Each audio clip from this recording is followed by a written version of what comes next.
Chapter 4602 Blinding Greed. Vase was right about one thing. The Magrins had become completely hooked.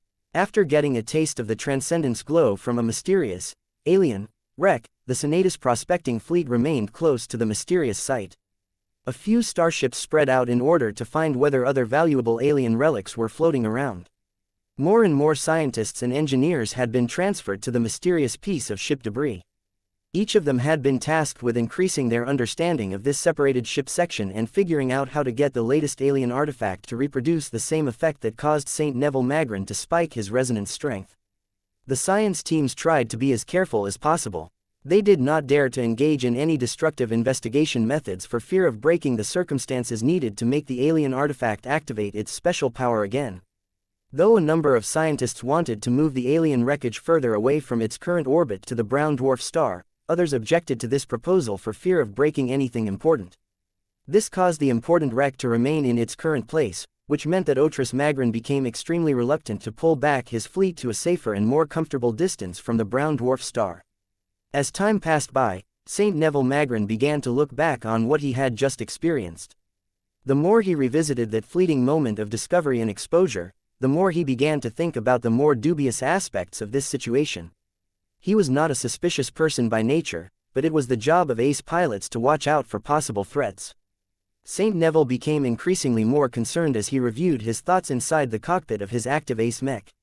The source of this second event is not the alien beast goddess that I have communicated with earlier.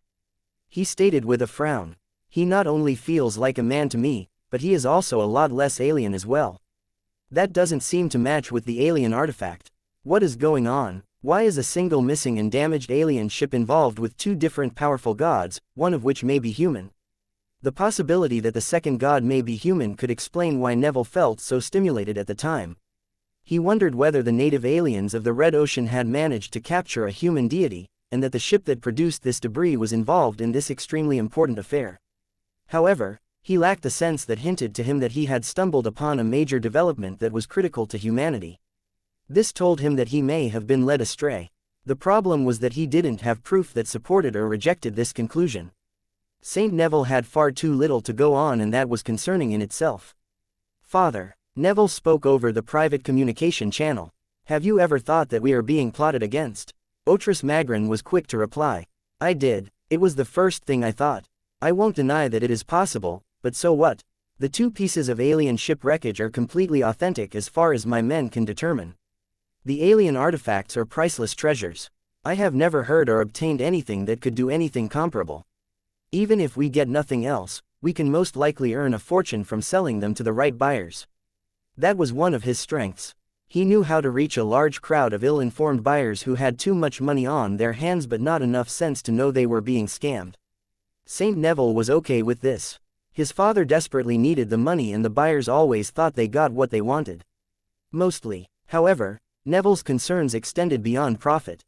The situation looked more and more fishy in his opinion, and he wanted to know if his father recognized the same dangers. "I have been thinking about what the Golden Skull Alliance may have possibly been doing in this star system," he said. "The Larkinson clan is well known for selling mechs that can influence people's moods and emotions. I think we have even seen some of them at a distance in the past, but I have never examined one in person. I've read the descriptions, though, and they seem to match." "What are you suggesting, son? We may be getting fooled by their glows. Maybe that is why the precious two contact events only lasted a short time. We didn't receive enough time to properly study their effects on people. If this is the case, then I suggest we pull back most of our fleet and prepare to evacuate this star system." Saint Neville unknowingly strayed quite close to the truth. Just because he was known to be an unflinching follower and supporter of his father didn't mean he was stupid. Mech pilots who weren't clever or observant enough rarely made it as far as Neville. "Neville," Audiobooks Magrin spoke, "you may be right, but you may also be wrong. Do you truly wish to give up on this small but promising chance to grasp greater strength because of your unfounded assertions? True strength can't be gained through shortcuts." Neville reflexively said, "That is not true. There are always opportunities that can help people do the unlikely and succeed. What is important is that they take the initiative to seek out these chances. Take god pilots for example. Who among them has lived a normal life? If you read their biographies, you will always be able to detect instances where they could have obtained an enormous benefit that has helped them bridge the gap between senior ace pilot and god pilot. All other saints have fallen, but only this small minority managed to succeed. This tells me that ordinary ace pilots aren't able to advance on their own. They need help, and we may be on the cusp of obtaining it for yourself. I will not turn away from what may be the only possibility for you to make up for this gap. Carpe diem. Carpe diem might as well be the official motto of the Magrans. Neville would be lying if he said he wasn't tempted. While his concerns still remained valid in his opinion, the thought of missing out on a chance that could help him survive the dreaded mech-body merger process was too painful for him to accept. Becoming his god pilot might not be his ultimate goal, but it would definitely help him fulfill it. Someone as strong-willed as a saint was more than willing to brave a few risks if that was what it took to complete his most important mission. He started to breathe heavier as he used the unrelenting sensors to look closer towards the alien ship wreckage that he was guarding. Did it truly hold the priceless chance that his father referred to? Was the alien artifact locked inside the debris truly capable of helping him grow stronger? His intuition didn't tell him no, so that was a reassuring sign. As Neville concentrated deeper, he felt that his father might be right after all. This ship wreckage might truly be able to facilitate his growth. He and his father's men just had to figure out the right way to activate the earlier effect. Whether they needed to plug a new power source to an alien mechanism or tow the wreckage away from the brown dwarf star, Neville didn't know. All he knew was that he wasn't willing to give up so easily. Besides, his father spoke up again. Have you ever heard of a glow that can make mech pilots advance without any effort? Something like that is too ridiculous to ever contemplate. No human technology can possibly produce such a miracle. It is too absurd to even consider. If the Larkinsons have mastered such an amazing glow, then they would have been able to field 10 times as many expert pilots and several ace pilots by now. There is no need for the Larkinsons to go out and explore this risky border region. Saint Neville's concerns faded away. I suppose you are right as always, father. That is why I am in charge and you are not. There is a place for caution, but I haven't managed to build my way up to this point by being timid. Remain on guard but try to figure out how you can get the alien artifact to activate its power again. Will do, father. That ended this particular inquiry. Though Saint Neville still felt bothered to an extent, he obediently abided by the instructions of his father and busied himself with other matters. Time passed by without much change. The scientists still hadn't made any progress as Neville continued to keep an eye on the empty star system. The greatest threat he was taking into account was the Golden Skull Alliance, but even then the danger wasn't too great. Even if the enemy fleet returned to the Ramage repulsor system again, it wouldn't have been able to launch any attacks because they would have appeared far away from the Senatus prospecting fleet's current position.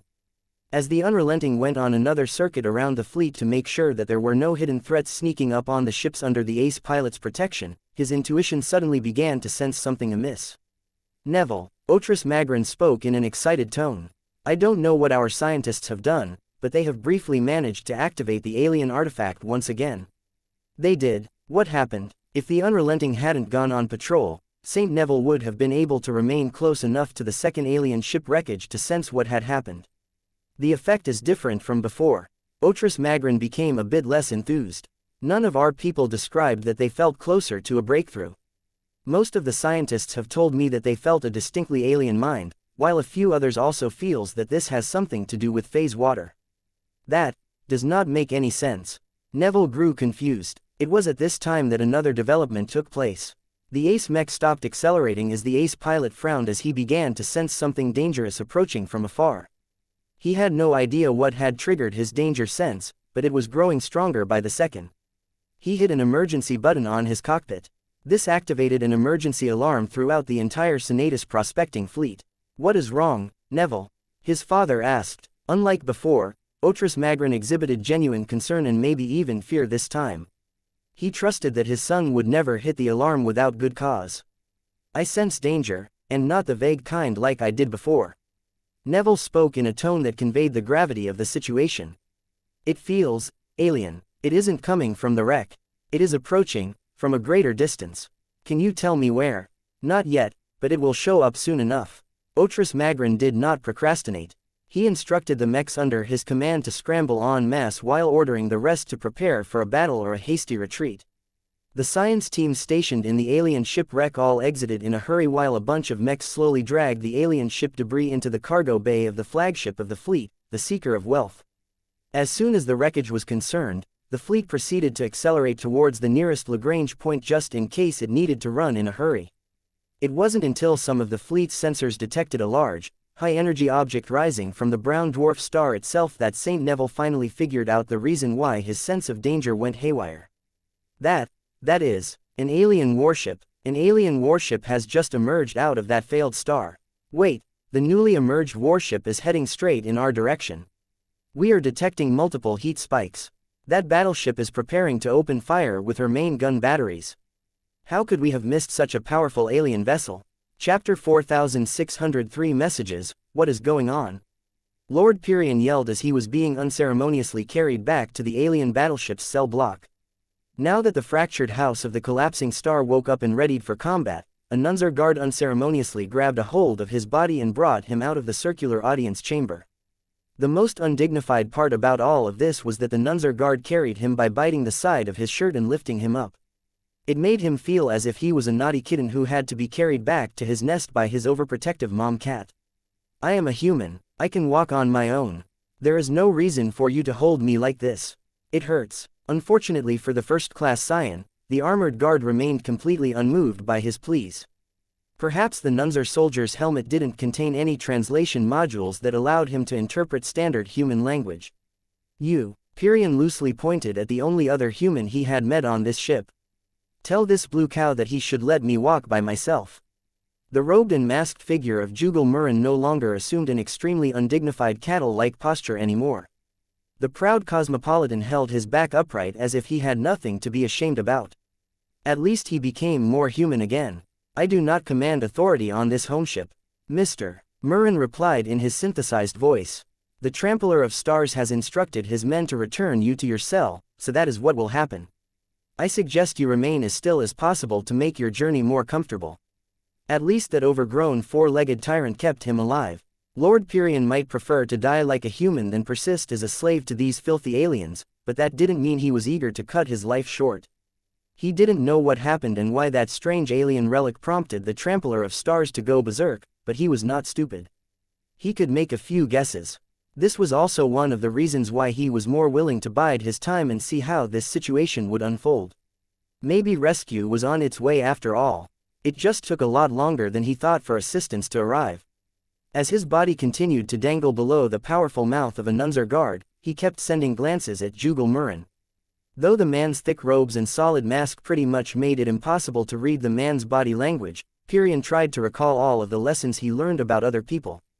It was harder for him to do so without the benefit of the perfect memory search and recall functions of his cranial implant, but he could still fall back to the endowments bestowed by his designer genes. Pyrion observed and mentally recorded many different variables. Despite all of the cosmopolitan's attempts to hide his body and form, the man's gait, reaction speed, posture, distancing and so on could not be obscured. Of course, Pyrion had always taken into account that a skilled diplomat like Jugal Murren was a master at controlling his body and deceiving others through its purposeful manipulation. The first-class scion couldn't rule out the possibility that the figure underneath the robe was a remote-controlled android, though it was rather unlikely that the Trampler of Stars would tolerate speaking to a robot construct rather than a flesh-and-blood human. Even then, there were still many ways for humans to alter their entire bodies after undergoing a short procedure. A man who possessed all of the associated functional reproductive organs could easily turn himself into a full woman after a single day. Though such procedures never truly amounted to full conversions, as long as someone was willing to pay enough money, they could afford faster and more thorough transformations. Other biological alterations such as removing mass, increasing one's length and adding more physical strength could all be performed with ease as long as the technological facilities were advanced enough. This was why Pyrion couldn't necessarily trust any of the data that he had gathered on Jugal Murren. Cosmopolitans were one of the most hated and reviled groups of humanity. They even ranked below pirates and violators of the taboo against warships and weapons of mass destruction. This was because the deranged followers of the cosmopolitan movement directly threatened the survival and continuation of a proud, strong and independent human civilization. Though Pyrion could trust almost nothing about what he observed from Jugal Murren, he still dared to make a few conclusions based on the time he spent with the cosmopolitan. Mr. Murren appears to have isolated himself from human society for a long time. This was not a man who was fully in sync with modern humanity anymore. There were many small touches that suggested that he was a bit old-fashioned. This suggested that Murren was fairly old. The silver-masked man definitely conveyed himself as a member of an older generation than Parian, but not old to the point where the cosmopolitan carried himself as a legendary figure who has experienced an entire age. Parian confidently guessed that Mr. Murren was between 100 and 175 years old. Anyone older was probably too high-ranked and valuable to go on a field assignment. The man was also truly a man underneath all of his disguises. Though Jugal Murren made an extensive effort to hide his true identity, Parian guessed that the cosmopolitan still possessed enough pride in himself that he disdained altering his own body. This was a rather strange conclusion, as Parian had personally seen Mr. Murren utterly debasing himself in front of the trampler of stars, but that was the man's job. It was this particular conclusion that also allowed Parian to extrapolate Murren's possible origin. Of all of the humans he knew who took great pride in maintaining their original human form, one group clearly stood out in this aspect. "You're a Terran, aren't you, Mr. Murren?" Parian abruptly spoke. Though the fractured house of the collapsing star became more active and busy, a well of silence had descended on their little group. Much to Parian's disappointment, the suspected Terran member of the cosmopolitan movement declined to respond at all.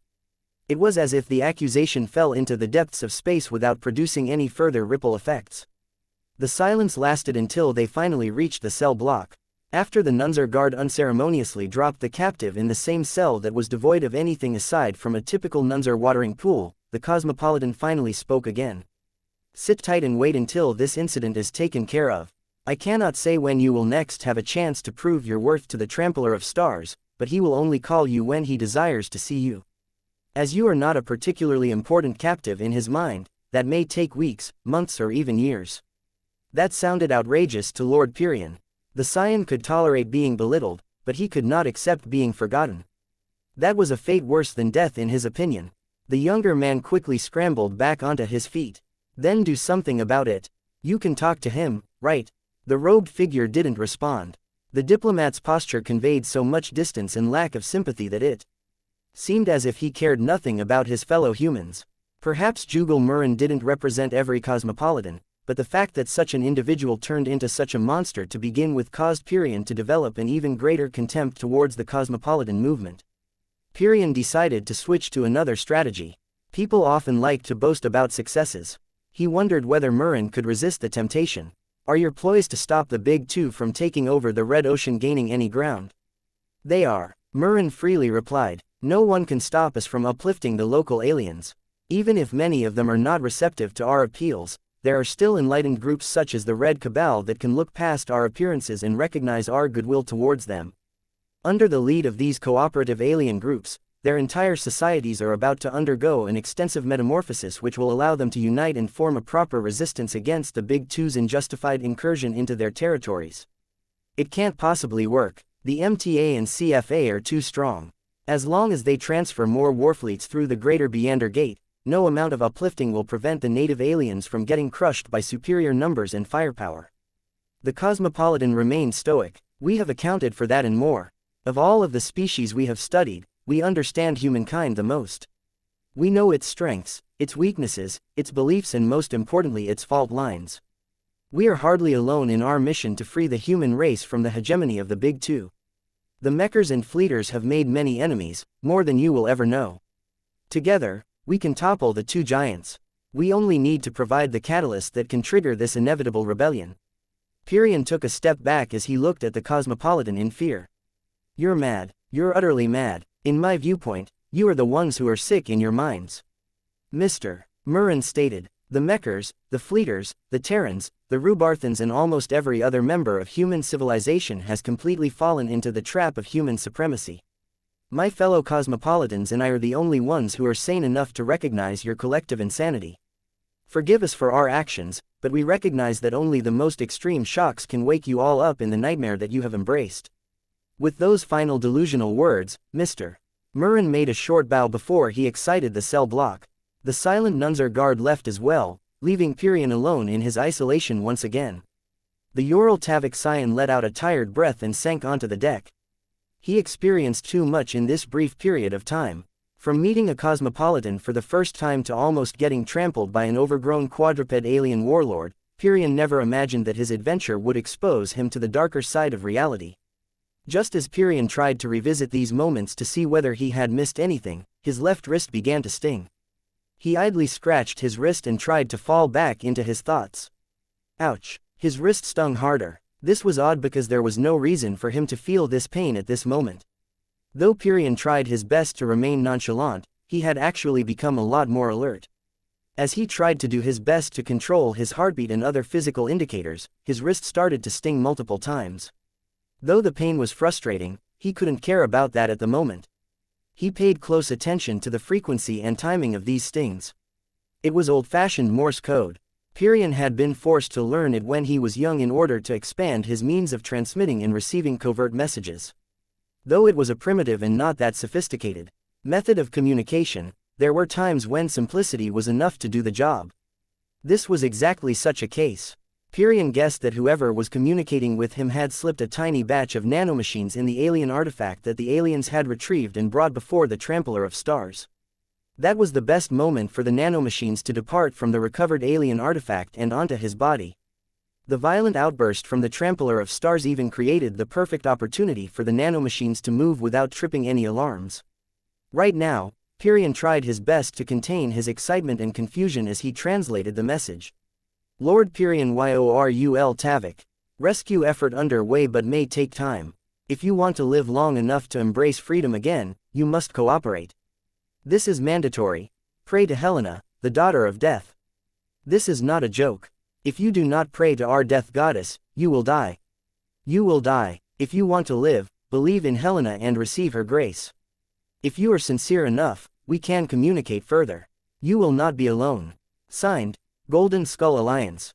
P.S. These nanomachines will self-destruct after repeating this message 5 times to reduce their chances of exposure. Quote. Chapter 4604 Pelmer Firepower. From the moment the unrelenting sensors detected the emergence of an alien battleship that stretched for 1.7 kilometers, St. Neville Magrin understood that he and his father had been utterly fooled. All of the events that took place so far made a lot more sense all of a sudden. The inexplicable actions of the Golden Skull Alliance also became a lot more logical. The Golden Skullers led us into a trap.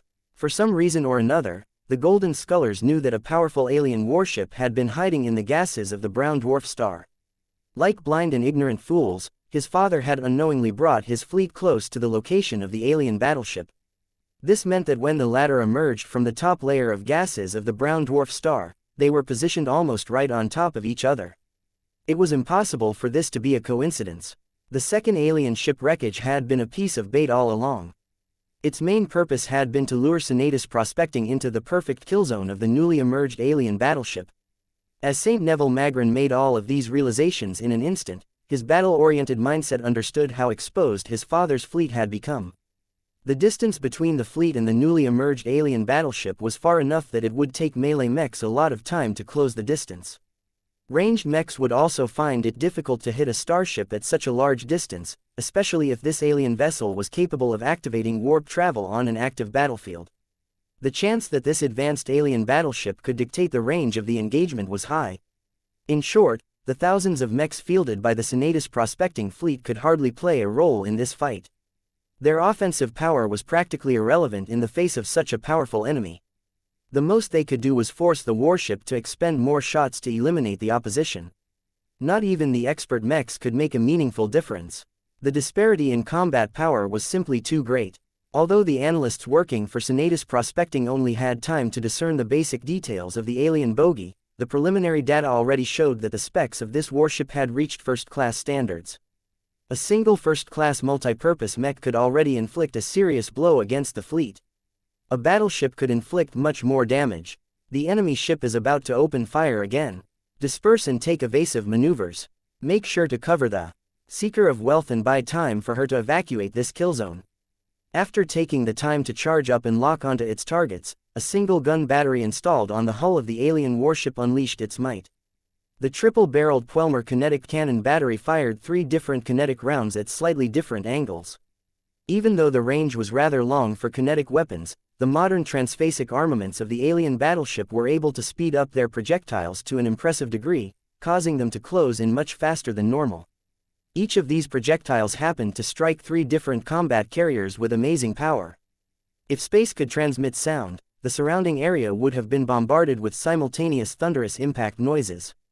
The heavy kinetic rounds that were roughly the size of mechs or larger possessed incredible mass and power. The guns of the alien battleship fired them out with such great power that the energy shields and the hull plating of the affected vessels played no role at all. They easily folded as if they were made of paper. Hull plating and structural parts deformed and disintegrated at such great speeds that the vessels peeled open like flowers. Though the kinetic projectiles transferred a massive amount of destructive forces onto the combat carriers, they pushed forth with such great momentum that they actually drilled right through the hulls and continued to plunge deeper into space on ballistic courses. The battleship's main guns have overpenetrated. A weapons officer spoke with horror in his voice. Overpenetration. This was the clearest sign that the pioneering fleet had bitten off more than it could chew after encountering this powerful foe.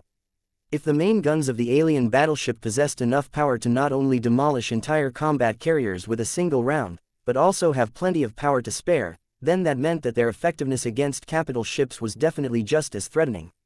As the wreckage and debris of the fallen combat carriers continued to spread across space, pain and loss affected the only ace pilot of the fleet. He could see and feel the thousands of bodies that had become utterly mangled and crushed after getting affected by the prodigious firepower of the alien vessel. This is too much. Neville had never witnessed brutality at this scale. The alien battleship was by far the most powerful alien warship that he had encountered in battle, and she was definitely showing that she was built to defeat other warships. Against this level of firepower, his father's fleet possessed no effective means to mitigate the incoming attacks. No matter whether it was a combat carrier or a fleet carrier, neither type of vessels had ever been designed with resisting battleship-grade attacks in mind. This is about to turn into a massacre. St. Neville Magrin could do little to prevent any of the 3 combat carriers from suffering a direct hit each, and that hurt him a lot. Even if he wasn't particularly close to the men and family members who served aboard these proud vessels, they were still comrades who he vowed to protect. The alien battleship is reorienting her guns. As far as we can tell, her secondary gun batteries are beginning to target our sub-capital ships. What about her main guns? Otris Magrin personally asked. They are slower to move. Wait, it appears that her primary kinetic cannon batteries are turning to aim their muzzles at our capital ships. The Unrelenting had to take action. Even though the disparity between an ace mech and a first-class alien battleship was still too large, it was impossible for St. Neville Magrin to cut and run even though this was the most rational course of action to take. Father, he roared over their private communication channel. What is the progress of your evacuation? We have made no progress, son. Otris replied in a grave tone. My flagship has tried to enter into warp travel numerous times with the help of her superdrive, but our engineers tell me that our proximity to the brown dwarf star along with the strong warp interdiction field produced by the alien battleship is making it impossible for us to speed away. What? When St. Neville attempted to activate the Unrelenting's powerful transphasic flight system, he could immediately feel a large amount of resistance from the surrounding space. It was as if he was now trying to move his body around while submerged in a pool of water instead of walking around in open air. Anything that wasn't strong enough to push back against the increased resistance would not be able to speed themselves up in real space. In other words, the various ships equipped with warp drives and superdrives were unable to jump out of the effective range of the enemy battleship fast enough. This was a major disadvantage. If the ships of the vulnerable pioneering fleet could all enter into warp travel, then they could easily split up and move in rapidly different directions, thereby making it infeasible for a single warship to prevent at least some of them from escaping with their hulls intact. However, the battleship's powerful warp interdiction capabilities prevented this from happening. Otris Magrin knew this but still wanted to make sure he did not lose his entire fleet and mech force. Keep dispersing and accelerating as hard as possible. The range of the warp interdiction field has to be limited. As long as some of our ships can lure this battleship away from the remainder, the latter will eventually be able to warp away. Right now, we must all fight to evacuate as many of our people as possible. The leader of the fleet did not speak. Please like and follow the Cultivation Audiobooks channel. Anything about covering the flight of the Seeker of Wealth. No ship was safe in the face of so much firepower.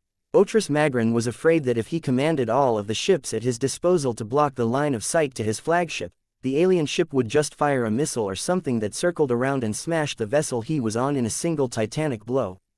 He judged that it was much better for every ship to disperse and look as indistinguishable to each other as possible. The plan worked more or less. The alien battleship didn't seem to be able to distinguish which human starships were more important than others. Her powerful kinetic gun batteries possessed a low firing rate, but each time they struck, they easily broke open the defenses of a fleet carrier and inflicted crippling internal damage to their hulls. The much more numerous combat carriers on the other hand began to get peppered by highly accurate transphasic laser beams. The Puelmers developed the most advanced warship-grade weapons in the Red Ocean. Their reputation for possessing the greatest firepower out of any alien race was not undeserved. While the primary armament of the alien battleship was purely designed to overcome the defenses of enemy battleships by relying on brute force and little else, the secondary armament possessed a lot more finesse. The alien battleship actually possessed significantly less secondary laser cannon batteries than normal, but their calibers were also greater as a result. This allowed the battleship's laser weapons to assist with taking down powerful battleships faster by employing their sustained precision to destroy critical surface modules or exploit narrow gaps in an opponent's defenses. Their power almost made them overkill when employed against combat carriers. Weapons designed to disable powerful battleship modules easily broke any energy shield in the way. Though the respectable hull plating of these smaller carriers were still respectable, they could hardly put up a serious resistance. Many combat carriers that were lucky enough to retain enough functionality began to collect an increasingly greater quantity of massive half-melted holes in their hulls. Our entire hangar bay is melted into slag. Our FTL drive has incurred too much heat damage. Repairing it will take at least 14 days. Half of the crew stationed aboard this ship have been vaporized or burned. There is nothing left of my immediate superior aside from leaving behind a pile of ashes. Death and suffering spread across the pioneering fleet at a rapid rate. Even though thousands of mechs have already opened fire against the distant terror, the alien battleship deftly avoided most of the incoming fire by swimming through space like a playful fish with the help of her active warp drive. It's not fair. Why can the aliens activate their warp drives while we can't? Superior technology. That was it. While the Big Two mastered even more powerful tech, the indigenous alien races possessed a much greater institutional understanding of phase water technology. It would take far too long for humanity to close this crucial gap. Before that happened, humanity had to deal with situations where they met alien opponents who were clever enough to maximize this disparity. Neville gritted his teeth and tried his best to channel his fury at all of the losses into his machine. He began to resonate much stronger with his ace mech. The boost in strength allowed him and the Unrelenting to resist the active warp interdiction field with greater effectiveness than before. The ace pilot made an important decision. I'm going in, father. Are you sure? This is the only way I can buy your ship time to evacuate. Neville rapidly explained as his ace mech raced towards the distant enemy vessel. I can't block the incoming attacks because they are just too powerful. The Unrelenting isn't suited for defense. The only way I can contribute is to divert most of the firepower of the enemy vessel. Don't worry, father. My chances of escaping are much higher. Otris Magrin sounded weary. Fine. Just be sure to suspend your mission as soon as my flagship gets away. I do not want to lose you so soon. You still have a mission to complete. I will make it back. Saint Neville promised to both himself and his father. Chapter 4605-218 seconds. As the Unrelenting utilized its superior mobility to rapidly close in on the alien battleship, Saint Neville paid close attention to the state of his father's fleet. After getting caught by surprise, the different fleet carriers, combat carriers and support vessels had all turned around and tried their best to distance themselves from the advancing alien battleship. Since the latter could only travel in one direction at the same time, the human starships tried their best to shift their course to ensure they kept moving away from the powerful threat. Even so, carrier vessels still failed to escape the effective range of the warp interdiction field. Saint Neville had heard that the aliens mastered powerful warp travel blocking capabilities in order to prevent their targets from escaping all of the time, but this was ridiculous. It was difficult to believe that an alien warship that was only 1.7 kilometers long was able to block warp travel to this extent. He soon figured out why the ships of his father's fleet failed to overcome the blockade. Their warp drives are too weak. Whether it was the warp drives mounted inside the more important ships of the fleet or the expensive superdrive installed inside the Seeker of Wealth, each of them were actually limited in strength.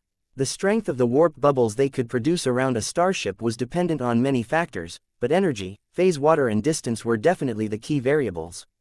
A first-class warp drive that used up a lot more energy or leveraged a larger quantity of phase water should have been able to wrench free from the alien battleship's blockade. It was too bad that Otris Magrin had opted to go for quantity instead of quality.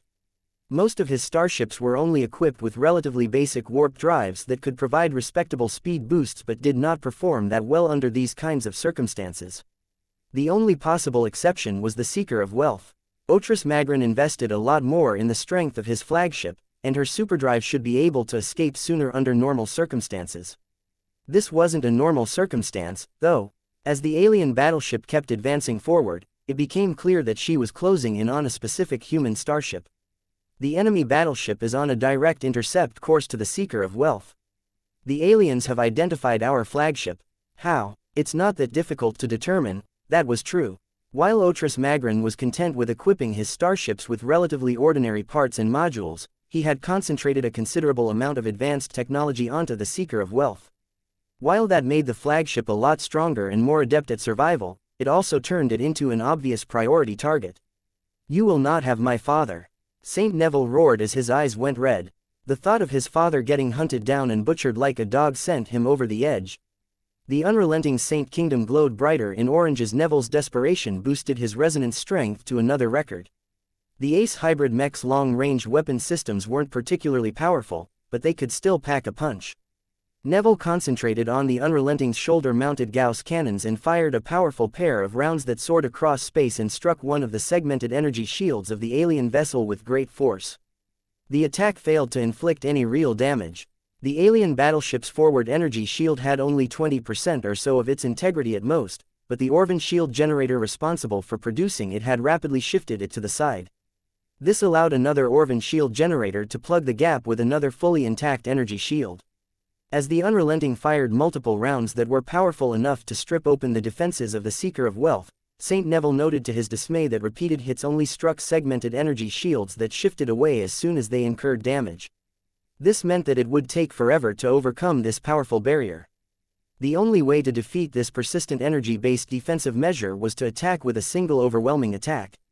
It just so happened that the Unrelenting possessed a powerful means of attack. The Ace mech gripped its lance tighter as Neville already decided to build up enough momentum to strike the alien battleship with the most powerful possible blow. "Help me calculate how much power I need to breach the alien battleship's energy shield defenses," Neville asked his staff that was stationed within the Seeker of Wealth. No Ace pilot should have to rely completely on himself in battle. It was customary to provide lots of support in the rear. The right information could easily turn defeat into victory, and Neville already understood that he needed to make use of every possible advantage against an opponent as strong as the alien battleship.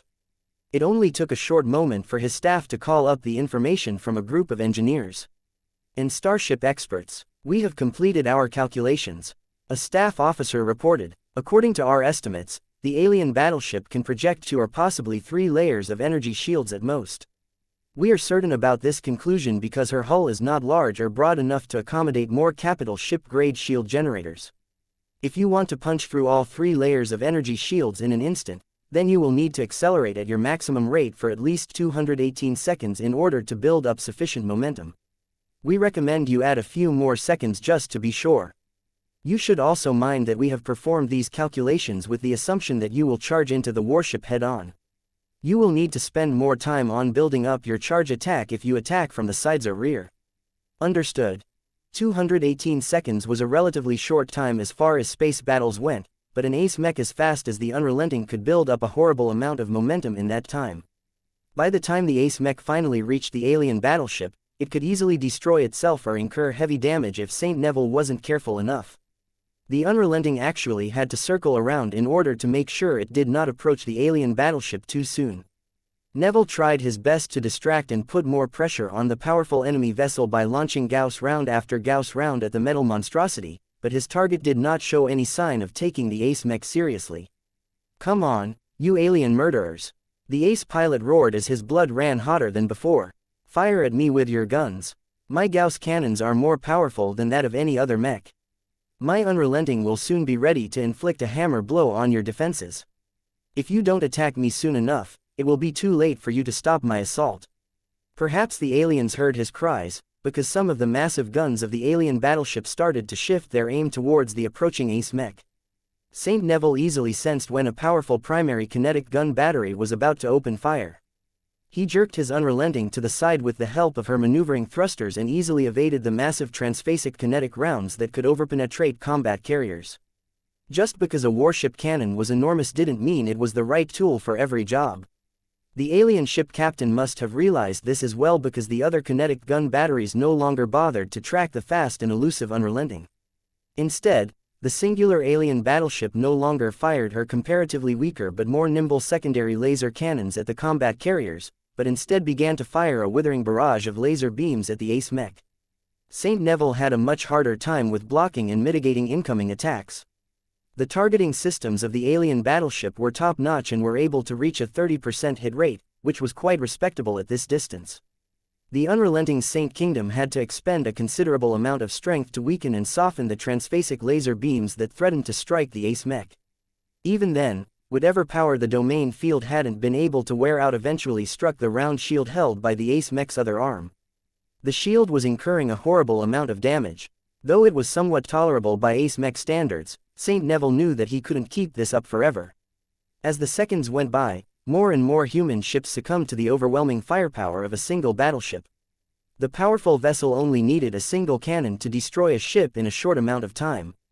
Saint Neville could sense the massive and continuous loss of human life, but could do nothing about it aside from attracting as many laser beams as possible. The number of fleet carriers and combat carriers rapidly dropped. While their downfall didn't affect the mechs in the field, the crews who served aboard them didn't even have time to hop into their escape pods due to how rapidly the hulls folded under fire. The worst part of it all was that the battleship hadn't even shown any noticeable drop in combat power. Her powerful transphasic energy shields possessed enough capacity and redundancy to resist the firepower of thousands of mechs with ease. While the comparably tiny kinetic and energy attacks were definitely having an effect, their collective damage potential was simply too low, especially when hardly any of them were augmented with phase water. The battleship's defenses essentially acted like an umbrella against the rain. This was why Saint Neville knew it was crucial for him to wait until his unrelenting was ready to unleash a devastating charge attack. His mech still wasn't fast enough to deal the necessary amount of damage, and that infuriated him. The longer he delayed, the more people got killed. As the distance between the alien battleship and the Seeker of Wealth rapidly started to shrink, the former activated another measure that expressly targeted the latter.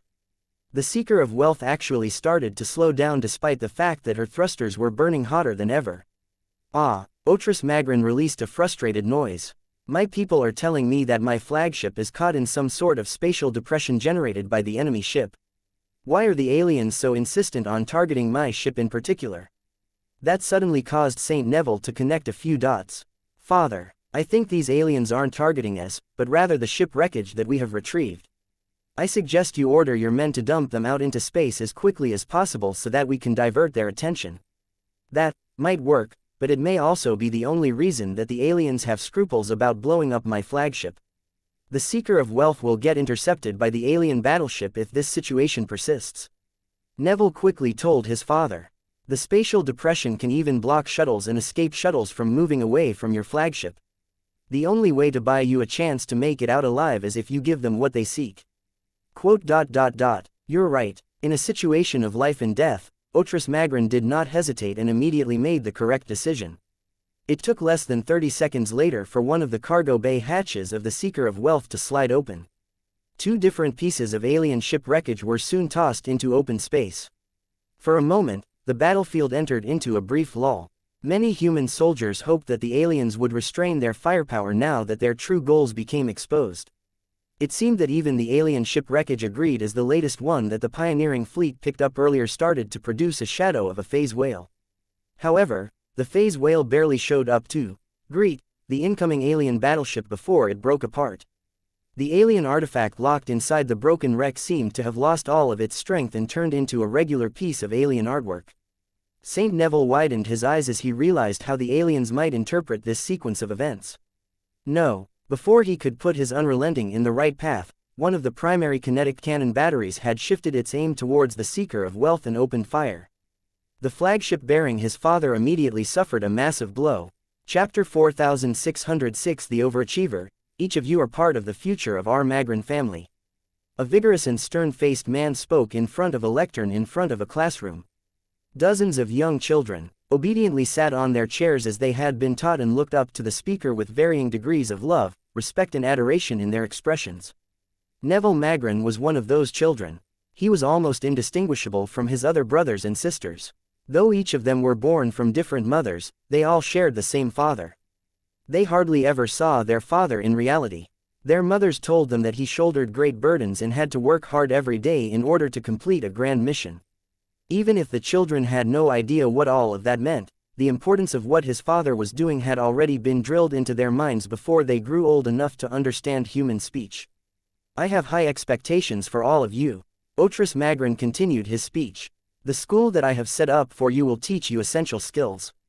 Each of you will need to be good at something when you grow older because the galaxy we live in does not tolerate useless people. Becoming useless was one of the greatest sins in the Magrin family. Little Neville Magrin stiffened his back and resolved to work harder than everyone else to earn his father's personal recognition. The older kids told him that the ones that performed better received more attention from their father. In contrast, the ones that never amounted to everything usually got transferred away from the orbit of their father so that he would never have to waste his time on failures. Audiobooks continued his speech. Learning is a struggle. Becoming good at something requires a lot of dedication and hard work. Some will tell you that you will need talent to become good at something, but that only applies to a small number of professions such as mech piloting.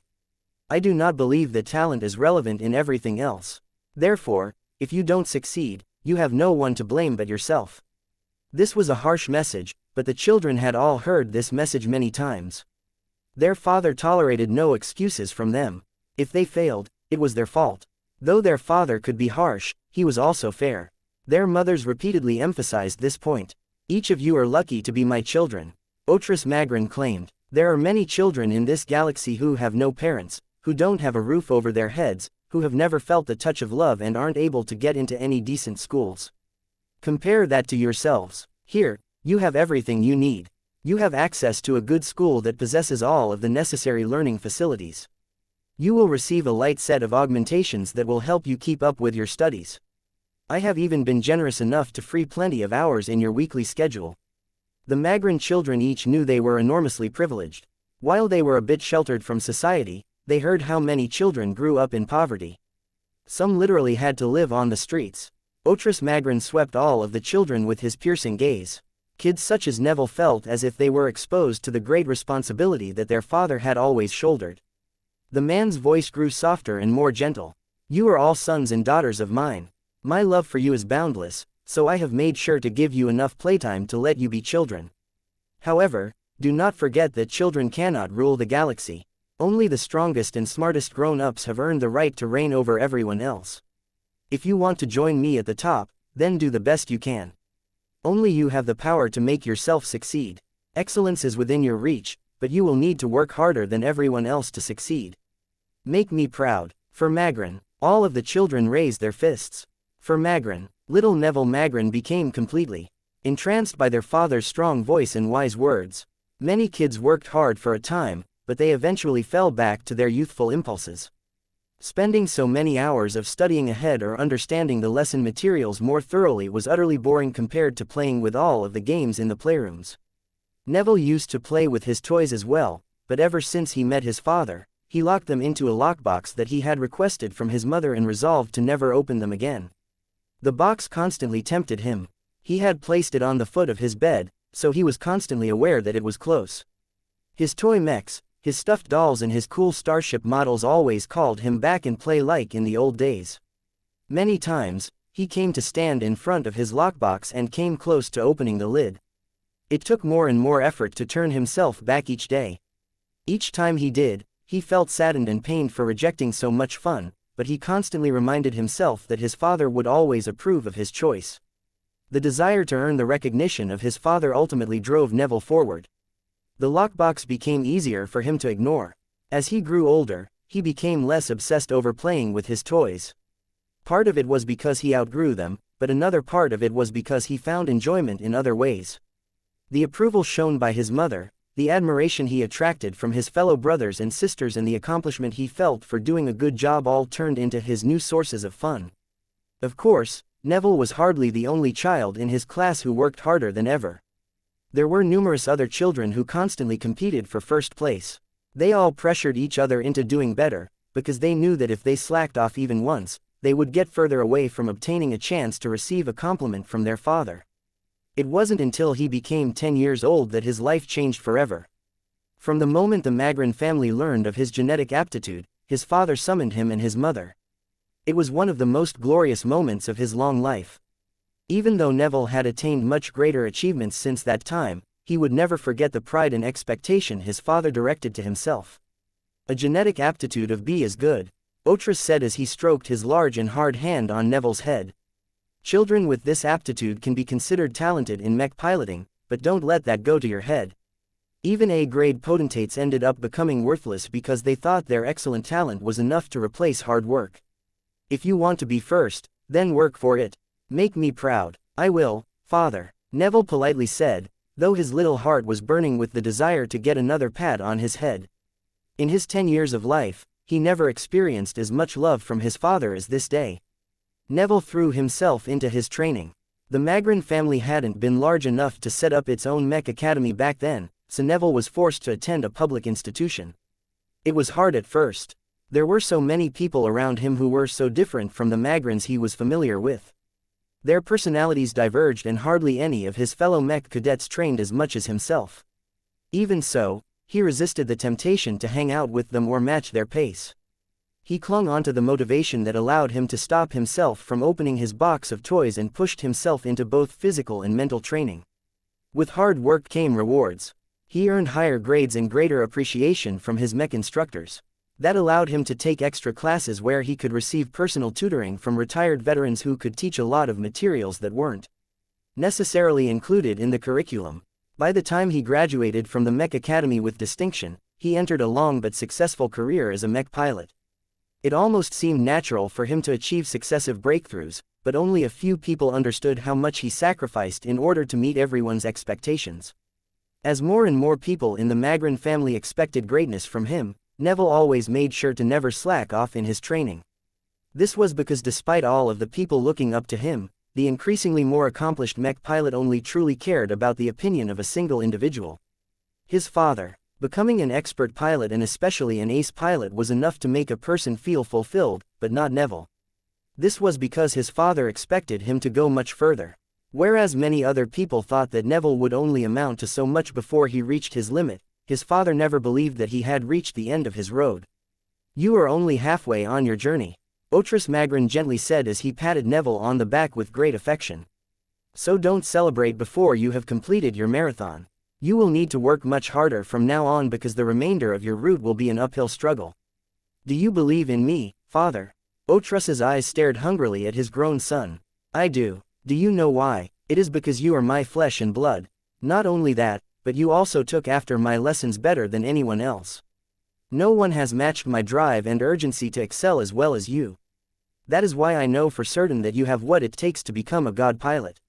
His father was the beginning and the end of his life. Though other people always reacted oddly when they found out how much St. Neville Magrin remained dependent on his father, he never saw this as a weakness. Instead, he saw this as his strength. He had earned everything in his life with the help of his father. As long as Otris Magrin remained a part of his life, St. Neville Magrin never had to worry about everything else. His only concern and responsibility was to become strong as possible so that he could help his father fulfill his great mission. For over 1.5 centuries, his father served as Neville Magrin's bedrock. The ace pilot never imagined a scenario where his father was no longer present in his life. This was because Otris Magrin was simply too strong, brilliant and clever to fail. The man hardly looked older and still tackled all of his problems with the same level of energy and conviction as before. Though Otris inevitably made mistakes from time to time, he never allowed that to put him down for long. As Neville grew increasingly stronger, he felt gratified for being helped his father tide over these difficulties with greater ease. He should have been doing so for his father once again today. Father. St. Neville didn't know why a part of his mind recalled all of his cherished moments that he had spent with his father, but he had an ominous feeling about what he was experiencing. Past and present blended into each other as he remembered Otris Magrin when he was at his greatest and when he was at his most vulnerable. A much greater sense of urgency and pain burst in his heart, causing him to resonate a lot better with his unrelenting than before. However, his connection with his ace Mech also became a lot more unstable than any other point in his life. His ace Mech's Saint Kingdom began to wobble even as it glowed brighter, causing it to draw even more laser fire from the alien battleship, but Neville cared nothing about his own ordeals. He only paid attention to the well-being of a single person. "Father, talk to me, please. Are you still alive?" The lack of answer caused the dread in his heart to grow even stronger. Chapter 4607. A good father. From the moment the alien battleship emerged from the gas layers of the brown dwarf star, Neville should have realized that his father's fleet had no chance of defeating this powerful opponent. Instead of trying to save as much of the fleet as possible, he should have given up on most of his comrades and prioritized the safety of his father.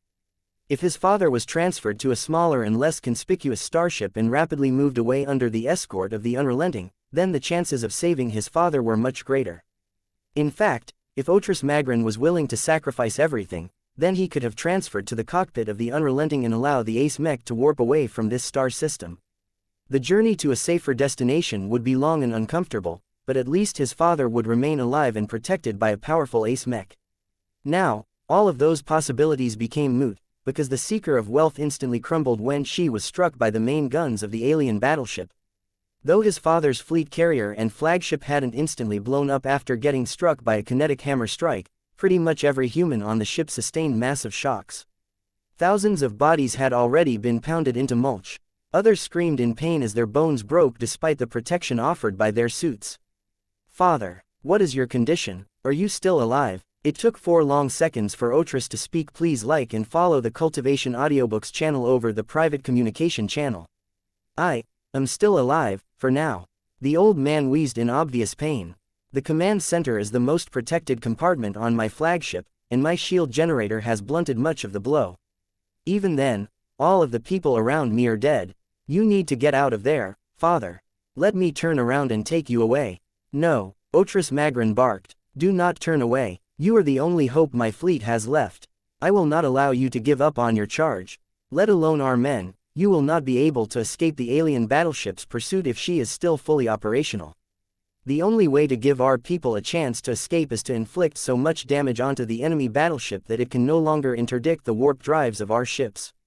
Saint Neville Magrin understood this logic as well as his father, but he couldn't accept this course of action. The lives of his family members and the people employed by Senatus Prospecting were worth nothing to him. They may be his friends and colleagues during his daily life, but here on the battlefield they were completely worthless compared to his father.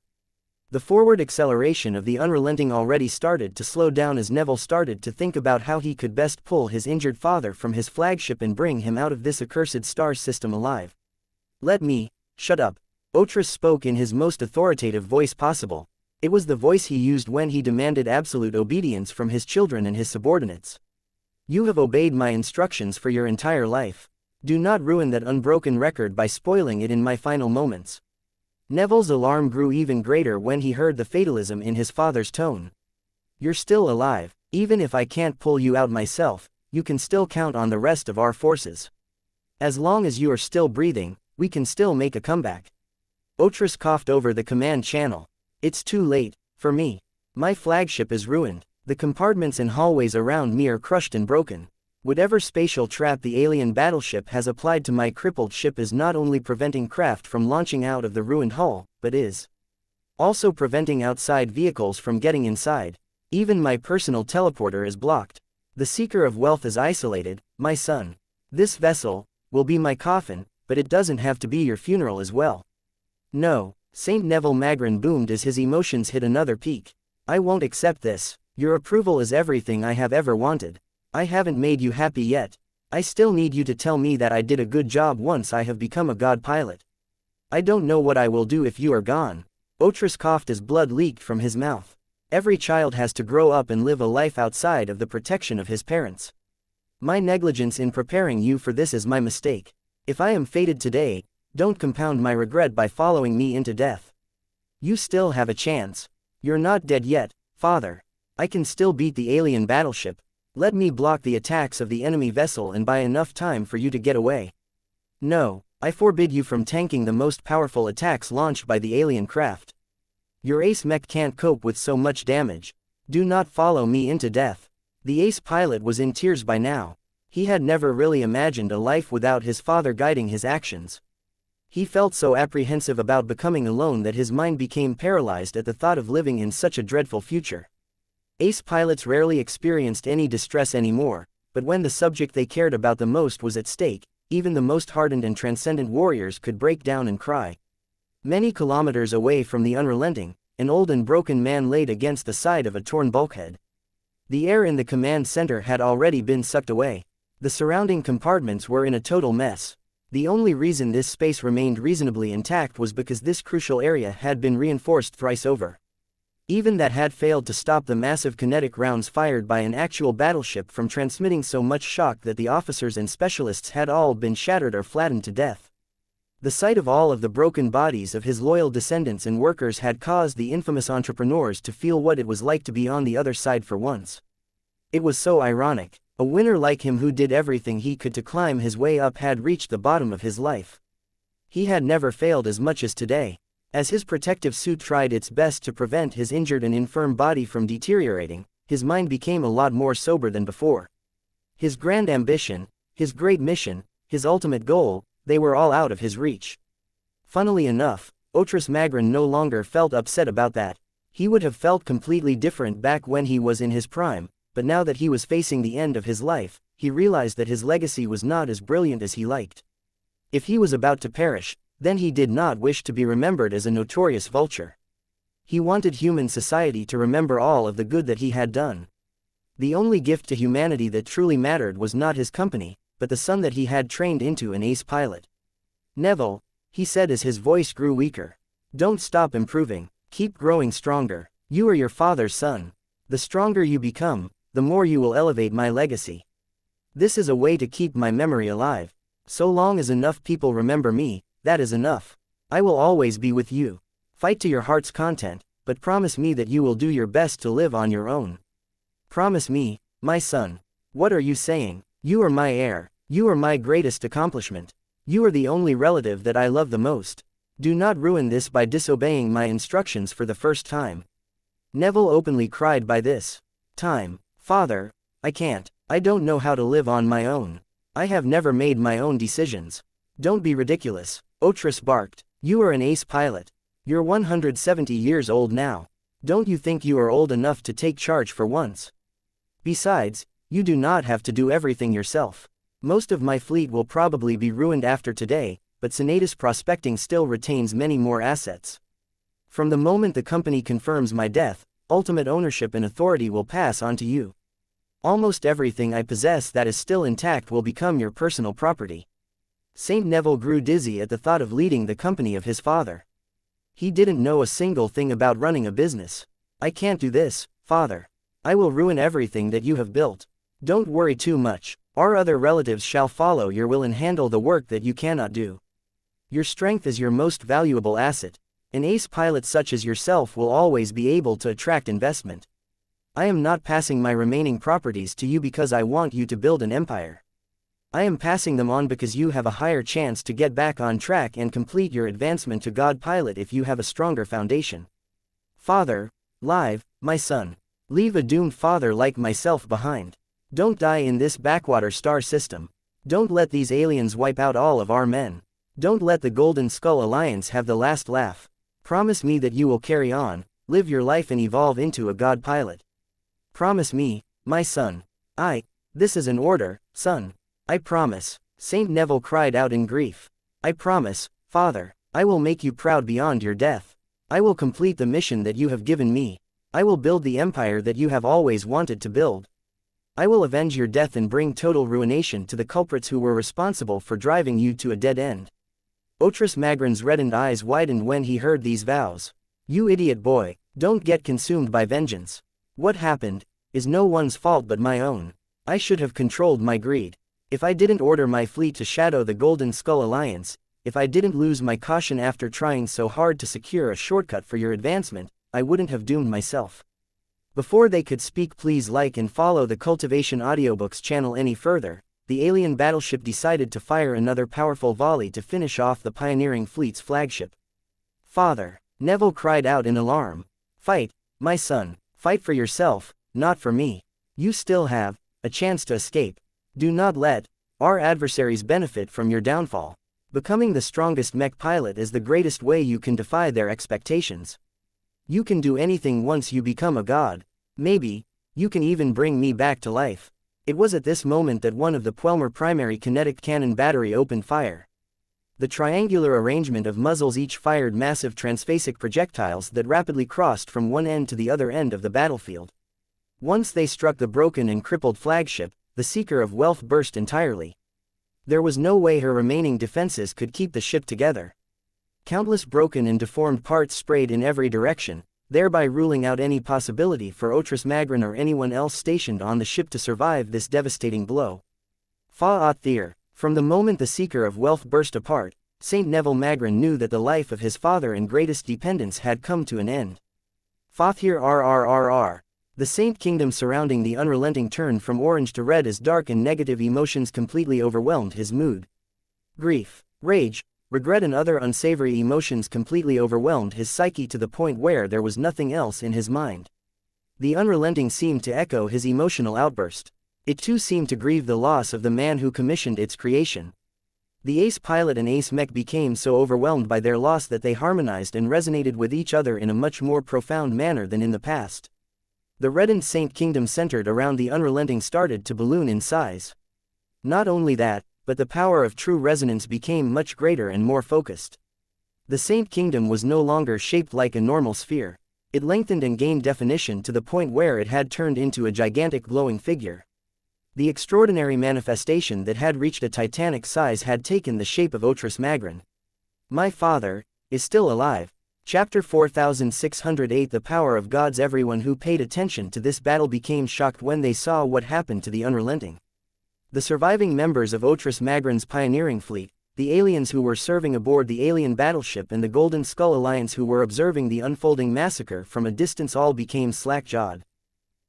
Aurelia grew confused as she saw the powerful mech beginning to project a giant humanoid figure. What is happening, Papa? Her father, who had been teaching her a lesson on manipulation, struggled to accept the reality transmitted by the observation devices planted in the Ramage repulsor system. He first suspected that Senatus Prospecting managed to hack them all. It was much more believable if the current footage was falsified. However, he knew in his heart that the live feeds were all working fine. None of them were close enough to get affected by any interference. They were so well hidden that it was impossible for a single party to sniff out all of them in a short amount of time. Vase had no choice but to accept the fact that Saint Neville Magrin had reached a state that few mech pilots ever got to experience. The enemy ace pilot has entered into a special state of mind, honey. Saint Neville Magrin has attained the legendary state of unity of man and machine. This is already scary enough if he is piloting a normal mech or an expert mech. If an ace pilot is able to reach this state with an ace mech, then the amount of strength he wields is unreal. How? Humans have unlimited potential, my dear. You and I are constantly growing stronger. If we can do it, so can others. Each and every person can transform their spirit or willpower through exceptional means, thereby allowing them to summon much greater strength than anyone can imagine. Those who are able to succeed in this are the people who we truly need to pay attention to. They can be our greatest allies if they are on our side, but they can also become our most deadly enemies if they are on the opposite side. Aurelia became more and more awed as she was able to gain a faint glimpse of the immense power that Saint Neville managed to produce. Is he as strong as a god pilot, Papa? No, Vase spoke with certainty. God pilots are much more astonishing than that. The Tower of Babel wouldn't even be able to remain intact if that was the case. Saint Neville has come close, though. The gap between his current state and his next rank has shrunk so much that, Aurelia turned her cute little head at her father. If my suspicions are correct, then Saint Neville has gained a much clearer idea on what he is working towards. The difficulty of becoming a god pilot should be much less for him than usual. That alarmed Vase a lot. Normally, he celebrated any event that allowed another god pilot to rise from the ranks of humanity. The problem was that he did not want this to happen to one of his enemies. It would be an absolute disaster if a new god pilot came into power who possessed an irreconcilable grudge against the Golden Skull Alliance. Vase knew exactly what drove Saint Neville Magrin to this extent, and he clearly understood that he and his allies were primarily responsible for allowing this sequence of events to come into pass. It was even an explicit part of his action plan. Though he and his helpers were able to account for many possibilities, none of them thought that the most unlikeliest of events would actually take place. Vase loosely estimated that the chance that Saint Neville Magrin might undergo a massive transformative boost in power was 0.1% or less. That was already a generous estimate.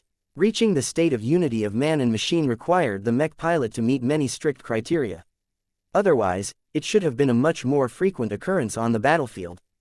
As Vase tried to figure out where he miscalculated, the furious and empowered ace pilot didn't care about the magic of unity of man and machine. All he cared about was that his father was still with him, if not in body, then in spirit. Saint Neville felt he could do anything as long as Otris was still by his side. "Father, you're still alive. Let us combine our strengths and crush this alien warship. No one is allowed to take away your life." With the unflinching belief that his father was supporting him beyond his death, Saint Neville Magrin summoned more power and directed his supercharged ace mech to accelerate even faster towards the alien battleship. He no longer cared about waiting for at least 218 seconds anymore. He instinctively knew that he already gained the power to breach the alien battleship's defenses. The Unrelenting abruptly sped up by several times. This was such a massive speed boost that even the aliens crewing the only warship on the battlefield grew alarmed. What was especially dazzling was that the gigantic true resonance manifestation of Otris Magrin became more solid and condensed. It was as if Saint Neville's strong memories of his father were amplifying his current state of unity of man and machine. The aliens weren't stupid. They had fought against human forces long enough to develop a good understanding of the powerful and diverse means of the foreign invaders. They had all learned that whenever something big was glowing with power, they were all about to have a really bad time. The alien battleship no longer fired her guns at different starships anymore. The Senatus prospecting fleet had already disintegrated for the most part. Almost every fleet carrier had succumbed while the amount of surviving combat carriers had dropped by half. Instead of wasting her firepower on finishing off these trivial targets, it was a lot more important to stop this gigantic growing human god from getting close. Every single primary, secondary and territory gun battery turned their powerful gun muzzles towards the approaching ace mech. The slow but powerful primary kinetic cannons opened fire whenever they were able to do so, but before the powerful city-destroying rounds escaped the muzzles, the ace mech already evaded to the side. Saint Neville Magrin's reaction speed had reached such an insane level that his actions were indistinguishable from precognition.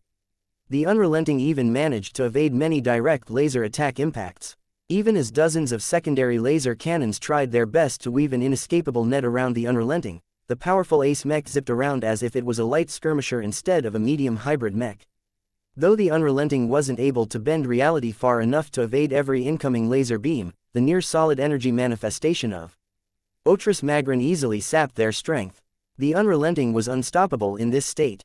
It was as if Otris Magrin himself was doing his best to protect his son from further harm. This belief seemed to empower Saint Neville even further. His scorching hot eyes concentrated solely on the battleship that was responsible for, almost killing, his cherished father. As the ace mech braced its lance, the manifestation of Otris Magrin lifted up its finger. The lance and Otris Magrin's arm were completely aligned. Both of them were united by a single purpose. As the Unrelenting quickly closed in on the alien battleship, it started to enter into much more turbulent space. It turned out that the alien battleship had shifted her spatial trap into a zone in front of the threatening ace mech. However, the effect was far from matching the might of Neville's burning fury. The ace pilot didn't even feel the additional resistance. The Unrelenting transphasic flight system was still accelerating the ace mech at an impossible rate. By the time the Unrelenting was about to collide against the shielded bow of the alien battleship, Neville became unprecedentedly focused. "My father commands you to break, so break." An incredibly powerful explosion erupted from the front of the battleship upon impact. The ace mech along with its massive solidified Saint Kingdom collided against the bow of the vessel with such great speed and momentum that the energies released upon impact had reached cataclysmic levels. No one except Saint Neville Magrin could track what was happening during this extraordinary interval of time. Only Saint Neville could clearly feel that his father had punched his finger through not 3, but 6 Orvan segmented energy shields. It turned out that the analysts employed by Otris Magrin had underestimated the technology of the alien battleship. If the Unrelenting had charged the enemy vessel in its previous state, then it would have been stopped at the 4th layer. All of that was moot now that the Unrelenting had reached a completely different state. The spear of the ace mech hadn't even touched any obstacles by the time that the giant glowing finger had destroyed every energy shield in its path. Saint Neville barely had any time to process this massive result before the finger struck the hull of the alien battleship. The bow was the strongest and most heavily armored section of the alien vessel. Layers of Gugar Systems Armalite DTTF-4 hull plating provided a lot of physical protection against both warship attacks and ace mech attacks. Yet when the giant finger poked into the nose of the alien ship, it managed to punch through all of those layers with unerring power. The finger went deeper and deeper even as the surrounding compartment all sustained heavy damage. Though the remaining limbs of the giant energy manifestation turned out to be more illusionary in nature, Saint Neville Magrin's amplified Saint Kingdom still crushed many ship components and pulverized the bodies of many alien crew members at closer ranges. The ace mech drilled several hundred meters into the center of the alien battleship. Not only did this devastating charge demolish a lot of essential offensive and defensive ship systems, but it also demolished many important compartments where officers and other essential crew members were stationed. A very third of all of the systems of the alien battleship immediately became inoperable because of this devastating charge attack. At the end of the charge, the giant energy finger rapidly lost cohesion. Even the unity of man and machine was not able to generate an endless amount of power.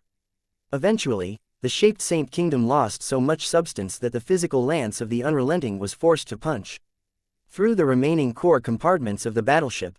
Once the ace mech finally lost all of its momentum, a brief pause ensued even as secondary explosions and other catastrophic phenomena engulfed the front half of the alien battleship.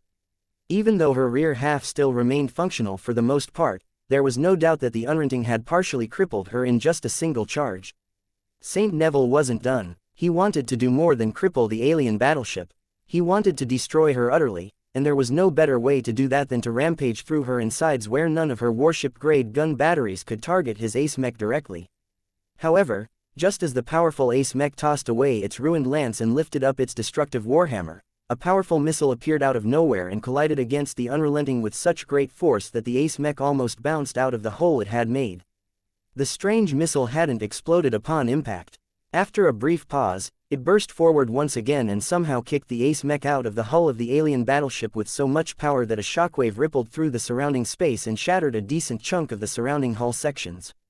"Who dares?" Saint Neville roared as he tried his best to force his Saint Kingdom to maintain its humanoid shape. A single small shape emerged from the same hole.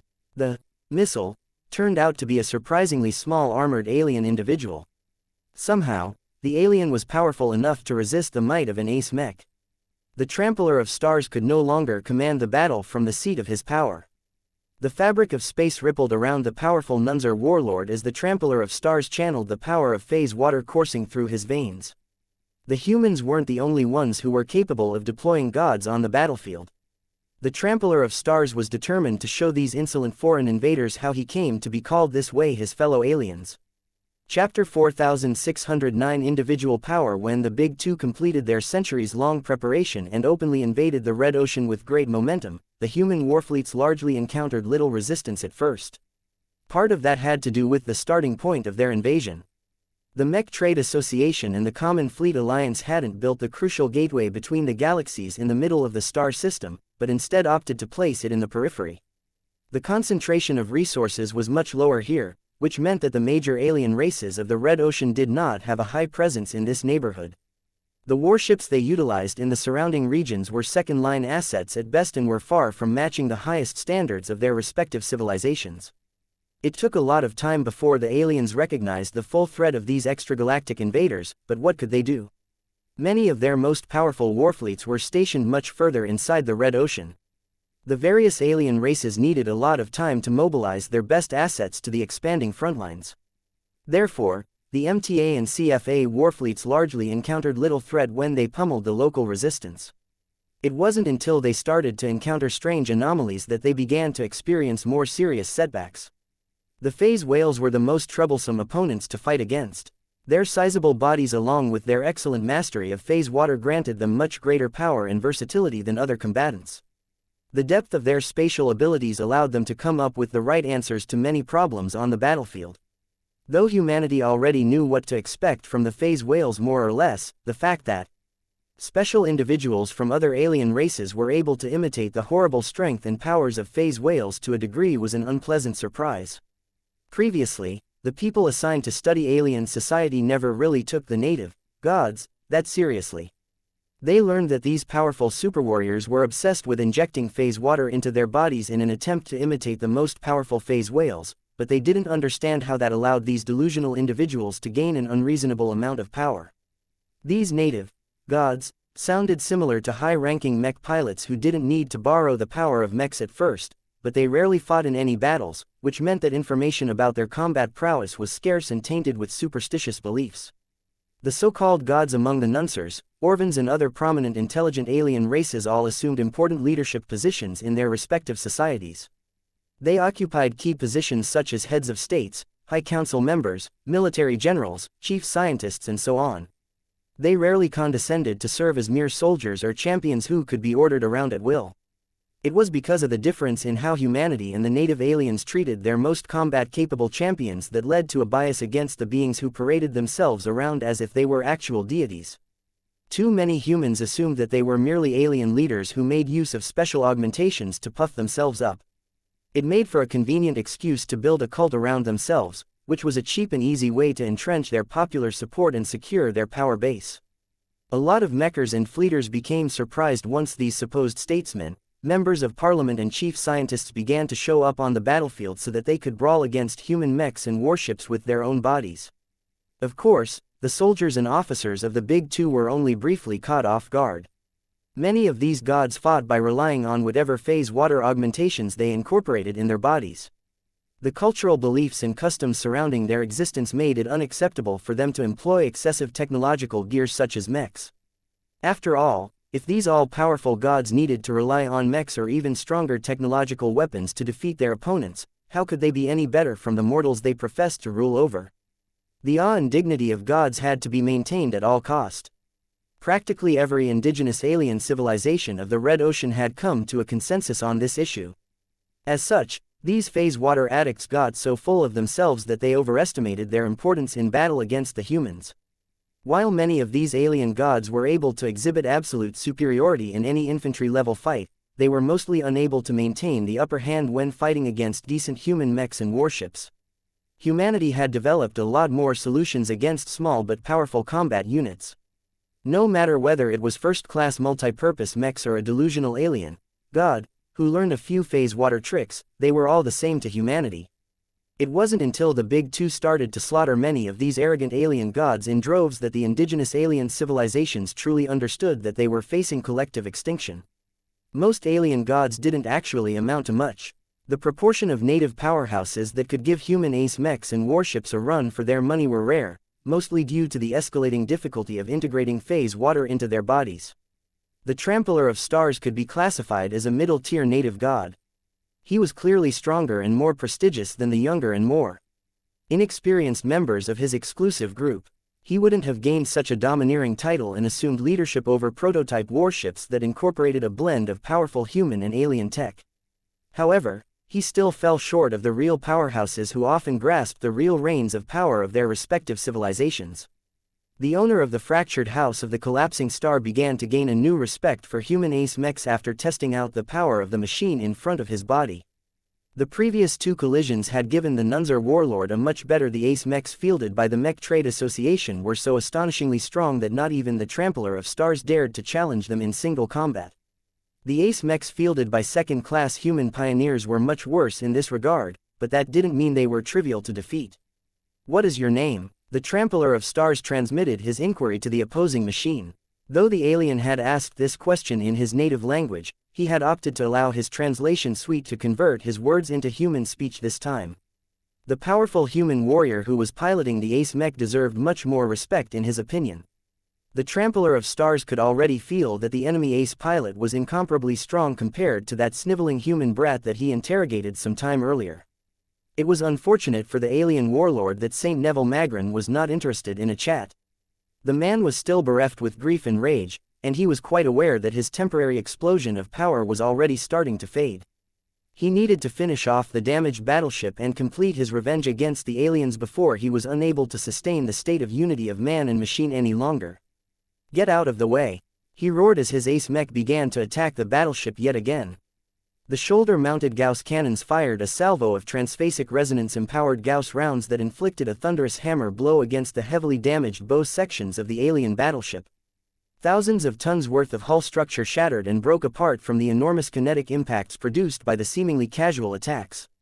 That wasn't all. Before the Trampler of Stars could charge forward and bounce the Unrelenting further away from the damaged battleship, the ace mech quickly lifted up its wrists and engulfed an enormous area in front of it with twin sprays of hot flames. The flamethrowers not only caused the Trampler of Stars to disappear from sight, but also melted and engulfed all of the damaged but reasonably intact hull sections of the front half of the battleship. However, before Saint Neville could bring his ace mech back into the hole so that the mech could burn the battleship from the inside, powerful phase water fluctuations began to ripple in front before an enormous shockwave blasted the Unrelenting backwards.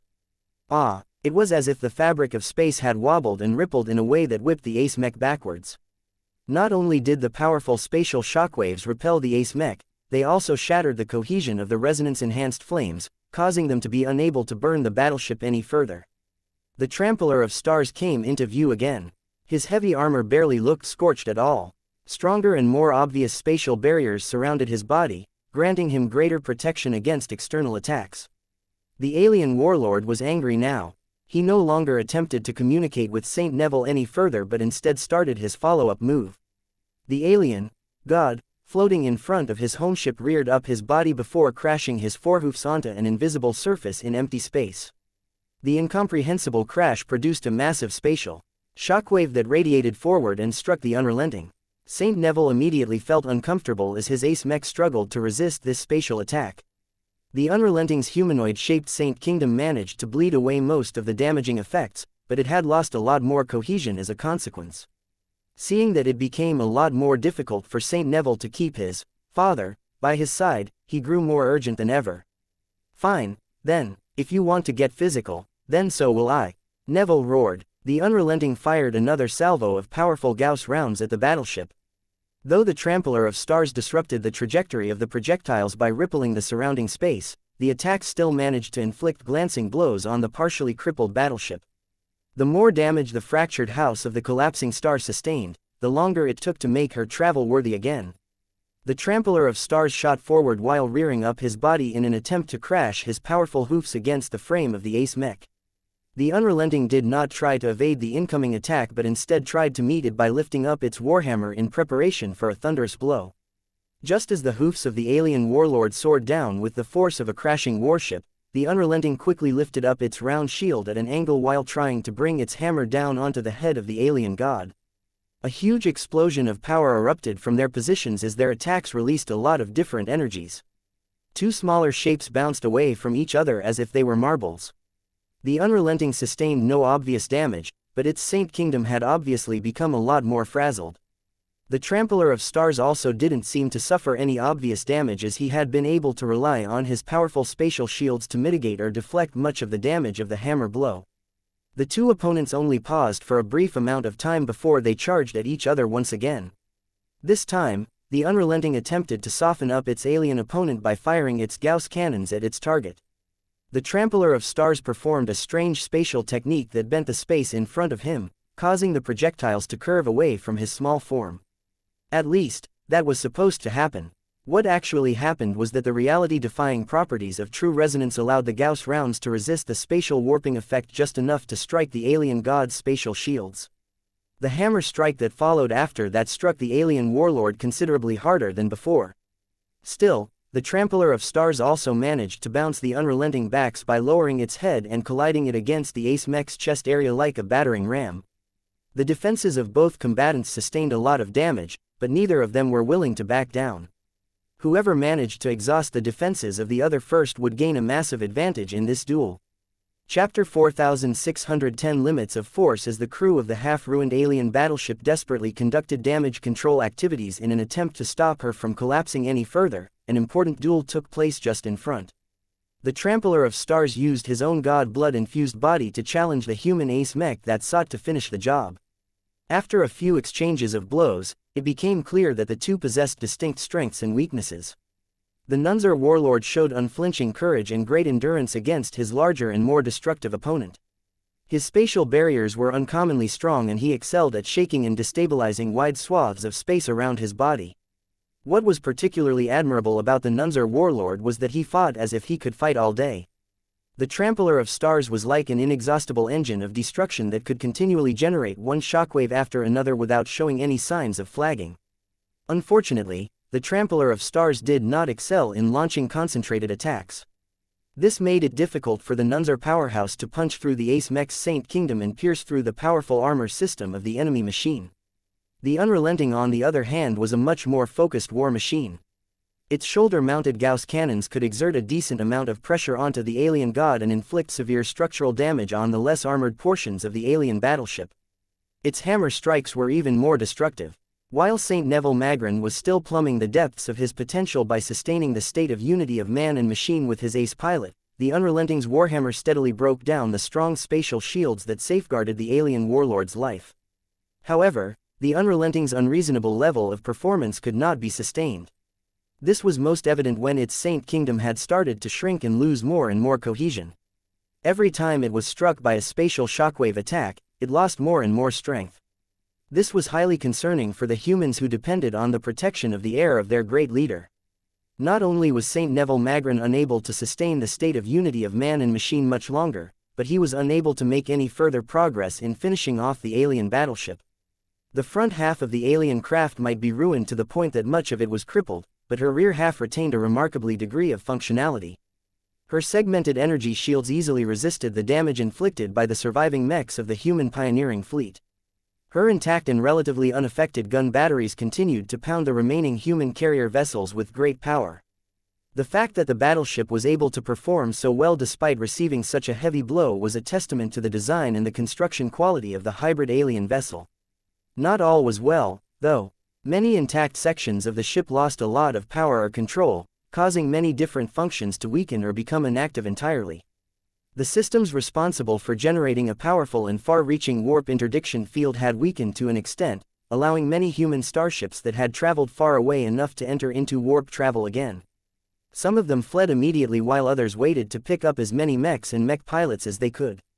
Seeing the surviving fleet carriers and combat carriers escaping the effective range of the damaged alien battlefield was a relief to St. Neville Magrin. As the heat of his fury began to fade and his exhaustion increasingly settled into his mind and body, his Unrelenting started to experience greater pressure from its immediate opponent.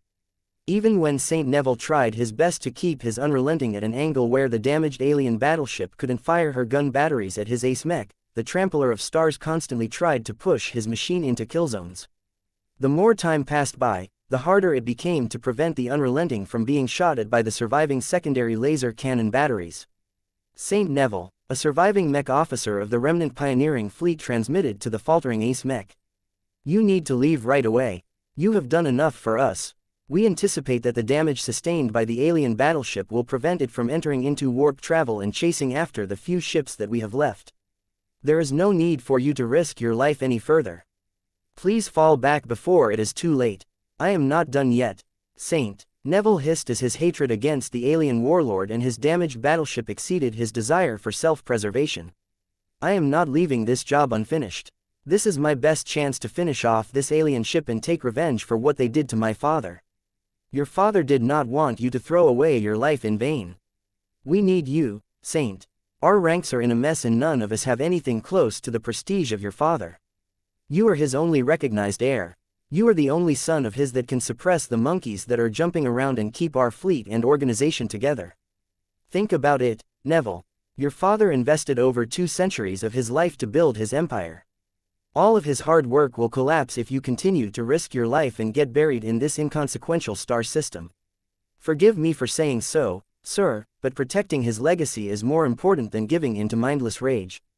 St. Neville sobered up a bit after hearing this. His father had told him to prioritize his survival and the survival of the fleet, but it was hard for him to obey these instructions when the unthinkable happened. As his ace mech futilely tried to circle around the alien battleship, only for the small but hardy alien warlord to charge and collide against the machine to push it back, Neville became increasingly more frustrated at his lack of progress. Aside from the initial heavy charge attack, the Unrelenting failed to cripple the alien battleship any further. In fact, the opposite was taking place. As the alien damage control team steadily put out fires and repaired damaged systems, the battleship showed signs of revival. Her segmented energy shield started to gain more cohesion and integrity than the opposite. Her warp drives were being repaired and readjusted as fast as possible so that she could regain her mobility. The alien vessel even started to launch her modest complement of starfighters. Despite his aggressive and tyrannical reputation, the Trampler of Stars was not a mindless beast. He patiently focused on displacing and exhausting the enemy machine as opposed to breaching its formidable defenses. He clearly understood that the human ace mech in front of him could not sustain its peak performance for long. The alien god was more than willing to stall the Unrelenting and wait until it had lost steam before going on the attack. When St. Neville Magrin could no longer maintain the unity of man and machine, he felt a lot more drained than usual. This was one of the downsides of entering this extraordinary state. Its power was incredible, but all of the energy had to come from somewhere. Right now, Neville had severely overdrafted his strength. His willpower was normally strong and incredibly resilient, but now that he had fought at a level of strength that could rival that of a senior ace pilot, his entire head was buzzing with excessive strain. The Unrelenting kept getting pushed back more and more by the Trampler of Stars. Seeing that it was impossible for St. Neville to complete a part of his quest for vengeance today, the ace pilot let out a disgusted noise and decisively turned his machine around.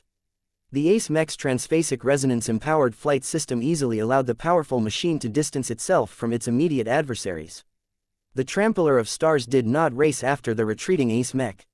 He instead hovered in front of his damaged ship and remained on guard in case this was a trick. Ultimately, the two sides diverged from each other. Neither side were willing to perpetuate this battle any further due to the heavy damage that they had sustained. Only a fraction of the Senatus prospecting fleet was left, and many of the ships that had fled during the panic were scattered all across. The star system, the fractured house of the collapsing star on the other hand, was under no condition to pursue any of the fleeing human vessels. Though she could still put up a decent fight if she started to run down individual human carrier vessels, that would only exacerbate the damage.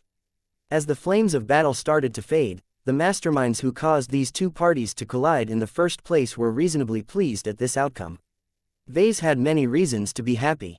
First, the Golden Skull Alliance managed to exact heavy punishment onto a vulture fleet. Even if it was impossible for the Larkinsons, Glory Seekers and Crossers to admit their responsibility for this scheme, plenty of smart people would be able to figure out the truth. Once that happened, a lot of opportunists who held malicious intentions towards the expeditionary fleet should withhold their greed. Hardly any other vulture fleet would dare to challenge a tough and aggressive opponent. Second, the alien battleship codenamed the Tower of Babel had sustained enough damage to cripple her, but not enough to destroy her entirely. Though Vase was disappointed that the rear half of the Tower of Babel held out remarkably well against the Unrelenting's brief assault, she was much less overpowering than before. The most important question in his mind was whether Lord Pyrion Yoral Tavik managed to survive this turbulent battle. Is our target still alive and well? Vase asked as he concentrated his mind onto Ilvain. The design spirit responded with a single affirmative impression. Thanks. It is nice to know that all of my efforts so far haven't been in vain. The confirmation suggested that Lord Pyrion Yoral Tavik was being held in the rear half of the battleship. From the perspective of the alien crew members, the human captive resided somewhere in the lower decks. The upper decks were mostly gone or heavily damaged, but many of the most essential ship systems were located below.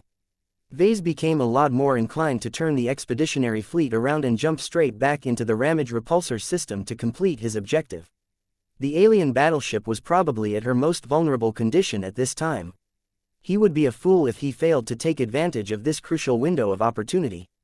The Golden Skull Alliance just needed to be wary of the intact gun batteries of the enemy battleship.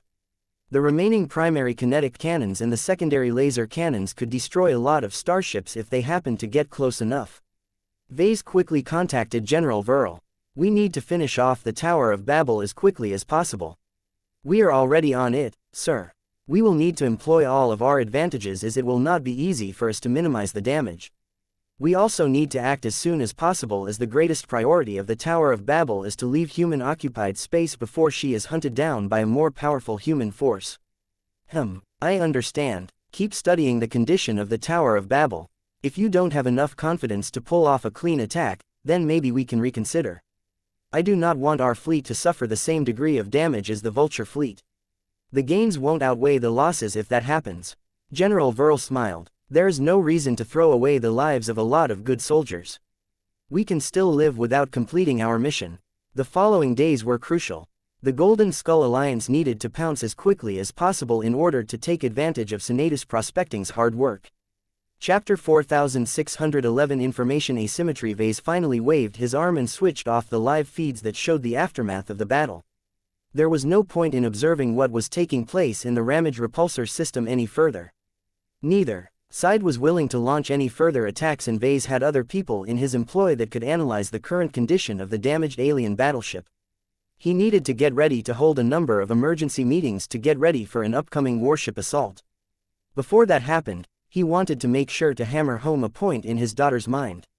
Aurelia. Yes, Papa, what is your take on this battle? Vase asked. What stands out to you? You will earn bonus points if you voice opinions that I have yet to address. His little girl frowned in thought. She was so cute when she was doing her best to impress her parents. Aurelia became so eager to meet her father's expectations that even Mana halted her current studies. The companion spirit's semi-independent personality not only provided Aurelia with another thinking track, but also allowed her to view a situation from a slightly different perspective compared to herself. Even if Mana wasn't a real cat, she still resembled one close enough. As Aurelia and Mana both spent a minute in thought, they finally came up with a few notable observations. What happened today is really sad for both sides. His older daughter mentioned. Many of their people have died and they also lost a lot of assets. The people of Senatus Prospecting should be the saddest of the two since they have lost their flagship and leader. Vase slightly shook his head. You are mentioning obvious facts. You might as well say that stars are hot. Aurelia smirked. I'm not finished yet, Papa. What I am actually trying to say is that our fleet hasn't suffered any losses throughout this battle. Senatus Prospecting and the Tower of Babel did exactly what we wanted them to do. They fought against each other and forgot about our involvement. He became a bit more satisfied when she mentioned this angle. That's correct. We took advantage of a fundamental condition to force our two enemies to turn their weapons against each other. Are you smart enough to figure it out, sweetie? Her daughter scrunched her face. She looked troubled as she couldn't figure out how she could please her father. She eventually gave up and stared at Vase with her adorable eyes. Please tell me the answer. Vase chuckled. Very well. This is a rather advanced concept that you will only be able to understand when you grow older. The key words are information asymmetry. Do you know what that means? You should already know the meaning of information, but what does asymmetry mean? I learned in my math classes that asymmetry is the opposite of symmetry. Two sides aren't equal. It is as if one of my ears is larger than the other. Yup. Now how does that tie into information? I think it means that one side has more information than the other. Aurelia concluded. In our situation, our side knows the most. We knew about the existence and location of the Tower of Babel, whereas Senatus Prospecting remained clueless. Neither of our adversaries figured out that they were being baited by us until it was too late. He. Vase amusingly grinned. The asymmetry still exists. If I am correct, the aliens haven't even figured out that they were fooled. I just lured the Tower of Babel out of the brown dwarf star. After that, I made it seem as if the Senatus Prospecting fleet destroyed a connection to a powerful phase whale by blowing up the bait. The aliens predictably went mad and laid all of the blame at the feet of the humans directly in front of them. They might not even know about the existence and the proximity of our own fleet. That will help if you want to attack them, the little girl cleverly remarked. Vase nodded. Ah, I see you've caught that important detail. You are correct. Our goal is to rescue a human prisoner that is trapped on the damaged alien vessel. The battle that just concluded a moment ago hasn't changed that. This means that it is still important to maintain a significant information advantage over the other party. We don't want the surviving aliens to know we are coming and prepare for our upcoming attack in advance. Won't the survivors of Senatus Prospecting tell the aliens what truly happened? Our other enemies know about us and must have figured out that we are responsible. It will be much harder for us to attack the Tower of Babel if the alien soldiers learn about us in advance. Vase nodded. You are technically correct, but the aliens may not be receptive to a message from an enemy that managed to cripple the front half of their proud battleship. Besides, it might not even matter anymore if we cannot exploit the information asymmetry between us and the aliens. Do you know why? Because the aliens have lost too much. Correct, but what I really wanted to hear is that we have an overwhelming strength advantage over our opponent. He told her, strength makes everything easier. An unbeatable opponent suddenly becomes vulnerable if you have the strength to overpower your adversary. You don't have to resort to risky, convoluted schemes like the one we just pulled off. We can just knock on the doors of the aliens and smash them apart. His daughter made another remark. This is what you wanted from the start. You wanted to attack the Tower of Babel, but you did not have the required strength. You had to rely on another attack method to soften up the enemy. Vase smirked again. That is correct. That ties into another trick that I am fond of using. You see, we managed to advance our interests without paying any real price. Instead, one of our enemies had inadvertently taken the initiative to pay the price in our stead. That is the delicate art of making others pay for your benefits. Many of the most powerful and successful organizations have excelled in this art. If our clan wants to join their ranks one day, it is essential for us to master the associated methods. Remember, Aurelia, it is not really impressive to use our own army to defeat an enemy army. This is because we will always incur serious damage in battle. If this happens often enough, our forces will become so damaged that we cannot protect ourselves anymore. A true victory should look like this. Instead of dispatching mechs and mech pilots, we instead made clever use of trickery and our unique advantages to win a battle. This is the most ideal way to solve our problems. We should only contemplate a frontal battle when we have exhausted all other alternatives. He didn't think this way at first, but after he continued to learn from the likes of General Verl, Minister Shetterin and Director Calabast, he had wisened up. The stakes had become too high for him to be as gung-ho about resorting to violence as before. The idea that he wanted to impress in his daughter's mind was that the Larkinson clan had already lost if it needed to resort to a fight to fulfill its goals. He left his oldest daughter with those thoughts. She needed to internalize these lessons before he was ready to teach her more. A few hours later, Vase received an action plan that the leaders of the Golden Skull Alliance had formulated in the past few hours. In truth, their staff already prepared the basic frameworks of several different plans. Once the damaged state of the Tower of Babel became clear, the planners were able to take the most appropriate plan and adjust its parameters to the current situation. Vase expected that General Verl and the others would decide on two different courses of actions. The Golden Skull Alliance could either launch a general assault on the Tower of Babel, or send in an infiltration team that could rescue Lord Pyrian Yoral Tavik as quietly as possible while the aliens were distracted with repairing their vessel. He became surprised when General Verl presented a different plan that combined the steps of several other plans. Vase hesitated. We need to strike while the iron is hot. General Verl's projection responded. The man looked as if he was in a hurry. It is safest for us to wait until we wait for all of our starships to cycle their FTL drives, but there is no need for us to wait so many hours.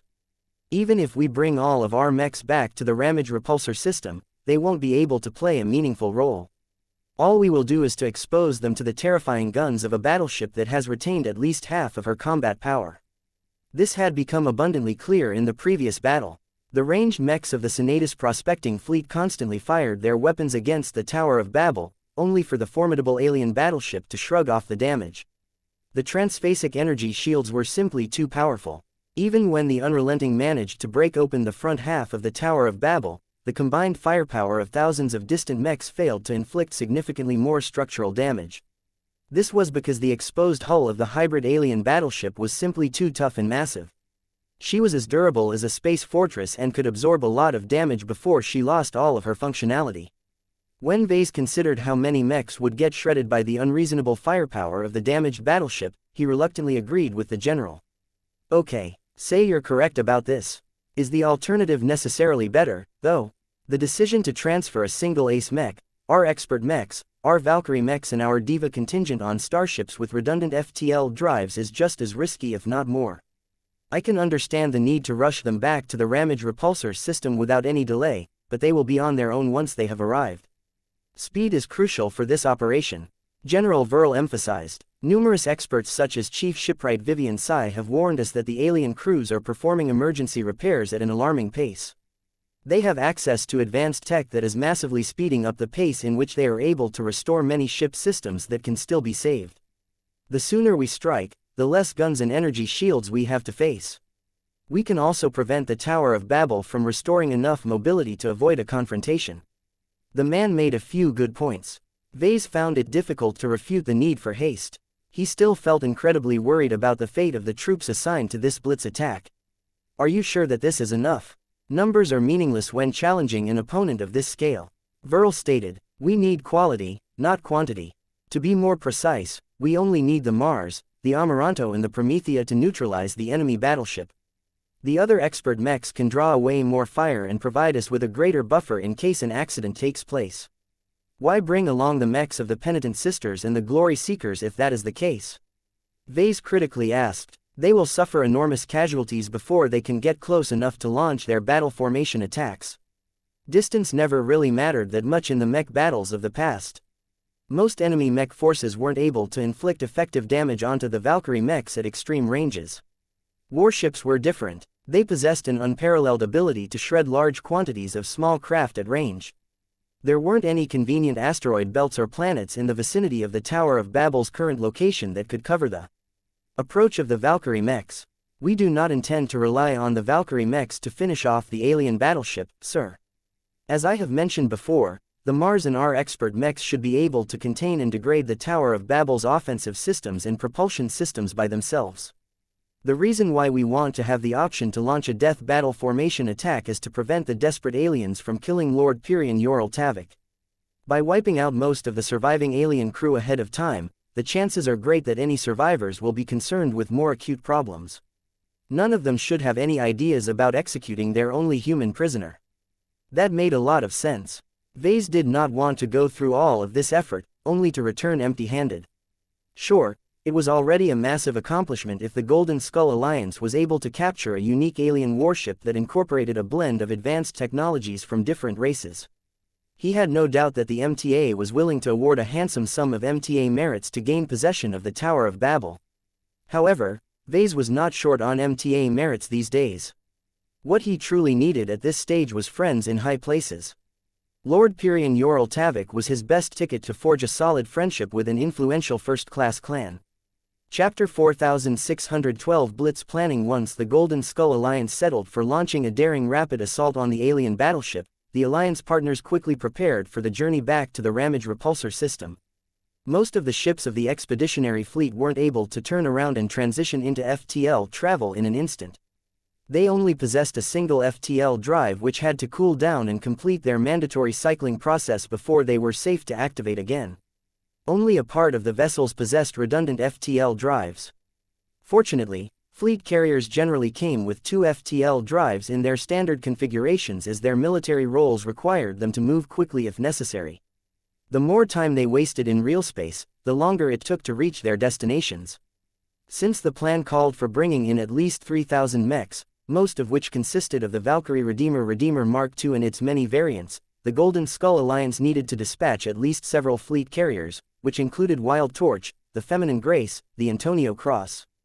The planners of the upcoming Blitz operation purposefully decided against sending out the larger and more heavily armored fleet carriers such as the Gorgonean, the Hemington Cross, the Indigo Tremor and the brand new Vengeance of the Hegemony. Instead, they intended to stuff the remaining Valkyrie mechs into the combat carriers that happened to be luxurious enough to be outfitted with a redundant FTL drive. Our greatest priority is speed, Chief Minister Abigail Avern told Vase over a comm call. If we want our rapid strike force to reach the Tower of Babel as soon as possible, we cannot afford to bring a single slow ship along. The pace of the strike force will be constrained by its slowest element, so adding a single elephant is enough to slow down a pack of cheetahs. Though she was mostly engaged with leading the clan as a whole these days, that didn't mean she lost her expertise in starships and naval combat. She could still help the Larkinson clan a lot in naval affairs. I understand that, but is it worth it to rush towards the battlefield with a bunch of flimsy carriers? Aside from the Wild Torch, all of the other vessels on the list weren't designed to endure a lot of attacks. Their hull plating is thin and they aren't equipped with a lot of shield generators. Whether we send in a slim and fragile vessel such as the Antonio Cross or a large and heavy behemoth like the Vengeance of the Hegemony makes no difference against our current opposition. The former Commodore of the Penitent Sister responded with a rueful smile. It only takes 2 salvos from a single primary kinetic cannon battery to destroy the Seeker of Wealth. If even a higher-end battle-oriented fleet carrier cannot withstand 6 heavy kinetic rounds from the Tower of Babel, no second-class fleet carrier can do any better. Vase sobered up when he recalled how easily the alien battleship destroyed fleet carrier after fleet carrier in the earlier battle. Senatus Prospecting lost almost its entire complement of capital ships in so little time. Okay, I understand why we shouldn't bring our bigger ships. What makes you think our smaller and faster carriers will do any better? The effective range of the Tower of Babel is not unlimited, especially now that she has incurred heavy damage. The chief minister smiled. There are many practical constraints, sir. As long as our carriers remain far away enough, it becomes much harder to track and land accurate shots with the primary gun batteries of the Tower of Babel. We just need to deploy our mechs early and have them approach the alien battleship under their own power for the final leg of the journey. Vase understood what she was talking about. When ships were thousands of kilometers away, it became exponentially more difficult to nail a target with a gun. Just a minute shift in angle or position was enough to make an attack miss by hundreds of meters. The problem was much greater in the case of projectile weapons, as it took precious time for their physical output to reach their intended targets. The small delay was enough for faster and more maneuverable units such as mechs and warships to evade any incoming attacks. Landing a successful hit often came down to luck rather than skill. What about the Tower of Babel's secondary laser cannon batteries? Vase critically asked. Those primary gun batteries are obviously designed to achieve naval firepower superiority at short to medium ranges, so they're not as effective at longer ranges. In order to compensate for this shortcoming, the designers of this warship have cleverly paired her with smaller and nimbler laser cannons. These guns might not be able to destroy a fleet carrier in 6 shots, but they can still wear down our more fragile fleet carriers with highly accurate fire. The effective range of those warship-grade laser cannons was incredible. Even if many of the laser cannons incurred varying degrees of damage and misalignments that made it a lot more difficult for them to maintain a concentrated beam at extreme ranges, Vase did not dare to gamble on this matter. However, the planners already formulated a countermeasure. Those laser cannons are accurate, all right, but can they land their shots on ships that are traveling at relativistic speeds? Chief Minister Abigail grinned. If we maneuver around the star system and slingshot our strike force around the brown dwarf star, we can approach the Tower of Babel at relative speeds that make it a lot harder for the enemy battleship to destroy any of our ships. This is the only way we can protect our fleet carriers and combat carriers from getting downed in open space. Relativity screwed up a lot of battles in space. When both sides traveled at wildly different speeds, it became a struggle to calculate where to aim a weapon so that its output struck a ship that would be at that specific coordinate in an indeterminate time in the future. There were so many extreme variables at play that not even the best processors could ensure a single hit. While Vase understood how his strike force could take advantage of this phenomenon to prevent themselves from getting demolished in an instant, there was one enormous downside to this maneuver. If we do this, any mechs that launch from those carriers will also travel at relativistic speeds. They will essentially launch an extremely fast flyby past the Tower of Babel. Their contact time will be measured in milliseconds. That is what we are going for, sir. We do not intend to swing our ships and mechs past the alien battleship at blinding speeds. We only need to build up sufficient speed to preserve our carriers and give our Valkyrie mechs a chance to close in on the Tower of Babel without exposing them in open space for long. Have you noticed that each time a group of mechs launch a battle formation attack, their powerful energy attacks propagate forward at speeds relative to the mechs in question? If our Pentinent Sister and Glory Seeker mechs travel forward at significant fractions of the speed of light, it will be impossible for their targets to evade the incredibly fast death wave attacks. That won't be as effective as you wish. Vase shook his head. The death energy will just sweep through the hull of the Tower of Babel without giving it any time to exert its effects. This means that our mechs can't move too fast if they want to launch an effective death energy battle formation attack. Abigail Avern's expression turned a little more serious. We already suspected that and have taken this possibility into account. We will need to perform a lot of complex maneuvers in space in order to plan out the right speeds, trajectories and acceleration profiles given all of the constraints we are working with. We are still in the process of calculating our solutions, but we will have it done by the time our strike force returns to the ramage repulsor system. Even though Vase was able to process a lot more calculations than before, even he didn't look forward to this cumbersome task. Well, at least we are in a position to plan all of these complicated maneuvers in advance. Vase remarked, "It is always better to be fully prepared when entering into battle. We probably won't be able to take the Tower of Babel by surprise this time, but the aliens should know little about our performance while we know more about their battleship." There was still enough information asymmetry for the Golden Skull Alliance to exploit. Vase would have been a lot more reluctant to commence this assault if the aliens knew exactly what was coming. They continued to discuss a few more details about the Blitz operation. One of the most crucial aspects of the plan was that if they wanted the Valkyrie mechs to do their jobs, the Mars along with support from ranged expert mechs needed to distract the Tower of Babel as much as possible. We speculate that the Tower of Babel's mobility systems are at least partially intact and in working condition. Abigail explained, "It will become a lot harder for us to complete our mission if the alien battleship will not remain in place. Our high-ranking mechs must do their best to cripple the mobility of the Tower of Babel and ideally knock out as many gun batteries as possible. This will help our Valkyrie mechs get in range and successfully launch their battle formation attacks without getting destroyed or being left behind." Vase looked troubled. They will have a hard fight on their hands if that is the case. No matter what kind of opposition they will face, they must tackle the situation mostly by themselves. That is yet another reason why we need to move quickly. The longer we delay, the more the Tower of Babel has restored her combat effectiveness. We already know that the ship can repel or defeat an ace mech when she is in her prime.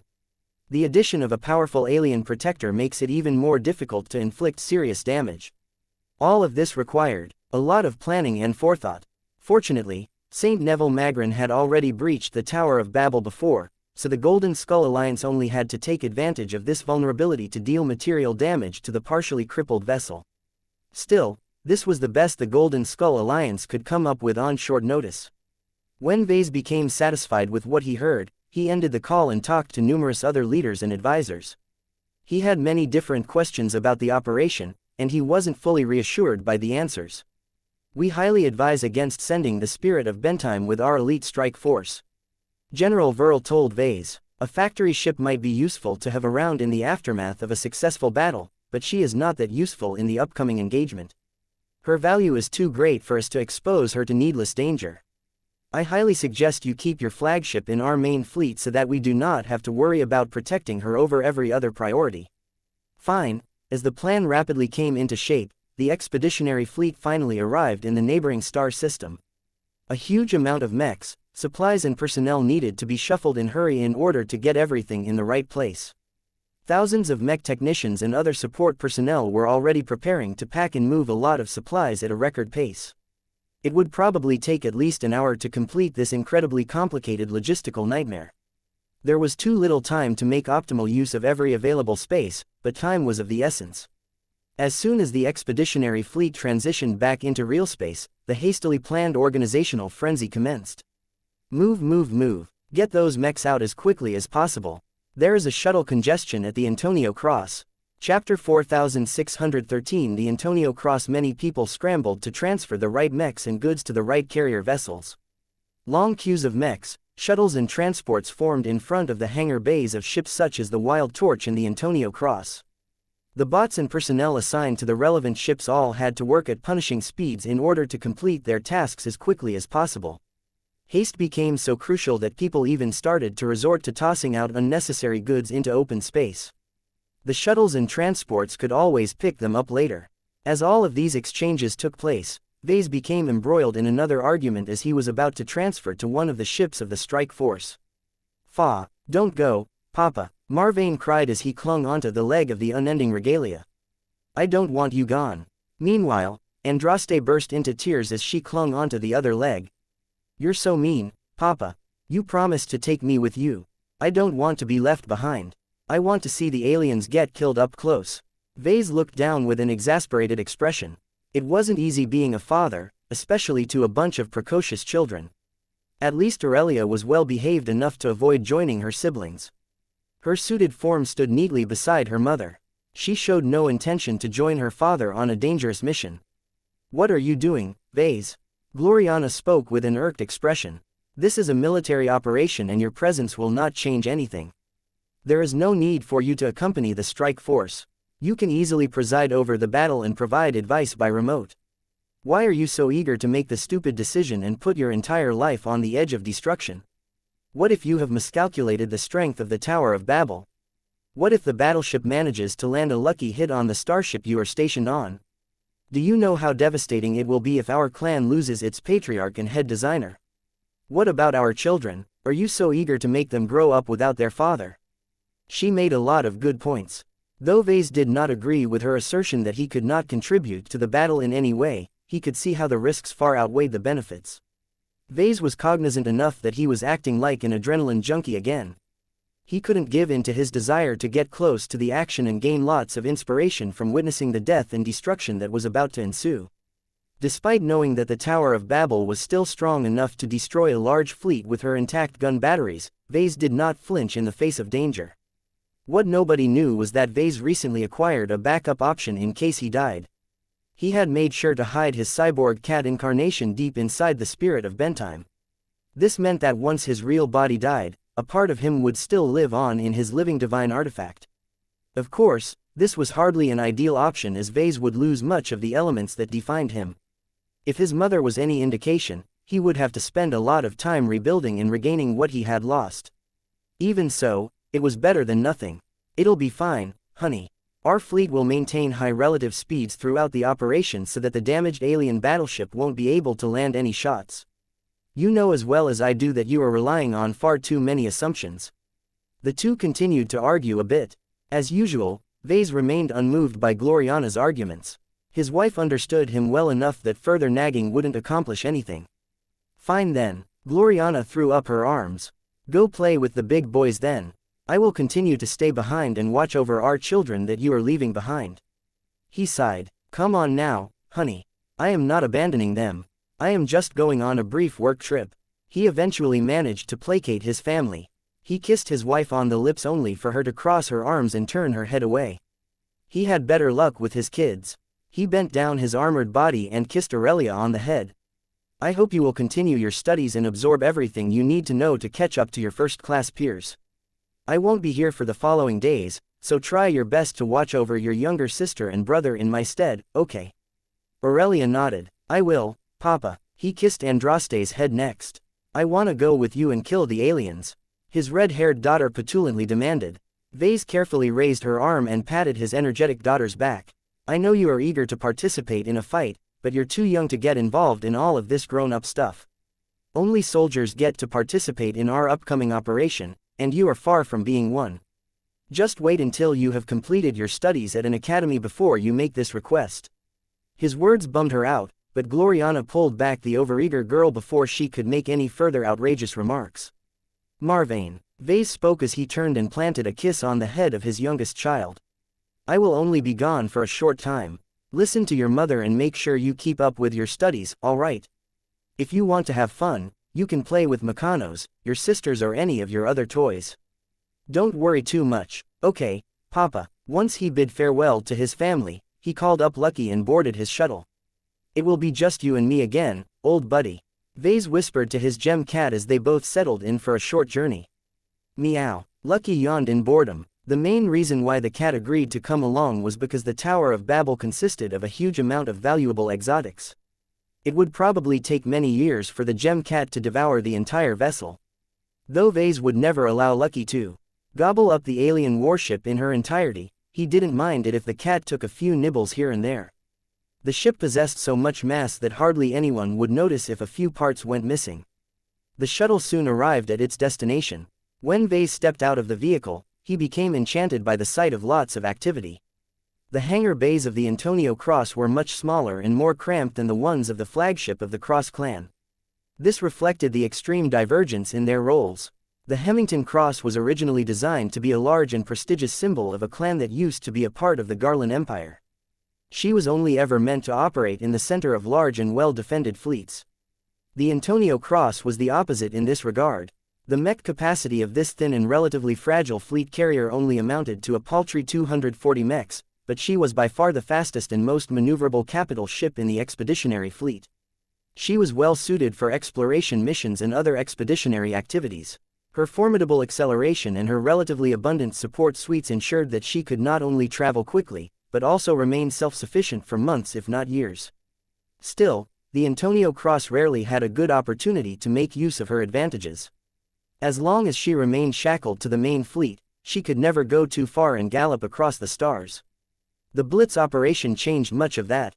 Though she was still accompanied by a number of other fast carrier vessels, her excellent mobility caused her to play a much more crucial role than other starships. "Welcome aboard the Antonio Cross," Master Benedict Cortez said as he approached the new arrivals. "We have already prepared sufficient quarters for you and your men, though I am afraid that our workshops are not available." "It's okay, Master Benedict. I don't think I need to do any tinkering. Our mechs are already in good condition, so they don't need extensive adjustments to participate in the upcoming operation. Your living mechs are starting to arrive." Both Vase and Master Benedict turned and saw that a small procession of expert mechs entered the busy hangar bay. Numerous Valkyrie mechs and shuttles had to move out of the way in order to provide enough room for the new mechs. A lot of personnel in the vicinity interrupted their work as they became affected by the glows of so many living mechs. As familiar machines such as the Dark Zephyr, the Amaranto and the Minerva settled into their assigned berths, groups of recently transferred Larkinson maintenance crews attended to them in order to make sure their frames were in order. "Did you bring one of your mounted wargear loadouts for the Everchanger?" Master Benedict asked. Vase shook his head. "Not this time. The Everchanger is assigned to lead the Penitent Sister battle formation, so he won't remain in the rear like our other ranged expert mechs. The firepower bestowed by the City Breaker isn't enough to punch through the defenses of the Tower of Babel. Instead, all of that additional bulk will only slow him down and make it easier for him to get blasted by the massive guns of the alien battleship." The master mech designer threw an odd look at his younger colleague. "Your mechs have gendered pronouns now." "Ah, that is a recent development." Vase chuckled. "My living mechs don't really care that much whether you address them as it or something else. They accept their identity as machines, but they have also started to take after their users, many of whom are distinctly men or women." Master Benedict gazed at the Larkinson expert mechs with a more critical eye. "I can see why this has become the case, but not every mech pilot will be eager to call a living mech this way. It will be challenging for most people to determine the gender of every mech, especially since they are rarely designed with this distinction in mind. I highly advise you to adjust your mech designs so that people have an easier way to determine whether they are looking at a male or female mech." That was good advice. Vase should have thought about it earlier. "I will work on it, though I don't think it is worthwhile to make too many radical changes to a mech design." "Well, I will think about it later." He shrugged. "Where is the Mars? It's been a while since I last saw our most powerful collaboration work." "We have transferred the Mars to one of the workshops of this ship. I am in the process of applying specific tweaks and modifications to better prepare the Ace Mech for a confrontation against our upcoming alien opponents. Fighting a battleship demands a different approach, and we also have to take that oddly powerful Nunzer god into account." Vase immediately frowned. "I don't think that creature deserves to be called a god. Using this loaded word will also cause us to fear this opponent more than we should." Benedict didn't look like he cared all that much. "We can call him a Phase Lord if you prefer to use more neutral terminology.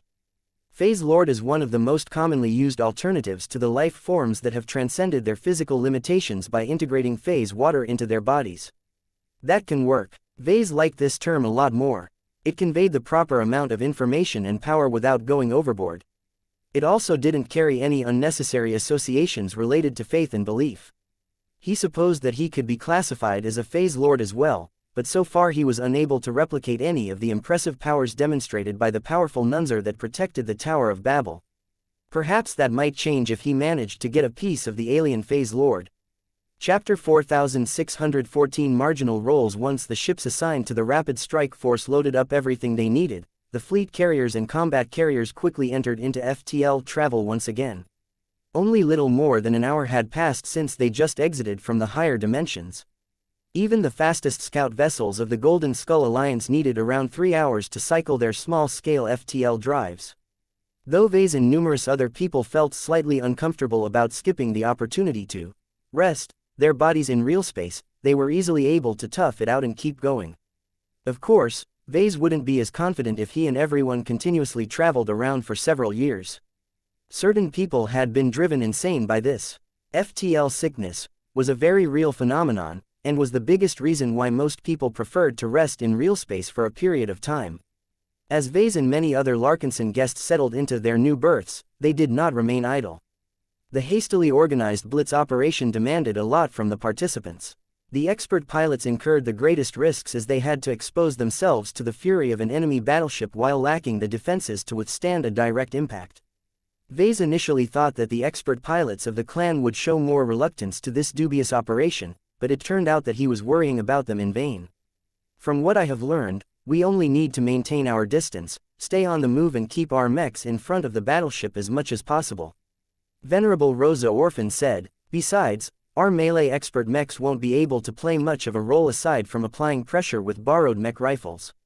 We're not allowed to get close until we receive confirmation that the enemy ship has lost most of her guns.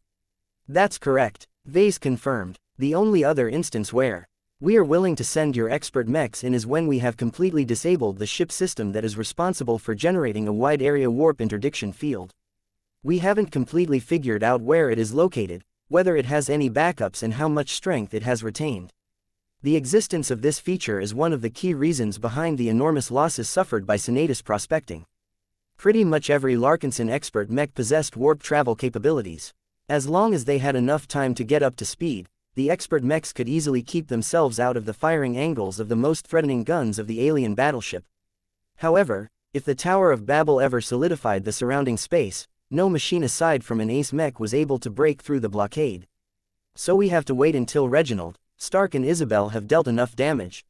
Venerable Orphan frowned. In short, yes, the Amaranto and the Promethea don't have the firepower to penetrate the battleship's energy shields. I'm not too sure whether the Mars can do any better, but if it isn't able to summon a lot of burst power like the Unrelenting, I don't think it will have a good time. Vase smirked. That is one of the reasons why we are in a hurry. There is a giant vulnerability in the front of the alien battleship. Our ship experts have closely analyzed the state of the heavily damaged vessel and have tentatively confirmed that her energy shield coverage is much weaker at the front. We can see signs of this from the live feeds of the battleship by observing how the alien repair crews are hurrying to install additional energy shield generators at the undamaged sections in the middle of her hull. These emergency modifications are anything but simple. It takes a lot of wiring and other structural work in order to install the enormous shield generators and supply enough energy to keep them going. We need to strike before the aliens complete this crucial reinforcement plan. As far as the analysts could tell, the Tower of Babel possessed a lot of redundant energy shield generators.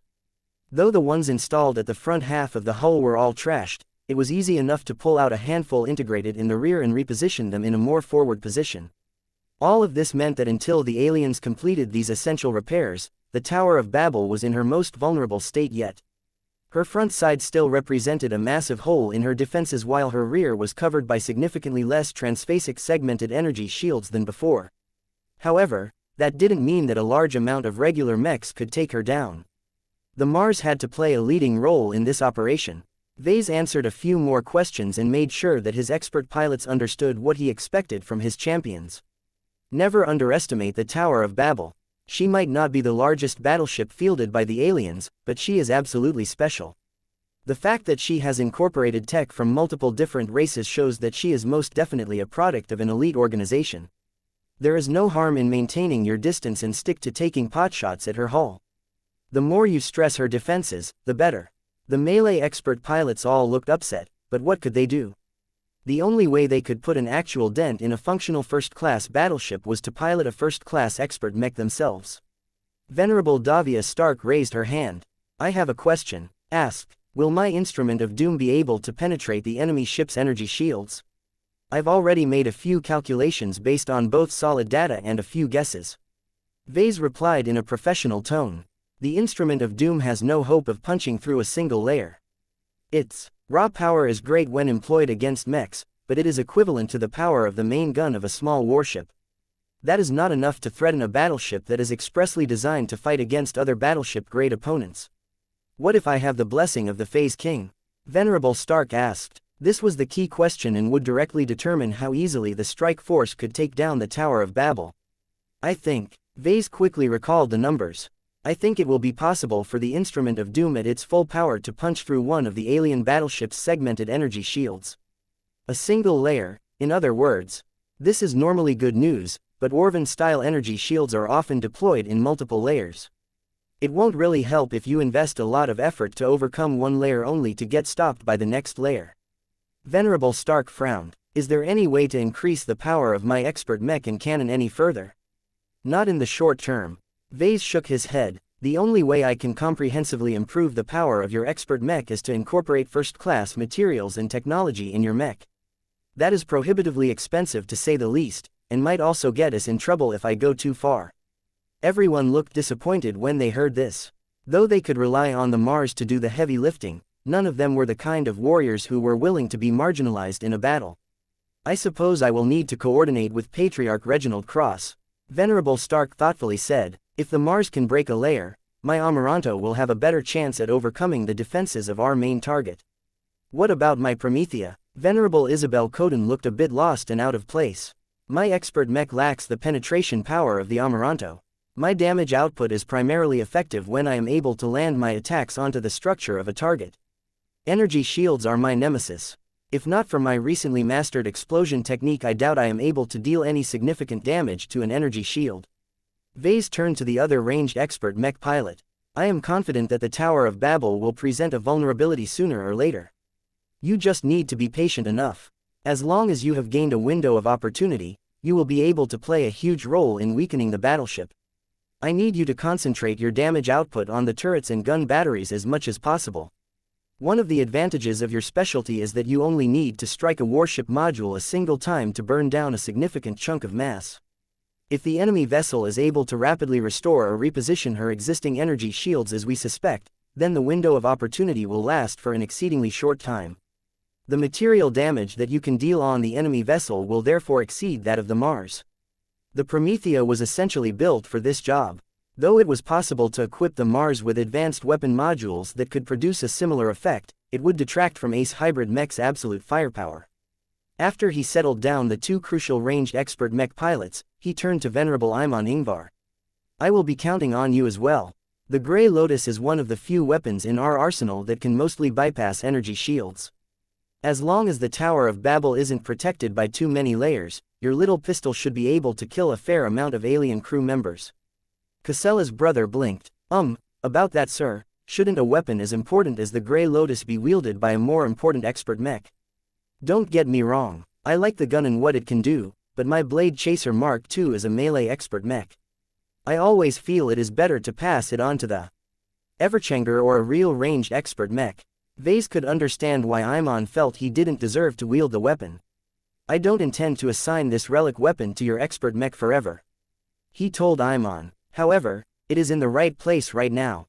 Our real ranged expert mechs can already count on their current armaments. It is better to pair the Grey Lotus with a melee expert mech like your Blade Chaser Mark II. You're a pretty decent shot among melee specialists and you have already trained with it for several months. It is the height of foolishness to reassign the gun to another expert mech on the eve of another operation.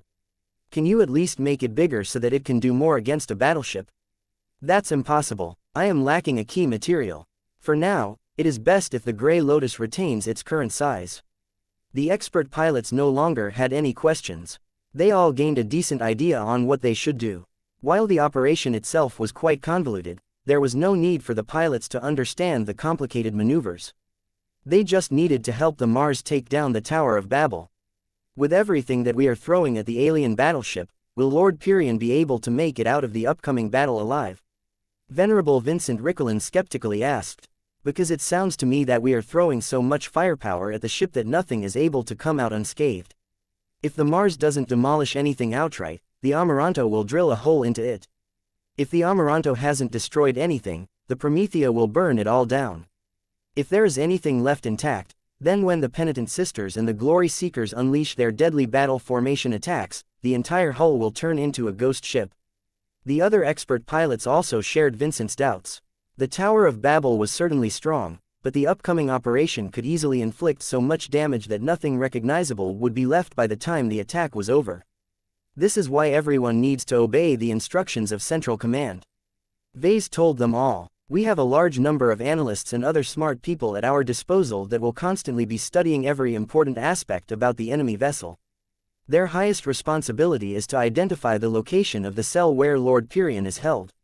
We think he is stowed somewhere in their lower decks, so don't worry that a surface attack will accidentally kill him. You should primarily focus your firepower on destroying the enemy battleship's external weapon modules. The Tower of Babel will be completely at our mercy if we have neutralized the majority of her guns. In short, there were multiple ways to complete their objective. Vase did not entirely want to put all of his hopes on the high-ranking mechs or the battle formation attacks to finish off the Tower of Babel by themselves. It was much safer and more prudent to spread his bets and prepare a few contingency plans. He even thought about stuffing Lucky into a Diva stealth shuttle and having him infiltrate the alien battleship when she was distracted by all of the mechs. Perhaps it was time for his cat to don his misfortune harness once again. Chapter 4615 Upgrades to the Mars. Out of all of the combat assets employed for the Blitz operation, no mech played a more crucial role than the Mars. As the only ace mech of the Golden Skull Alliance, its strategic and material value exceeded that of all of the expert mechs put together. In fact, the Mars was more valuable than several fleet carriers put together. Vase could even make an argument that all of the ships of the Golden Skull Alliance weren't as valuable as a single combination of an ace mech and a mech pilot. This was because a functional ace mech could defeat entire pioneering fleets on their own, particularly if the latter did not enjoy the protection of an ace mech itself. In the past, ace mechs at least required the support of a carrier vessel in order to transport it to the battlefield and back, but even that rule was no longer mandatory. Although the Mars was not expressly designed to engage in interstellar travel, it could travel to another star system in an emergency. The speed and efficiency was awfully low, though. The Pulsar V1 was mainly designed to function as a battlefield-oriented transphasic flight system. This meant that it was good at making a mech move rapidly in short to medium ranges but was not the best at longer cruises. Warp drives were also around 10 times slower than FTL drives when it came to star hopping, so it might take an ace mech several months to reach a destination.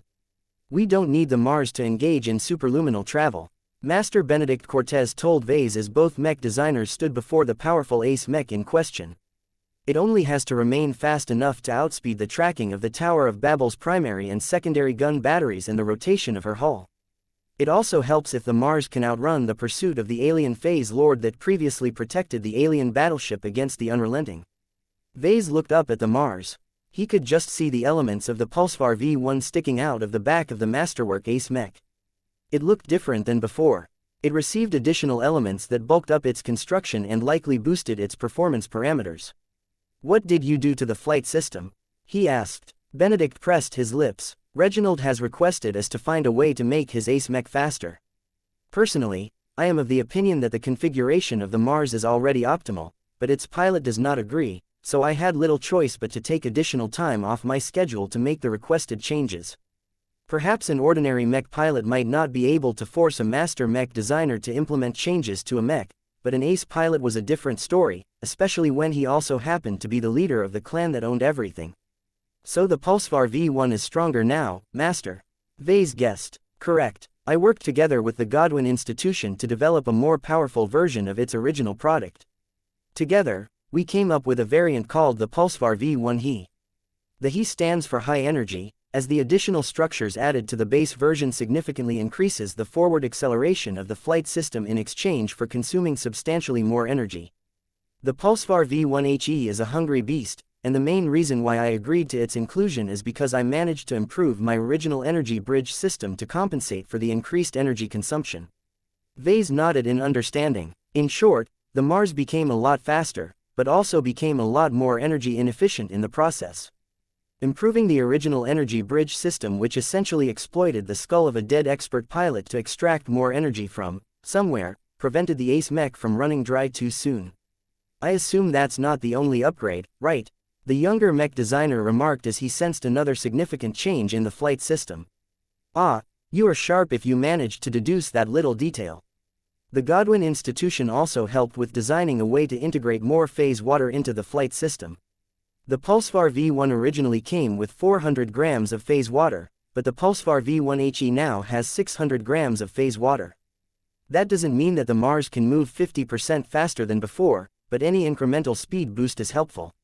Now that Vase had gained a much greater understanding of phase water, he realized how impressive that sounded. While it was easy to stuff more phase water into a relatively small object like a mech, it became exponentially more difficult to keep it all stable. Significant concentrations of phase water had a tendency to mess up the surrounding space. Expensive measures needed to be taken in order to suppress their spatial fluctuations and prevent the mech in question from tearing itself apart. If this factor didn't play a role, then Master Benedict and the Godwin Institution could have easily stuffed several kilograms of phase water into the transphasic flight system. In fact, they could still choose to do so, but they haven't because most of the phase water quota was already taken up by the Abassi's armor. One of the reasons why the Mars performed so well in its duel against the Neo Amadeus was because 11 kilograms of phase water stuffed into the Abassi's armor allowed the Ace hybrid mech to withstand a lot of punishing blows. There was no way that Master Benedict was willing to compromise the excellent defenses of the Mars in exchange for a bit more speed. Survival mattered the most. The previous Cross clan had gone from heaven to hell in a single go after Lord Hemington Cross met an untimely demise. A repeat of that outcome had to be avoided at all cost. Once Master Benedict filled Vase in on the changes to the flight system, they moved closer to the mech itself and discussed the other tweaks made to the Ace mech. High-ranking expert mechs always remained in development. Perhaps Master Benedict didn't work on the Mars non-stop, but he should definitely get back to its design from time to time in order to optimize its design, apply incremental improvements and replace outdated parts with newer versions that just became available. Vase learned a lot from this tour. Though he had taken part in the original design process, he no longer remained up to date on the state of the Mars. His wife received much more information than him because the Mars also incorporated her God-body solution. Though many of the changes were rather incremental in nature, Vase could see what they represented. The Mars was alive in more ways than one.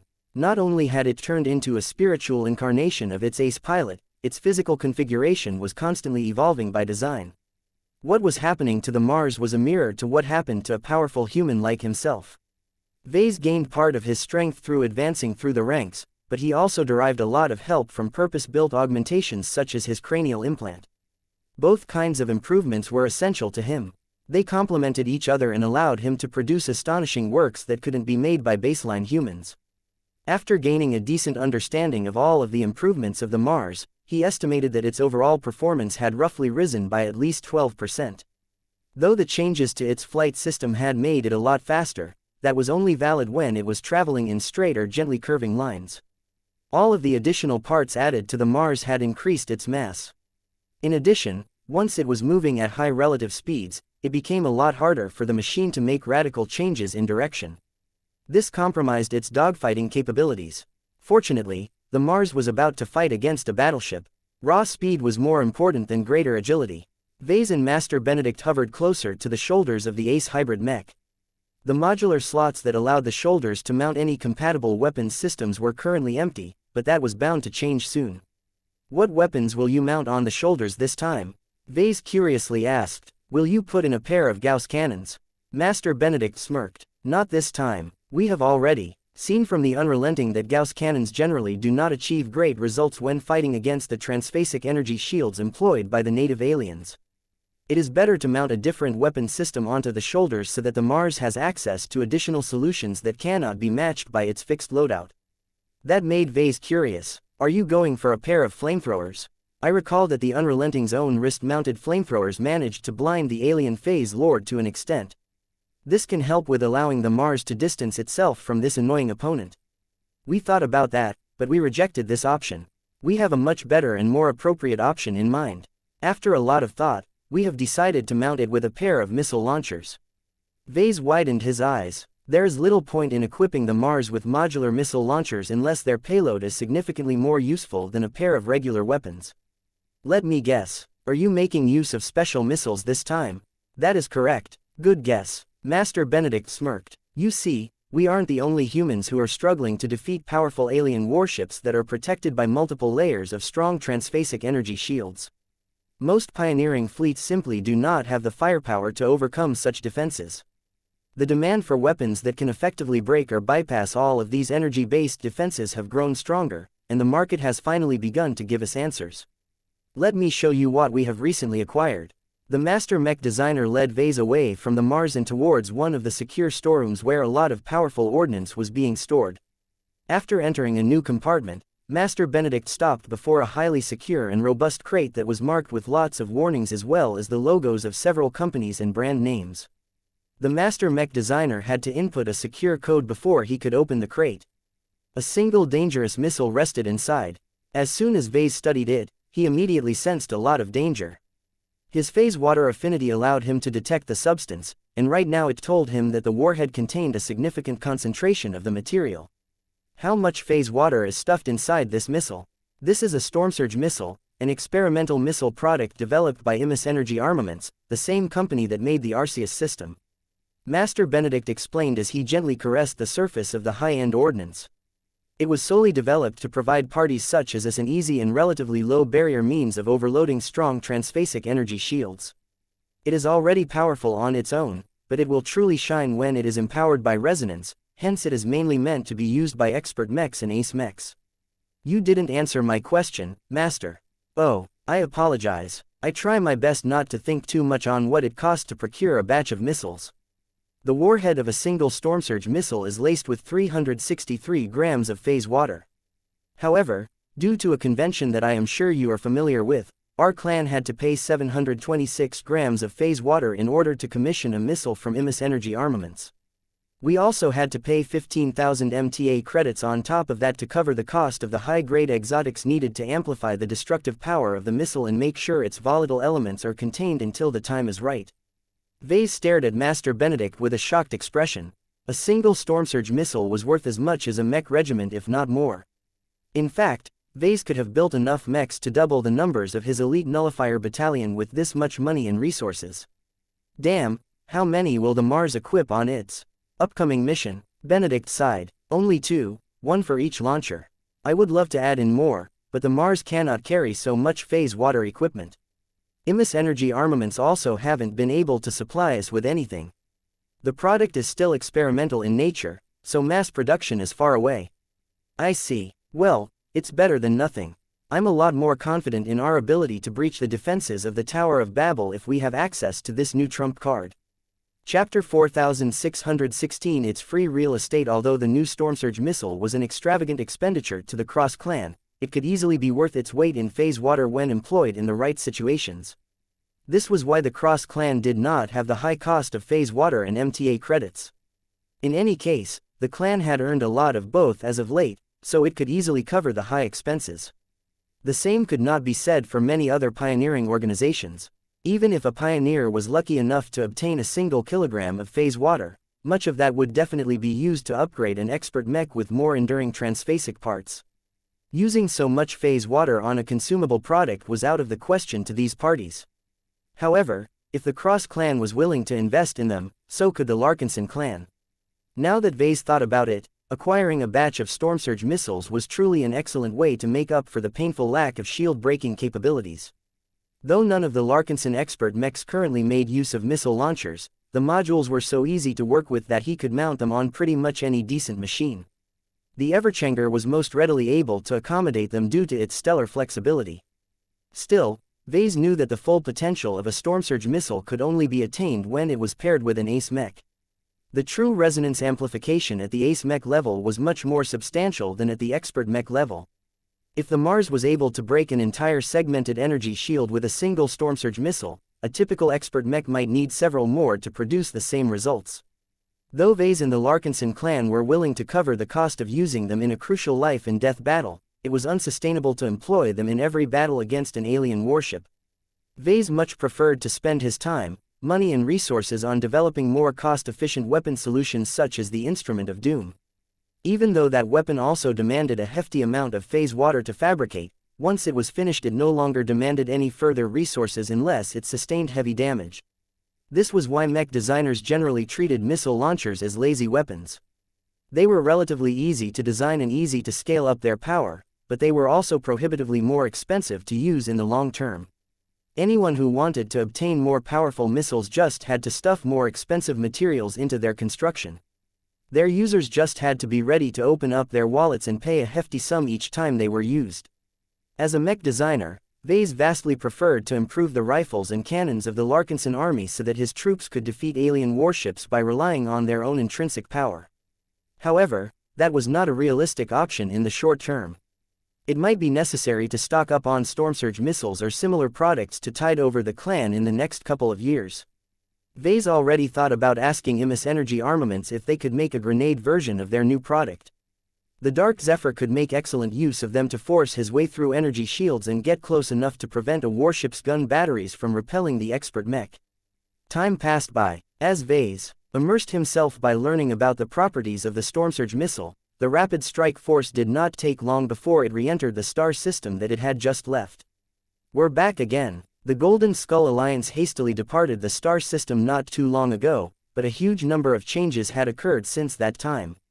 A destructive battle took place between another pioneering fleet and a hidden alien battleship. The sensor systems of numerous ships such as the Antonio Cross easily registered the large and expansive debris field orbiting the brown dwarf star. Once, much of that debris consisted of fully functional fleet carriers and combat carriers. The destruction of so many valuable human starships represented a painful loss to any pioneering organization.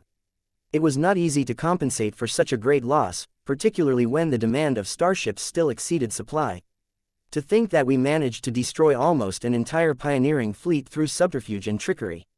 Master Benedict said as he stood next to Vase as they looked out of the observation windows of the Antonio Cross. Not even the fact that Senatus Prospecting has an ace mech at its disposal has saved its fleet and its founder from meeting an unfortunate end. The master mech designer had a lot of mixed feelings about what happened. The events reminded him of his own past circumstances. Do you regret what we have done? Vase asked. Not really. Master Benedict shook his head. I am realistic enough about our situation to acknowledge that we have attained a good outcome. We have weakened both of our potential adversaries at little cost to ourselves. What more can we ask for? I am merely lamenting that we live in a reality where we cannot stick to open and above-board measures to solve our problems. If we are not willing to resort to dishonorable acts, someone else will apply them to us. We are all forced to treat so many groups as hostiles in this dwarf galaxy. Well, they should have known what to expect by coming here. The Red Ocean is a galaxy of opportunities. Greed can make a lot of people irrational to the point where they are willing to stab their own parents in the back. Otris Magrin received the punishment he deserved. It was either us or them. That became obvious as soon as his vulture fleet started to stalk our own fleet. Vase sympathized with Master Benedict's regrets, but that did not mean he was about to stop. Now that he had a taste of the power of subterfuge, he intended to turn it into a core strength of the Larkinson clan. If the Larkinson clan wasn't willing to become a predator, then it would eventually fall prey to similar threats. Our strike force will split up soon. Master Benedict changed the topic. The following period will be dangerous for us. The Antonio Cross will have to rely on her own capabilities to evade the Tower of Babel's attacks. I know, I didn't opt to ride on this ship if I wasn't confident about her ability to stay alive. Hopefully, the Mars can do a good job at occupying the battleship's attention. It didn't take much time before the Antonio Cross split away from the rest of the strike force. The other ships such as the Wild Torch and the Feminine Grace had to follow a separate route that swung around the brown dwarf star. Although it was not really possible to take advantage of a gravity assist on a stellar object that sat in the center of a star system, it was still useful to do this to prevent the alien battleship from getting a direct line of sight to the strike force. Once the other fleet carriers and combat carriers swung into view of the Tower of Babel, they should be moving fast enough to make themselves difficult to hit. Not only that, the ships would also be able to disgorge their Valkyrie mechs at the same speeds, allowing the Penitent Sisters and the Glory Seeker units to approach the Tower of Babel without taking an eternity to cross through open space. The Golden Skull Alliance had precisely calculated all of the maneuvers needed to pull everything off at the right timing. The Valkyrie mechs couldn't approach too early or too late. They also had to move fast enough to survive the journey but not any faster lest they risked becoming irrelevant. Vase had pulled up the technical reports multiple times, but he quickly put them away after a short moment. Even his formidable capacity to process complex calculations struggled to keep up with all of the calculations. It was quite exciting to see the forces move according to design. The star system was quite simple and did not contain any anomalies or too many stellar objects, so the ships did not have to take too many variables into account when they moved closer to the brown dwarf star. The only downside was that the trajectories of the human vessels were so obvious that the aliens aboard the Tower of Babel should definitely notice what was taking place by this time. Has the battleship made any moves? We have detected plenty of additional activity. Our preliminary judgment is that the alien repair crews are scrambling to prepare the ship for battle on short notice. We can observe many sections that have been opened up or partially disassembled in order to facilitate deeper and more extensive emergency repairs. Numerous damaged gun batteries are in this state as well, and it will take a significant amount of time to put them back together again. In other words, we caught them with their pants down. That is an apt description of the current state of the aliens. What is better is that it will take at least a couple of days for them to pull their pants up to their waists again. We need to hurry and commence before that happens. The increased vulnerability of the Tower of Babel was another big reason why the Golden Skull Alliance wanted to move so quickly. The aliens had gambled on the possibility that no further attacks were forthcoming in the short term, so their crews initiated more deeper repairs in order to make their vessel more space-worthy in a week or so.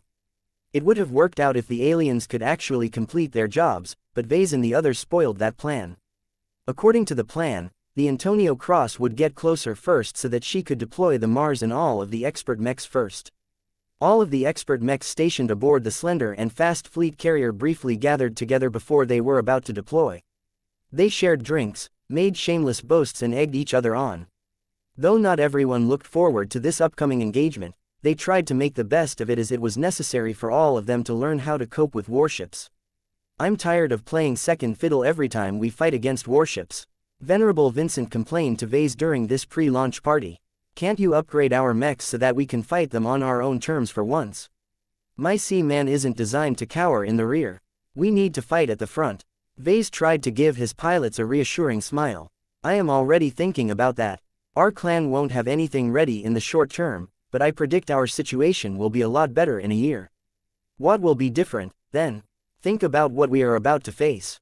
By most standards, the Tower of Babel is a first-class battleship. This means that her hull is loaded with tech and materials that only first-classers can afford. The entire vessel is a moving treasure mine. Everyone became a lot more impressed once they recalled this fact. Vase grinned at his pilots. Normally, attacking a first-class warship head-on is out of the question, but this is different.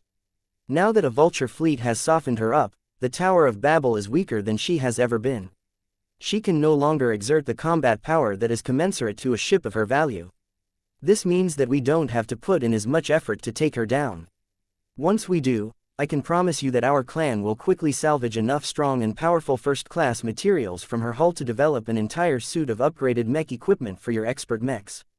Making use of better materials was the easiest and most straightforward way to boost the performance of mechs. Vase thought that it would be even better if the Larkinson clan was able to harvest many tons of high-quality materials without limit. This was a much cheaper alternative to spending millions of MTA credits to obtain small batches on the open market. It's practically free real estate as long as we eliminate her protectors. Chapter 4617 No damage. What Vase had neglected to mention to his expert pilots was the situation was way more complicated than they thought. The Mech Trade Association maintained a rather strict separation between second-class mechs and first-class mechs, especially in the Red Ocean where everything could easily get mixed. Before pioneers gained their privileged status from the Big Two, they had to sign a set of agreements that subjected them to additional rules. One of the more troublesome ones to Vase was that pioneers were not allowed to employ mechs that exceeded their class. A third-class pioneer couldn't save a lot of money and invest in a squad of second-class mechs which they could use to bully their peers. The same applied to second-class pioneers who were not allowed to invest in a first-class mech that was powerful enough to demolish an entire second-class mech regiment. Of course, no one prohibited first-class pioneers from fielding inferior mechs against other first-class pioneers. They could do what they wanted as long as they didn't bully second-raters and third-raters. Though rules like these already existed in the old galaxy, they were more informal and relaxed over there. The Mech Trade Association likely tightened the reins in the new frontier because the region was much smaller and more compressed. Vase suspected that one of the more important intentions behind this rule was to prevent third-class and second-class expert pilots from getting killed with ease by ordinary mech pilots that piloted vastly superior mechs. The mechers consistently put a lot of effort into protecting high-ranking mech pilots against unreasonable challenges as much as possible. Skill was important, but once the differences in performance became too great, no amount of human power could bridge the enormous gap. Of course, while the Big Two could enforce this rule against any human pioneers, they held no jurisdiction over the indigenous aliens. It was solely the responsibility of the pioneers themselves if they entered into battle against a first-class alien warship. Fortunately for Vase, the Big Two was thoughtful enough to carve out small exceptions. Second-class pioneers such as Vase were allowed to field second-class mech that incorporated a relatively small proportion of first-class tech and materials. The latter was only limited to 10% of the total mass of the mech in question. Vase could do a lot with this allowance. It probably wasn't realistic to clad a second-class mech with expensive first-class armor plating, but it should be easy enough to equip it with a serviceable first-class weapon. Additionally, every pioneer was only allowed to equip up to 1% of their total mechs with overpowered equipment. This was enough. The additional power of a small amount of first-class weapons was what the Larkinson army needed the most at this junction. As long as his troops gained the ability to overpower strong energy shields, they would be able to destroy a powerful warship the conventional way. All we need is to take down the Tower of Babel. Right now, the strike force was about to initiate an action that many people would call mad. Even a damaged warship still had a lot of teeth. "Are you ready, Reginald?"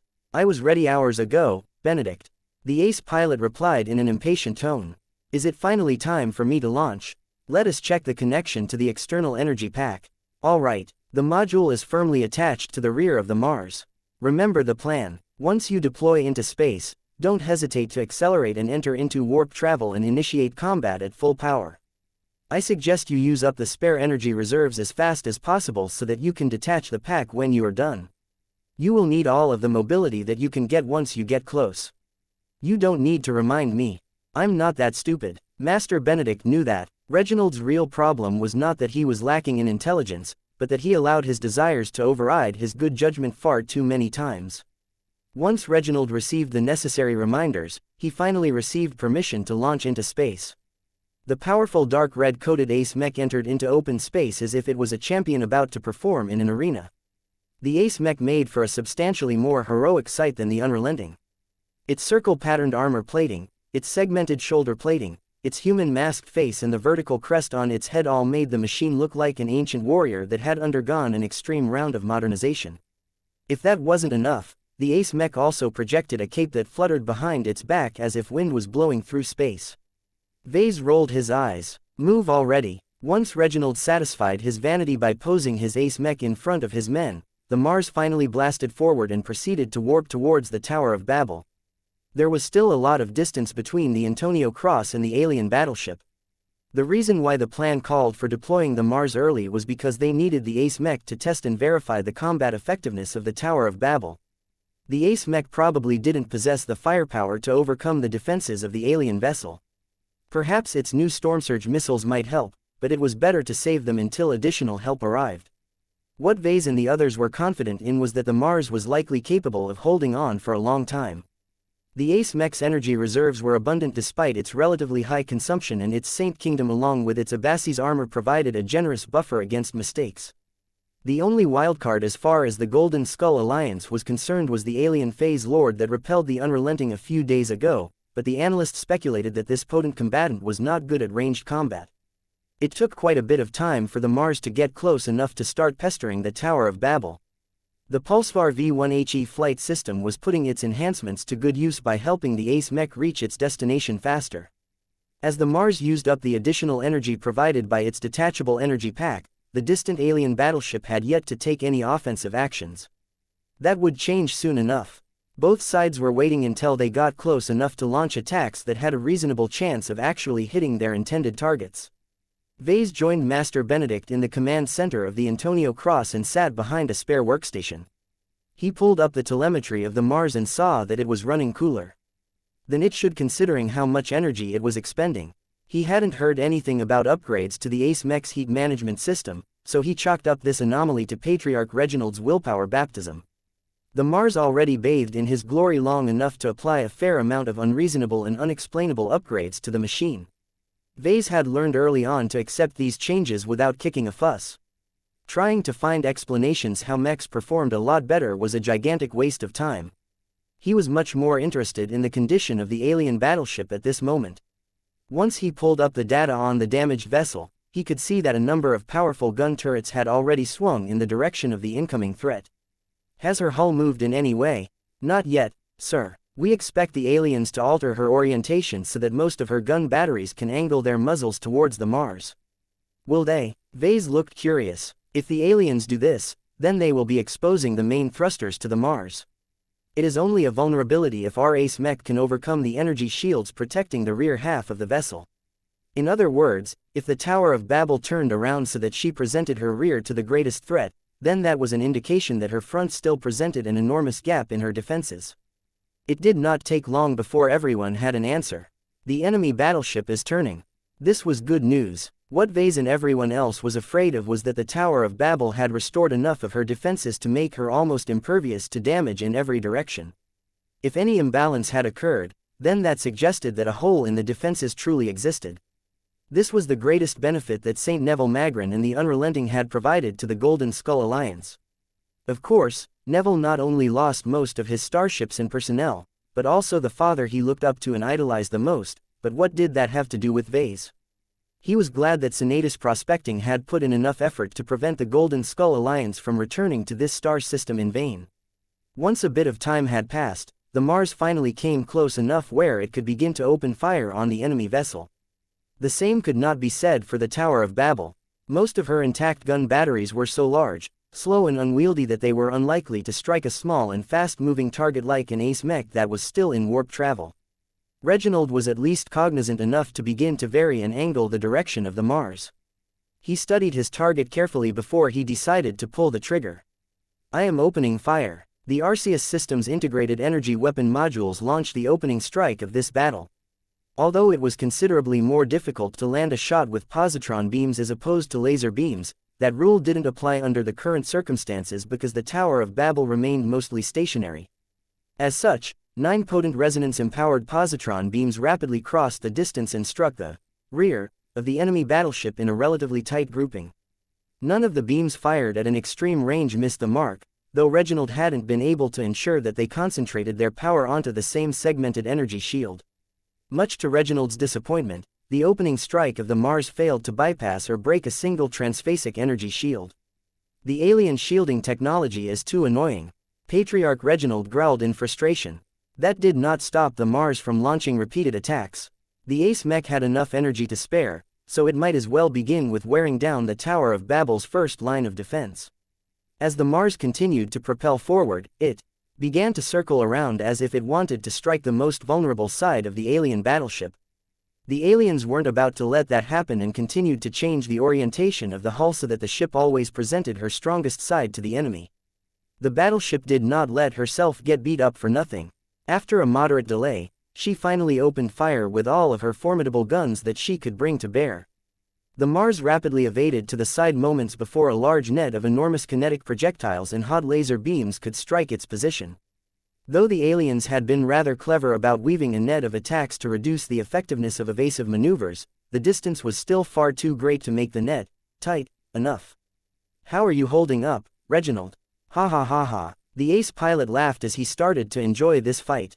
The guns of this battleship have no chance at all of striking my ace mech at this range. If that is the case, then try to maintain your distance and keep peppering the Tower of Babel with long-range attacks. Please wait until our expert mechs have entered into combat range before doing anything else. I can do that, though I make no promises. Reginald said. The first phase of the battle had begun. Both the Mars and the Tower of Babel continued to attack each other without attaining any meaningful results. The Mars, under the excellent control of Patriarch Reginald, relied on evasion while the alien battleship relied on her excellent defenses to avoid damage. While it made for a visually stunning sight, it had little meaning so long as neither side made any progress. That probably wouldn't last. Once the Mars was done with testing the capabilities of the Tower of Babel, the next phase would definitely produce more intense results. Vase observed the damaged alien battleship closely. Come on, show me your secrets so that we can take down faster. Chapter 4618 Angry Aliens. The two units exchanging fire with each other couldn't be any more different from each other. One side, the Golden Skull Alliance deployed the Mars, its famed and battle-tested masterwork Ace Mech. What impressed the native aliens the most about Ace Mechs was that they packed a huge amount of power in a machine that hardly outmassed a starfighter. Though the aliens were not entirely unfamiliar with the concept of extraordinary warriors, their gods mostly relied on their intrinsic phase water-infused bodies to imitate the powers of the phase whale race. While there were certainly phase lords who managed to grow incredibly strong through this route, the difficulty of reaching it was unimaginable. Ace pilots may be far weaker by themselves, but once they paired up with a compatible ace mech, the resulting combination produced an amazing degree of synergy. Right now, this became abundantly clear as the Mars amply proved that it could hold its own against the Tower of Babel. No matter how many of her intact and operational gun batteries the alien battleship brought to bear against the ace mech, none of them had yet to land a solid strike. The Mars wasn't making it easy for the alien ice or gunners to land their shots. Patriarch Reginald possessed a keen intuition for danger and could often predict when his position was about to become extremely dangerous. By the time the large but ponderous warship cannons unleashed their firepower, the annoyingly small ace mech had already completed its evasive maneuvers. The command center of the Antonio Cross turned into a hive of activity and many different crossers kept track of what was taking place. Some of the men kept a close watch on the Tower of Babel while others supported Patriarch Reginald by providing highly relevant data and suggestions. As the various elements of the Rapid Strike Force continued to obey their maneuvering instructions, Vase started to worry about whether the aliens would continue to bother with attacking an elusive target. One of the key components of this daring plan was to force the enemy battleship to train most of her firepower onto the Mars. While Vase didn't want to see the most important mech of the Golden Skull Alliance get struck by heavy kinetic round that was powerful enough to annihilate a city district, he didn't want the aliens to get too discouraged either. He turned to Master Benedict. Once our expert mechs enter into battle, the Mars needs to do more to retain the attention of the enemy battleship. The Master Mech designer was no novice when it came to mech combat. He designed mechs for many more years. That automatically meant that he understood the flow of battle much deeper as well. We are aware of this concern. The accomplished mech designer responded with a calm and collected voice. Reginald will bring his Mars closer soon. The aliens will not be able to ignore the threat of our ace mech, especially when our best machine begins to concentrate its ranged output onto the segmented energy shields that have previously absorbed damage. That was a good way to make the aliens feel threatened. One of the reasons why the Tower of Babel could withstand the attacks of the Mars so easily was because it could dynamically move its segmented energy shields around. Will the Mars get close enough to circle around to the damaged front half of the battleship? That is up to Reginald's discretion. It depends on whether the enemy, Phase Lord, will pursue the Mars. We believe that the Phase Lord that has shown up in the previous battle cannot effectively attack in range. The only way for this alien powerhouse to fight against the Mars is to get closer, but if he moves too far away from the Tower of Babel, he will make his ship vulnerable against close assaults by other units. So far, the Phase Lord that presumably belonged to the Nunzer race had yet to make an appearance, but that would change sooner or later. The existence of this powerful combatant imposed a lot of restrictions on the Golden Skull Alliance. Perhaps the Phase Lord might not be able to beat ace mechs in direct combat, but the same could not be said for expert mechs. This was why Vase wasn't eager to send his melee expert mechs such as the Riot and the Seaman forward for the time being. Sir, the Mars is moving closer. Letting the Mars move closer changed the dynamic of the ongoing firefight. The Mars was better able to angle around the hull of the alien battleship. At the same time, the Tower of Babel's primary armaments needed to adjust their firing angles faster. While her secondary laser cannon batteries could still keep up, her much larger and slower primary kinetic cannon batteries struggled a lot more at this point. This problem would only become greater if the Mars got any closer, but that would likely draw out the enemy Phase Lord as well. Ha ha ha, you still can't hit me. Reginald exulted in the enemy's continued lack of ability to inflict effective damage against his ace mech. Ah, are you trying to shut down my warp bubble? Fat chance. Vase called up a new data screen that showed that the Tower of Babel had activated her warp interdiction field. A wide area of space around the battleship became more solid, making it harder for warp drives and similar equipment to form warp bubbles that were necessary to make objects move faster. The strength of the warp interdiction field has weakened by about 2/3, and its energy levels are constantly fluctuating. Master Benedict remarked as he studied the same data.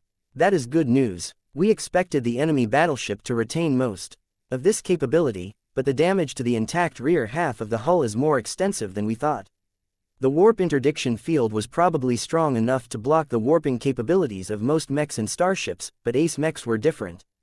Patriarch Reginald's sheer willpower was enough to smack this field and prevent it from affecting his machine. This was what made high-ranking mech pilots so special and valuable. No matter what kind of exotic or destructive measures an enemy could come up with, extraordinary mech pilots could always fend off the negative effects. The universal nature of their resistance against negative effects allowed them to fight against many different alien civilizations without needing to make too many adjustments. The Arceus system continued to pound the segmented energy shields of the Tower of Babel without showing any significant signs of stress. Vase was surprised by how well the integrated energy weapons held up during intensive use. The amount of energy and heat running through their compact structures was astounding and could easily melt the metals used to build ordinary mechs. However, the Mars continued to exhibit robust performance, though he could clearly tell that the effective damage output from the energy weapons was not as great as before. Vase knew why that was the case. Patriarch Reginald's willpower baptism had fully overridden the effects bestowed by one of Lucky's precious gems. What a waste! He whispered under his breath. He recalled that the Rage of Aeth gem amplified the damage of all energy weapons by 50%. This was one of the best offensive performance boosts that Vase had ever gotten his hands on up until this point. Not even the Amaranto obtained a benefit of this magnitude from its own gem. Bastet's affection only amplified the damage of the expert rifleman mech by 20%. If Vase could do it all over again, he would refrain from integrating a powerful and nearly irreplaceable gem into the Mars. He should have resorted to a less useful one instead. At least Reginald is partially able to reproduce its effects. The damage output of the Mars hadn't dropped to a massive extent. The Arceus system was just a bit weaker than normal because Reginald also invested a lot of effort into fortifying his expert mech's robustness and staying power. The battle continued to progress like this until the expert mechs deploying from the Antonio Cross were finally ready to take part in the fight. This was a dangerous moment for the Rapid Strike Force. The Mars might be able to shrug off the battleship's attacks as if they were nothing, but the same couldn't be said for everything else. The expert mechs therefore lingered at an extreme distance from the enemy battleship. Ordinary ranged mechs wouldn't even be able to fight effectively at this range because their weapons would miss most of their shots. However, mechs such as the Amaranto and the Promethea were much more precise due to their higher quality designs. When paired with skilled expert pilots, they should reluctantly be able to land their shots on a large and relatively stationary battleship. The biggest risk was getting hit by the Tower of Babel's formidable armaments, but the expert mechs should be able to evade most attacks at this distance. Vase immediately shifted his attention to the most powerful ranged mech at his disposal. The Amarantho did not prepare to open fire by herself. Instead, the expert marksman mech approached the Amphi's Mark II and took shelter behind its formidable bulk and tower shield. I miss the shield of Samar. Vase sighed. The former masterwork expert Space Knight was designed to seamlessly combine with the Amaranto to form a cohesive combination unit. That wasn't possible with the Amphis, so the Cross Clan's defensive expert mech could only provide partial cover to the Amaranto. It would have to do. The powerful Amaranto piloted by a mid-tier expert pilot started to glow. Her impressive instrument of doom began to accumulate more power even as the Phase King began to bless the oversized mech cannon. More and more power began to well around the Amaranto. A lot of nearby expert pilots detected a growing threat from the expert mech. Even when she wasn't aiming her weapon's massive muzzle at any friendlies, the instrument of doom still made for an intimidating sight. Despite the dramatic light show and spike in energy emissions, the distant Tower of Babel seemed to take no notice of what was taking place. This was not a surprise as a casual attack from the Mars far exceeded the power level of the Amaranto with her new weapon. Fire! A blindingly bright disruptor beam that was at least wide as half a mech rapidly soared from one end to the other end of the battlefield. The sensors of the Antonio Cross had preemptively hardened themselves in anticipation of this outburst of power. As the lengthy beam finally struck the Tower of Babel from the side, one of her segmented energy shields incurred a significant amount of damage. The energy level of that specific segmented energy shield has dropped by around 22%. That wasn't all. Much to the surprise of many people, the potent blessing of the Phase King actually enabled a part of disruptor beam to phase through the first layer of energy shields and strike the second layer. Even if the damage to the second layer was negligible, it showed that the penetration power of the Amaranto and the instrument of doom exceeded that of the Mars. We are detecting a response from the enemy battleship. 3 of her secondary laser cannon batteries are aiming in the direction of our ship. I think we have made the aliens angry. Commence evasive maneuvers. Don't hold anything back. It didn't take long before a salvo of powerful laser beams filled up the space around the Antonio Cross. The fast and nimble fleet carrier had already changed her orientation so that she presented only a minimal silhouette to the Tower of Babel. That, along with irregular movements, helped the capital ship avoid incurring any damage. However, the warship's laser cannons did not need to wait too long until they were ready to fire again. The Antonio Cross was still in as much trouble as before. Chapter 4619 First Class Damage Sponge. The aliens crewing the enemy battleship were previously content to ignore the other human mechs and starships in the star system. They recognized that an ace mech was by far the greatest threat a human pioneer could deploy on the battlefield. As long as they could take down the Mars, the rest of the human mech force posed no threat.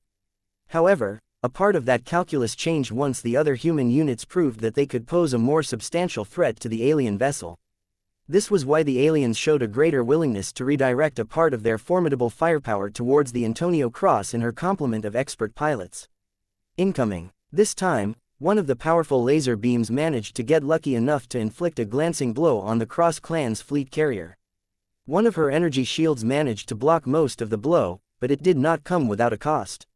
One of our shield generators has been overloaded. Our engineers report that it will take at least 44 minutes to replace the blown parts and bring her back to operation. Turn our ship around and don't expose the same section towards the enemy battleship again. The Antonio Cross experienced a few close shaves, but the Tower of Babel quickly gave up on striking the fleet carrier. The latter proved to be a lot more difficult to hit than other fleet carriers on account of her slender and relatively mobile profile.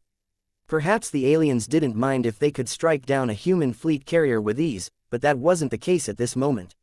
Taking down a human fleet carrier only provided marginal help to the aliens, as it did not directly impact the combat effectiveness of mechs already in the field.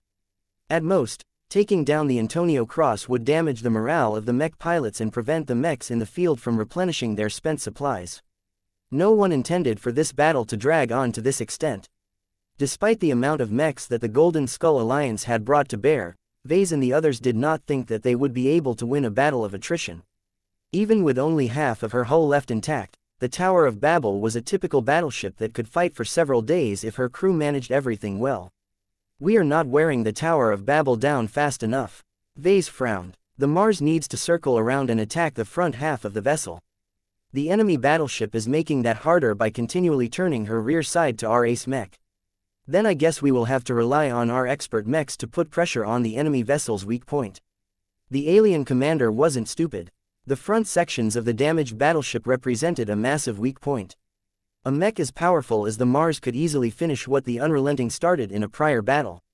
This was why the alien crew did their best to utilize the strained maneuvering thrusters of the Tower of Babel to keep up with Patriarch Reginald's attempts to outflank the damaged vessel. Reginald became increasingly more annoyed at this. The distance between the Mars and the Tower of Babel was far enough that the ace mech had to traverse a lot of distance in order to change its angle towards the enemy vessel. I need to get closer. Please wait before you approach any further. We do not know how effectively you can occupy the attention of the enemy battleship if you get entangled by the alien phase lord. Please follow the plan and make sure that the enemy battleship exposes her weak side to our expert mechs. Patriarch Reginald struggled for a moment. The plan demanded that he coordinate his actions with other mechs in order to maximize their chances of defeating the battleship, but that clashed with his personal desire to challenge the enemy phase lord. Although he could earn plenty of glory by contributing to the downfall of an alien warship, he would earn a lot more renown if he was able to defeat one of the famed gods of the indigenous aliens in single combat. I will maintain the current distance, for now. Reginald eventually squeezed between his teeth. You better produce enough results. If we aren't making any progress, then I am going in so that I can do the job myself. The Cross clan was used to this, but Vase did not look particularly good at the moment. Fortunately, the plan accounted for Reginald's willfulness. He was at least predictable in that aspect. As the Mars continued to circle around the battlefield, the alien battleship eventually exposed her ruined front side to the group of expert mechs. Finally, we get to damage something more solid this time. The ranged attacks launched by the expert mechs were no longer blocked by energy shields this time. Instead, the energy beams all struck the ruined and abandoned hull sections that comprised the front half of the vessel. Many chunks of hull structure melted or got vaporized when struck by the resonance-empowered energy beams of mechs such as the Minerva. The expert command mech looked a lot lonelier than usual this time. She worked best when she exerted her power over large formations of regular mechs, but it was deemed too risky to do so this time. The expert mechs may be capable of evading most of the long-ranged fire of the enemy battleship, but the regular mechs might not be able to match this capability. As such, the Minerva continued to fire her Irvin Luminaire crystal rifle while applying her single-empowered resonating ability onto the Blade Chaser Mark II. Piloted by Commander Casella Ingvar's brother, the Blade Chaser Mark II once again fought in a manner that went against his own nature by carefully firing the Grey Lotus pistol at the distant battleship. Venerable Imon Ingvar and the Blade Chaser Mark II had to put a lot more effort into landing their shots. Neither of them excelled in long-ranged combat, so they had to concentrate extra hard to allow the Grey Lotus, ominous energy beams to strike the enemy vessel's hull. "You're doing it wrong again, brother. You need to steady your mech further." Fortunately, Imon received the support of her sister this time. As her command-oriented power continued to meld with Imon's true resonance, the two were able to combine their forces and bring out the best of both. However, as their shots continually struck the damaged forward hull of the distant battleship, Imon did not sense any of the satisfaction that he landing any effective hits. Helena hadn't harvested any souls with the death energy that she generously donated to the Grey Lotus up to this point. "The front half of the enemy battleship isn't manned at all," Imon Ingvar reported his observations. "I've been firing my gun at many different angles and positions, but none of them have done anything to pass through a bunch of empty compartments." The other expert pilots reported their own findings. "Our attacks are merely degrading the structural elements that the aliens have already condemned," Commander Casella Ingvar succinctly reported. "The hull sections that we are able to strike at this angle are unpowered and isolated from the intact sections of the enemy battleship. The aliens have essentially turned the derelict portions of the hull into a giant damage sponge. A first-class damage sponge." A lot of faces turned ugly after they made this realization. The aliens had thought ahead and did not do their utmost to cut down the front half that had been ruined by the Unrelenting's massive charge a few days ago. Instead, the clever bastards had kept all of the deadweight attached in the event they needed all of this mass to function as an enormous buffer. Vase glanced towards the Amaranto. The expert rifleman mech fully charged her instrument of doom before opening fire with a blindingly bright positron beam. Out of the 3 beam types the instrument of doom could select, the positron beam inflicted the greatest damage onto material objects.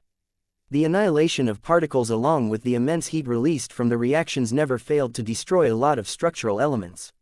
Yet when the gigantic penetrating positron beams of the most offense-oriented expert mech on the battlefield struck the hull sections, they produced lackluster results. The damage was not light. Despite the excellent material quality of the battleship, much of her powerful physical defenses were concentrated on her outer layers. Her energy shields along with the thick Armalite DTTF-4 outer hull plating were able to resist a lot of damage. The former was no longer present while the latter was full of holes and cracks. The interior of the Tower of Babel was a lot softer in comparison. It should have been easy enough for expert mechs such as the Amaranto to squeeze their ranged attacks through the more vulnerable sections of the battleship's hull. However, that meant that every attack had to chew through hundreds of meters of bulkheads, abandoned ship parts and other miscellaneous junk. The results looked dramatic. The front half of the battleship looked like a fortress that was being broken down piece by piece. The Amaranto was able to produce the greatest amount of damage with every strike, but her instrument of doom possessed an agonizingly slow firing rate. Venerable Stark also no longer called upon the Phase King's blessing. Additional penetration power did not actually increase the amount of damage inflicted onto the ship. It only spread out the instrument of doom's damage output over a wider area. The other expert mechs couldn't inflict as much damage despite wielding faster firing rifles.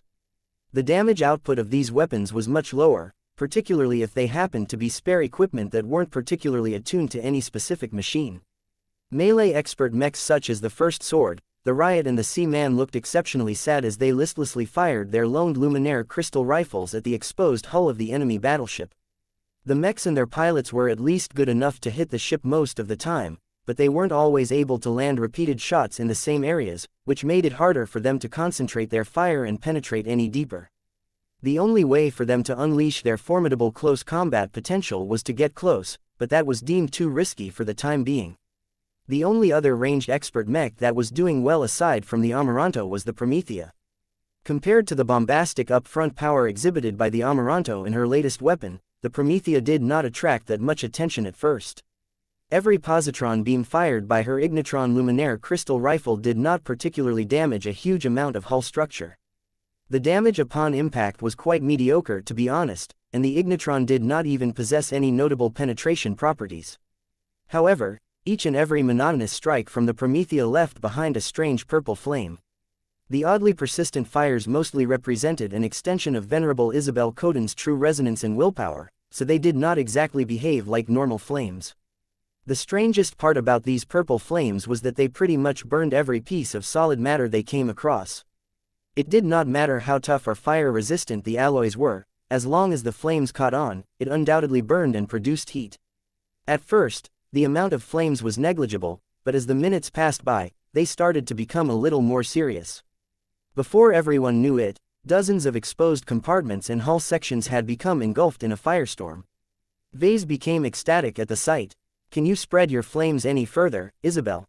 "I can't, sir. I am already doing the best I can, but I am stretching my limits at this moment. I won't be able to keep this up much longer either. It's already enough as long as you can hold on for a couple more minutes." Vase replied. He wasn't satisfied with this answer.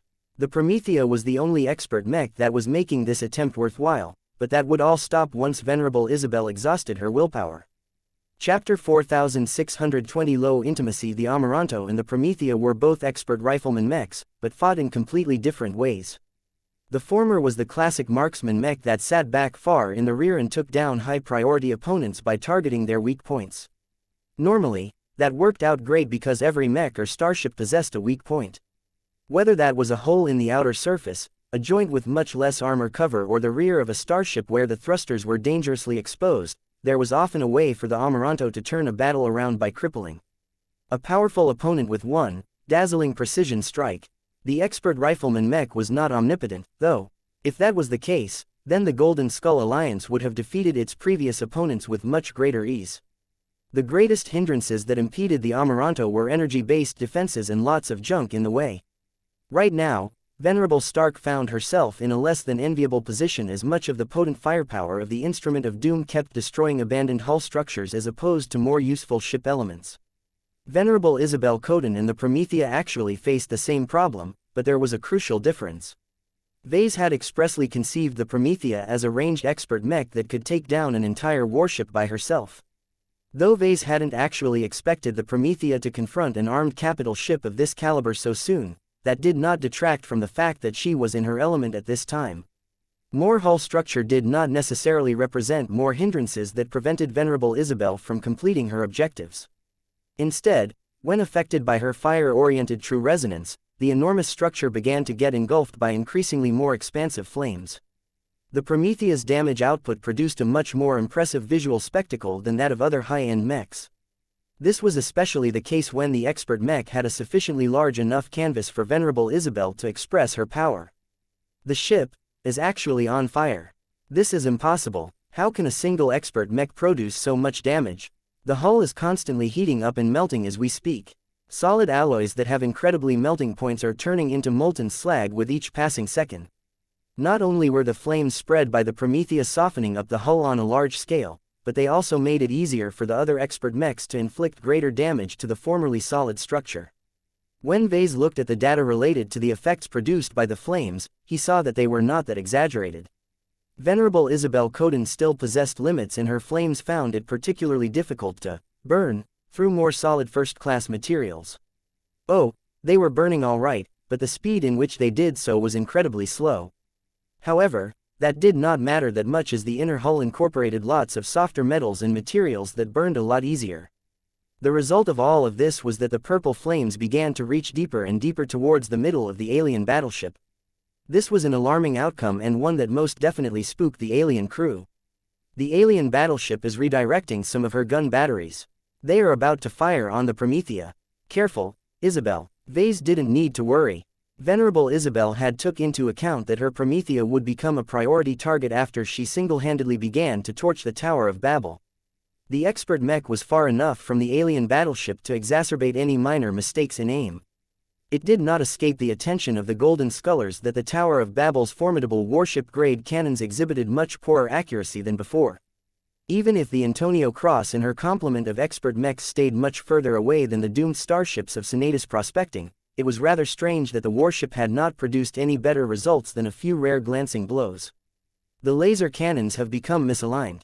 Master Benedict made an educated guess. When the unrelenting charged straight into the forward half of the enemy battleship, the ace mech applied a massive amount of force during its charge. This not only resulted in a great amount of direct damage, but also warped and deformed large sections of the hull, including the rear half that mostly appears to be intact. Vase raised his eyebrow. Shouldn't warships be more resistant to the negative effects of hull warping? They are dedicated combat units, after all. They are designed to withstand enormous blows and keep going. Ordinarily, you are correct, but this is a special case. The full charge of the unrelenting under the influence of unity of man and machine was a sight to behold. The ace mech managed to charge deeper into the throat of the battleship than anyone could have imagined. It is exactly because St. Neville Magrin managed to deliver a strike so deep into the center of the hull that the rear half got affected. Aside from that, the aliens aren't doing their abused battleship any favors by making any movements.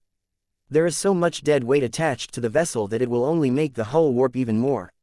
In short, all of the gun batteries had become askew and urgently needed to be straightened out again. This was anything but simple unless the entire vessel was made out of smart metal. A full recalibration of all of the armaments could easily take months. All of this was good news to the Golden Skull Alliance. Vase worried less about the alien vessel producing any significant casualties. The Promethea could still do more, though. While the expert ranged mech was inflicting a lot of damage, not all of it mattered. There were simply too many alloys to burn through. Is there a way to stoke the fire? Vase wondered. He briefly glanced at the list of assets on the battlefield before he developed an idea on how he could strengthen the Promethea. He opened a new communication channel to one of his masterwork expert mechs. Casella. Yes, Patriarch. Isabel and her Promethea could use an additional boost. Can you empower them with your Minerva? We've tried in the past, but it is not easy. Casella replied. Expert pilots and expert mechs generally do not wish to develop a dependence on outside help. My brother is different because we are close siblings, but I do not share the same intimate bond with Isabel. The Ingvar siblings might not be Geminis, but they could probably join their notorious family if Casella embraced their unorthodox lifestyle. Try again this time. Maybe the situation wasn't right previously. Isabel is struggling a lot at the moment, so she should be much more receptive towards your assistance this time. This was just a guess from Vase, but it was worth a try. The Minerva briefly interrupted her attempts to poke more holes into the battleship and approached the Promethea. The two female expert pilots talked privately to each other before the Sentinel commander cautiously extended her power to Venerable Isabel. For a moment, the Promethea became more turbulent.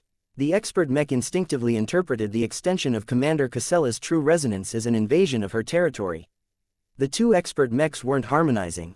It wasn't for lack of trying.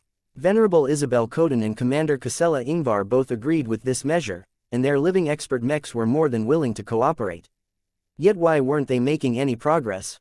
As Vase observed the two mechs with a critical eye, he saw that intent was far from sufficient to allow Casella to lend her power to another expert pilot. Expert pilots are too exclusionary to external influences. That is both an advantage and a disadvantage. In this case, the trust and intimacy between the two female expert pilots aren't strong enough to overcome their inherent resistance. It reminded Vase of certain games where two different characters needed to level up their friendship in order to get a substantial buff to their battle strength. It might sound like a silly concept, but it actually existed in reality. The Gemini family was a giant poster child of the power of intimacy. Clearly, the ties between random Larkinson expert pilots did not meet the high threshold. The fact that the two mech pilots belonged to the same clan and fought for the same people was not sufficient. Forget about it, he transmitted to the two. It was worth a try, but we can't waste too much time and effort on this when we are in the middle of a battle. Focus on doing what you can on your own. The battleship is showing signs of greater activity. There was no way the aliens were willing to go on as usual as a part of their proud warship was on fire. In ancient times, fire was one of the greatest threats of ocean-faring vessels. That hadn't changed now that ships roamed the stars. It just became a lot harder for them to catch fire due to the lack of highly flammable materials and other circumstances. However, if a starship did manage to catch fire for some reason, then that was most certainly a reason to panic.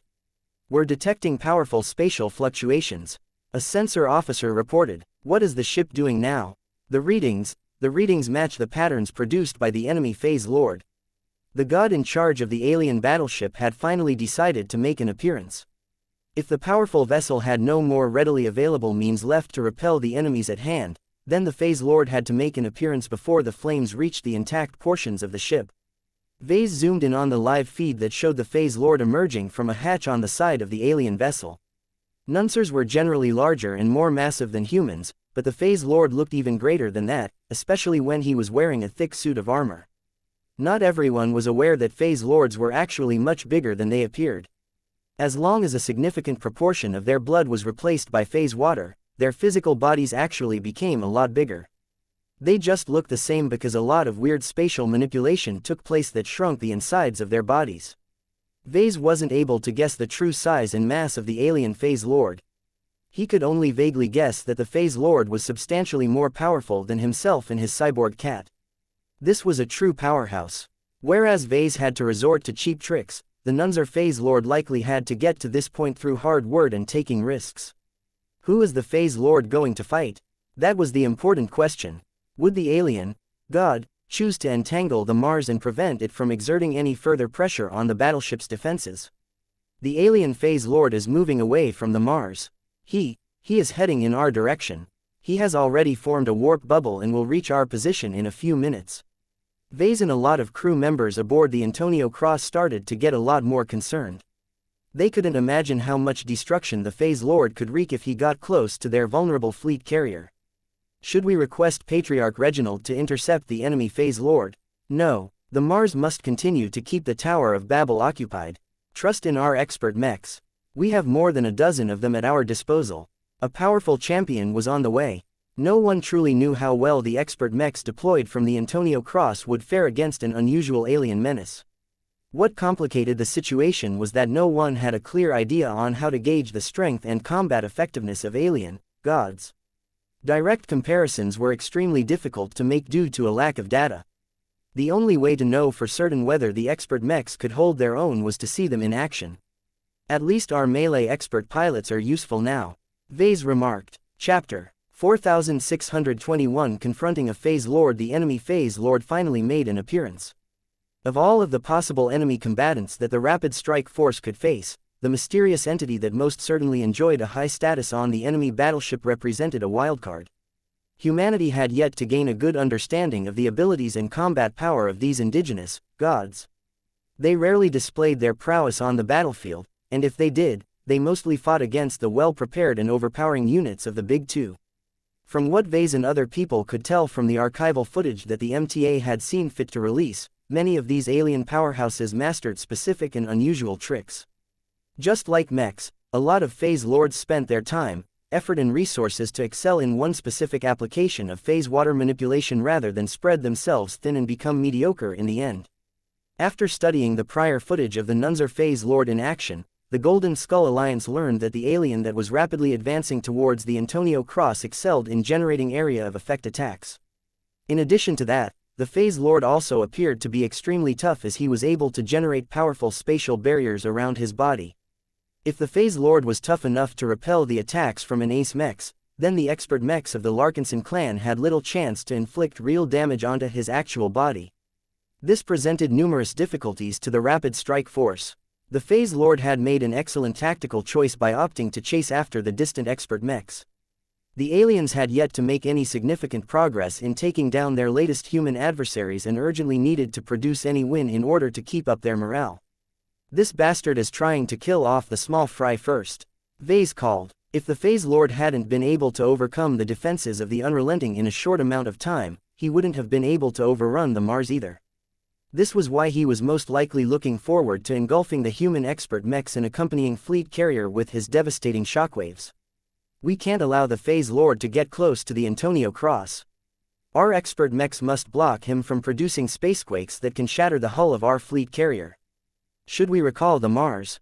No, we still need Patriarch Reginald to pester and entangle the enemy battleship. Tell him to be ready to provide us with remote support if requested. Now that the phase lord is away, the Tower of Babel has become vulnerable at closer ranges. This is the perfect opportunity for the Mars to get close. That was a good point. As soon as Reginald figured out that the ship's most powerful individual protector had left his original post, the ace pilot became a lot more excited and no longer felt as constrained as before. "You ship is mine now, ha ha ha ha." The Mars no longer circled around the Tower of Babel at medium range but flew closer with the certainty that the enemy vessel's ungainly gun batteries could not do anything to repel the incoming threat. When the distance between the ace mech and the half-ruined battleship shrunk, it became a lot easier for the Mars to circle around and outflank the vessel. No matter how fast the Tower of Babel's maneuvering thrusters tried to spin around her hull, there was no way to prevent the Mars from targeting the ruined and vulnerable front of half of the ship. Already, large parts of the abandoned sections of the hull had already caught fire, but when the Mars struck these damaged sections with the resonance-empowered positron beams of the Arceus system, a lot of weakened and vulnerable structural parts broke down at a rapid pace. Broken and molten debris constantly burst out from the damaged hull as the Reginald and the Mars eagerly engaged in destruction at a wide scale.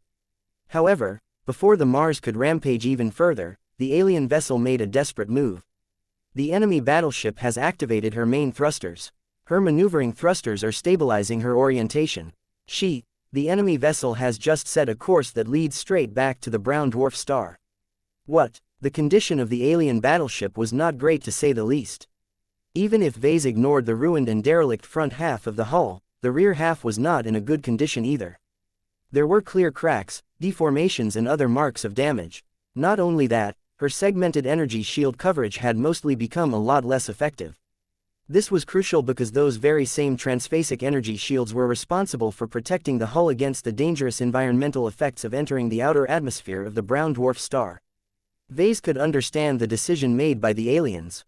Given that the Mars was making better progress than ever in targeting the weak points of their battleship, it was a lot better to take their chances with the brown dwarf star. At least the damage inflicted by the failed star was relatively gentle and uniform. Damn it, the ship wasn't supposed to retreat to this safe harbor so early. Vase cursed. The penitent sisters and the glory seekers need to hurry up and arrive sooner. Their Valkyrie mechs can't approach the Tower of Babel anymore if the ship has moved too close to the brown dwarf star. The Mars might be powerful and robust enough to endure the pressures of the failed star at close range, but Vase knew quite well that most regular mechs simply weren't designed to operate within gas giants, especially one that was bigger than usual. Our second element has received our message and has begun to accelerate in order to launch the battle formation attack in time. According to our calculations, it is not too late as the enemy battleship needs to traverse a considerable distance before she can take shelter in the brown dwarf star again. Speed was of the essence.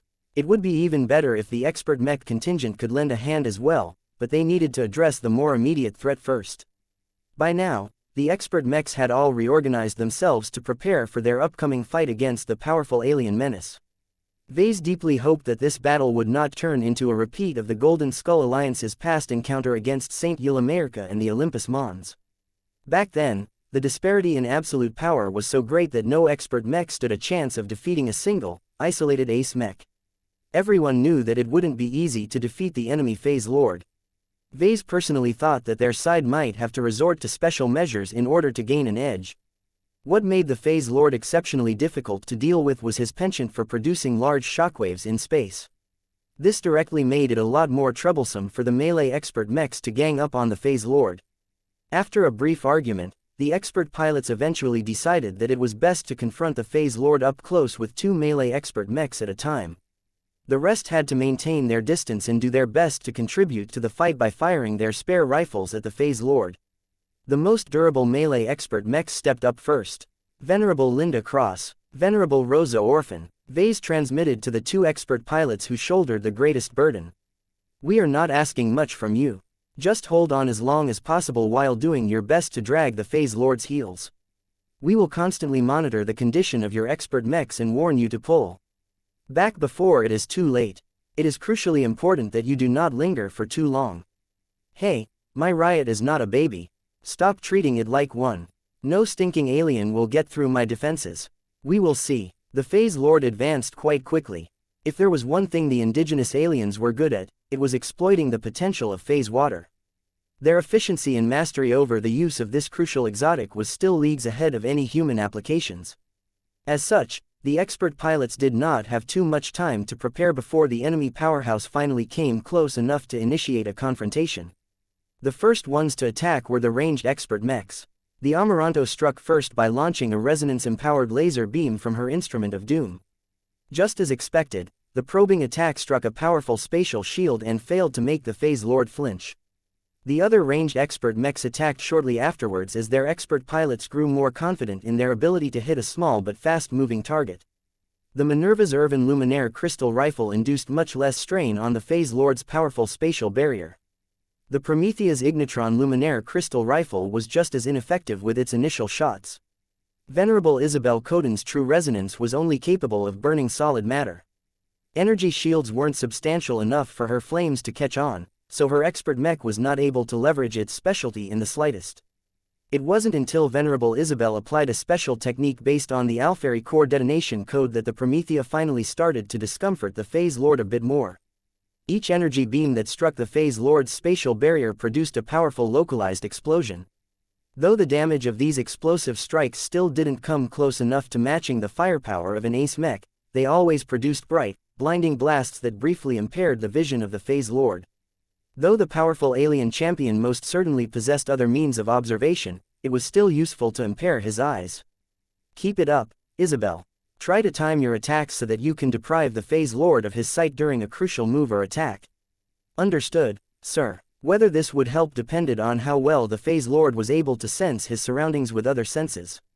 He's coming. As the Phase Lord was about to collide against the expert mechs that had been positioned forward, the Amphi's Mark II braced its tower shield and prepared to meet an incoming charge. The expert mech glowed as Venerable Linda Cross tried to leverage her true resonance to increase the mass of her expert medium space knight and increase its resistance towards heavy blows.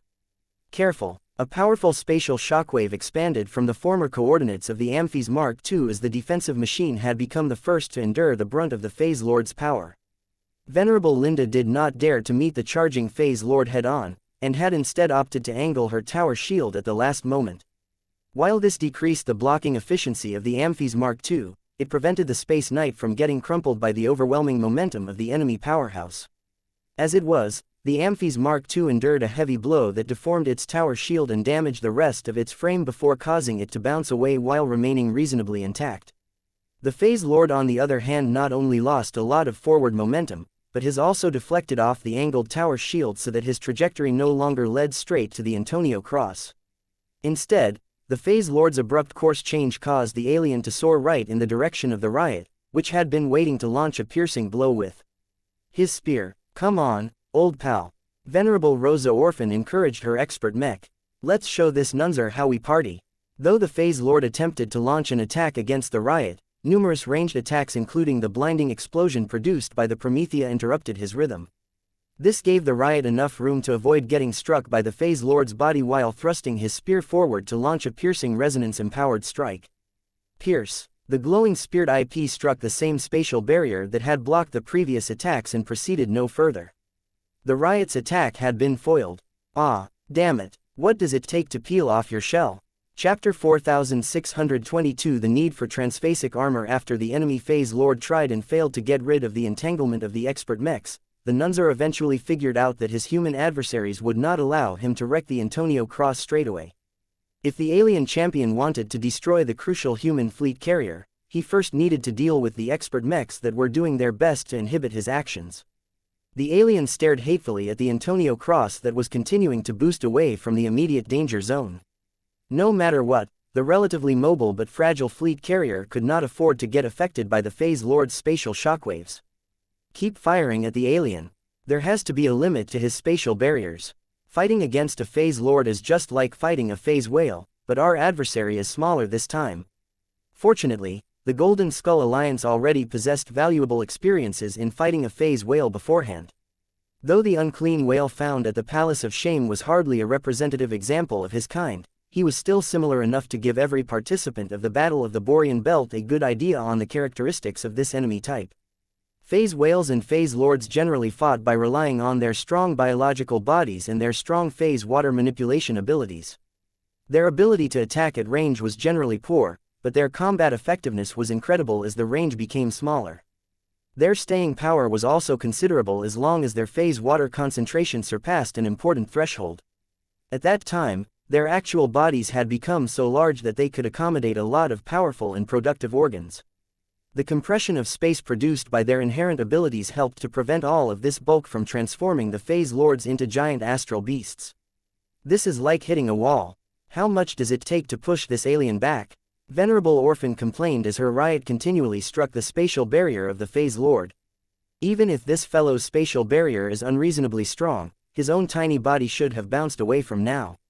Why isn't it happening? The Amphi's Mark II tried to help the riot out by throwing out its signature chainsword. From the moment this chained weapon flew out and struck the phase lord, the alien powerhouse hardly seemed to notice the momentous blow. The alien withstood a heavy blow that could have bounced away any expert medium mech, especially after Master Benedict almost completely overhauled the original Amphis a few years ago. For the phase lord to behave as if he got struck by a harmless kitten was a disappointing result. Though the riot and the Amphis Mark II ultimately failed to pose a serious threat against the phase lord, the alien was under no such restriction. Careful, the Nunzer is rearing up again. The quadruped alien clearly didn't care that he was openly telegraphing his moves. The phase lord shrugged off every incoming attack with ease while making his forehoofs descend upon an invisible surface. The release of his accumulated energy produced a spatial shockwave that rippled through the surrounding area. While the expanding shockwaves quickly weakened to the point where they posed little threat against the distant ranged expert mechs, the two machines that were closer suffered much more damage.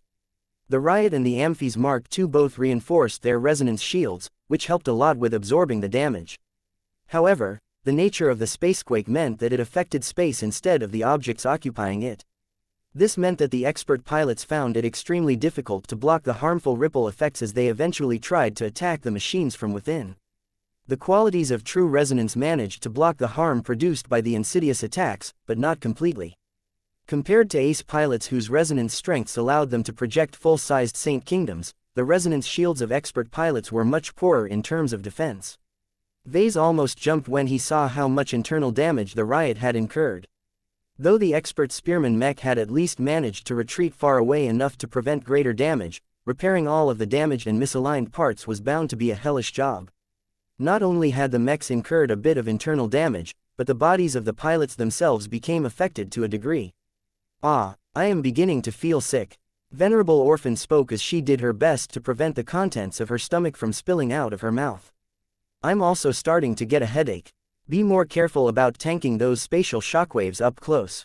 Vase warned the expert pilots.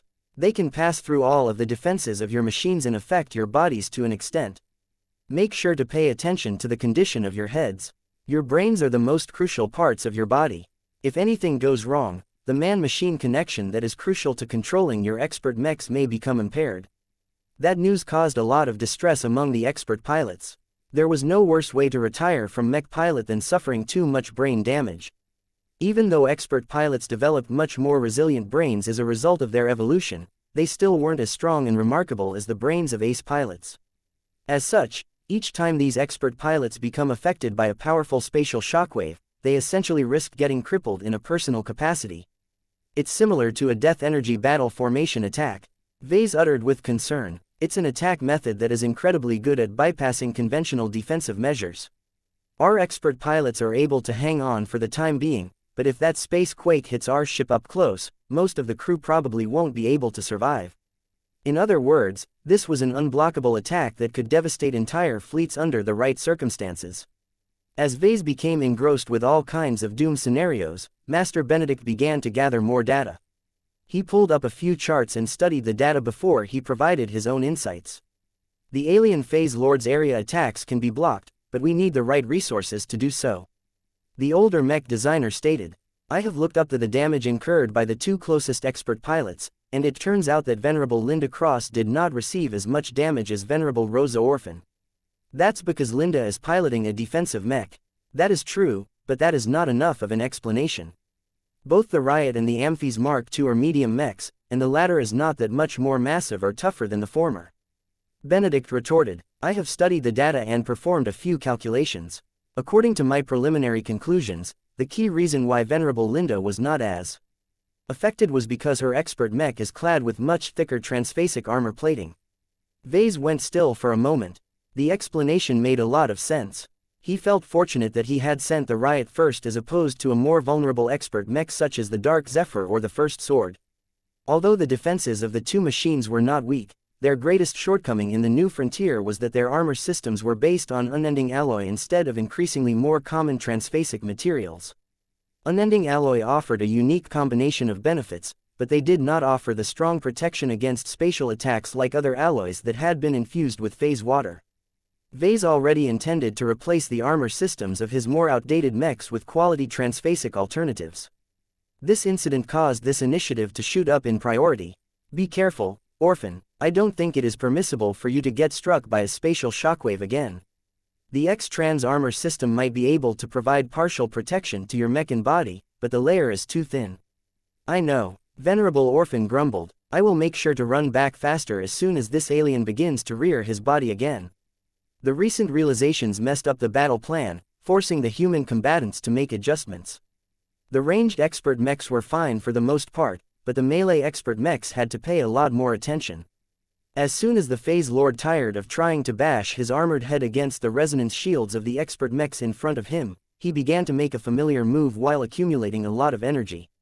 He's rearing up again. Get away, you don't need to tell me that again.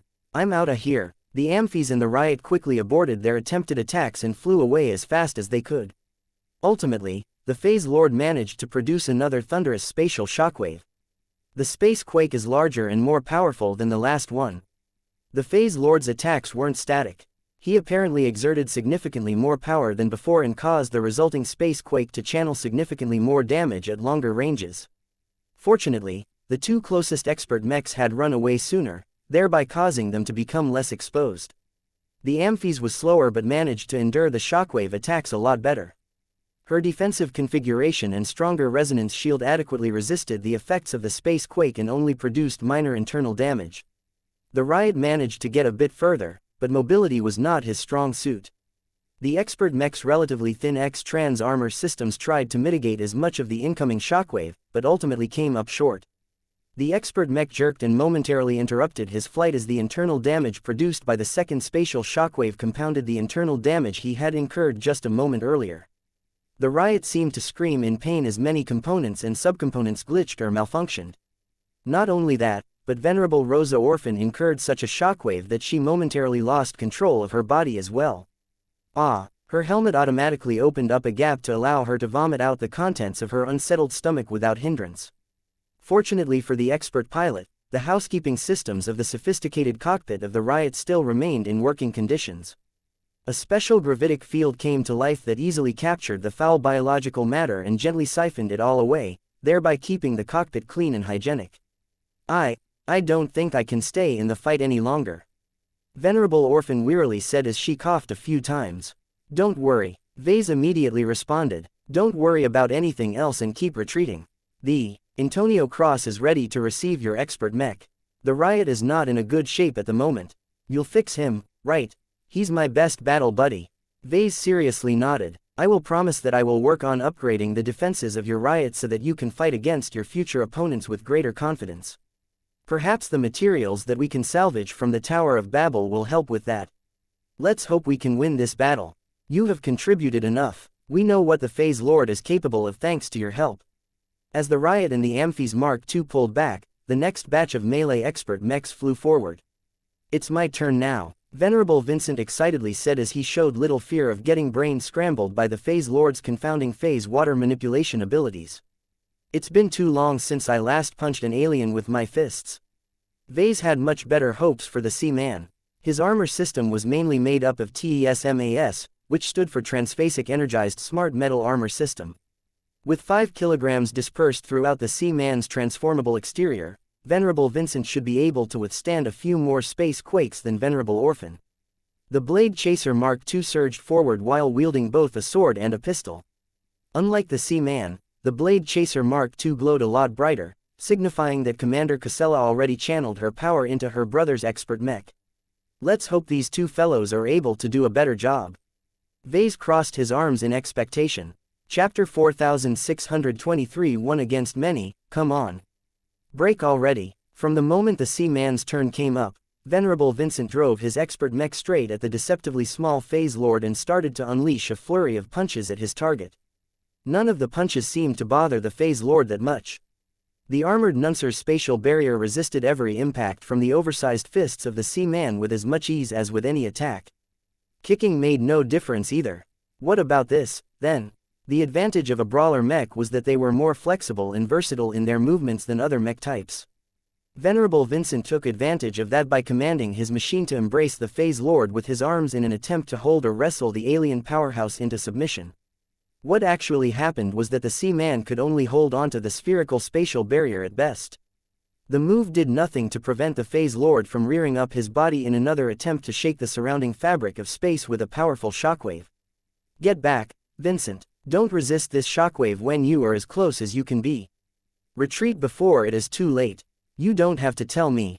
Vincent squeaked as his Sea-Man rapidly let go and distanced himself from the threatening alien opponent.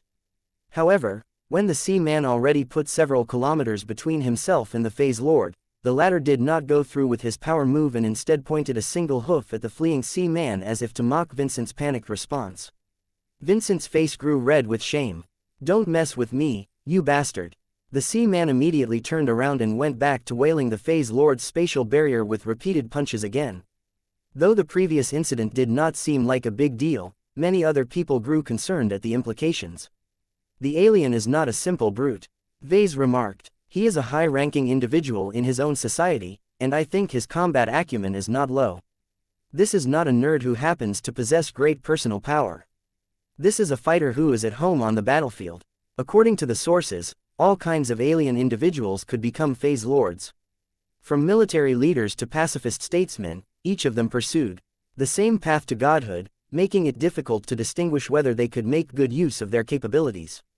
As the Sea-Man was ineffectually trying to punch through the phase lord's spatial barrier, the other melee expert mech did not stay idle.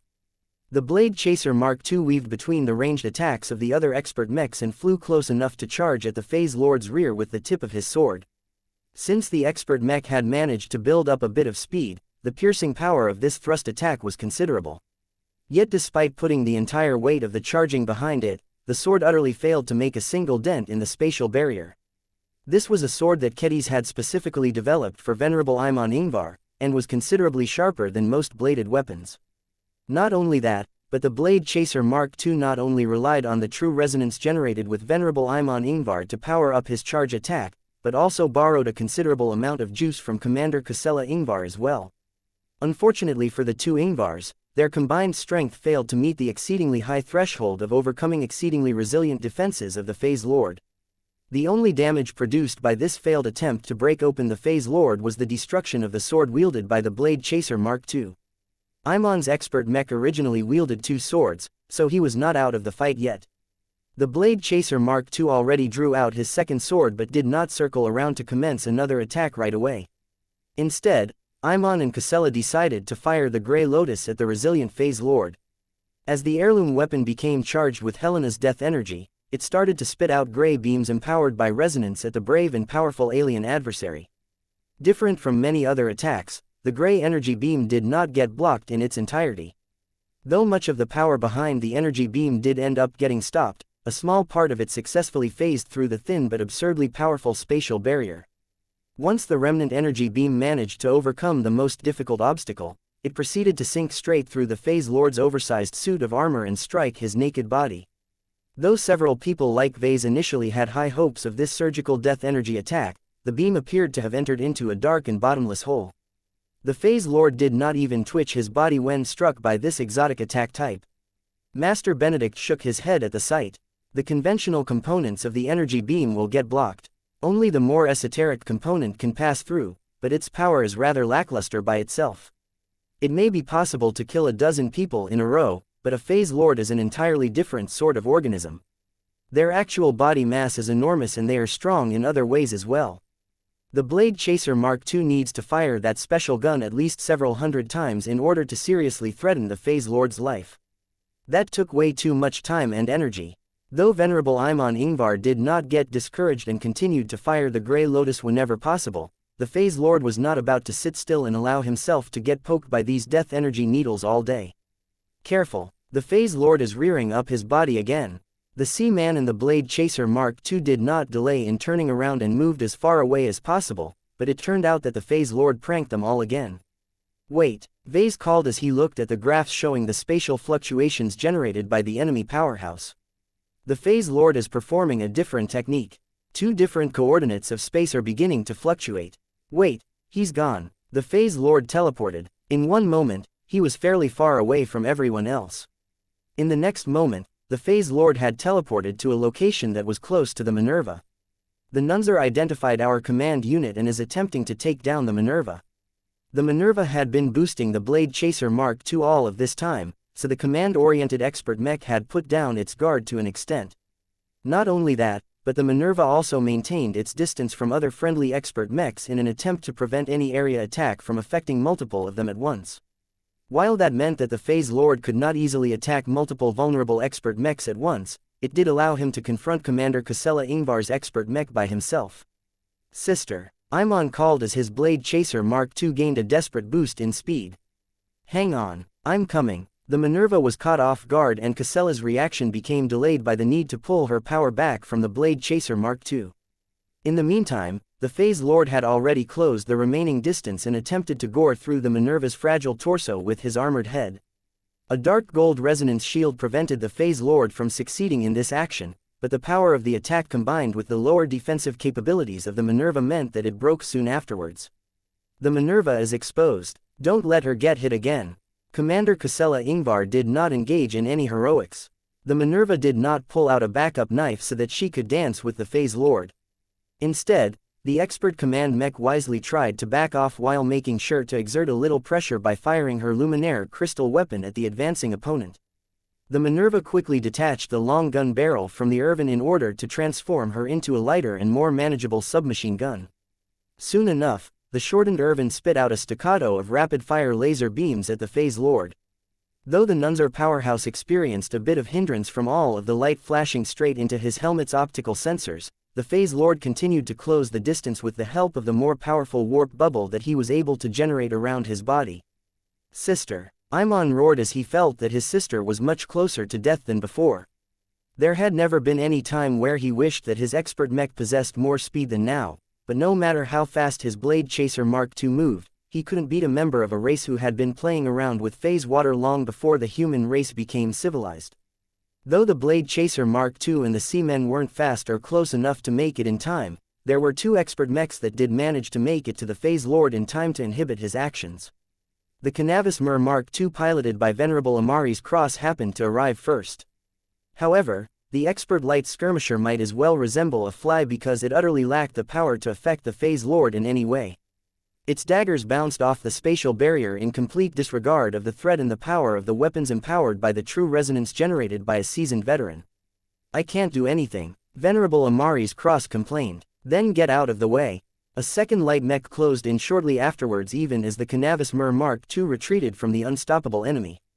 Unlike the Cross clan's expert light skirmisher, the one fielded by the Larkinson clan possessed a bit of extra gear in order to cope against powerful opponents, particularly ones that could not be fought in a normal manner.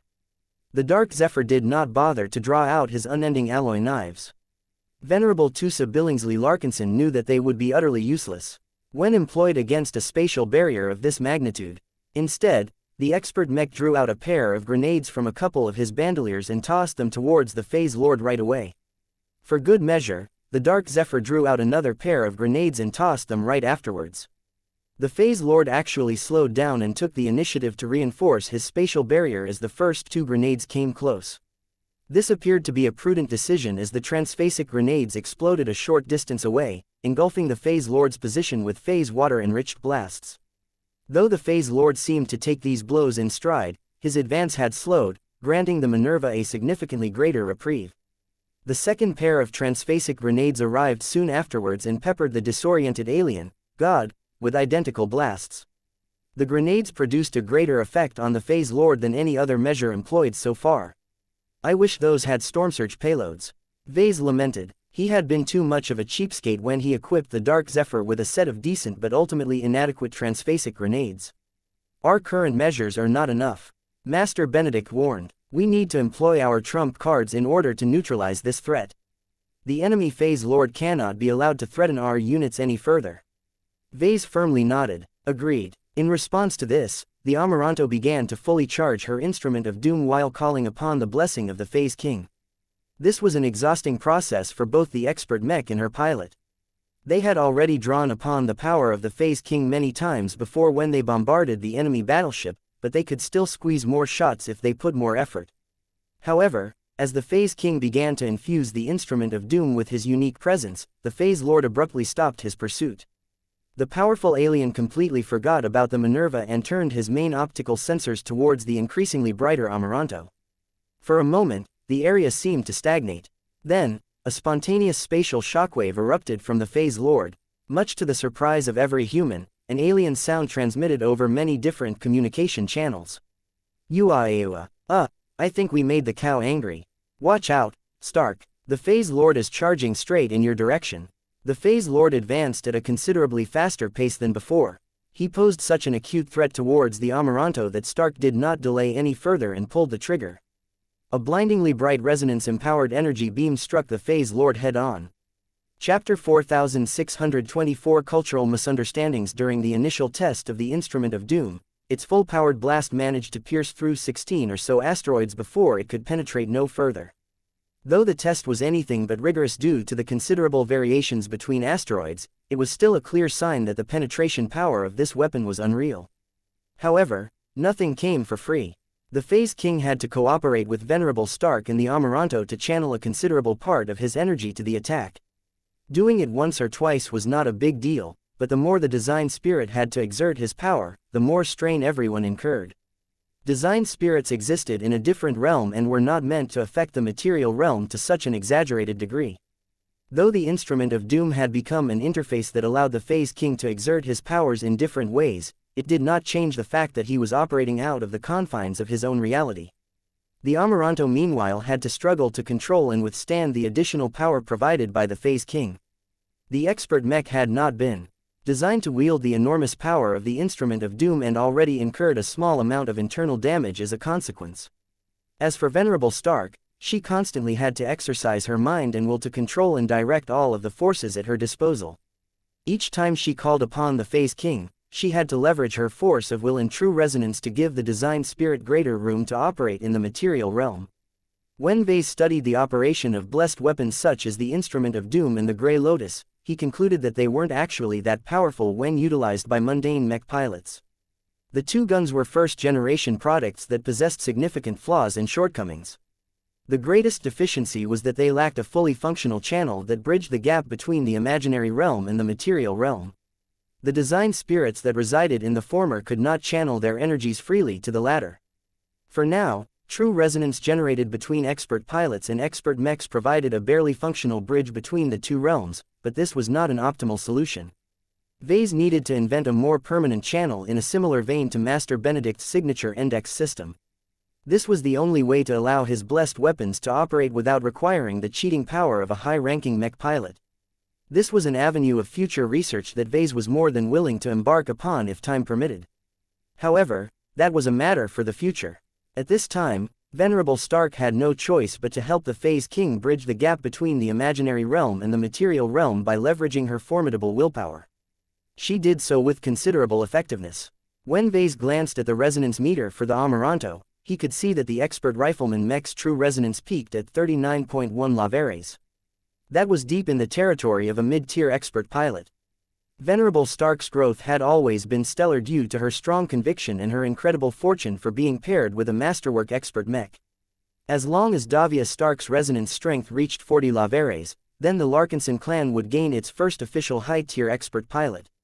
However, this was an artificial distinction. The lavare scale was mostly arbitrary and the thresholds that defined low-tier, medium-tier and high-tier expert pilots were also arbitrary for the most part. For all intents and purposes, Venerable Stark damage output had already reached the standard of a high-tier expert pilot, especially when her expert mech had access to powerful firearms such as the Instrument of Vengeance and the Instrument of Doom. This was why Vase had high expectations for the powerful shot that the Amaranto just unleashed against the Phase Lord. Yet as the explosion of energies settled down so that many different sensors could observe the aftermath of the blessed attack, Vase and many others grew disappointed at the result. Is that it? That is not what I expected. The good news was that the instrument of doom was capable of punching through the Phase Lord's unreasonably strong spatial barrier. Unlike the battleship he launched from, the alien powerhouse was only capable of maintaining a single layer at a time. As long as any attack managed to get through, it was free to inflict damage onto a more solid target. That was what the Amaranto's latest attack had managed to do.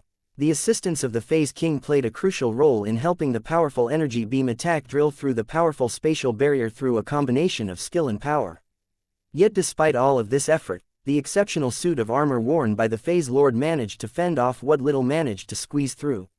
Although the armor incurred enough damage to weaken its ability to fend off another attack, it was not quite the result that Vase desired. Even if this attack managed to punch through the armor, the Nuncer's physical body is comparable to a biomech in terms of size and resilience. The Phase Lord reacted as if he was taken aback by the effectiveness of the attack. The powerful alien had previously sparred against the Unrelenting for a brief amount of time. Venerable Neville Magrin had just come off his best state at that time, but even he failed to overcome the Phase Lord's armor. Patriarch Reginald and the Mars probably wouldn't have been able to do any better. The reason why a weaker mech managed to outperform the two ace mechs in this aspect was due to the interference of the Phase King. Different from every other variable, the Phase King was technically a native. Not only was he derived from an artificial species that had lived with phase water for over 1,000,000 years, but the formidable design spirit recently absorbed the vast majority of the unclean whale's remnant spirituality. The Phase King couldn't be more familiar with native phase water manipulation methods. Even if his formidable knowledge and instinctual understanding weren't entirely systematic, the design spirit's phase water affinity was so great that he was by far the best at overcoming powerful spatial defenses. Venerable Stark clearly recognized this advantage and already readied her Amaranto for another shot. The expert mech along with its oversized energy cannon began to glow again. The manifestation of the Phase King seemed to dance around the formidable weapon as if he was caressing it like a lover. However, the hostile alien god was anything but pleased with the sight. After getting struck by an astonishingly penetrating attack, the enemy made his displeasure known in a much clearer manner than before. "Sir, we're picking up another transmission from the enemy Phase Lord. This time, the alien has translated his words in human standard language." That certainly caught the attention of Vase and Master Benedict. The two mech designers curiously listened to what the alien wanted to say. "I am the Trampler of Stars, the Housemaster of the Fractured House of the Collapsing Star, the Vanquisher Commander of the Red Cabal. WHO is the human that has subverted the power of one of our gods." Master Benedict along with several other people immediately turned to Vase. Should I respond? Well, you do have a way with words, especially when it comes to toying with people's beliefs. Benedict quickly responded. "You may as well give it a try, Vase. It would be best if you can negotiate a deal with the enemy, but that is unlikely to succeed. Therefore, try to unbalance the Phase Lord as much as possible. The more irrational he becomes, the more he is prone to making a mistake." Okay. Vase transmitted his response on the same open channels utilized by his adversary. "This is Patriarch Vase Larkinson, journeyman mech designer and leader of the Larkinson clan." Vase spoke in his official tone though he doubted that the powerful Nunzer could appreciate this nuance. "I am the human you are referring to. The Phase whale that you are witnessing is our friend and ally. Do you have a problem with that, Mr. Trampler?" The Phase Lord had resumed his struggle by now as he wasn't stupid enough to suspend hostilities while he was in the middle of the battlefield. The powerful alien no longer bothered to chase after the fleeing Minerva. Compared to taking down the command mech, the Nunzer much preferred to confront the Amaranto, as it was the only expert mech that had managed to breach his defenses. That wasn't the only reason why the Phase Lord wanted to chase after the Amaranto. The angry alien strongly expressed his dissatisfaction with another translated message. "Blasphemer, you invaders have gone too far now. It is not enough for you to take our stars. Capturing a god and enslaving him for your own purposes is one of the most unforgivable crimes you can commit. I shall not permit this grievous error and correct this tragedy. Gods must never submit to humans. This galaxy is not your home." Vase blinked when he heard the reason why the Phase Lord became so aggressive all of a sudden. "Did you enslave a Phase whale, Vase?" "No, this is a misunderstanding." Vase defended himself. "The Phase King is not an enslaved Phase whale. He's not really a member of this species to begin with. I have formed a mutually beneficial agreement with the design spirit. If he wasn't willing to cooperate with us, then he would have never empowered the instrument of doom. Sure, the Larkinsons originally killed him to begin with, but the Phase King eventually got over it. The design spirit enjoyed his new life a lot better now that he became exposed to the wider cosmos. He also occupied himself by building his own private kingdom in his own corner in the imaginary realm. In short, Vase did not coerce the Phase King into using his powers to the benefit of the Larkinson clan. Such deals tended to be rather suboptimal to Vase, as the collaborator rarely did his best under these circumstances. It was too bad that the Phase Lord didn't see it that way. In the powerful Nuncer's mindset, no Phase whale willingly lent his power to the destructive human invaders that were in the process of devouring their home galaxy. This was such an inconceivable idea that the only viable explanation was that the evil humans were exploiting an unwilling Phase whale. Free our god! The Amaranto fired another fully charged shot as a response. This time, the Phase Lord made sure to turn his body around so that the incoming shot did not target the same damaged section of his suit of armor. It was a pity that the instrument of doom did not contain any opticonium. This was the resonating exotic that was responsible for allowing the instrument of vengeance to bend its energy beams. Even so, the second ultra-penetrating shot managed to punch through the Phase Lord's spatial barrier a bit better. The Phase Lord's armor incurred significantly greater damage this time. Parts of the alien powerhouse's body had become exposed. Damn it, he's rearing up again. The Phase Lord performed this classic movement again, but nobody blindly assumed that he was about to unleash an omnidirectional spatial shockwave. Vase closely observed the sensor readings and saw that the Phase Lord did not repeat his previous techniques. Careful, the Phase Lord is attempting to pull off another technique this time. What is he doing, sir? I don't know, but we'll find out in the coming seconds. Once the Phase Lord accumulated enough energy, the Nuncer's armored forehoofs struck the space in front, producing a terrifying spatial fissure that rapidly cracked forward as if it was creating a tear in the fabric of space. It turned out that the Phase Lord did possess a means to attack at range, because the spatial fissure followed an irregular path that led straight towards the Amaranto. Venerable Stark aborted her next attack attempt and tried to push the Amaranto away from the path of the growing fissure, but the unusual attack method continued to track towards the retreating expert Mech. Chapter 4625 Collective Effort. As the spatial fissure continued to tear through the fabric of space, it was clearly gaining on the fleeing Amaranto. The expert rifleman Mech never excelled in speed to begin with, and she was also weighed down by the considerable mass of the instrument of doom. I will have to toss aside my energy cannon if this doesn't end, Venerable Davia Stark warned. That would certainly help with freeing up the Amaranto's speed, but no one knew what would happen after that. If the fissure went on to destroy the instrument of doom, the rapid strike force might lose its only chance of punching through the Phase Lord's near-impervious spatial barrier. In order to preserve this essential capacity, the rapid strike force needed to relieve the Amaranto's predicament. Vase looked at the live feed centered on the Phase Lord and noticed a crucial detail. The enemy Phase Lord has become stationary. He is not making any further movements. Concentrate all of your attacks on him. Do not let up on the pressure. Many expert mechs had already begun to do so. Other powerful ranged mechs such as the Minerva, the Promethea and the Star Dancer Mark II implicitly coordinated with each other and concentrated all of their attacks on a precise point in the spatial barrier that was right in front of the alien opponent's damaged armor sections. No defense is unassailable. Venerable Brutus Woden spoke as his expert mech did not produce any noticeable results up until this point. Activate your strongest attacks. The alien isn't moving or taking any other actions to mitigate the damage, so this is our greatest chance. The ranged mechs in question all started to glow brighter as their pilots charged up to launch more powerful attacks. More machines joined the fray as well. Melee expert mechs such as the Dark Zephyr and the First Sword ignored their vulnerability against spacequakes and boldly surged forward in order to add their might to the ongoing offensive. As the various power attacks struck the Phase Lord, the alien looked visibly more discomfited. I don't believe you can ignore my shots anymore.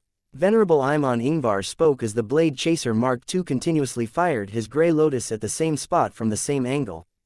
The death energy phasing through the spatial barrier and striking the Phase Lord's body directly started to produce clear differences at this time. Portions of the alien's external body began to fade and necrotize as Helena's power did its job. If that wasn't enough, the melee expert melee mechs finally unleashed their own power moves.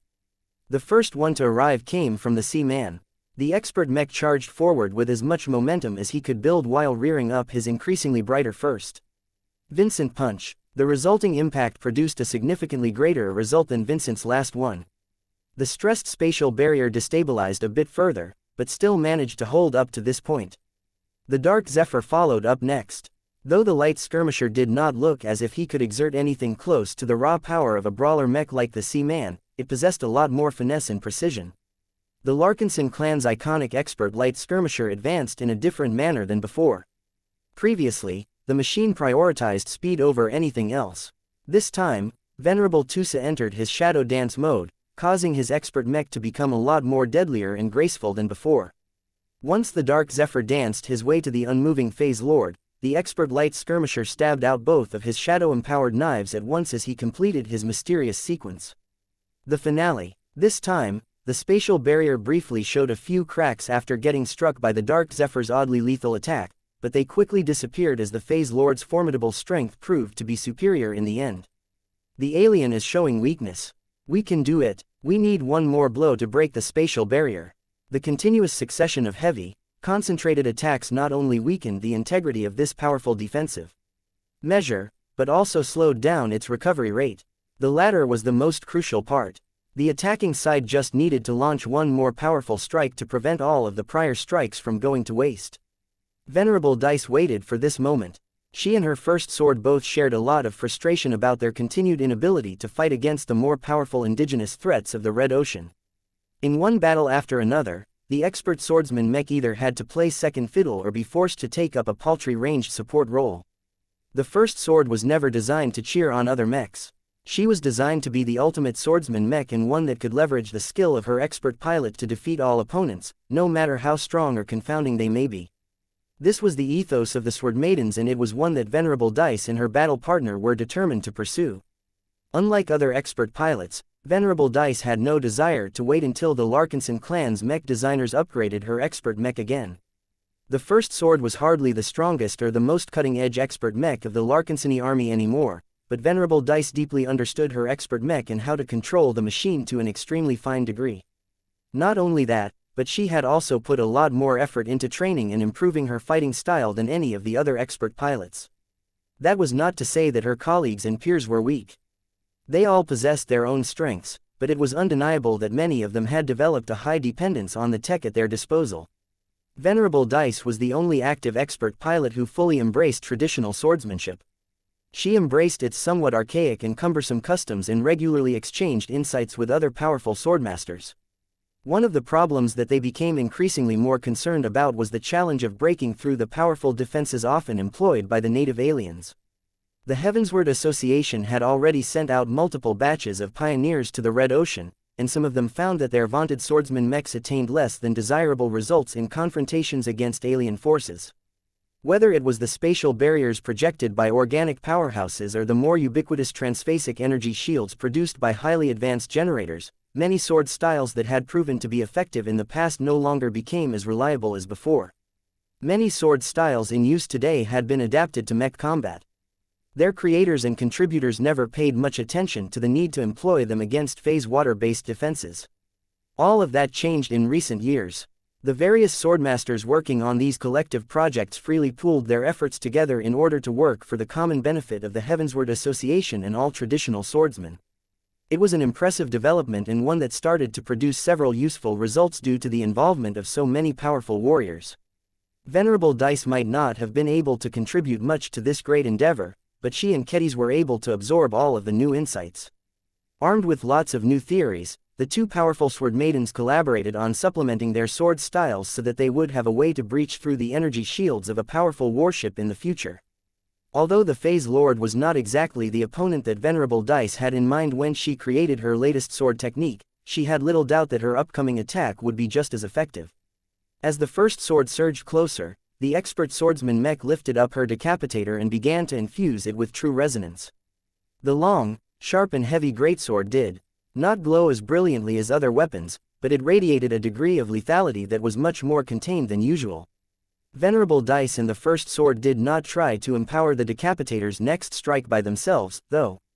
Aware that this might be the only opportunity for her to launch a power attack onto her opponent, Dice did not hesitate to call for help from the lead designer of First Sword. Kedis, I know, I've been observing the battle from remote. Let me give you a hand. Despite being separated by a couple of light years, Kedis remained as up-to-date on the situation on the battlefield as the Rapid Strike Force. She not only understood Venerable Dice's predicament, but also shared her goal in trying to prove that melee mechs had not become obsolete in this new and different galaxy. Sharpie, it's time to shine. Sharp, sharp. Just like Vase, Kedis possessed an active connection to all of her masterworks. This came in exceptionally this time as Kedis somehow managed to transfer her companion spirit from the Bloodsinger which she carried onto her person to the decapitator that was currently held by the First Sword. As soon as a part of Ketiz's extraordinary power entered the much larger blade, the decapitator's sharp edge glinted with additional power. Respa, Dice called out. Not many people were aware that Vase actually bestowed Venerable Dice with her own companion spirit. The swordsman mech specialist rarely showed Respa off and mostly spent her time cultivating her own strength. However, that didn't mean that Respa was useless to her. Not only did the greatsword-shaped spirit serve as the basis of the battle formations of the Sword Maidens, she also got along really well with Sharpie. As soon as Respa entered the decapitator's conceptual space, the humanoid-looking Sharpie grasped the spiritual greatsword and held it aloft as if she was a champion swordswoman. Sharp, sharp, sharp. The companion spirits of Venerable Dice and Kedis did not conflict with each other. Instead, their different powers resonated with each other, allowing them to exert greater strength than if they were on their own. The two Sword Maidens shared a common history. They also worked together so extensively that their close cooperation already approached the standard of the Gemini family. They truly saw each other as sisters in heart if not in blood. Once the decapitator was almost bursting with power, the First Sword finally reached the Phase Lord and unleashed a slash that was followed by a glittering wake of stars. Phase Breaker. The First Sword smoothly flew away as the expert mech completed her most magnificent sword technique to this date. Though the Phase Breaker was not as piercing as the Sword of Lydia or as overwhelming as the Blade Storm, the extraordinary sword move possessed its own charm. This became evident when the glowing river of stars struck the spatial barrier an instant after the decapitator's enormous blade moved past. As the glittering points of light struck the translucent surface, the spatial barrier did not begin to crack. Instead, it seemed to melt as if a thin wall of ice had just been struck with many different flames. The Phase Lord reacted violently to this unexpected attack. The powerful alien interrupted the spatial fissure that he had been extending through space and hastily performed a short but instant displacement technique to evade the next round of attacks. Vase and many other people did not expect the First Sword to make such a massive difference. It was almost too late. The First Sword's attack had saved the Amaranto. This was because the spatial fissure had reached the expert rifleman mech and tore a deep cut into one of her legs. If the spatial fissure persisted any longer, then Venerable Stark might have been forced to eject the cockpit in order to preserve her life. Attack the Phase Lord. Now is the time. Now that the alien, God, temporarily lost his spatial barrier for some reason, no one wanted to give him the opportunity to restore it again. One energy beam after another struck the Phase Lord's body with unerring accuracy. Pieces of armor quickly disintegrated and completely exposed the alien to the full fury of many different expert mechs. However, before the vulnerable alien endured any more hits, his body abruptly started to grow in size. What is happening? The Phase Lord is unveiling his true body. A considerably more powerful presence radiated onto the battlefield as a Nunzer that was the size of a Corvette-class starship had come into shape. Chapter 4626 Storms. The Phase Lords appeared to have no choice but to expose his real body. He was much larger than he initially appeared. Upon reaching a size that was comparable to a typical Corvette, the giant Nunzer thankfully did not grow any bigger. He already made for an intimidating sight, though. Even if this so-called trampler of stars did not match the scale of mighty battleships such as the Tower of Babel, it was still rather scary to witness his true body. If he was already strong and difficult to deal with when he was in his miniature form, how much worse would he be when he was in his full form? Vase had no doubt that the Phase Lord became a lot more dangerous after this transformation. He could clearly feel how the immense power of the Trampler of Stars became a lot less constrained. Though the alien still had trouble with reforming his vital spatial barrier, his physical body resisted the incoming attacks with a level of durability that matched the toughness of first-class biomechs.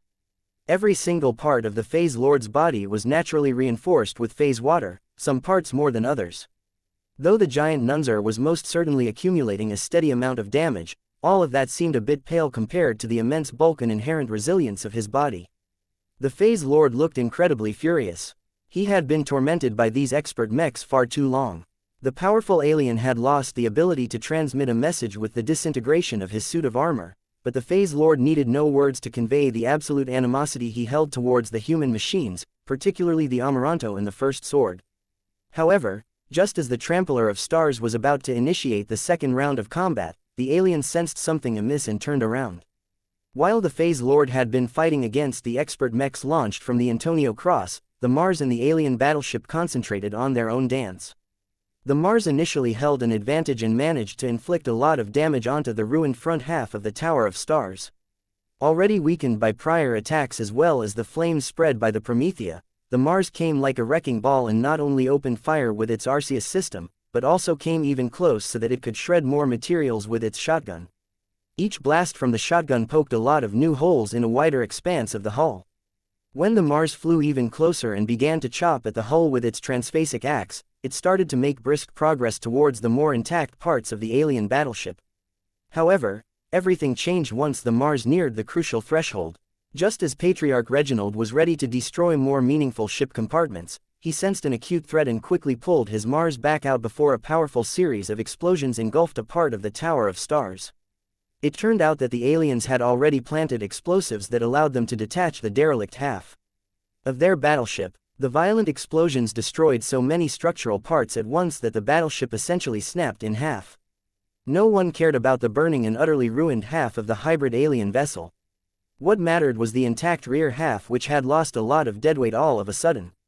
Though the balance of the remnant was completely different, it was undeniable that the ship had also become a lot smaller and lighter all of a sudden. The separation of so much deadweight allowed the shortened battleship to regain the initiative in the fight and radically speed up her movements as well as fill up the gap in her defenses. When the Mars next attempted to attack the most vulnerable side of the shortened battleship, the powerful positron beams fired by the Arceus system struck one of the segmented energy shields produced by a generator that the aliens had moved to this side in an emergency. Even if it looked as if the vulnerable side was only covered by a single layer or 2 layers of energy shields at best, this was still a lot more than what the Mars could ordinarily punch through. Normally, that was enough to deny Patriarch Reginald Cross and the Mars the satisfaction of ripping the alien battleship apart, but this time was different. Reginald had already primed the special packages loaded inside the shoulder-mounted missile launchers of his ace mech. It only took a single thought to launch both missiles in quick succession. One of the new experimental Stormsurge missiles flew ahead of the other and crossed the short distance until it exploded against the segmented energy shield. Instead of producing a conventional explosive blast, a violent electrical storm came to life, scrambling and overpowering the transphasic energy shield with much greater effectiveness than ordinary EMP attacks. As the phase water-enhanced storm faded, so did the energy shield. The generator responsible for projecting it had completely overloaded. The second Stormsurge missile advanced much slower, but that allowed it to strike the second segmented energy shield with the same electrical fury as before. Just as the second layer disappeared, the Mars quickly charged through the momentary gap before the aliens had any chance of plugging it with another set of segmented energy shields. Ha ha ha ha, I'm inside now. Patriarch Reginald had lots of reasons to feel ecstatic. There was a huge difference between staying on one side of an energy shield and the other side of an energy shield. Even though the Tower of Babel's formidable array of Orvan energy shields were still operational, none of them could hinder the Ace hybrid mech any further as the Mars had moved well past their minimum projection range. Those Stormsurge missiles were worth their weight in phase water. Expensive as they may be, the value these experimental products provided far exceeded the loss of a couple of kilograms of phase water and a heap of money. This was because as long as Reginald successfully took down the alien battleship, the Golden Skull Alliance was bound to salvage materials worth far in excess of what the Cross Clan spent. The Mars immediately took advantage of its superior positioning by firing all of its integrated energy weapons at several different primary gun batteries. Several extremely powerful resonance-empowered positron beams struck the thick and wide bases of several massive kinetic cannon turrets. Though the human-developed first-class armor resisted the attacks to an admirable degree, they could withstand repeated attacks from the Arceus system. The Mars had already fought for a while and outputted a lot of energy in the process, but its energy reserves were still relatively healthy thanks to the use of an extra energy pack. The Tower of Babel did not allow the Ace Mech to attack her most powerful cannons with impunity. Numerous defensive systems designed to repel starfighters and other close-ranged threats came online. Hundreds of tertiary batteries had already been opening fire onto the Mars for a while now. The small but rapid-firing laser cannons, flechette cannons and interceptor missiles did little but induce more strain onto the Ace Mech's Saint Kingdom. What was different now was that the Mars had come close enough for the Tower of Babel to deploy strange rods with holes along their length. It soon became obvious what these rods were meant to do as powerful currents coursed through their structures. Soon enough, incredibly powerful electrical bolts launched from the rods and struck the Mars with much greater violence than any other attack it had endured. The bolts struck the Mars so quickly that the Ace Mech could not evade them at such a close range. Powered by the gigantic reactors of the alien battleship, these electrical bolts struck the Saint Kingdom of the Mars with ruinous power, causing it to destabilize at an alarming rate. However, it was not as if the Mars had no choice but to passively endure the attacks. "Begone!" Patriarch Reginald roared as his Mars lifted up its transphasic shotgun and opened fire on one cluster of power rods. The resonance-empowered pellets unleashed by this weapon instantly scythed the power rods at many different points, causing the rods to quickly collapse and tear themselves asunder as they no longer possessed the physical integrity to control the powerful currents. The Mars also utilized its Arceus system to cut off the rods that were further away, causing them to snap in half without any suspense. It only took a few more seconds for all of the electrical rods within range to be wiped off this side of the battleship's hull. Though the small but annoying tertiary guns kept firing at the Mars on a continuous basis, Patriarch Reginald was too lazy to eliminate them. He directed his Mars to continue its assault on the surviving primary kinetic cannon batteries and just managed to eliminate a few more before he suddenly sensed the arrival of yet another potent threat. Reginald wasn't arrogant enough to disregard this threat. He suspended the next attack and quickly commanded the Mars to evade. The Ace Mech was more maneuverable than before, so it did not entirely make it out of the trajectory of a small but incredibly powerful plasma bolt. In the end, the domain field of the Mars resisted much of the damage before the remainder of the belt only managed to scorch the leg of the Ace Mech. Reginald became a lot warier though as he tried to guess what sort of threat may be powerful enough to launch that kind of attack. He knew that the battleship was large enough to host a small contingent of starfighters. What he expected to see was the appearance of a powerful starfighter that was able to match the performance of a first-class multipurpose mech. What Reginald didn't expect to see today was the emergence of a genuine human first-class multipurpose mech. He could scarcely believe what the sensor systems of his machine were feeding back to his mind. The mech that emerged from one of the vehicle-sized hatches of the Tower of Babel was undeniably human without doubt. Its shape was classically humanoid and did not resemble that of a nunzer, a pwelmer or a phase whale. Its material composition appeared to be made out of relatively standard first-class alloys. Though Reginald himself did not understand much about these materials, Master Benedict, who had been paying attention to what was happening over here, quickly informed the ace pilot that the alloys were not native products. This was because they blended locally sourced exotics with materials imported from the Milky Way galaxy. Master Benedict was able to gather a lot of other clues. From the design of the first-class mech to the exposed weapon systems of the machine, everything about this newcomer was marked with an undeniable human brand. Reginald could even feel that the mech pilot inside the cockpit of the impressive machine was human as well. Yet why did this mech deploy in support of the aliens? "Who are you?" Reginald aggressively queried over an open communication channel. "Identify yourself." The response from the first-class multipurpose mech was to fire at the Mars with a combination of integrated weapons.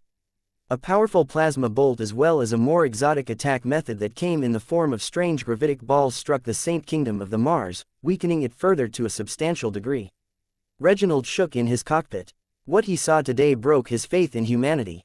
To see a member of his race fall to this extent was a traumatic sight to the ace pilot. You traitor." The Mars exploded with power. Its Arceus system fired a full salvo straight at the first-class mech, only for the traitor machine to resist the powerful with a transphasic energy shield that was strong enough to resist this astonishing blow. Reginald did not know who or what the first-class mech was standing for, but it didn't particularly matter. This was because every human traitor deserved his contempt.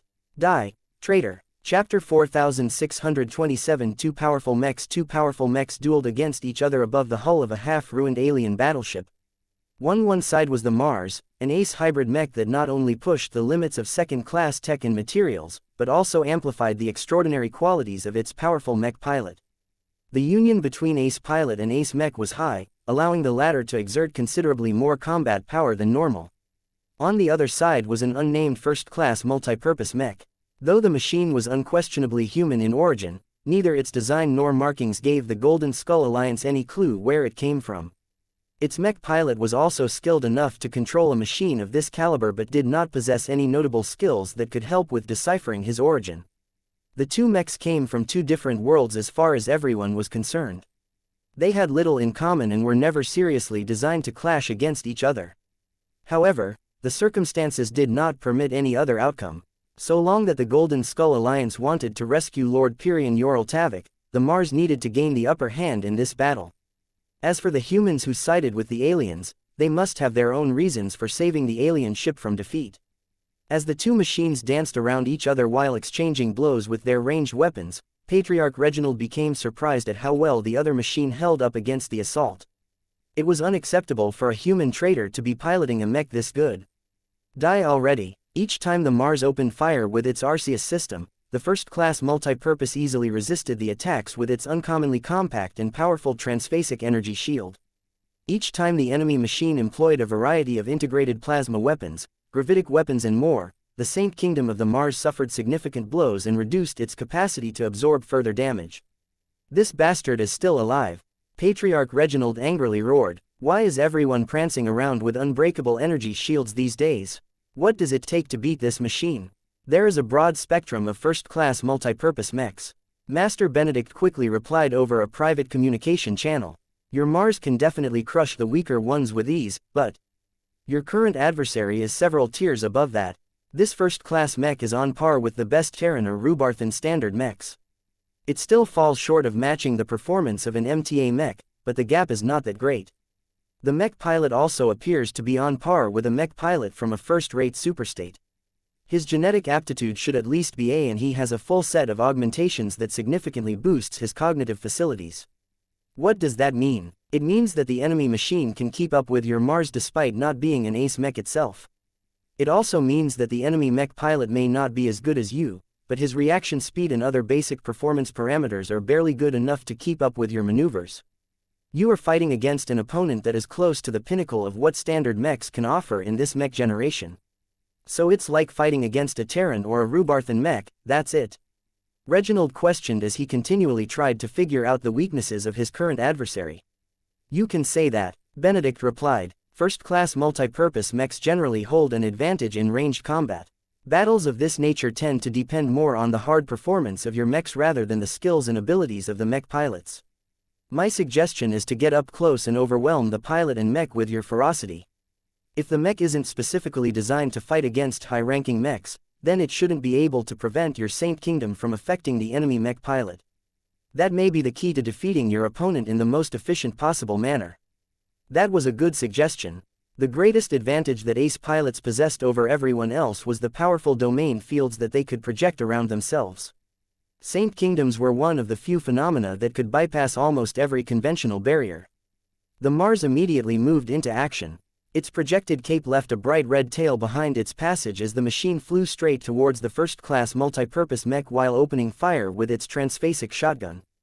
Though the shotgun blast did not debilitate the highly advanced machine, the mech that sided with the aliens met the incoming charge by fortifying its energy shield while at the same time generating some sort of gravitic singularity in front. Though the Mars could take this attack, Reginald was wary of moving headlong into this exotic attack. He therefore directed his ace mech to circle around before hacking at the first-class multipurpose mech from another angle. Yet before the Mars could crash its transphasic axe onto the first-class mech's energy shield, the latter opened up yet another gun port and launched out a physical net that was made of extremely tough materials. It only took an instant for Reginald to judge that his Mars wouldn't be able to cut the net with a single chop of his axe. Although his ace mech could still shred the net through other means, that took up a bit too much time and effort for his liking. The Mars evaded the net as best as possible, though its recent changes had made it worse in this aspect. The ace mech was forced to use the flat side of its axe as a tool to push the net aside before it could reach the first-class mech itself. Break for me already. Reginald roared as his Mars unleashed a shotgun blast at short range while at the same time lashing out at its target with a kick. The energy shield resisted the attacks just as well as before, but Reginald knew that it was impossible for the first-class mech to last forever. The Mars unleashed its Arceus system at the first-class mech at close range, hammering its strained energy shield with the full force of 9 resonance-empowered positron beams. However, the first-class mech did not remain passive at this time. By relying on its energy shield to block any interruptions, a pair of hot and burning plasma swords extended from the arms of the high-tech machine. These plasma swords struck at the Mars with energy levels that surpassed the original plasma sword of the late Neo Amadeus. While the newly unveiled weapons did not benefit from any true resonance amplification, they didn't need it as the extremely powerful energies fueling their active states was devastating in itself. "You don't deserve to wield those weapons," Reginald accused as his Mars deftly avoided the plasma swords whenever possible. The emergence of the plasma swords constrained the Mars at close range, but not by much. This was because there was a huge difference in skill. The pilot of the first-class multipurpose mech was definitely qualified to control such a powerful machine, but he was still subject to many human limitations. Reginald had moved beyond that point. He had undergone 2 major transformations, which meant that his skills, his instincts, his combat acumen and more were far superior to that of any standard mech pilot, even first-raters who enjoyed the best growth environment. There were many qualities that money simply couldn't buy. When the pilot of the first-class mech cavorted with aliens or like-minded traitors, Reginald had been struggling to fight to save himself and his clan from extinction. Even before that point, he had thrown himself in battle every chance he got. He fought for glory and for the honor of his clan. He braved death more times than he could count and vanquished over opponents who enjoyed more advantages than himself. He had earned his way up to ace pilot, and that made him different than this treacherous coward who would rather consort with aliens than to help humanity prosper. As his Mars continued to tangle with the plasma sword-wielding machine, Reginald's Saint Kingdom passed straight through the transphasic energy shield and directly affected both the enemy mech and the enemy mech pilot. Although the two were surprisingly able to resist the worst of Reginald's influence, that did not mean that they were immune to domineering Saint Kingdom. Don't think you can mess with the pilot of a first-class mech as easily as that of a second-class mech. Master Benedict reminded Reginald, every first-class mech is equipped with a first-class neural interface.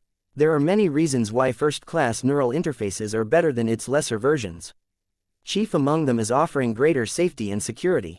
Not only do they allow mech pilots to get away with more without risking brain damage, they also fortify the man-machine connection that effectively enables both the mech and mech pilot to resist adverse metaphysical effects to a greater degree.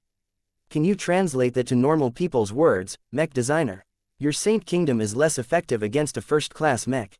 But it still works, right? Barely. Patriarch Reginald grinned as his ace mech just evaded another plasma sword strike. That's enough. The Mars hardly let up the pace. It continued to maneuver closely around the first-class mech in an attempt to flank it or force it to utilize its plasma swords in a more clumsy manner. The ace mech never stopped attacking. It exerted constant pressure by attacking with its Arceus system, its transphasic shotgun and transphasic axe in quick succession and on rotation. Even if the Mars did not have the variety of attack methods of its current adversary, it was already enough to do the job. The poor battleship underneath the brawling machine suffered almost just as much from all of the fighting.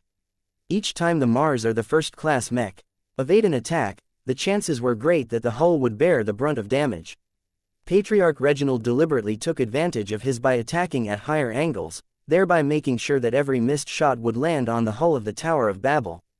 Although the first-class mech tried its best to discourage Reginald from destroying their playground, it was exceedingly difficult to control an enemy ace pilot in battle.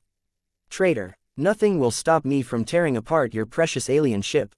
Why do you call yourself a human when you have sold your soul to aliens? The pathetic alien races of the Red Ocean don't deserve your help. What are you doing here?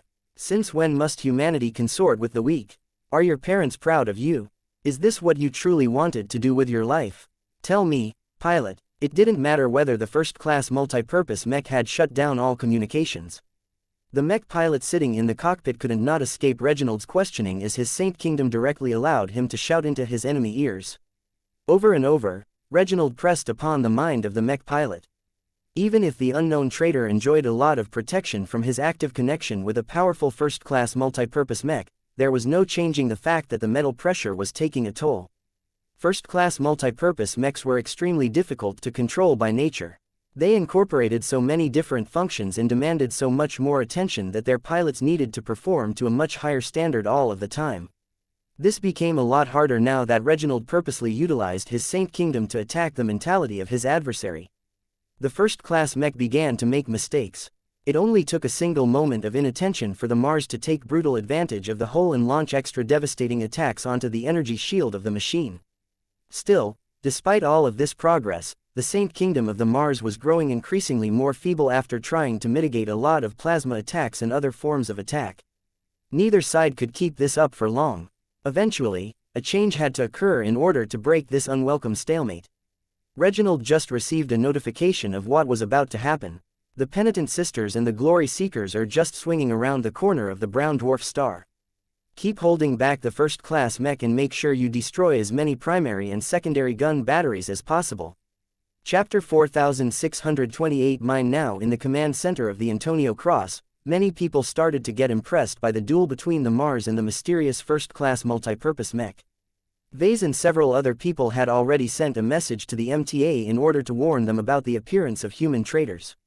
They had no idea how the mechers would respond to this news, but it was bound to rile them up given how much stronger the aliens had become due to human collusion.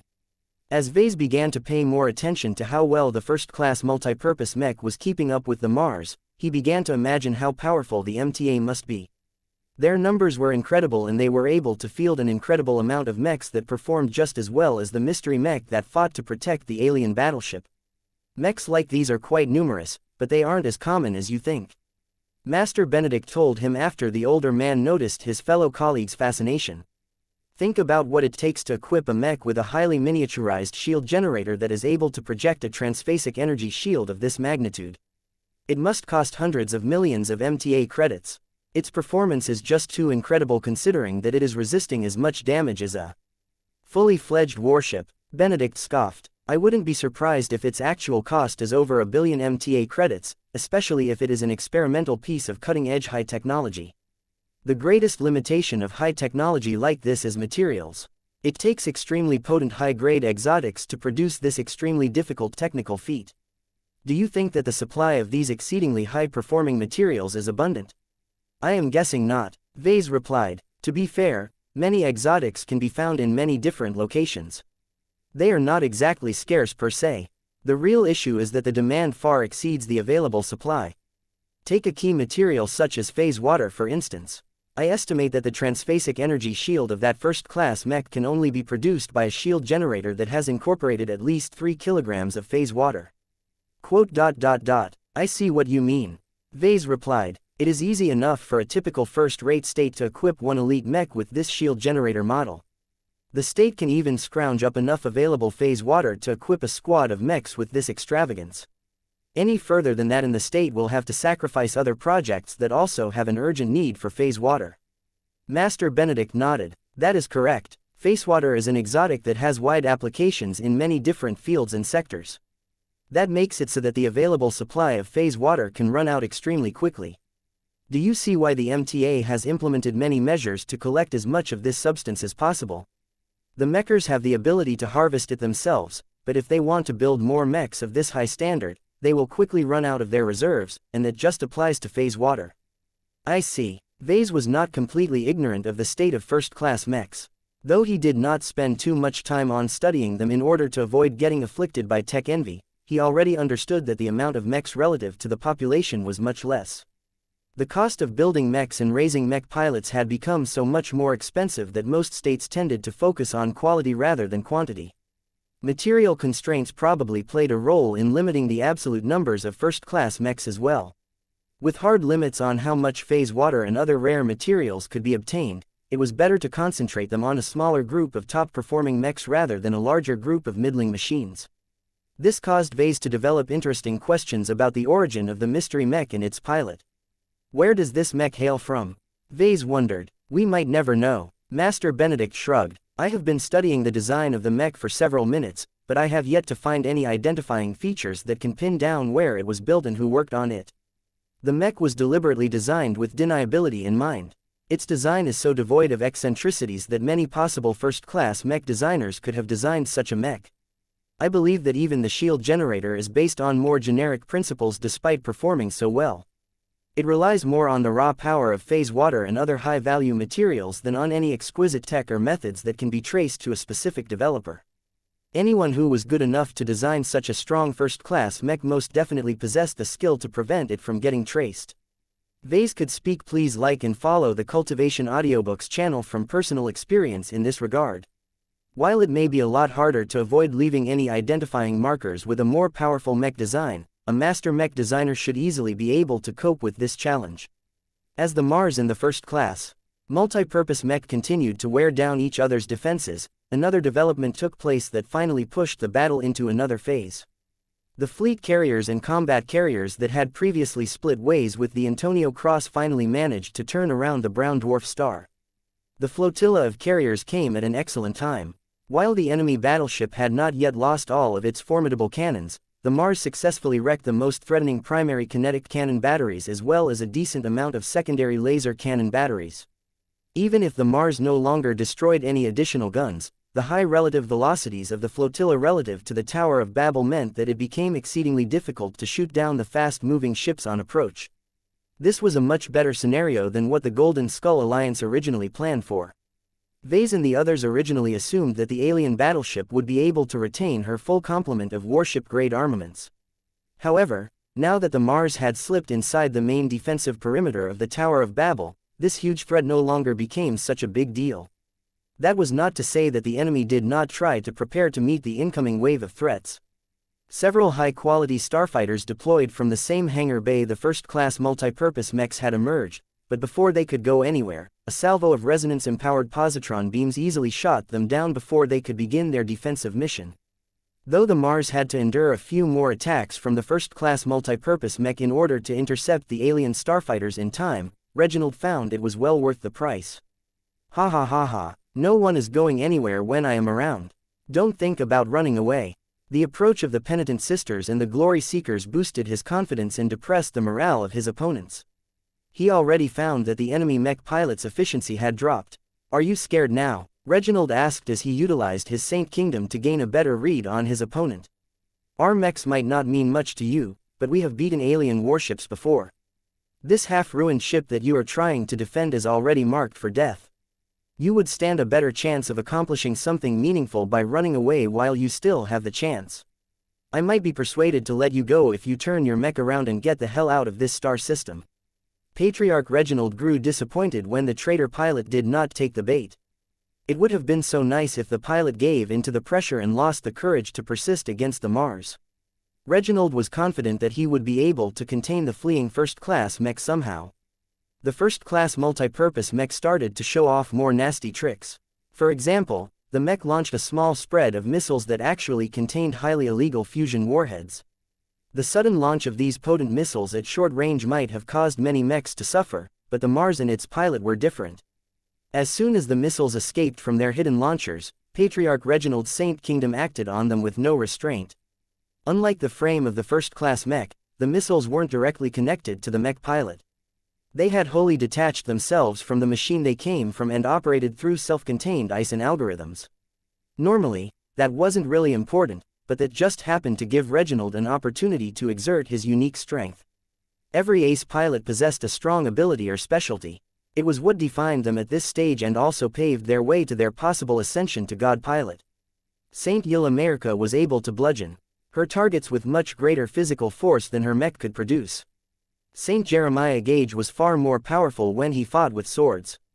Saint Jelmer Ossenring could produce massive, expanding shockwaves with every kinetic strike from his ace heavy artillery mech. Saint Marissa Lewandowski was able to obscure her ace light skirmisher and the surrounding environment by turning her Saint Kingdom into an obscuring domain that blinded everyone and everything inside. Given all of these powerful tricks, Patriarch Reginald's own domain should have been just as powerful or useful, but he never really had an opportunity to show what he was capable of in previous battles. This time was different, because he finally met an opponent who was stupid enough to launch missiles at the Mars. Ha ha ha, are these yours? Well, tough luck, because they are mine. The missiles had already entered the range of Reginald's expansive Saint Kingdom, so he was able to leverage his formidable willpower to forcibly take control over the missiles. He had no idea how it actually worked, but it wasn't important. Patriarch Reginald was an ace pilot that naturally sought to dominate his adversaries, and his extraordinary willpower reflected this obsession. Though the missiles were actually quite challenging for Reginald to subvert due to their sophisticated security measures and extensive precautions, his willpower ran through everything that stood in its way and finally managed to take over control before they could get close to the Mars. The 4 hijacked missiles only soared without direction for a moment before they shifted their trajectories to their new targets. One of them turned around and flew right back at the first-class multipurpose mech while the other 3 spread out and attempted to strike the hull of the alien battleship at 3 different points. The Tower of Babel somehow detected the danger she was in quite soon. Her tertiary gun batteries redirected their fire to intercept the missiles, managing to down just one of them before it was too late. The first-class multipurpose mech succeeded in shooting down another missile. The remaining 2 missiles already struck their targets before it could do anything more. 2 powerful explosions engulfed different points of the alien battleship's hull. The fusion warheads were of limited power, but their might was so concentrated that by the time they had expended all of their power, the Tower of Babel gained 2 new holes on her structure. The performance of the alien battleship dropped even further, making it much more difficult for this formidable vessel to stop the advance of the incoming mech troops. As the aliens and the human traders came under heavy pressure, the latest arrivals rapidly closed in from the distance. Soon enough, several thousand mechs deployed in space. Given that they launched from carriers that were already moving extremely quickly in space, the machines themselves were also approaching the Tower of Babel at high speed. Almost all of the mechs looked alike. The Penitent Sisters preferred to field the base form of the Valkyrie Redeemer Mark II, as the original model maintained the strongest connection to Helena. The Glory Seekers tended to field more specialized and varied variants of the Valkyrie Redeemer Mark II, so their machines were not entirely uniform. The most powerful among them were the 2 expert mech versions that the Larkinson clan had especially designed for the Handmaidens of Death. Alongside these 2 Glory Seeker expert mechs, the Penitent Sisters also brought forth a champion. Venerable Joshua once again found himself taking up the responsibility to lead a troop of radical female mech pilots once again. "The initiative is all yours, Legion Commander," Valerie Chansey transmitted to Joshua from one of the carrier vessels. "Our sisters will put their faith in the Daughter of Death in you. Good luck and kill as many aliens as you can. Make sure you get the timing right." "You don't need to remind me, Commander," Joshua tersely replied. Chapter 4629 Begging for Life. Venerable Joshua had mixed feelings about his mission. He did not have much sympathy for the aliens. The Tower of Babel crushed Lord Pirion Yoral Tavik's pioneering fleet a few months ago, thereby depriving lots of innocent humans of their lives. After that, the alien battleship immediately opened fire on Otris Magran's pioneering fleet. Even if no one working for the notorious Vulture were exactly innocent themselves, the aliens could have chosen to turn around and flee without facing much resistance. Instead, the alien commanders in charge of the Tower of Babel chose to perpetuate the cycle of violence and almost wiped out the forces of Senatus Prospecting entirely. Whether the aliens of the battleship deserved mercy or not was no longer a question that Joshua was willing to consider. He was a human, and he needed to stand up for his own race. It would have been much easier for him to reject his current task if his adversaries were much more reasonable. Is this the actual state of the cosmos? Is there no other way to put a halt to this unending cycle of violence? "Don't be such a pussy, Joshua," his living expert mech replied. "A battlefield is no place for you to daydream or contemplate deep philosophical questions. It's time for you to add another pile of skulls to your long and extensive kill list.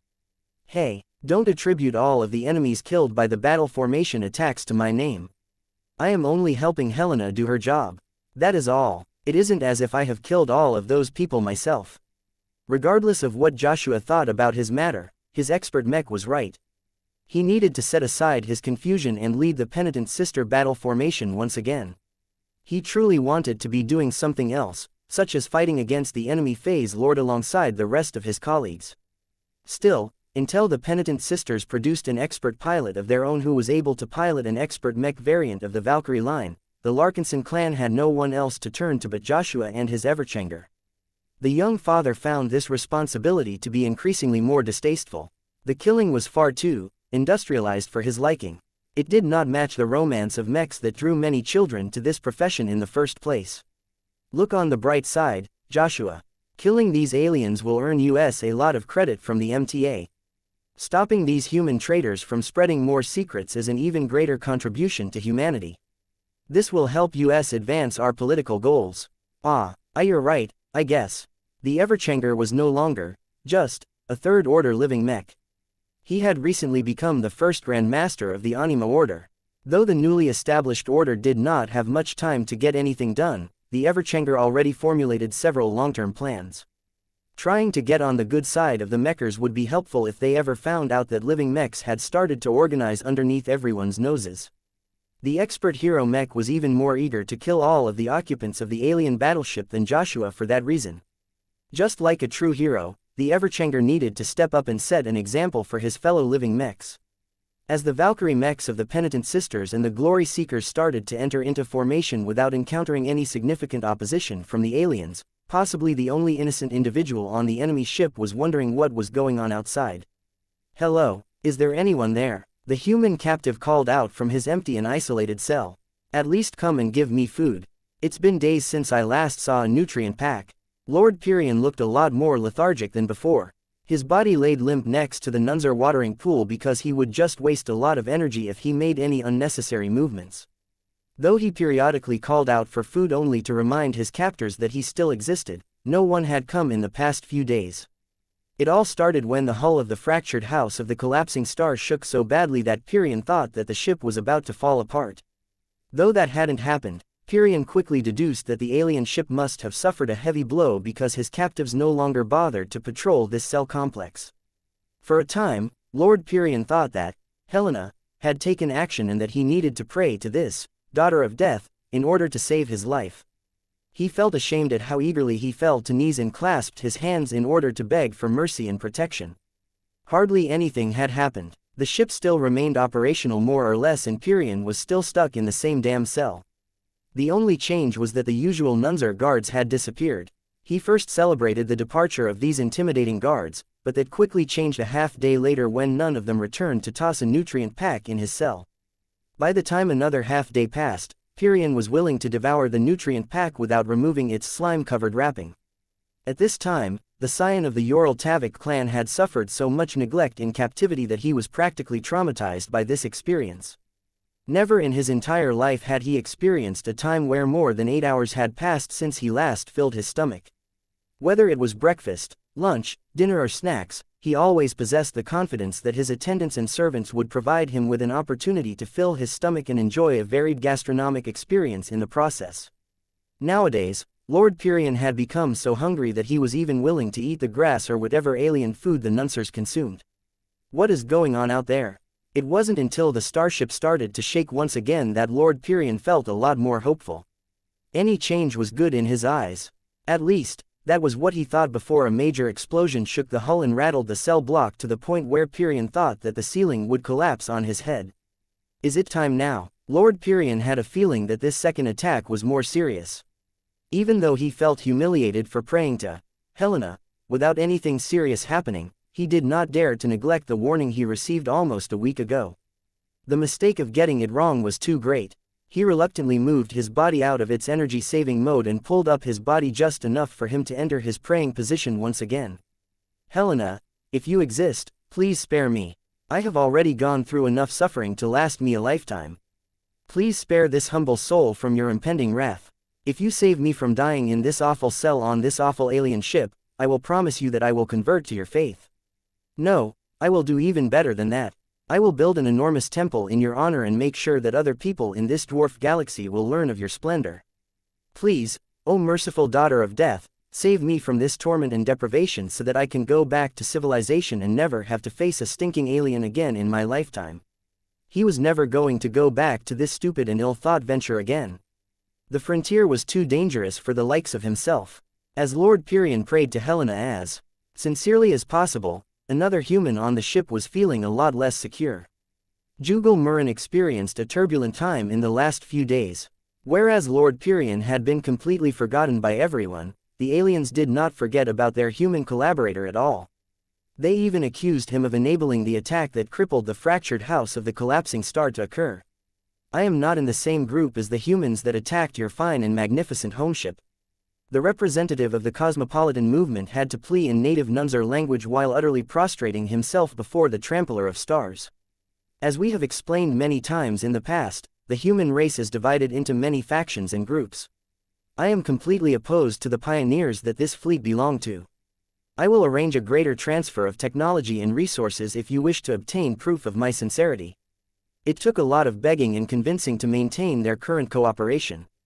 Though Mr. Murren had to make a lot more concessions than he was willing to make, it was not that difficult for the cosmopolitan movement to increase the amount of assistance it provided to the aliens. In fact, this turn of events worked out quite well for Murren, as the goal of the cosmopolitans was to bolster the strength of the native aliens to begin with. The more tech and resources the Red Cabal received, the greater its chances of stopping the Big Two's relentless invasion in its tracks. Everything changed for the better until a second human force arrived in the star system. It became evident that these newcomers were much more prepared to fight against the fractured house of the collapsing star. The disturbing effectiveness of the second force even caused Jugal Murren to become suspicious. When he recalled what happened in the past week, he managed to tie all of the clues together and deduce that the fractured house of the collapsing star was caught in a conspiracy. The problem was that he wasn't the only one on the ship who could figure this out.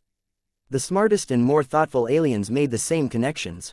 Huiye, a Nunzer high officer, roared as he bent down his head and snatched Jugal Murren by his voluminous purple robes.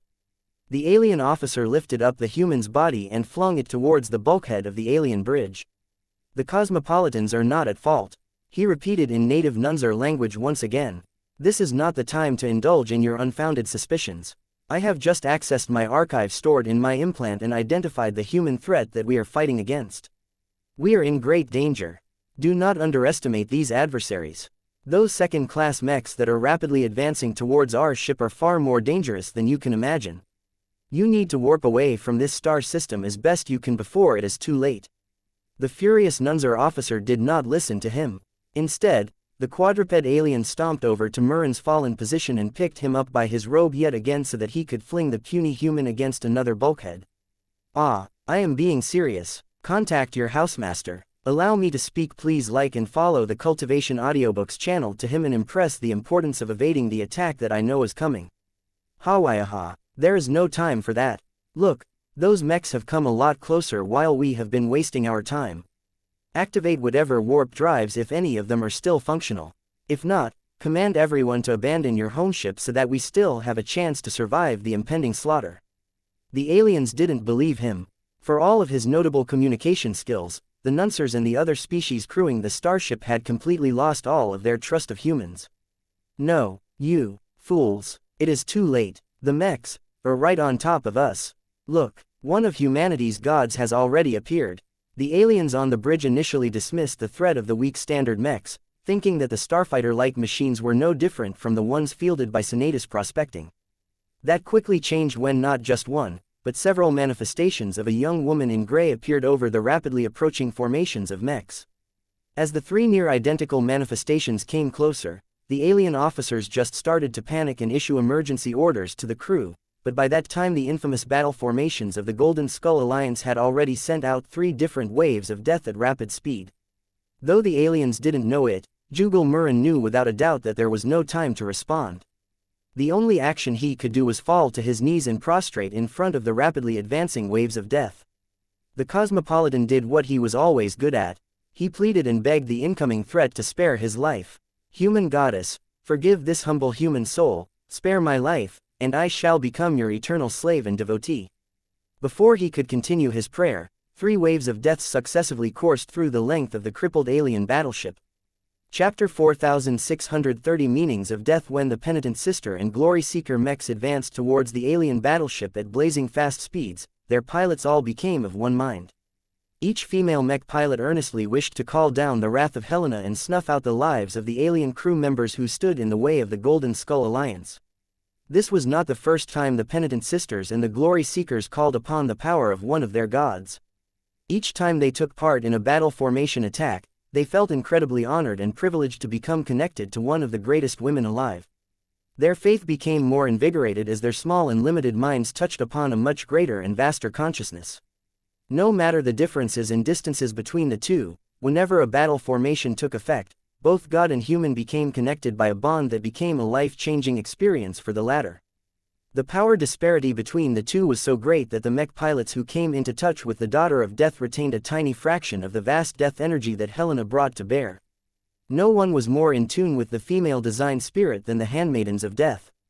Aside from Venerable Brutus Woden, Venerable Olivia Remy and Iona Bolentini had become the faces of the glory seekers. Along with the increasing number of female expert pilots that broke through as they served in the Hex army, the handmaidens of death had become the apostles of a young but spirited death goddess. Both women took their responsibilities extremely seriously.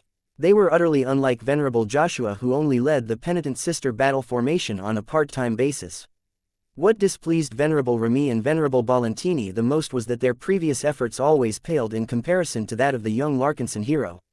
Each time Joshua took charge of any battle formation, the resulting output gained life, allowing Joshua to effectively control the destructive energies by remote. This was an incredibly useful and versatile modifier that vastly enabled these kinds of attacks to be more effective. For example, Joshua could turn around the death energy wave attack or enable it to thread through the thickest mech formations. Even though the handmaidens of death were much more devoted to Helena, they did not possess the vibrant vitality of the golden boy of the Larkinson clan. How could they ever do the daughter of death justice and channel her lethal splendor in a more effective manner? The two glory seeker expert pilots prayed in front of their own expert mechs. As living machines that possessed a direct connection to Helena, they functioned as the best altars to their goddess. Unlike many of the gods that humans revered throughout the Milky Way and the Red Ocean, Helena actually answered their prayers. She did not do so through cryptic phenomena or drug-fueled hallucinations either. Instead, as long as there was a legitimate totem in the vicinity, she chose to manifest in front of those devoted to herself. "I have heard your prayers," Helena spoke one day as her gray-robed form manifested in front of the two devoted expert pilots. "I'm getting rather tired of hearing you beat yourselves up all of the time, so I decided to come and set matters straight. My lady, your worship," Helena made a cutting motion with her arms. "You don't need to bother with all of that bowing and scraping. Serving the glory seekers and protecting my idiot younger brother is all of the service that I need. That is what we are struggling with, milady." Venerable Olivia Remus humbly spoke as her altered black hair quivered due to her nerves. "We lack guidance in how to better channel your great and awesome power." She may be a confident expert pilot in front of others, but only Helena could turn her back into a mortal. Venerable Iona Bolentini nodded as well. Her hair used to be in a different color, but she had dyed it black in honor of the woman she pledged to serve with her life. "Each time the people in our fleet speak, please like and follow the Cultivation Audiobooks channel of battle formations, they think of the one that is tied to you. Yet when they are asked to speak, please like and follow the Cultivation Audiobooks channel about who can produce the best results, they do not speak please like and follow the Cultivation Audiobooks channel of us, but rather of a Larkinson. What is the problem with that?" Helena asked with a coy smile on her expression. "We do not have any ill will towards Venerable Joshua Larkinson, but he's not a hexer, nor a woman." Venerable Bolentini spoke. "We can see that we can do more to help you spread your might on the battlefield, but we do not have the faintest clue how to accomplish this. We have asked for advice from numerous people including Venerable Joshua himself, but none of their words have helped." "I am not surprised," Helena responded in her slightly echoing and ethereal voice. "Everyone is different. Expert pilots are different as well. Joshua is about as opposite from you as you can find. What works for him does not work for you. He is actually much further ahead in exploring and figuring out the uses of his unique strengths than you. He can do what he has done before because he is good at cooperating with others, particularly mechs and design spirits. The two of you cannot match him in this area, so you shouldn't use him as a model." That piece of news disappointed the two expert pilots. Helena smiled at the two lost expert pilots. "Don't look so glum. It is not as if you are any worse. Everyone has their talents, and the two of you happen to match my element. The only reason why you haven't been able to do anything yet is because you haven't properly decided how you wish to leverage your power." "What do you mean by that, milady? You spend too much time on looking up to me and not enough time on looking at yourselves." The design spirit replied. "The two of you are demigods already. While I am honored by your devotion, you should develop your own personal strengths as well. Don't try to imitate me. Be different. Think deeply on how you wish to fight and defeat your opponent and focus on developing yourself to realize it. For example, Joshua decided to make cooperation the core of his fighting style, while Brutus treats the battlefield as a dancing floor. The two Hexer expert pilots already gained a better idea on what they needed to do. They just had to figure out a way to distinguish themselves so that they could develop their own advantages in battle. I understand what you mean now, milady. Venerable Bolentini gratefully said. However, it is difficult for me to imagine how we can apply the power of death in our own way. It is a force that kills. Nothing more. How can we apply it differently? There are hardly any other high-ranking mech pilots that we know of that we can use for inspiration. Helena chuckled and removed the death lotus from her hair. She changed the spiritual artifact into a pistol and tossed it in the air as if it was a toy. Death is a fundamental concept that is part of the root of reality. Its versatility is far beyond what you can imagine. Don't just look at the literal meaning of this concept. Try and look at its symbolic meaning as well. Death can represent an ending of something brilliant, the heat death of this universe, the passing of an entire race, or the disappearance of culture. Anyway, there are many more meanings that I have not bothered to mention, but you should have a good idea by now. Think about what meaning of death speaks to you the most and commit yourself to exploring it to the limit and beyond. That is what expert pilots like you should be doing. Her insightful words had led to a lot of soul-searching for the handmaidens of death. Though the two women were still at the beginning stages of their individual explorations, they had already produced a few results that signified their future development directions. As such, when the fast-moving Valkyrie mech formations finally channeled the power of Helena onto the battlefield, 3 distinctly different death energy waves engulfed the heavily damaged alien battleship in quick succession. The first wave came from the Penitent Sisters. The ominous gray energy wave tinged with a corona of green not only accurately engulfed the entire cross-section of the fractured house of the collapsing star, but also slowed down as best as possible so that it could prolong its contact with all of the life forms inside the hull. Though it had been extremely difficult for Venerable Joshua to slow down the fast-moving death energy wave, he managed to slow it down by at least 50% so that it ultimately acted on the aliens to a stronger degree than usual. Many weaker aliens collapsed in an instant. There were actually relatively few of them aboard the ship, as only the elites of the Red Cabal had been assigned to the fractured house of the collapsing star. These aliens collapsed silently as their bodies still remained operational, but whatever consciousness they possessed had been snuffed out by the power of death. The stronger aliens managed to hold out a lot better against these waves, especially when they were still passing through relatively quickly. Surprisingly enough, most of the Nunzer and Puelmer crew members managed to persist at a remarkably high rate. Their races were considerably different from each other, but they both happened to share strong minds and willpower. The Nuncers possessed a strong collective spirit, and they tended to perform better when they were gathered alongside other Nuncers. Since the crew members serving under the Trampler of Stars were mostly members of his herd, there were always Nuncers gathered into groups. Each of them drew a lot of strength and reassurance from each other, allowing them to barely resist the first couple of death energy waves. The Puelmers might not be so capable of drawing strength from each other, but they were actually individually stronger in mind. They had to be because of the diminutive size of their ball-like bodies. Many of them were incredibly clever and adept with technology, and they relied on their formidable accumulation to cling to their own lives and resist the energies that sought to deprive them of their souls. However, these hardy Nuncers and Puelmers did not face a single rapidly passing battle formation attack. There were also other waves that were nearly identical. One of the waves came from the Glory Seeker battle formation led by Venerable Olivia Remy.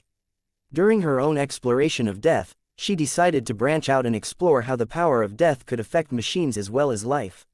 Even technology can die. As such, when the energy wave passed through the hull of the alien battleship, the aliens who were still alive not only had to endure another brutal test, but the various parts and ship systems around them also began to glitch. Most of the tech of the brand new battleship was hardy and robust, so relatively few systems malfunctioned due to the efforts of Venerable Remy. She needed to become a lot stronger if she wanted to affect a ship of this caliber. Venerable Iona Bolentini managed to produce a slightly more pronounced effect. Whereas Venerable Remy focused on killing electronics and other machinery, Venerable Bolentini decided to complement that by killing the bodies as well as the souls of individual lives. After all, there were still individuals out there that possessed remarkably strong minds who could resist the power of death head-on. If the Glory Seekers ever encountered such an opponent, then their greatest strength would become invalid. Venerable Bolentini did not accept this, and sought to expand the versatility of her death power by focusing on killing the body cells. At least an opponent who was strong in mind but weak in body would still suffer. This was exactly what ended the lives of the most resilient officers among the Nuncers and Puelmers. Each of them were veterans in their own right and managed to survive the successive death energy waves that had snuffed the vast majority of the crew. Yet when the energy wave infused by the domain of Venerable Ballantini passed through the hull of the alien battleship, their bodies all became so weak and sapped with energy that many of them could no longer support themselves. The Puelmers especially had it bad, as their ball-like bodies were simply not as strong as that of many other races. When their bodies faltered, their spirits no longer possessed a solid base, causing them to become a lot more vulnerable. In the end, no matter what tricks the aliens relied upon to resist the extraordinary attacks, all of them failed in one way or another. This was exactly what the Golden Skull Alliance wanted to accomplish. The power of death had engulfed the fractured house of the collapsing stars so thoroughly that only a few individuals were left alive at the end. One of them happened to be locked in a cell for days on end. I'm still alive. Lord Pyrion wondered in utter bewilderment. Chapter 4631 Human Resistance. Lord Pyrion had a strong premonition that he was about to die. He didn't know why he suddenly felt that way, but his fears prompted him to put more strength in his prayers to this mysterious Helena. "Oh, daughter of death, if you truly exist, please shelter me in your generous bosom and protect me from the ravages of death. If this alien vessel is about to blow up, then I ask you to keep this cell block in one piece so that I will be able to survive in the end. If I do manage to make it out, I will make sure to pray to you each and every standard day so that I will always be reminded of the grace that you have bestowed to me in my hour of greatest need." As Pyrion sped up his words as if that would increase his appeal to a greater deity, his cell suddenly became engulfed by an ominous, semi-transparent wave of energy that sparked so much alarm inside of him that he almost felt as if his soul was to separate from his body. Ah, what is happening? The first-class Scion barely had any time to process what had happened before his cell became engulfed by another energy wave. Not again. A third one followed in an instant that caused his deactivated implants to quiver. When will this stop? And a fourth one caused his body to feel a little bit more hungry and devoid of energy than before. "Please kill me now." "No, wait. I didn't mean that. Save me, Helena." Thankfully for the poor human captive, no further death waves engulfed the alien battleship. Lord Pyrion finally collapsed onto the deck as what had taken place finally appeared to be over. I'm alive, ha ha ha ha. I am still alive." As the first raider celebrated his survival from a force that was too powerful for him to comprehend, another human individual happened to survive this ordeal as well. When the initial wave of death energy coursed through the bridge of the alien vessel, Jugal Murren personally saw how many of aliens crewing the various stations became profoundly affected by a phenomena that he had only faintly read about in one of his past daily status updates. As a diplomat and a liaison who constantly had to work alongside aliens, information was extremely crucial to his job. The Cosmopolitan periodically received a condensed news digest that he was rapidly able to process to reduce the possibility of getting caught off guard by a recent development. He absorbed news related to many different subjects, and considering that the ship he was on currently resided in a turbulent border region, he requested a large amount of news about the happenings in the surrounding areas. The battle that took place in the Borean system was just one of many fights that took place in the border region. It only merited a few paragraphs at most and only made a single reference to a method of attack that ostensibly wiped out the crews of entire warships. Jugal Murren recalled that he was only mildly surprised at this feat. He noted down the name of the pioneering organizations responsible for producing this feat but otherwise moved on to processing more important news. His excellent augmented memory allowed him to identify the attacking force and recall what they had famed for doing just a month or so prior. This was why he was the only person aboard the alien ship who had an inkling of what was coming. It turned out that this force was more terrible than he initially imagined. He truly understood now how this energy attack could snuff out all life inside a starship. Jugal Murren knew that trying to resist it by force was pointless to him, so he did the only thing he was capable of and essentially begged the source of this power to spare his life. As a part of himself felt as if he was brushing against an immensely lethal force, he pleaded so much that he could think of nothing else but make promises that he couldn't even recall. Half of the bodies on the bridge collapsed. The rest jerked back as if they were struck on the head. Uahawa, Uawave, Kriwanawai. Various alien wails escaped the throats of the aliens who surprised the death energy wave. Each of them suffered so badly that they felt a pain in the innermost part of themselves that could not be remedied by any medicines or treatment. Yet just as these hardier Nuncers and Quelmers managed to cling onto their lives, several more waves coursed through the bridge in quick succession. With each subsequent pass, the amount of aliens who managed to stay alive decreased to an alarming degree. By the time the final wave had passed through the hull of the alien vessel, no one on the bridge was alive except for a single human who had prostrated himself onto the deck in utter submission to the greater power that had reaped so many souls. Jugal Murin's body shook in utter fear, but the cosmopolitan did not dare to raise his body and assume that the crisis had passed. He and Lord Pirian Yoral Tavik happened to be among the exceedingly small group of individuals who managed to survive the successive waves of death. Yet they were not the only humans who endured this great test. Unlike them, there was also a third human who became affected by some of the waves of death, and it just so happened to be the mech pilot of the first-class multipurpose mech that had been fighting against the Mars. The mech pilot had to exert his full concentration on the fight in order to keep up with the powerful second-class ace mech, so he was unable to respond in time when one of the death energy waves was about to pass through his machine. Unlike the Mars that could rely on its formidable Saint Kingdom to shield Patriarch Reginald from this threat, the mech pilot of a highly advanced first-class mech enjoyed no such protection. In fact, Reginald even took the initiative to distance himself from his opponent and retract his Saint Kingdom as much as possible to ensure that he did not inadvertently save his opponent. While he wanted to defeat the enemy mech through his own strength, he felt that the mech with a disgustingly strong transphasic energy shield might choose to run before it could be beaten. Rather than let this powerful first-class mech escape his grasp, Reginald would rather allow his allies to claim the honor of defeating the first-class opponent of the Golden Skull Alliance. A part of the ace pilot was also curious whether the trump card of the Penitent Sisters and the Glory Seekers would work against the pilots of first-class multipurpose mechs. He learned that their neural interfaces were much more special and provided a lot more protection against different effects. Though the death energy wave unleashed by the Penitent Sister battle formation did not spill beyond the hull of the alien battleship, the other waves released by the Glory Seekers did manage to wash through the first-class mech. Just as the Golden Scullers had anticipated, the transphasic energy shield and transphasic armor system failed to block this esoteric attack. Not even the first raiders had developed any tech that could specifically defend against this phenomenon. As the first wave passed through the first-class mech, the machine did not actually glitch and stutter as was the case with the alien battleship. The first-class mech was much more resilient, as it should be considering that it was built to endure the rigors of battle.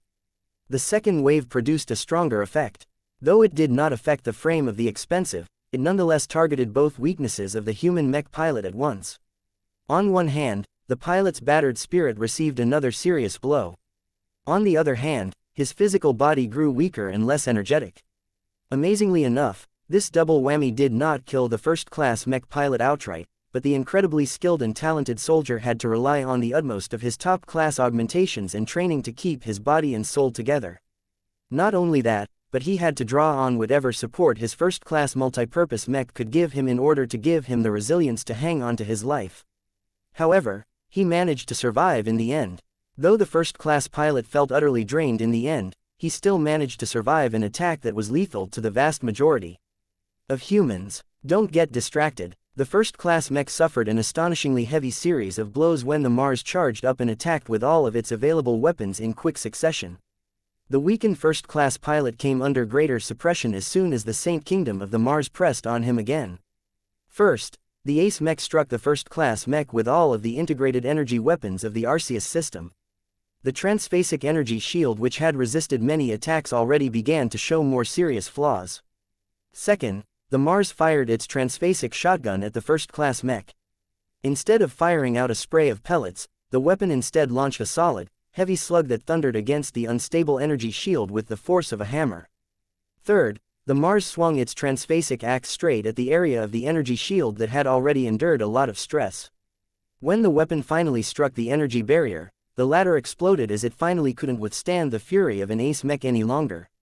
No. The exposed first-class multipurpose mech automatically initiated a series of defensive moves at this time. The mech not only activated a powerful set of boosters that pushed the machine backwards, but also burst out a huge amount of smoke, heat, sensor-blocking particles and more junk in order to prevent any follow-up attacks from striking the machine. On top of that, the sophisticated mech also began to activate its mini-drive so that it could warp out of this extremely dangerous area as soon as possible. Did I say you could leave, traitor? Yet before the first-class multi-purpose mech could get much further, a large axe spun forward like a wheel and struck the machine in the back with unerring accuracy. While the resonance-empowered axe did not manage to penetrate the tough rear armor of the powerful machine, it did manage to strike and inflict serious damage onto the flight system and mini-drive mounted on the back. The first-class multi-purpose mech's mobility became impaired.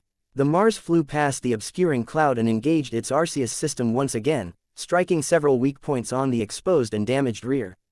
This time, the resonance-empowered positron beams inflicted real damage onto the first-class mech. Not only did the attacks damage or disable numerous rear weapon ports, but they also took out a few maneuvering thrusters, which further impaired the expensive machine's mobility. The approaching Ace hybrid mech had already put away its shotgun this time. It now held its whale-cutting saber, which Reginald considered to be the most fitting weapon to hack apart a first-class multi-purpose mech. Die, traitor! At this time, there was little his opponent could do. The first-class mech could no longer run away while its mech pilot had become unprecedentedly weak. 1. The glowing heavy saber chopped off a forearm at the relatively weak elbow joint. 2. The Mars spun around and made an identical chop that cut off the other forearm. 3. This time, the Ace mech utilized its momentum to hack its sharp and heavy saber through a foreleg. 4. Another foreleg spun away into open space. Though the first-class multi-purpose mech still had more than enough intact modules to put up a bit of resistance, its mech pilot no longer had the confidence to persist in the fight. The pilot gritted his teeth. If he was a lesser man with weaker convictions, then he would have offered his surrender to his adversary. He was stronger than that, though. It only took a split second for the weak and weary mech pilot to settle on his course of action. For a pluralistic society, the man weakly roared while raising his fist. The highly advanced power reactor of the first-class multi-purpose mech self-destructed, engulfing the entire machine and the immediate surroundings with destructive energies that far exceeded any of its prior attacks. The Mars barely avoided falling victim to this blast as Reginald sensed the threat in advance and managed to pull back in the nick of time. The treacherous first-class mech had fallen. Chapter 4632 First-Class Superiority. After the rapid strike force had successfully neutralized the alien battleship as well as the human first-class mech that attempted to defend her, the battle was pretty much over at this point. The only active combatant remaining in the fight was the powerful Phase Lord that had fought a hard battle against the expert mechs deployed from the Antonio Cross. The Trampler of Stars had paid close attention to what had befallen his home ship, and became utterly appalled at what had happened to his ship. Hardly anyone on his ship was left alive. No matter how many times he tried to make contact with his subordinates aboard the vessel, no one responded to him anymore. The vessel had practically turned into a ghost ship by this point. Even if a small quantity of special alien life forms managed to resist the successive blows that could not be blocked through conventional means, they no longer had the numbers to mount an effective resistance. The ship was gone. YYEUAHHAHWA. The Trampler of Stars roared through space while crashing his forehoofs. A devastating space quake spread from his massive true body. Due to his drastic change in size, the shockwave generated by the Nunzer Phase Lord spread across a greater area. None of the expert mechs in the vicinity wanted to get caught up in the destructive spatial area attack, so they quickly retreated in order to minimize the harm they endured. Yet just after the space quake had run its course without inflicting too much internal damage to the closest expert mechs, the Trampler of Stars did not throw himself at the human forces in order to avenge the alien fallen. Instead, the Nunzer Phase Lord had taken the time to perform an emergency technique that caused him to form a powerful warp bubble around his massive body. In order to ensure that nothing could interrupt this desperate move, the Trampler of Stars went as far as burning up his own body mass to generate enough energy. The newly formed warp bubble not only distorted the path of a lot of incoming attacks that were savaging his body, but it also allowed the alien, God, to quickly distance himself from the human mech force. He's trying to make a getaway. Stop this alien. We can't. We don't have the means to interdict his warp travel. Ranged expert mechs such as the Amaranto, the Promethea, the Minerva and the Star Dancer Mark II all poured as much damage onto the fleeing Phase Lord as possible, but none of their efforts yielded any significant results. The abnormally powerful warp bubble remained extremely resilient, and whatever attacks managed to strike the massive body of the Phase Lord only produced flesh wounds at best. Eventually, the Phase Lord managed to accelerate so quickly that he quickly escaped the range of most expert mechs. Forget about it, Vase sighed as he spoke over a communication channel. Phase Lords are highly adept at manipulating phase water, and their ability to mimic the processes of a warp drive are quite excellent. None of the mechs and starships that we have brought possess the means to stop this fellow from running away. He doubted whether the recently acquired gravity net module installed on the Spirit of Bentime could stop the Phase Lord from escaping. The alien powerhouse possessed so much phase water in his body that he could resist a lot of different measures to prevent his retreat. This was especially the case when he resorted to an extreme measure like burning up his own body. Still, Vase had no complaints. The other expert pilots might be bummed that they failed to defeat a formidable opponent that they had all struggled against, but defeating the Phase Lord was never the main objective of the Rapid Strike Force. Vase only truly cared about rescuing Lord Pyrion Yoral Tavik from the clutches of these mysterious aliens. Neutralizing the alien battleship was an incredibly nice bonus and one that would doubtlessly grant his clan incredible profits, but it was just icing on the cake as far as he was concerned. He could always find a way to gather phase water and resources elsewhere, but it was much harder to obtain the favor of an established first-class power. Vase concentrated his mind for a moment. Helena, did you manage to come across Lord Pyrion Yoral Tavik when your power swept through the hull of the alien battleship? Have you managed to keep him alive during the process? His sister did not choose to manifest herself in front of him this time. She merely conveyed her words directly to his mind. I came across a few humans. One of them was definitely an enemy, so I tried my best to kill him for you. It was a lot harder for me to do so than I thought. He's anything but average, and for some reason his connection with his mech provided him with a surprisingly strong form of mental protection. I never encountered so much resistance when my power swept through other mechs in the past. Vase did not look particularly surprised by this news. I suspected that this might be the case. First-class mechs make use of first-class neural interfaces, which are better in every way.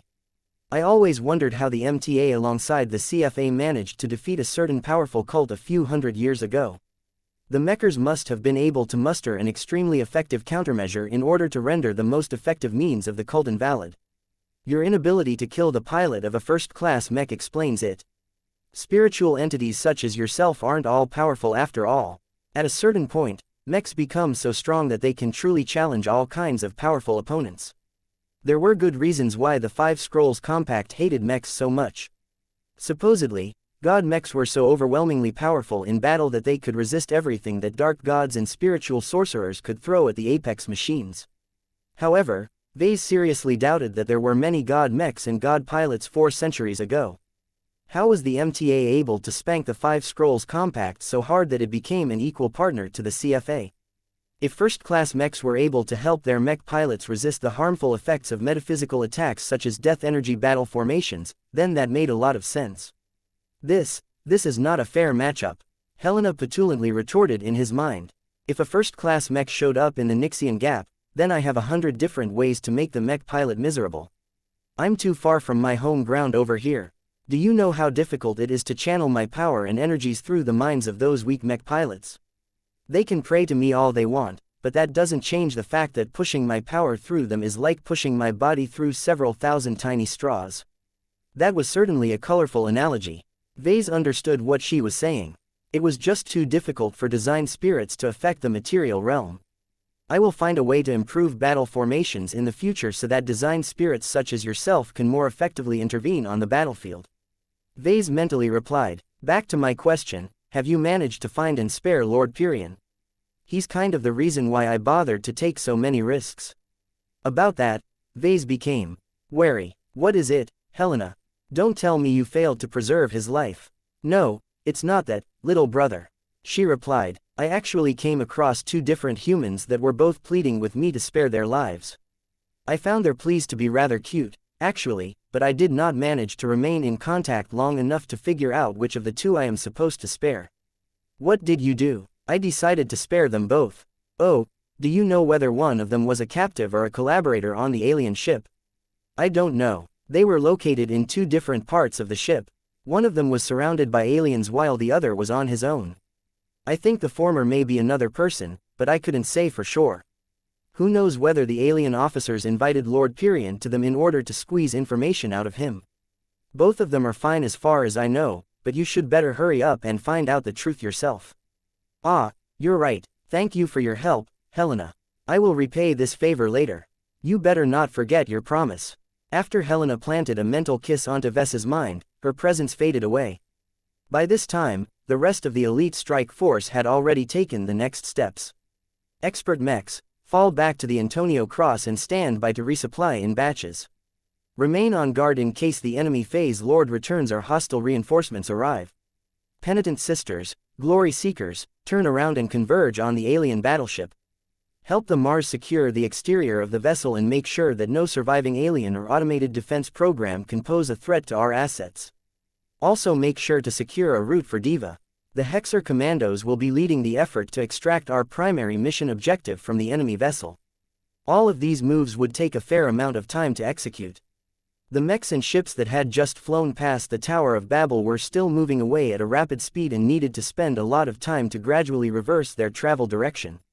That left the Patriarch Reginald and the Mars on their own for the time being. Fortunately, the Ace mech was more than capable of taking care of itself. Reginald even asked if it was okay to destroy the remaining surviving weapon batteries just in case they could go active again. This was a difficult decision as leaving as much of the ship intact was possible would preserve more value.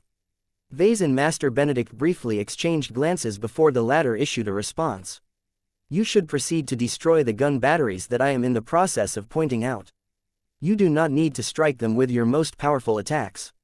Just target the modules or sections that I have highlighted for you on the command net.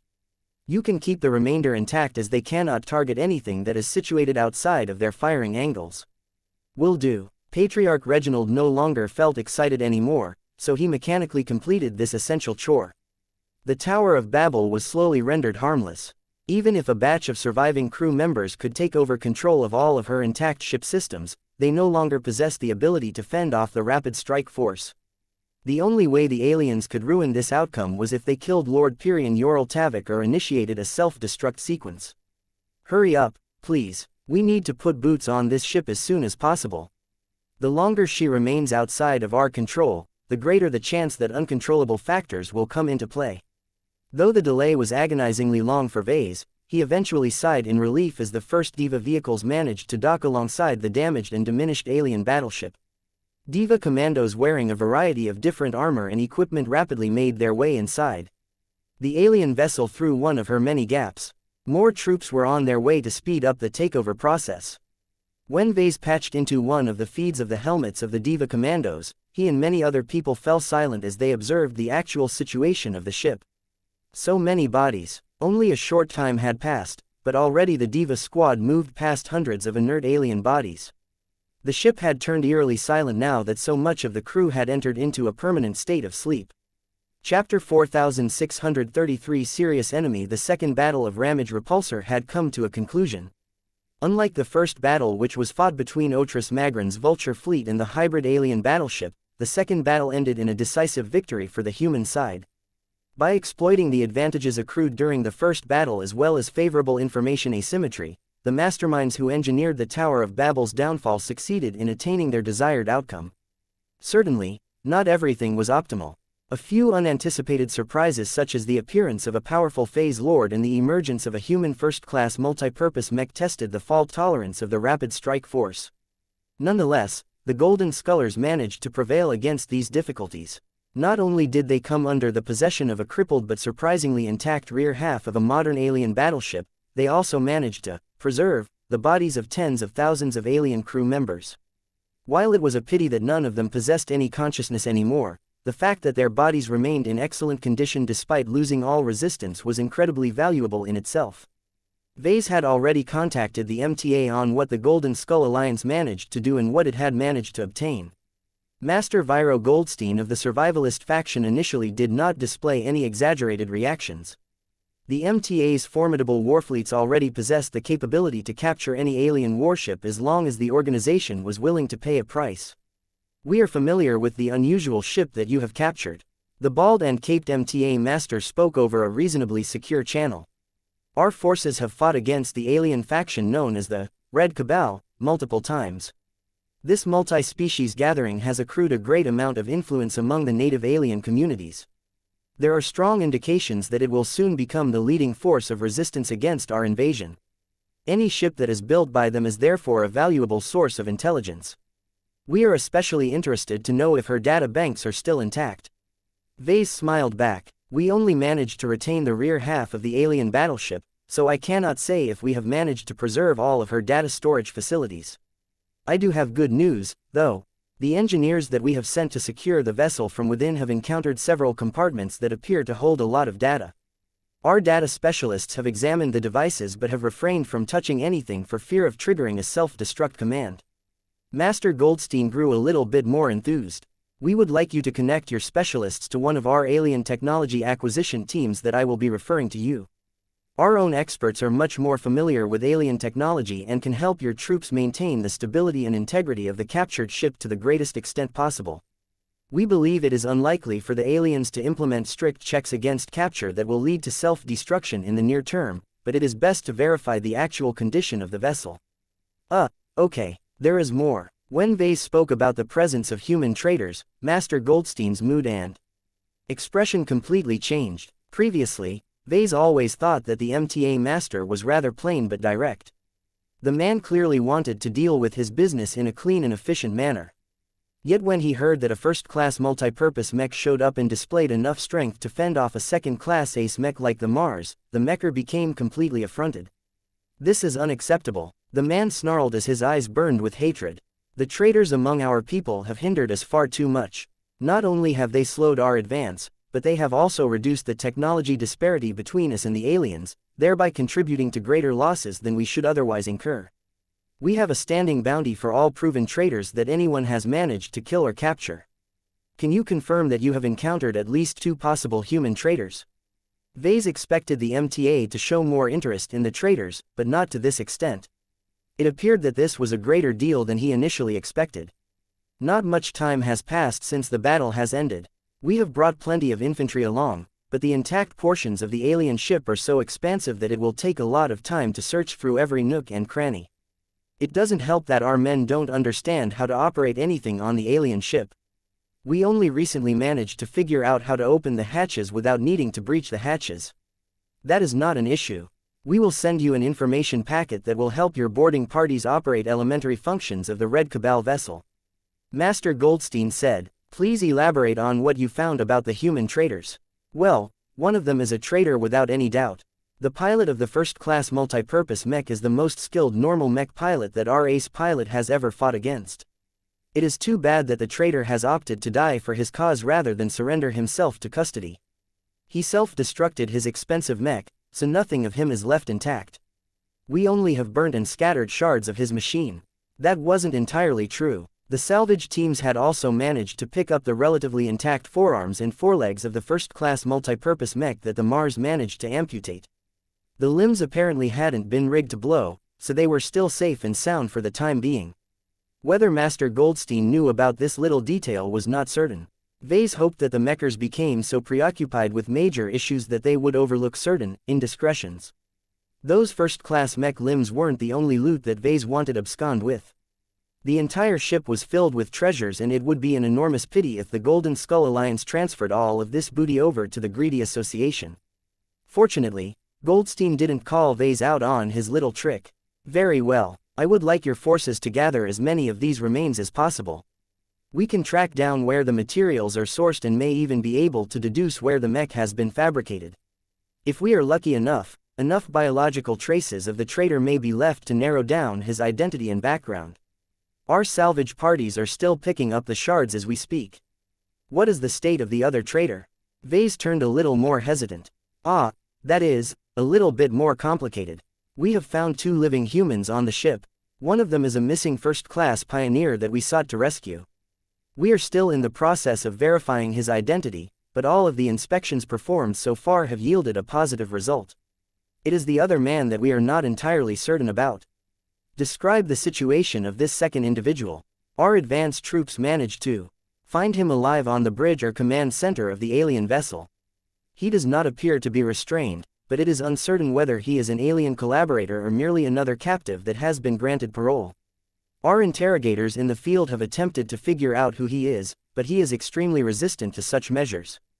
The man is filled with first-class augmentations including a few unusual biological alterations, though we cannot understand much of their purpose. Master Goldstein leaned forward. Send me the data that you have collected on this individual. Please include footage of the initial encounter between your troops and this person.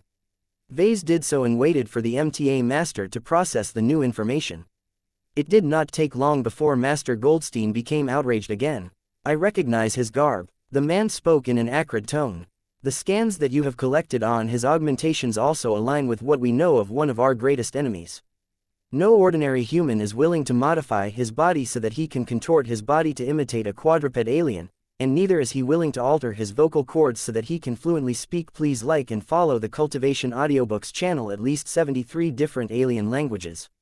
Do you know who he is, Master? Vase carefully asked. There is no harm in telling you. I am 97.3% certain that he is a cosmopolitan. Vase widened his eyes. A cosmopolitan? Really? Cosmopolitans were practically extinct in human space. While Vase heard that pockets of them managed to survive outside human space, they were so rare that no one really talked about them anymore. The relics of the past were supposed to be completely irrelevant to human civilization in modern times. To see one of these relics of the past reappear in front of him was a considerable surprise. Goldstein's projection paced back and forth. There are many traitors among humans, and they can hail from any part of our great society.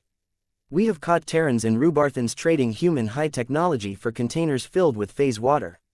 We have come across abducted mech designers who have taught their craft to their alien captors in order to retain their lives. We have even tracked down third-class pioneers who have chosen to function as couriers in an increasingly more pervasive black market that spans both sides of the conflict in the Red Ocean. This was pretty natural. So many different people poured into the new frontier that lots of bad apples managed to pass through as well. These greedy people were unable to resist the incredible profits of trading with the aliens. After all, as far as business went, the indigenous alien civilizations of the Red Ocean suffered so many defeats at the hands of the Big Two's formidable mechs and warships that the natives no longer blindly believed in their own strength. Just like humanity back in the Age of Stars, the indigenous aliens fully recognized that they were inferior and sought to close the gap as best as possible by acquiring lots of tech and material from their greatest enemy. As such, a market had formed where the indigenous aliens turned into desperate consumers that were more than willing to pay sky-high prices in order to obtain strategic goods that could help them gain parity against the relentless forces of the Big Two. Even Vase had moments where he felt tempted to take part in the illicit trade between the races. He knew better, though. Every pioneer was monitored by the Big Two one way or another. Aside from that, Vase and his clan were scrutinized even more due to his close ties to the survivalist faction and the transhumanist faction. There was no way he could trade with the aliens and get away with it. He would be much better off if he continued to abide by the rules set by the association. Cosmopolitans are different from those aforementioned traders, right? Vase asked. Master Goldstein nodded. Correct. There are plenty of motives to consort with aliens, but most incidents are rooted in selfishness. The people committing treason do not have an overarching agenda beyond enriching themselves. What is truly insidious is if they are betraying humanity for a greater cause. Cosmopolitans are traitors of the worst order because they cannot be reasoned with.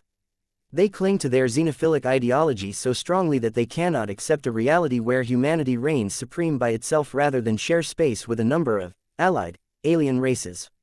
Many generations of cosmopolitans have undergone successive indoctrination that their ideology has no longer become a rational intellectual movement, but rather a pervasive religion that is set on steering our civilization in the wrong direction. Vase became spooked as he heard this. He knew the cosmopolitans were bad, but hearing about how far they were willing to go to make humans live alongside aliens was frightening. There was nothing scarier to Vase than misguided faith. Chapter 4634 Failsafes. Vase continued to report on the state of the captured human prisoner. When our troopers initially found the suspected cosmopolitan on the alien bridge, his mental state was poor. He did not resist capture and continued to mumble to himself as we transferred him over to one of my ships. That is odd. Master Goldstein frowned. Cosmopolitans generally do not allow themselves to be captured alive. As true believers of a forbidden cause, they would rather deny us of any benefits than bargain for their lives. The pilot of the first-class multipurpose mech is an example of that. For this suspected diplomat to allow himself to get caught by your men is highly unusual, though not unprecedented. What is his current state? We currently have an entire team of doctors and security officers keeping watch over him. Vase replied. We have tried to interrogate him, but we did not apply any heavy interrogation techniques for fear of triggering a failsafe.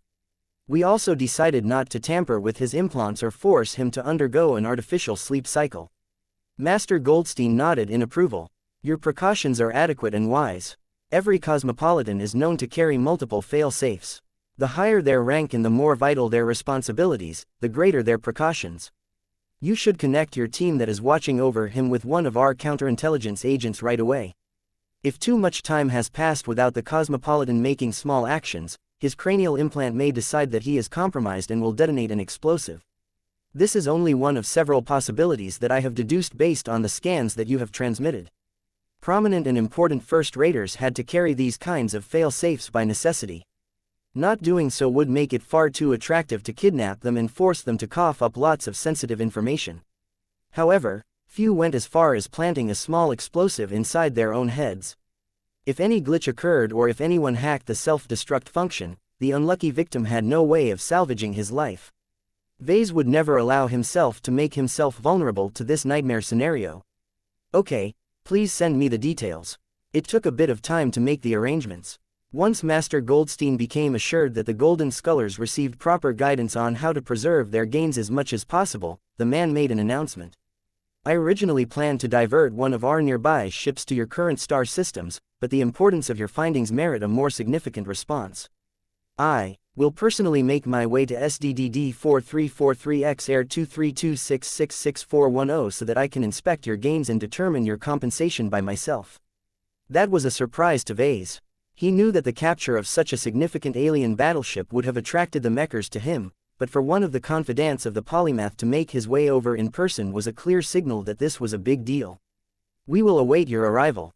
Vase promised even as he planned to accelerate any private looting activities before the MTA came and took away the rest. When do you expect to arrive at this star system? I will be slightly delayed as I must pass through several destinations. I must also arrange the personnel and ships to establish extensive control over the site. I estimate it will take no later than 36 standard hours to arrive at your location.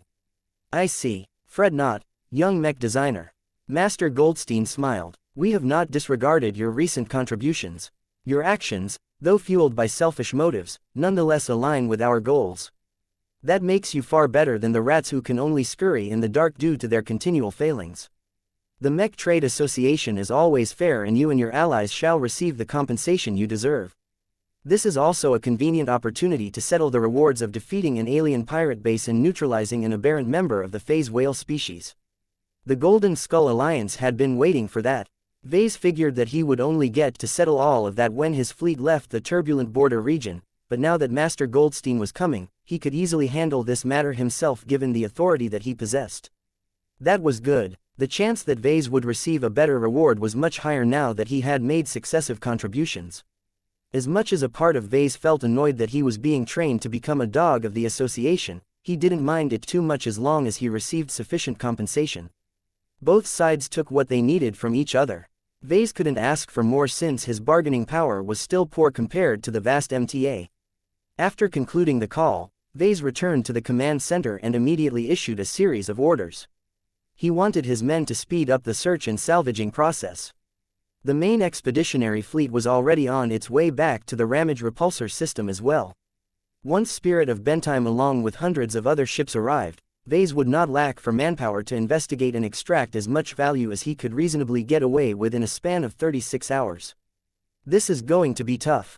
He frowned. If his salvage teams disregarded everything, they could break the ship apart from the inside and steal everything of great strategic and practical value. For example, his men could cut away entire power generators, shield generators, intact warship gun batteries and many more powerful technological products. The alien battleship was freshly built and was in peak condition only a few months ago.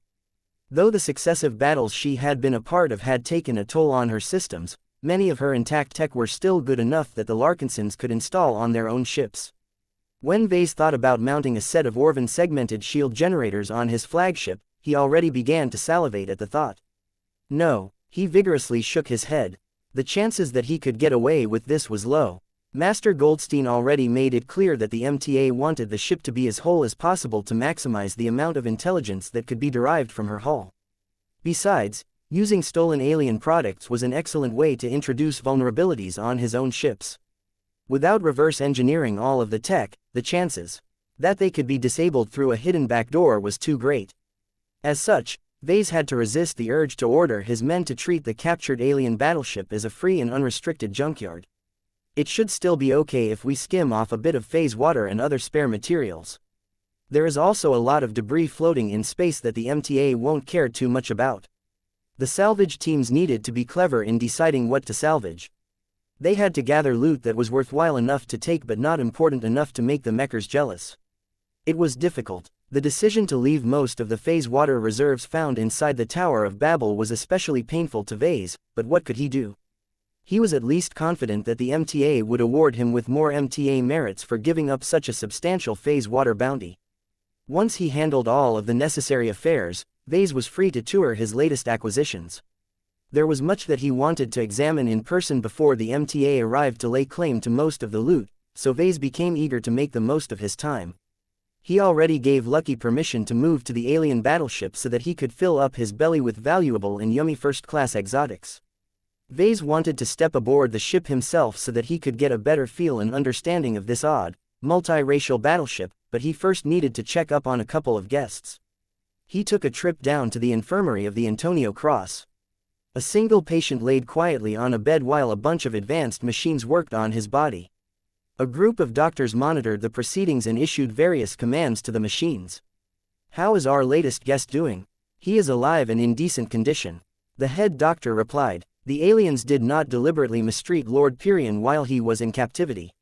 He was fed with first-class nutrient packs every day, and that has provided him with all of the nutrition he needed to maintain his health and much of his fitness.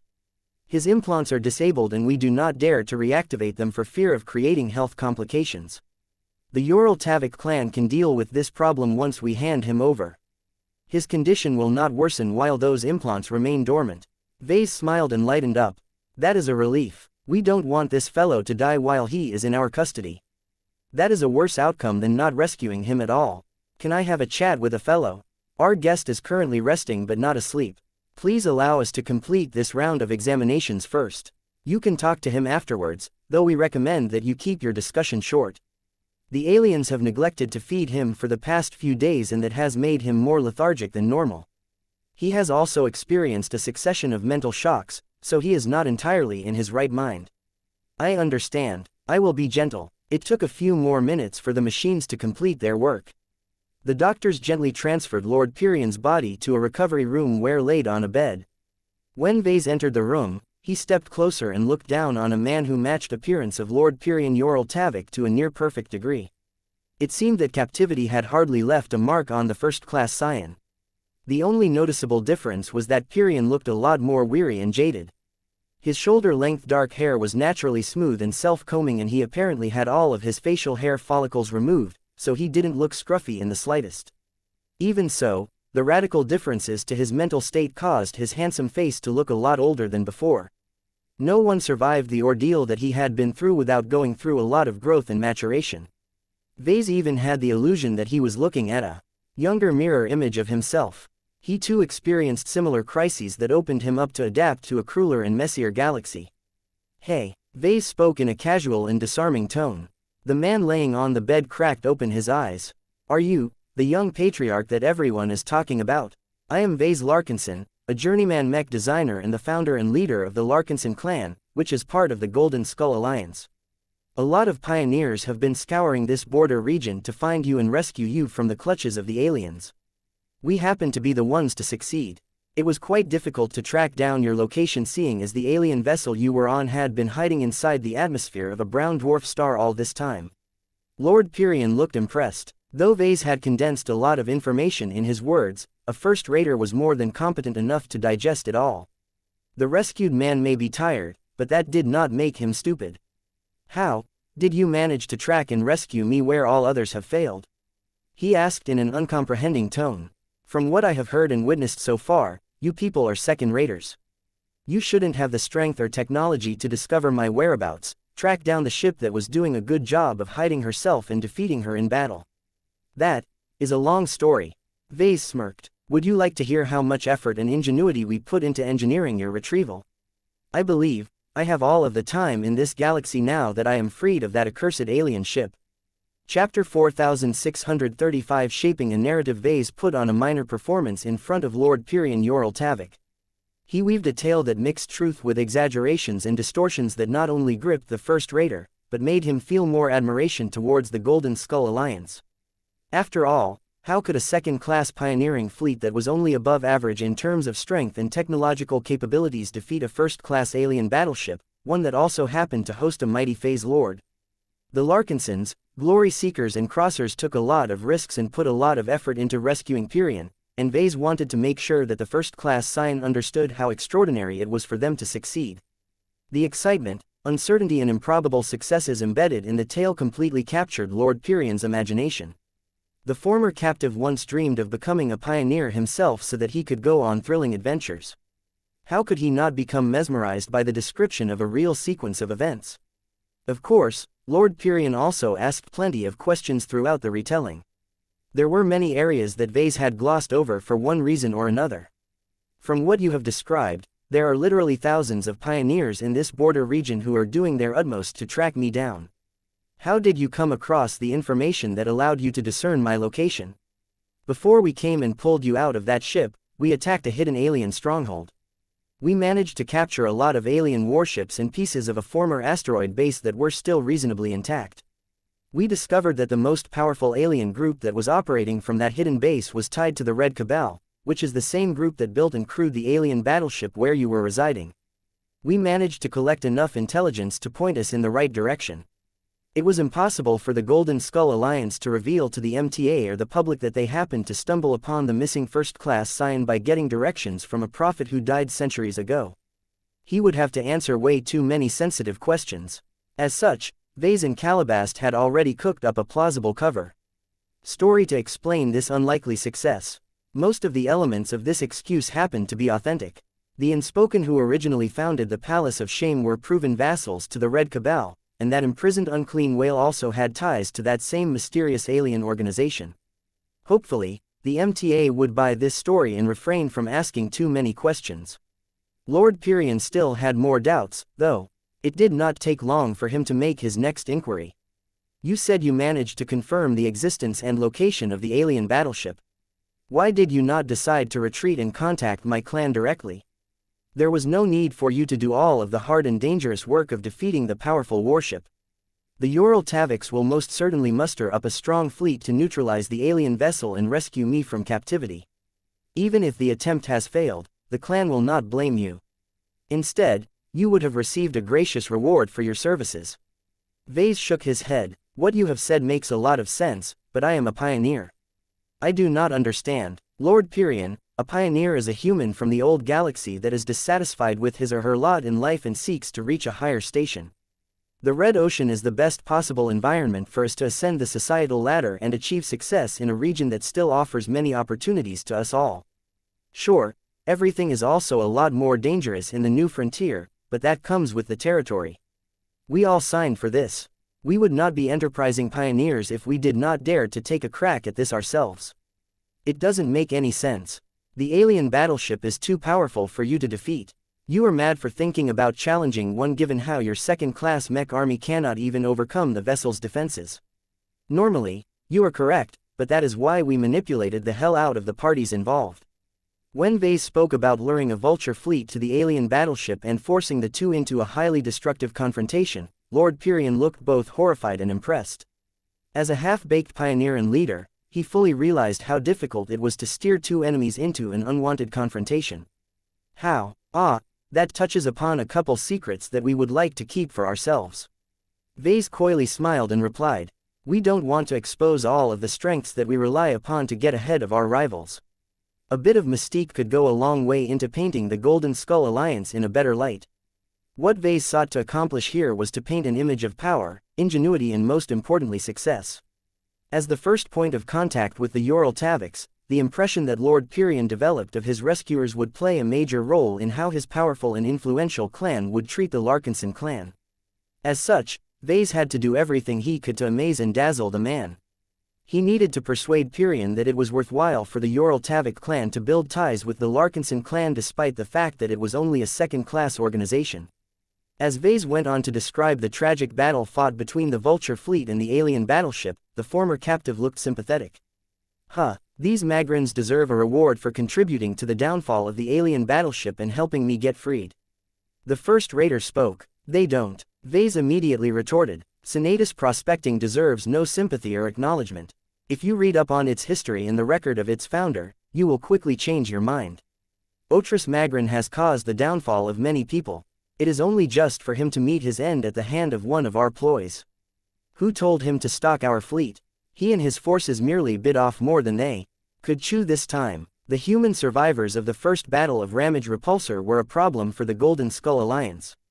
A powerful and talented ace pilot managed to escape with his life and mech intact, and most definitely developed a grudge against the parties who were ultimately responsible for causing his father to die. Though Vase dearly wanted to nip this problem in the bud, there was not much he and his forces could do about this complication. Hopefully Saint Neville Magrin wouldn't take the death of his father too harshly. Perhaps he might even realize that his father had brainwashed him and taken advantage of him for his entire life. So the efforts of the first battle has allowed you to swoop in and land the killing blow on the battleship. Yes, it was not easy, though.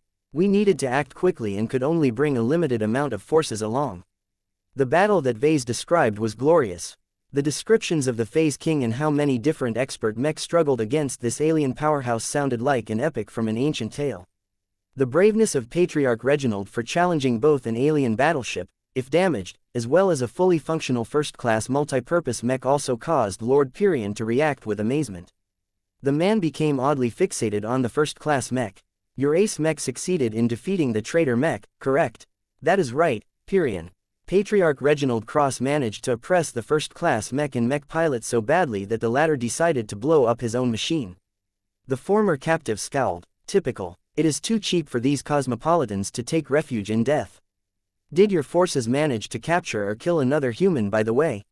He normally wears a purple robe and a silver mask. Vase activated a small projection from his comm. You mean this fellow? That's him. Lord Pyrion angrily roared. That is Jugal Murren. Is the traitor still alive? Bring me to his cell so that I can stuff 100 nutrient packs down his throat before I strangle him to death. Whoa, there, let's not get too excited here. You are still recovering from a difficult ordeal, and besides, the MTA has already laid claim on this Jugal Murren. The man's expression dropped. Oh, I understand. The Mechers cannot be defied. Mr. Murren will most certainly enjoy an unpleasant stay in their company. I will have to make do with resolution. I take it that the two of you haven't spoken. Vase remarked. We did. It was not a pleasant conversation. Lord Pyrion wearily replied. I have seen the Cosmopolitan consort with the aliens aboard the vessel in the most abject, servile and humiliating fashion possible. It is a sight that I would rather be without. The two talked a bit more about the Jugal Murren, but Lord Pyrion did not know much about the Cosmopolitan diplomat to say anything useful. Let me ask you another question, Mr. Larkinson. What in the name of mechs did you do to finally defeat the alien battleship, and what does Helena have anything to do with it? Why did the nanomachines that you somehow managed to slip inside the ship warn me that I needed to pray to this woman? Vase smirked again. Those are two questions, Lord Pyrion. I am afraid I have to disappoint you in part. The measures we have employed to eliminate all effective resistance from the alien battleship is a proprietary secret of our alliance. Forgive me for withholding information on our trump card. You are free to look us up on the galactic net at a later date if you want to learn what the public knows about our capabilities. As for the second question, well, what do you think of Helena? I do not have any coherent thoughts about her, Pyrion said in a tone that clearly showed how ambivalent he was about this matter. When those strange but immensely powerful energies washed through my body multiple times, I truly felt I was one step away from death. At that time, there was nothing I could do to defend myself against it, so I followed your secret instructions and prayed to Helena. Are you a secularist? Our clan encourages us to maintain our distance from religion, but keep an open mind towards different faiths. Has that changed after your recent experiences? Vase let out a sigh and patted Pyrion's shoulder with his armored hand. It is not my place to tell you what to believe. It is not my intention to convert you to a belief either. The message you sent me leads me to believe otherwise. Pirian bitterly said. What is worse is that it may be too late for me to go back. I made a lot of promises during that crucial interval of time. I do not look forward to tempting fate by turning my back on my word. I was raised to be better than that, and if there is one lesson that I have learned from this disaster of an expedition, it is that I should have respected the wisdom of my teachers. That is a good attitude for you to take. Whatever you decide to do with Helena, it can't hurt to be cautious. Remember that you have been marked by death. It can be both a blessing or a curse depending on your decisions. Do not make the wrong choice. That was all of the help that Vase was willing to provide to his eldest sister. He was quite reluctant to tell Pirian to worship Helena like a god, even though the advantages of doing so were immense. If Pirian turned himself into a devotee of Helena, then that would mean that he would indirectly become beholden to the Larkinson clan. Of course, Vase did not dare to think that he could control Lord Pirian. The Ural Taviks would not allow their core members to become compromised. Any untoward actions would immediately trigger alarms and cause Pirian to undergo extensive examinations. If the Ural Tavik clan had any suspicion that one of their own had been indoctrinated, then Lord Pirian would probably receive extensive mental deprogramming treatment to turn him back to normal. This was another reason why Vase did not want to push the Helena angle too hard. Those first raiders were way too sensitive to subversion. Chapter 4636 scheduled pickup. As Vase concluded his chat with Lord Pirian Ural Tavik, he gained much more insight of the first-class scion as a person. In the past, Vase had one bad experience with living through the body of a descendant of a powerful first-class family organization. That caused him to develop a prejudice towards others of his kind. This was not entirely fair. There were plenty of proper, well-run clans and families that put a much tighter rein on their younger generation of members, particularly when they were groomed for future leadership positions. However, there were always more descendants than a clan could support to the highest standards. Resources were limited and they needed to be spent in the most rational and optimal fashion as possible to ensure the stability and continuation of a clan. Many different factors determined how well and how strictly the clan raised a child. The status of the parents, the designer baby formula, the early cognitive performance parameters and networking ability all played a role in the most important decisions of an offspring's future life. From that perspective, it became clear to Vase that Axelar Strian had not been a particularly important descendant.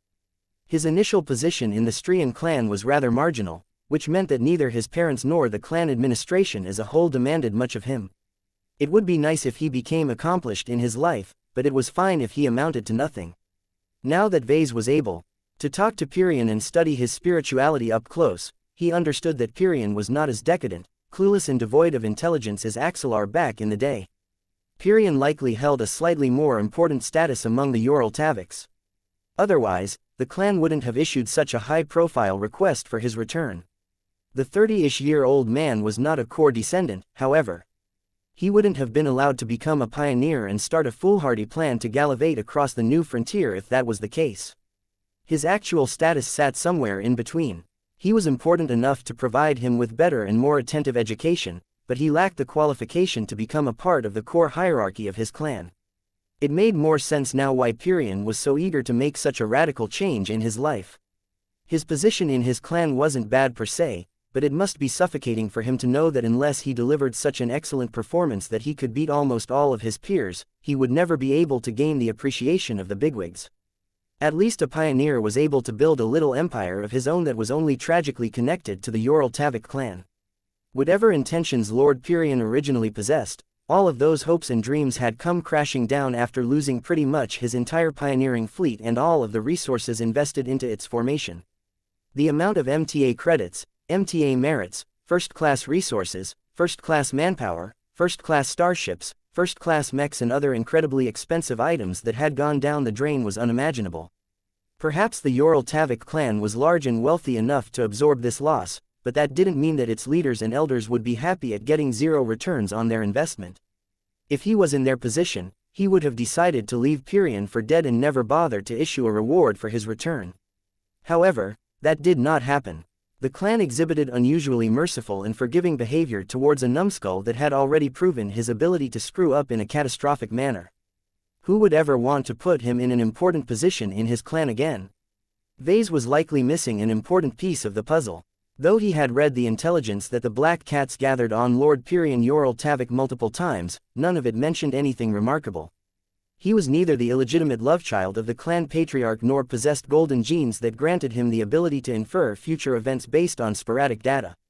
This made it difficult for Vase to figure out how much of a voice that Pyrion possessed in the clan. Would he become significant enough to encourage his Yoral Taviks to invest into a relationship with the Larkinson clan? This was an important question and one that would sadly remain unanswered. Though Vase could have asked for clarification from Lord Pyrion, it was not wise to do, as it would make their relationship too transactional. No matter what, Vase did not want to establish a one-off transaction with the Yoral Taviks that would end as soon as the latter paid off their perceived debts. What Vase truly wanted was to establish a long-term and enduring friendship with a reliable and grateful group of first-raters. He was sure that Pyrion was aware of what Vase wanted. This shouldn't be the first time that the first-class scion became the target of an influencing campaign. However, the Larkinsons had risked much and went above and beyond to save the poor fellow, so it was much more acceptable to build bridges this time. Vase had also done his best to paint his clan in the best possible light without going overboard. Once Lord Pyrion returned to his clan, he should at least develop a much better evaluation of second-raters and the Larkinsons in particular. "When will you bring me to my clan?" Pyrion wearily asked. "Can you give me access to a comm so that I can call my clan and tell them that I am alive and well?" An uncomfortable expression appeared on Ves's face. "I am afraid I will have to ask you to be patient. Your identity is rather sensitive at the moment. If your current state and location becomes exposed, all kinds of pioneering fleets will head straight towards our coordinates and seek to grab you, either to claim the rewards offered by your clan or to hand you over to your enemies and earn a different bounty. You don't want that to happen, don't you, Lord Pyrion?" The ex-pioneer grimaced. He had experienced so much darkness as of late that he had a much better understanding of how low that people could go in the frontier. "I agree. What is your plan?" "I can wait until the time is right, but I do not want to remain in isolation for long. The more time passes by, the more my importance will fade to the clan." "Well, you are in luck, because you don't need to wait too long. A ship or fleet from the MTA is scheduled to arrive in this star system within 2 days. Once the Mechers enter the scene, no human or alien dares to mess around with us. I think that it would be safe for us to announce your rescue from the aliens and grant you the opportunity to reconnect with your clan. I am sure that you Yoral Taviks have an existing relationship with the association. I don't think it would be troublesome to call a favor and have you transferred to an MTA vessel that can bring you back to civilized space." Pyrion frowned for a moment. "That is possible, but it will cost us. The Mech Trade Association will not be eager to provide me a service. I am a failure and have produced an enormous net loss ever since I went into operation. The clan will have to surrender more MTA merits, I suppose." This was the best solution as far as Vase could think of. He did not want to take the risk of transporting such a wanted figure across the border region himself. It was too difficult to hide the news of Pyrion's rescue, and the number of pioneers in the surroundings who had a few screws loose in their heads was too great. Vase patted the other man's shoulder once again. "Well, that is all for now. I have been told that you need a good rest in order to recover from everything that you have gone through as of late. My men or I would be welcome to give you a tour throughout our fleet once you have recovered to an extent. Our clan and alliance will always be open to you. I suggest you take a lot of what we have at least once before you leave. Our ships and tech may be shabby, but we possess specialties that even first-raters cannot match." With that, he left Pyrion's side so that the former captive could stew on what he had learned. Now that he got that out of the way, Vase proceeded to another section of the Antonio Cross. The second human survivor that the Diva Commandos managed to extract from the alien battleship was a much more interesting fellow. "So this is a member of the legendary Cosmopolitan movement," Vase uttered as he looked through the transparent safety screens of a secure compartment. Due to the special circumstances of the man known as Jugal Murrin, he had been moved out of his former cell and put into a recently emptied cargo compartment. The reason for that was because they needed room to fit the Everchanger. Right now, the mech was put in a dormant state, but his currently active glow had switched to that of Lufa. This was the surprisingly creative and unorthodox solution that the Larkinsons and the Mechers came up with after a brainstorming session. The Golden Skull Alliance did not possess the tech or expertise to adequately hold a prisoner of this caliber.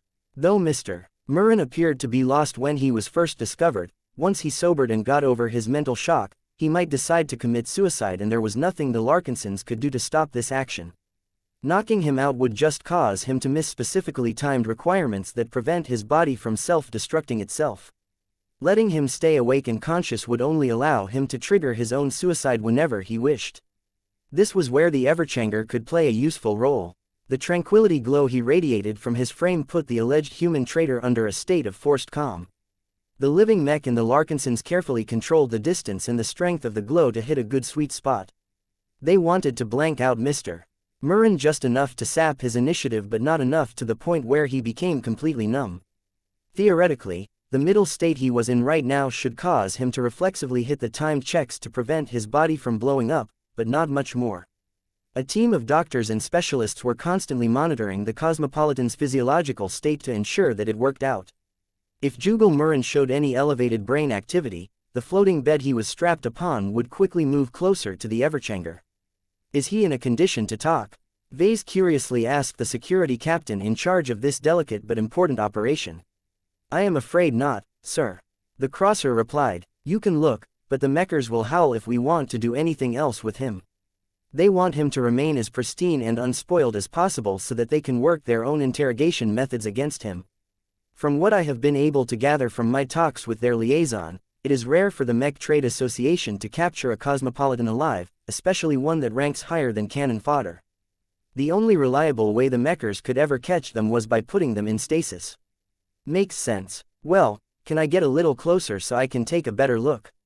Sure, but be sure to step no further than the line projected on the deck. Vase slowly approached the bed where the Cosmopolitan rested. The Everchanger's glow already started to brush against his mind and spirit, but he easily resisted Lufa's influence. Once he came as close as he could, Vase laid his eyes and other senses on the Cosmopolitan. The contact was disappointing. From what he learned, the Cosmopolitans were the humans who interacted the most with aliens. Vase hoped that the captive might possess an unusual body, mind or spirit that showed clear instances of alien hybridization that provided him with clear advantages. Unfortunately, none of those transformations affected the man's spirit, because it was dull just like that of Lord Pyrion. The man did not possess any special presence of inner strength worth noticing. He was just a relatively mundane human who went astray. Chapter 4637 Claiming body parts. Compared to gazing at an imprisoned Cosmopolitan who wasn't in a condition to talk, Vase much preferred to spend his time on studying his spoils. The first batch of treasures consisted of the separated forearms and forelegs of the first-class multipurpose mech that presumably fought for the Cosmopolitans. Though the main chassis of the incredibly valuable first-class mech had been blown to bits, the aforementioned limbs were in a remarkably good condition. When Vase entered the workshop aboard the Antonio Cross that Master Benedict Cortez had converted into his personal tinkering space, the four limbs had been neatly placed in the middle of the compartment. Each of them gleamed as if they had just been polished. Their metallic surfaces exhibited no scratches or impact marks. This was mainly because the first-class multipurpose mech had been covered by its exceptionally powerful transphasic energy shield throughout most of its duel against the Mars. Have you learned anything new now that you have a chance to examine them up close? Vase inquired. Master Benedict turned away from the exposed circuitry and channels of one of the mech forearms. I have learned many details, but none that can bring us closer to identifying the designers or the producers of the machine. The older man spoke in a disappointed tone. There are no apparent flaws. Every step of the supply chain has been accounted for. The Cosmopolitans are highly professional and thorough in their work. It is incredible, to be honest. Everyone tends to make mistakes. It only takes a single weak link to slip up, and in my experience that happens all too often. Vase narrowed his eyes. What are you saying? The degree of skill, planning, forethought and discipline shown in fabricating and utilizing these pieces cannot be matched by a scruffy guerrilla movement. Either the Cosmopolitans have managed to develop a parallel society that is far larger and more developed than we thought, or the Cosmopolitans are embedded in high circles in human society. Vase finished for the master. I do not dare to make any statements on how extensive the Cosmopolitans have infiltrated first-rate states, but I wouldn't be surprised if that is truly the case. Now that was an ominous thought.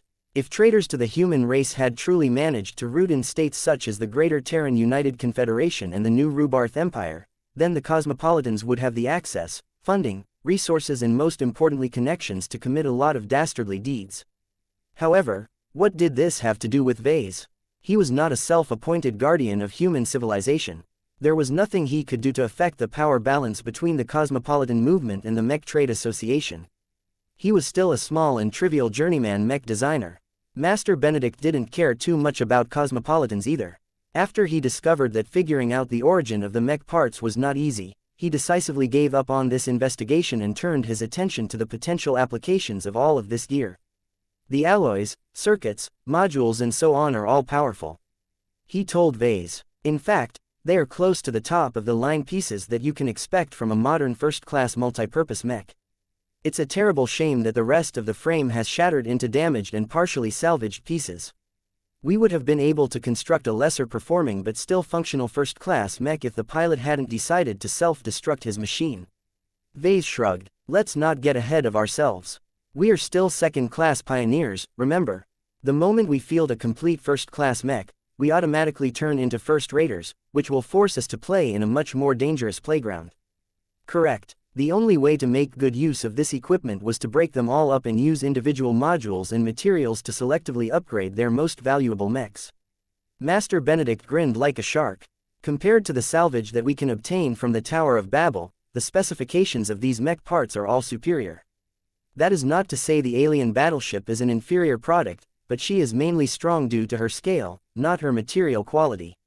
When it comes to building any starship, it is too easy to run out of resources or blow past your budget when you use the best possible materials to build an entire hull. Not even the Common Fleet Alliance can afford to build kilometers-long capital ships at this level. Vase nodded in understanding. I know. The Tower of Babel may be largely built out of first-class materials, but most of them tend to be available in bulk. A good mech is different because it is a lot more affordable to build it out of top-of-the-line materials. A mech upgraded with salvaged materials from the first-class multipurpose mech will definitely outperform one that is upgraded with the bulk materials taken from the alien vessel. That was not to say that the materials that their salvage teams were extracting from the hull of the Tower of Babel became worthless all of a sudden. These materials could still be used to upgrade large batches of elite mech units or powerful mech lines. For example, Vase already had a plan in mind to upgrade the Nullifier Battalion mechs so that they would become much better equipped to counter expert mechs and other extraordinary threats in the future. As for the parts laying before him now, Vase was hungering to incorporate bits and pieces of them in future and existing expert mechs. For example, the incredibly hard and tough exterior of the amputated mech limbs could be reformed in a thin, relatively lightweight but also extremely resilient physical shield for his upcoming Dullahan project. How do we divide the loot? Vase asked. I have already spoken with Marshal Ariadne Woden about this subject. The Glory Seekers have no interest in claiming these parts. We can thank them for their contributions in the last battle by providing them with a greater share of phase water. I can work with that. Vase spoke. It was not as if the Larkinson clan was short on phase water these days. He much preferred to obtain a couple of these cutting-edge first-class mech parts so that he could power up his expert mechs as soon as possible. Too many of them have shown inadequacies as of late and urgently needed a boost. The problem was that both Vase and Master Benedict wanted to claim all 4 limbs. It was quite frustrating to give up half of the limbs, knowing that they could produce incredible gear with so many high-quality materials and parts. In fact, Vase even thought about ripping off a few armor plates so that he could upgrade his unending regalia. He estimated that he could multiply the damage resistance of his life-saving combat armor by at least an order of magnitude. He glanced at the limbs with a more critical eye. There were significant differences between each individual mech limb. The arms integrated more complicated components and also contained a number of miniaturized modules that could fulfill many useful functions. The legs didn't contain so many gimmicks, but they were heavier, denser and more solid, which effectively meant he could convert them into a greater quantity of top-quality armor plating for his mechs and personal equipment. I want the legs, Vase announced. You can have the arms. That is inconvenient, because I have my eye on my legs as well. Benedict spoke as he directed an ambivalent stare at the younger mech designer. I need as much exterior armor plating as possible to provide the Mars with additional protection. As long as I can cover its most strategic sections with the strongest armor, its chances of winning a duel against another ace mech will increase by at least 50%. That may be true, but the expert mechs of my clan need the additional protection as well. Just a little bit can protect their cockpits and ensure that my Larkinson expert pilots will be able to live long enough to reach the threshold to the rank of ace pilot. An uncomfortable silence descended on the workshop. Let's settle for an arm and a leg each. Works for me. Vase agreed. Though there were substantial differences between every limb, the two didn't quibble much and used a random number generator to determine who would get what limb. In the end, Vase came away with the left arm and the right leg of the first-class multipurpose mech. That provided him with enough high-quality armor plating and more delicate components to strengthen dozens of mechs. Once he arranged them to be moved to his own ship, Vase continued to chat with Master Benedict on various topics. The Master brought up an important request.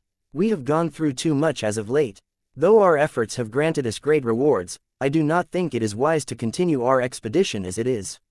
We need to go back to safe harbor and recuperate. At the very least, we need to process and dispose our rich salvage and patch over the most pertinent vulnerabilities that have become exposed in the last battles. Vase furrowed his brows. When we set out from Davut, I wanted us to get back in the saddle again. It is a bit too soon to end the expedition.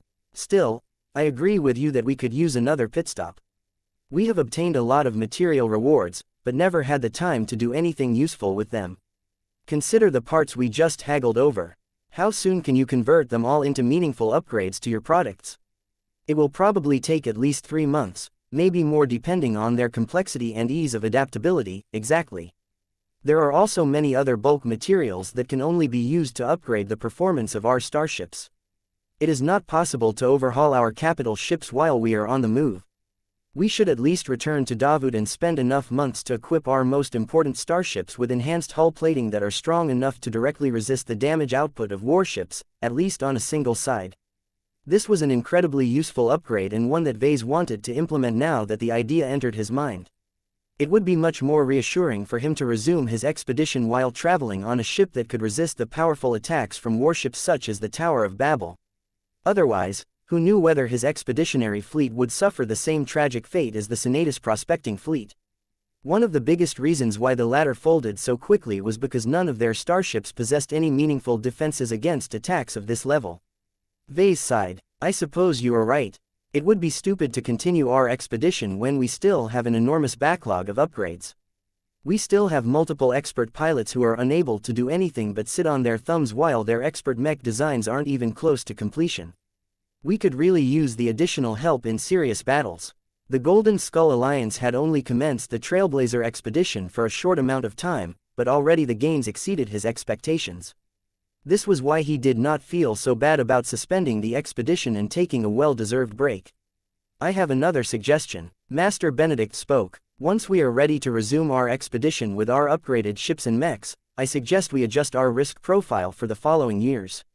What do you mean by that? Vase suspiciously asked. Don't go headlong into the most dangerous and exciting regions of the Red Ocean. We have fought too many high-intensity battles as of late.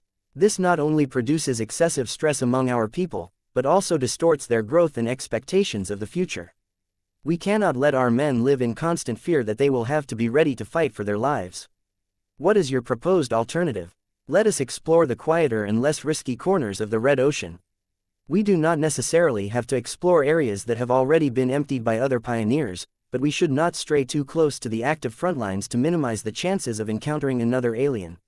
Warship or fleet. Though the rewards would doubtlessly be lower, Vase could see that this might not be bad. Let's think about it and discuss this at a later date with all of the other leaders.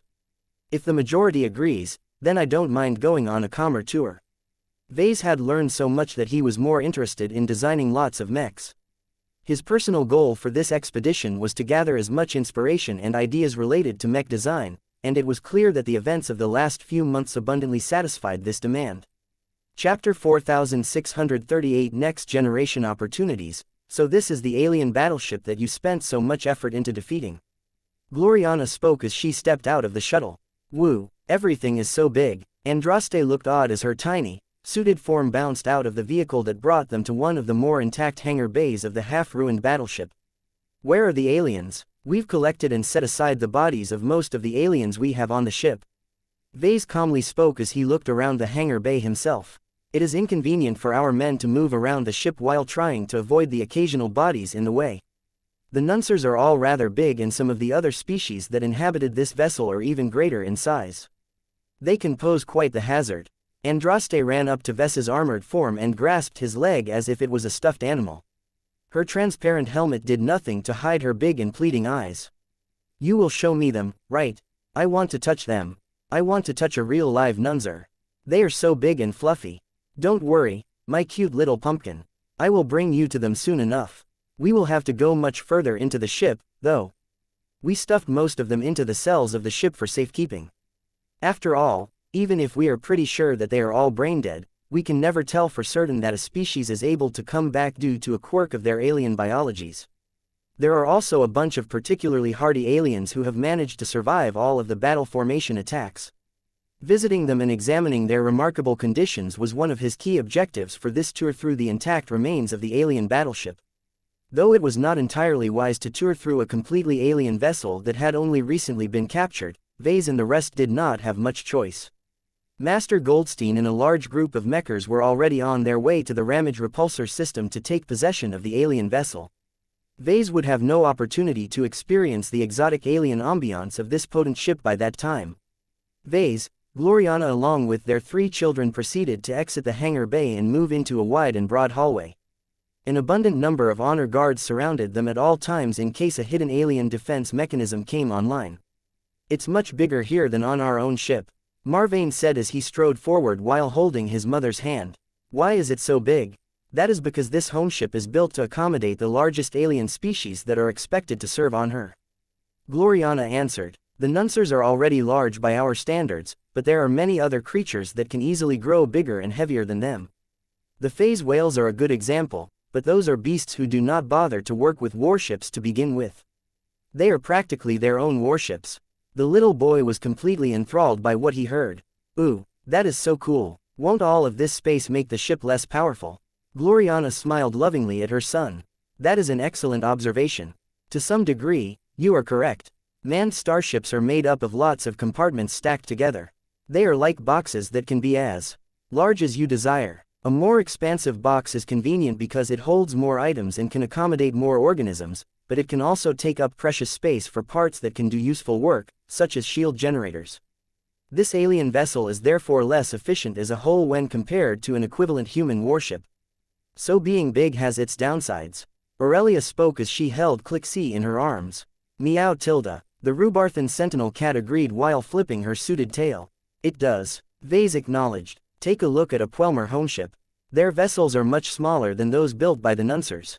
While there are many cultural and practical reasons why the Puelmers prefer to build sub-capital oval-shaped ships, their small sizes make it much more convenient to stuff more parts in the same amount of volume. 1,000 Puelmers occupies as little as a third of the space of 1,000 humans. Not only that, but these little aliens are also a lot smarter and more proficient at their jobs on average, so their productivity is actually higher. That is why none of their compact homeships should be underestimated. Can humans like us even walk inside a Puelmer ship? Andraste curiously asked. Mostly, no. Vase shook his head. The Puelmers generally don't design their vessels to accommodate the sizes of other alien species. This is actually a clever defense and anti-boarding measure. None of our foot soldiers can squeeze inside their corridors and their helmets would constantly collide against the ceiling if they happened to enter a sizable enough compartment. The diverging sizes of the interior of a starship was therefore a good way to judge her alienness. The more the compartments and passageways different from typical human proportions, the inhuman they became. The alien battleship that they had set foot on was definitely on the weirder side. There were plenty of alien oddities and curiosities to hold their interest. From the old layout of the hallways to the repeated molded metal artwork that displayed different aliens in strange poses, the children never had an opportunity to get bored. The first big compartment they entered held one of the Orvan shield generators that had given the Golden Skull Alliance a lot of grief. The model shares a passing resemblance to the shield generators of the Orvan pirate battleship that we defeated more than a month ago. Gloriana remarked. This one is smaller but more refined. She sounded as if she badly wanted to pull it out of its current place and bring it back so that she could install the shield generator onto the Spirit of Bentime. However, she knew better than to rely on alien and indecipherable technology. It also wasn't wise to damage it as the MTA most certainly wanted to keep it intact. Andraste curiously moved closer and pressed her suited palm against the dull metal surface. Will we have shield generators as strong as these on our own ships? In the future, Vase promised. We can obtain a couple for our own use, but we need to become proper first-raters if we want to cover all of our starships with solid protection. Oh, I can't do it alone, my dear.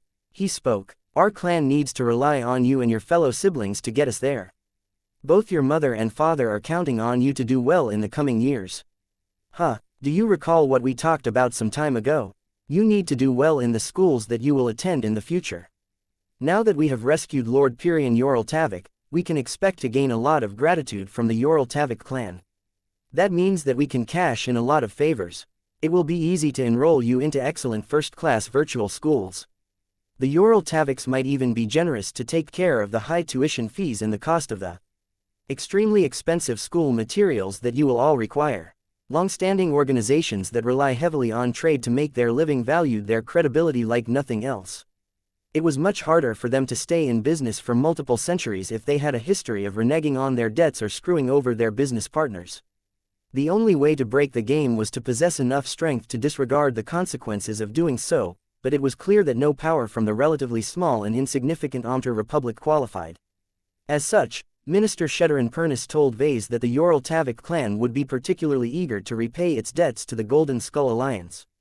Compared to all of the difficult demands that Vase could issue, asking for his kids to get an easy entry into the appropriate first-class virtual schools was a trivial matter.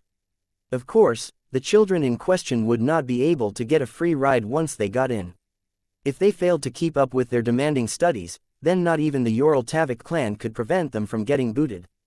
This was why Aurelia and Andraste still needed to complete their intensive tutoring programs before Vase could think about enrolling them into any fancy first-class virtual school. Vase knelt in front of his children. This is an opportunity that your father and many other friends and family risked their lives to obtain for you. I know that I am putting a heavy burden on all of your shoulders, but please study hard and do what is best for yourselves, not just our clan. Once you become a first-class professional, the upper layer of human society becomes open to you all. That is a privilege that your father and mother never got to enjoy. We will do our best, Papa, Aurelia said as she drew closer to hug her father's armor. Meow. Clixie concurred even though she had nothing to do with this matter. Me too. Andraste joined in on the hug. Don't forget about me, Marvane yelled as his little legs brought him forward. Their mother hesitated for a moment before she decided to bend down and join the group hug. Warmth and love flowed through their bodies. No amount of protective equipment could stop them from sharing their affection with each other. Vase pulled his body back but maintained his smile. Great, I hope you will all succeed, but don't worry too much. If the study load becomes too much for you, it will be fine if you transfer to a more laid-back school. As your mother and I have already proven, a lower starting point is not necessarily a death sentence. You can always climb your way up as long as you are brilliant and hardworking enough. You just need to climb a longer ladder. He and his wife had become a lot more serious about this matter after the conclusion of the latest battle. Not only were they thinking about giving their 3 current children a first-class education trajectory, they also wanted to plan ahead for their subsequent 3 offspring. It would take a lot of time for the Larkinson Biotech Institute to develop its own designer baby formulas, but once this important project yielded results, Vase and Gloriana planned to complete their collection with the help of their own homegrown templates. In no way should the quality of their younger 3 children be inferior to their older siblings. It would probably not be easy to meet this standard, but Vase was confident that his clan's unique specialties might give his future kids an edge over the competition. Anyway, Vase could think about this later. He still had to complete a tour. Do you want to look at aliens now? Vase asked his kids. Yes, let's go. The group left the shield generator and moved to a cell block where a large amount of prisoners had been stuffed. They entered a cell, where a dozen or so Puelmers had been left on the floor like discarded trash. The only reason why these brain-dead aliens were physically fine was because their round, protective suits took care of their basic needs. Ew, they're so gross. Aurelia scrunched her nose in disgust. They look so ugly in reality. Andraste looked like she wanted to kick one of the Puelmers as if he or she was an oversized football, but she was still too young and weak to make this a comfortable experience. Vase on the other hand moved to the nearest Puelmer body and fiddled with the alien's armored suit until it peeled away. What are you doing, Vase? Gloriana asked in confusion. I am judging the grade of the Puelmer skin. What? Wait. Vase grinned as he withdrew a sharp skinning knife from his tool belt.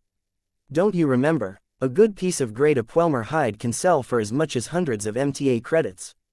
Besides, have you ever thought about crafting your own handbags? Chapter 4639 Vase the biology teacher, ew. Ew ew ew. It's so disgusting, Papa. I don't want to watch anymore. Aurelia and Marvane initially showed curiosity at what their father was about to do, but they quickly showed a lot of revulsion once their daddy dearest started to slip the skinning knife through the skin of a random Puelmer ship raiding. The two children ran to their mother as if she was the only person who could offer them refuge against the bloody and disgusting sight. The cell had literally turned into an abattoir due to the depraved actions of their father. Naturally, Gloriana couldn't remain silent as her husband became completely unhinged. "What are you doing, Vase?" she demanded. "Isn't it obvious? I am skinning a decent Puelmer skin so that I can tan it into a supple and high-quality exotic leather. It probably won't be the best grade that can be attained, but it should serve as good practice for me to practice my handbag making skills." Gloriana raised her eyebrows. "Since when did you learn how to tan leather and stitch your own handbags?" "Pulleys. My incarnation is Vulcan, remember? Even if I have never cobbled together a leather handbag in my entire life, my incarnation has learned from dozens of master craftsmen. While their finer tricks and methods that require decades worth of muscle memory may still elude me, I can easily execute all of the fundamental techniques with a high degree of expertise. On top of that, Vulcan, and by extension myself, practiced the art of leatherworking within the MSTS for many hours. I know what I am doing. Be that as it may, have you bothered to ask whether I want your stupid handbags? The reason why the products of fashion houses such as Honbach and Pop Cult are so valued is not just because they are known to use high-quality materials and excellent craftsmen. It is their brand and reputation that makes the difference. Who would I be able to impress if I carry around a shabby handbag made by my husband? Socialites would think that I am being too much of a pauper by resorting to homemade goods as opposed to proper store-bought products." Vase grew annoyed even as he continued to skin the strangely thick and rubbery Puelmer leather skin from a brain-dead alien body. "Hey, don't discount my work before you have even seen it. I can guarantee you that you will change your mind once you see the finished product. It will be great once I apply my design philosophy to it. Have you ever heard of a mech designer who has bothered to make a high-quality handbag? It will absolutely be unique in the fashion industry. Not everything needs to be alive, VES. I know you have aspirations to become a star designer, but this is taking it too far. A normal handbag works just as well." Vase scowled back. "I am not going to let you drain tens of thousands of MTA credits from our bank account each time you are in the mood to buy a new handbag. Those expenditures are strategic investments. Don't you know that you need to dress for success?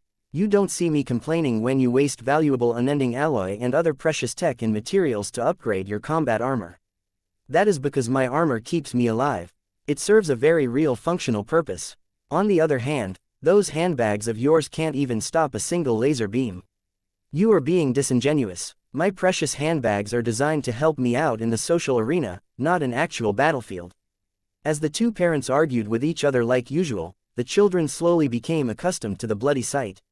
Although the ongoing skinning process still remained a disgusting process to the tender children, they couldn't help but develop a morbid curiosity towards the completely novel experience.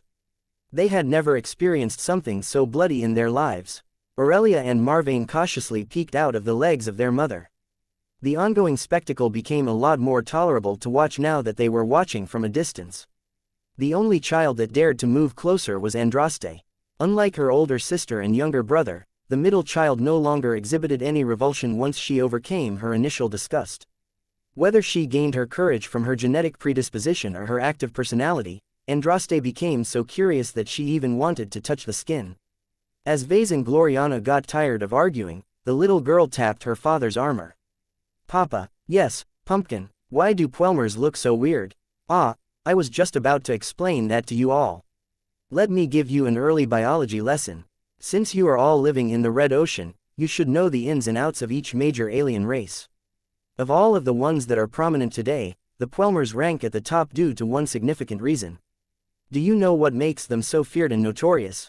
The Puelmers are the most technologically advanced alien race in the Red Ocean." Aurelia neatly answered, which earned her a loving pat on her helmet from her mother.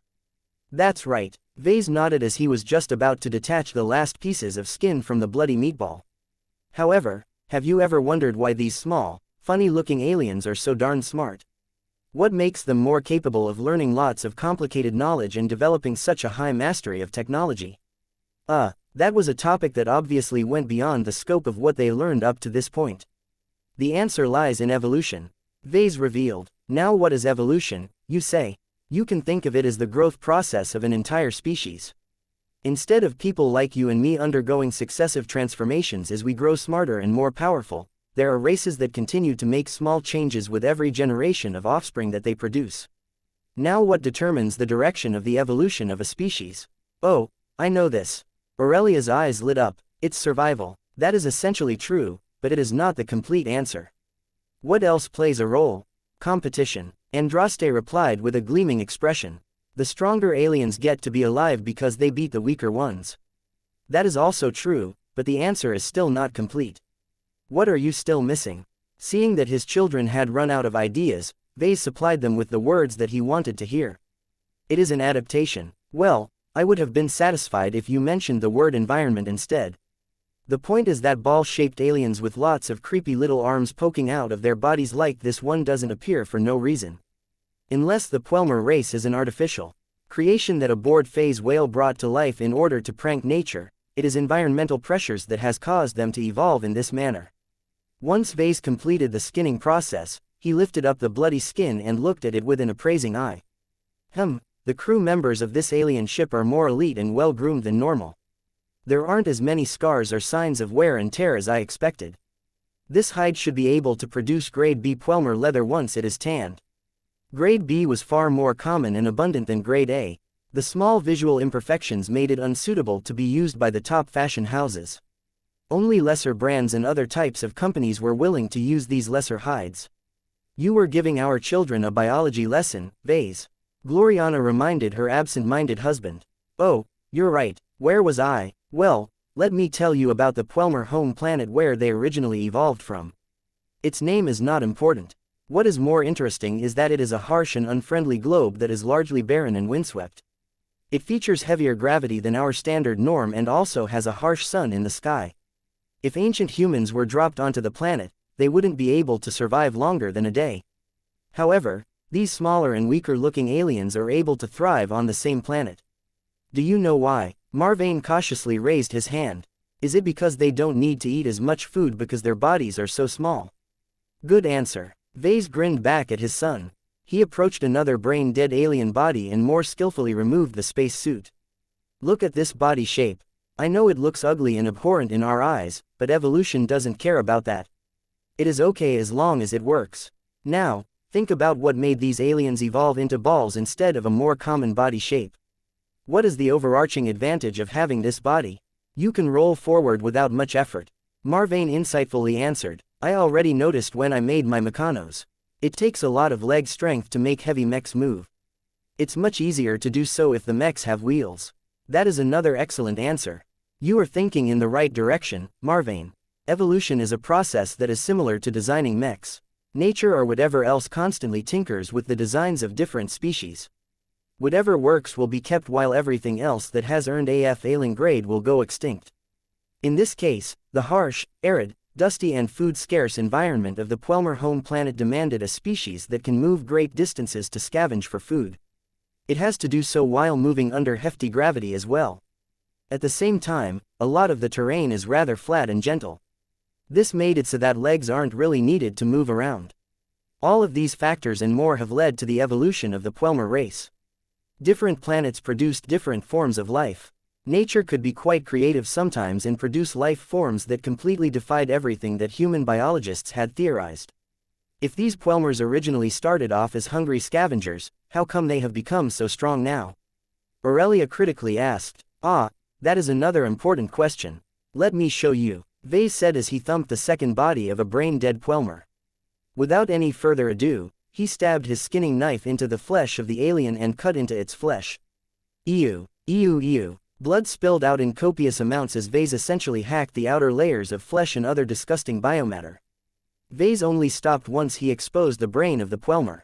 This is the brain and by far the most important organ of a Puelmer.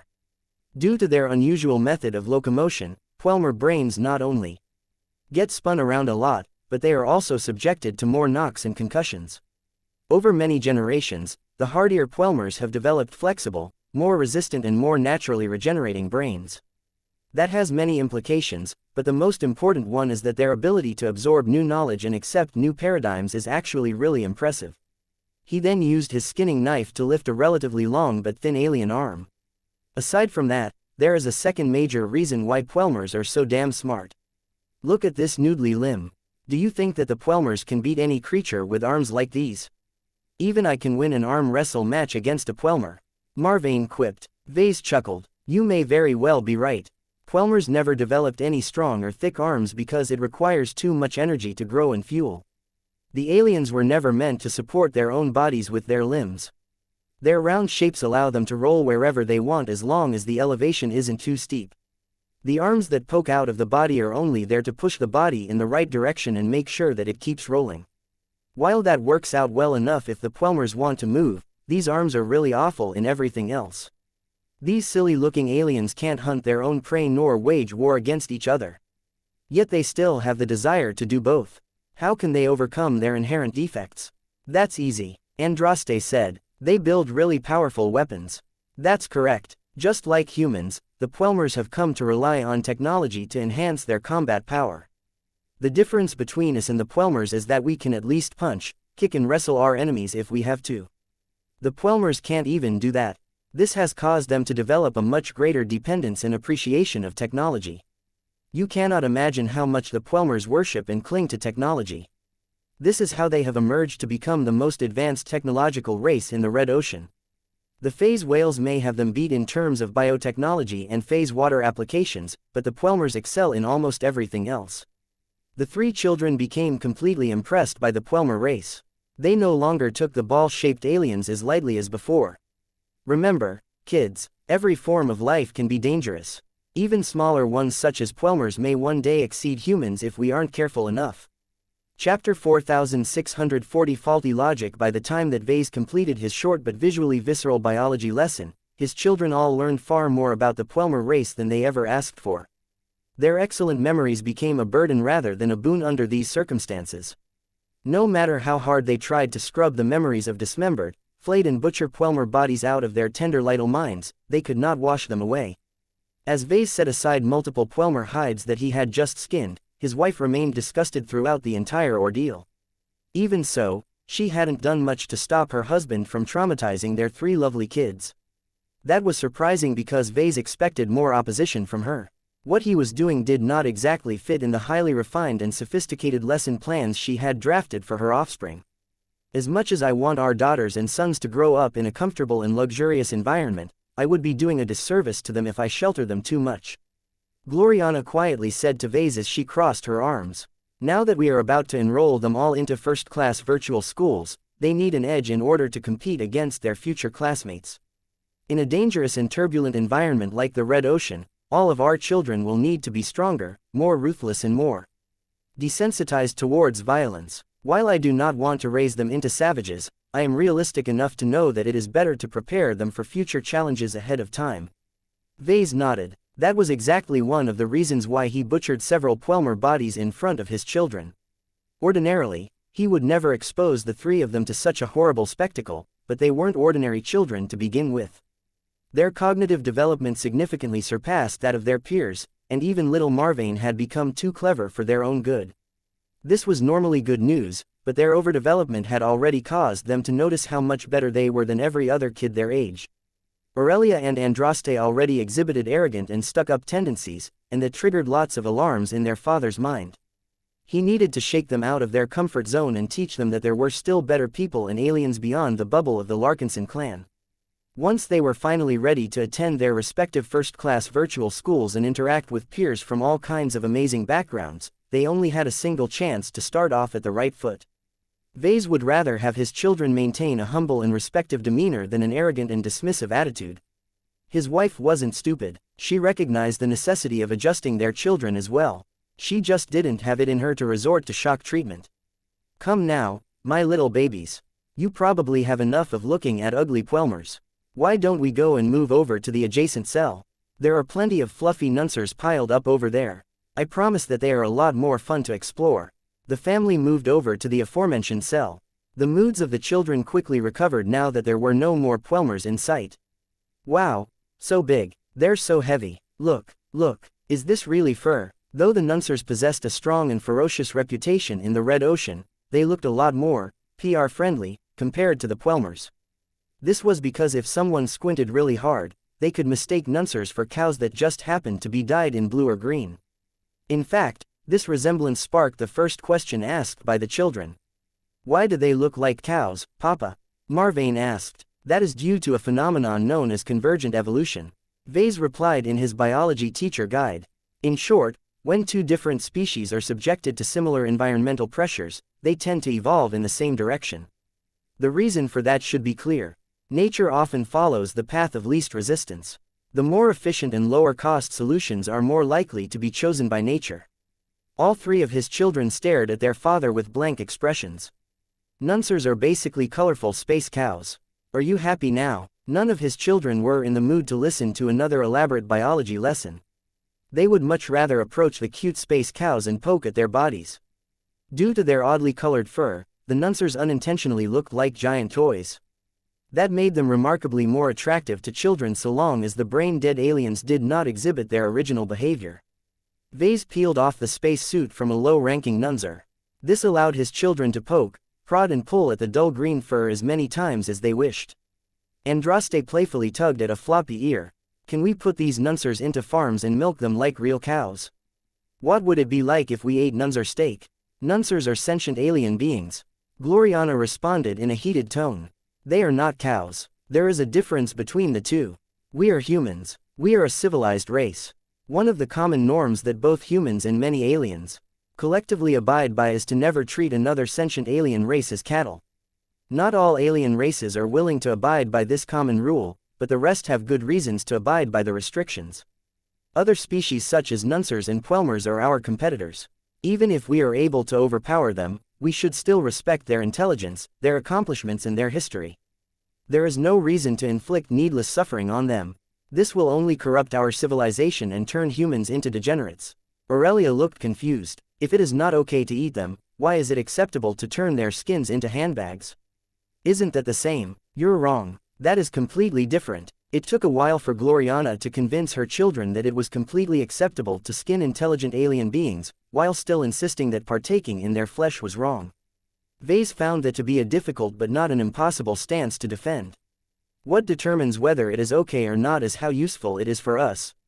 Pelmer leather is useful because it offers a type of natural and authentic leather that possesses a desirable combination of properties.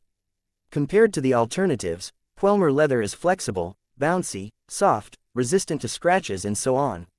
There is no natural substitute of this leather type. As for eating Pelmer meat, it is largely pointless. Humanity has already domesticated so many terrestrial and alien creatures that we have already developed countless sources of natural meat products. Aurelia narrowed her eyes. That is faulty logic, Papa. You could apply the same argument towards eating Pelmer meat to using Pelmer leather. Both activities are non-essential to the survival and betterment of the human race. Vase threw up his arms. I give up. Regardless, the children all had their fun. Once they familiarized themselves with the physiology of the Nunser race, Vase brought them to a few more cells which held the bodies of other alien species. Some of these aliens were new to Vase as well. He felt just as curious and excited as his children as he examined the variety of aliens that served aboard the alien battleship. Once they were done with looking at different alien bodies, the little family continued to tour a few other compartments. They explored a damaged command center, an inoperable warp drive and a nature-filled compartment that was heavily frequented by Nunsers.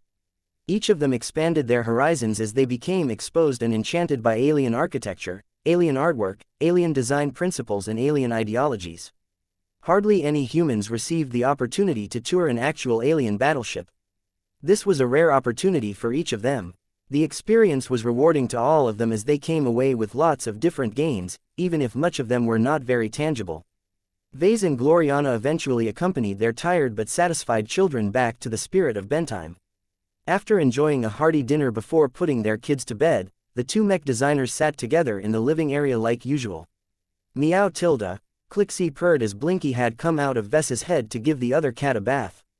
The Rubarthan sentinel cat missed Lucky, but the Gem Cat was still preoccupied with phasing through the alien battleship to ingest the most palatable first-class exotics. Lucky had so much choice on the alien battleship that he needed to be picky in order to gain the most out of this trip. Vase looked forward to what sort of gem his first cat would produce next.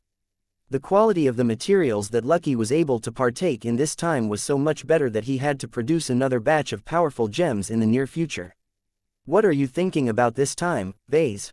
Gloriana asked. "Oh, I was thinking on how I should handle my upcoming meeting with Master Goldstein and the MTA. There is no doubt that the Mechers are going to claim the remnants of the alien battleship." Gloriana understood his frustrations. "Don't think too much about what you are losing. It is already an inevitability for us to lose possession of the alien vessel. What you should be thinking about instead is what we are able to obtain in return. The Mechers will try to get away with offering less remuneration that the vessel is strictly worth, but even if they discount the value of the Tower of Babel by 75%, that still represents an enormous absolute value." You're right." Vase perked up a bit. "It is absolutely exceptional for a small group of second-class pioneers to challenge and defeat a first-class alien battleship. The value of all of the first-class exotics and phase water put into her construction is so high that you can build a couple of armed cruisers or dozens of first-class mech regiments out of the materials alone. The Golden Skull Alliance would be missing out on an incredible amount of resources that were worth more than the entire expeditionary fleet put together. The MTA may have the strength to appropriate all of these valuables for themselves, but if they did not pay acceptable compensation in return, then no pioneer would be willing to work earnestly for the Mechers anymore." Vase already started to salivate at the thought of the ludicrous amount of MTA merits the Mech Trade Association would be willing to fork over. "It won't take long before the MTA arrives in the star system," he said as he checked the time. Go to sleep. You will need to be at your peak by the time you meet with Master Goldstein. Do not fixate too much on MTA merits. The contributions that we have made this time are so great that we deserve greater access to what is truly taking place above our heads." Vase shrugged. "It may be helpful to know a little more about the ongoing struggles at the upper layers of our society, but we are still too small to participate in those dangerous games. I would rather keep our heads down and continue to develop quietly. I am more interested in converting all of our tangible and intangible gains into strength. With all of the battles and operations I have been preoccupied with lately, I have spent less time on my actual work than I wish. Right now, I just want to set aside every distraction and devote several uninterrupted months to my design projects so that I can finally complete them in a timely manner." "That is a good idea. I know how important the Doulahan project is to you. I am eager to complete my own research and design projects as well without spending needless time worrying about your latest antics." Chapter 4641 Antizella de Osiris. Around 35 hours after Vase contacted Master Goldstein, the latter's fleet finally arrived in the Ramage repulsor system. A small MTA frigate rapidly reached the brown dwarf star system first with the help of an advanced superdrive. Once the MTA frigate quickly advanced towards the inner system and stopped at a modest distance away from the remnant alien battleship, the vessel quickly generated a portal with the help of another module. The Spirit of Bentime happened to be in the same neighborhood when this process took place. This granted Vase a much closer look to the process of portal generation than usual. Through his recently acquired phase water affinity, he could feel that the tech was definitely dependent on the versatile substance to generate its characteristic portals. Vase did not possess the ability to figure out the actual principles of mechanisms behind these incredibly useful portals. The utility, speed and convenience of portal jump technology was unmatched. Any decent scout vessel could call in a huge amount of reinforcements under almost any circumstances. This made it much harder to stop raids or assaults across a vast expanse of territory. Any power that did not master portal jump technology would become so outmatched that its defeat should not be in question. The fact that the native alien races managed to slow down the Big Two's invasion of the Red Ocean showed that the locals must have developed their own version of this tech. In fact, it was highly likely that the native aliens invented this tech first. It was rather odd that the Puelmers and other alien races did not make use of portal jumps themselves, but there could be many possible explanations why this was the case. The aliens may have invented the tech, but lacked the resources to develop practical and reasonably affordable products. It might also be that the aliens were missing auxiliary tech and other knowledge that were needed to make the tech more stable and workable. One of the acquired strengths of the human race was that it had grown so numerous that its scientific community was incredibly vast. Humanity's accumulation of science and technology became so humongous that it could easily adapt and improve any alien tech it managed to reverse engineer. From FTL drives to transphasic armor systems, much of humanity's tech was built by combining alien work with human ingenuity. Come to think of it, we humans are remarkably similar to Puelmers. Vase idly remarked. Both races developed the reputation for being obsessed with technology. They both had a tendency to steal the tech of other alien races but also focus a lot on original research. However, there were still a lot of crucial differences between the two. The Puelmers did not possess a wide range of emotions and possessed a lot less creativity on average. These shortcomings most likely prevented the Puelmers from exerting more technological dominance to the other inhabitants of the Red Ocean. Ultimately, the Puelmers failed to rise above the competition and could only begrudgingly live alongside other alien races in a permanent state of tension. This was much different from the human race, which managed to improve its tech so quickly that it managed to conquer half of the Milky Way. Of course, the Five Scrolls Compact undoubtedly played a part in this rapid progress as well, but that didn't change the fact that assimilating and improving different technologies was a winning formula. The MTA hoards a lot of technology. Vase reminded himself. As a number of advanced warships passed through the portal, he thought about the mountains of alien and human tech that the MTA stored in its vast libraries. Vase hungered to gain access to all of that knowledge. He might not be obsessed with theories as the polymath, but he deeply desired to gain access to new and advanced tech in order to push his mech designs to the next level.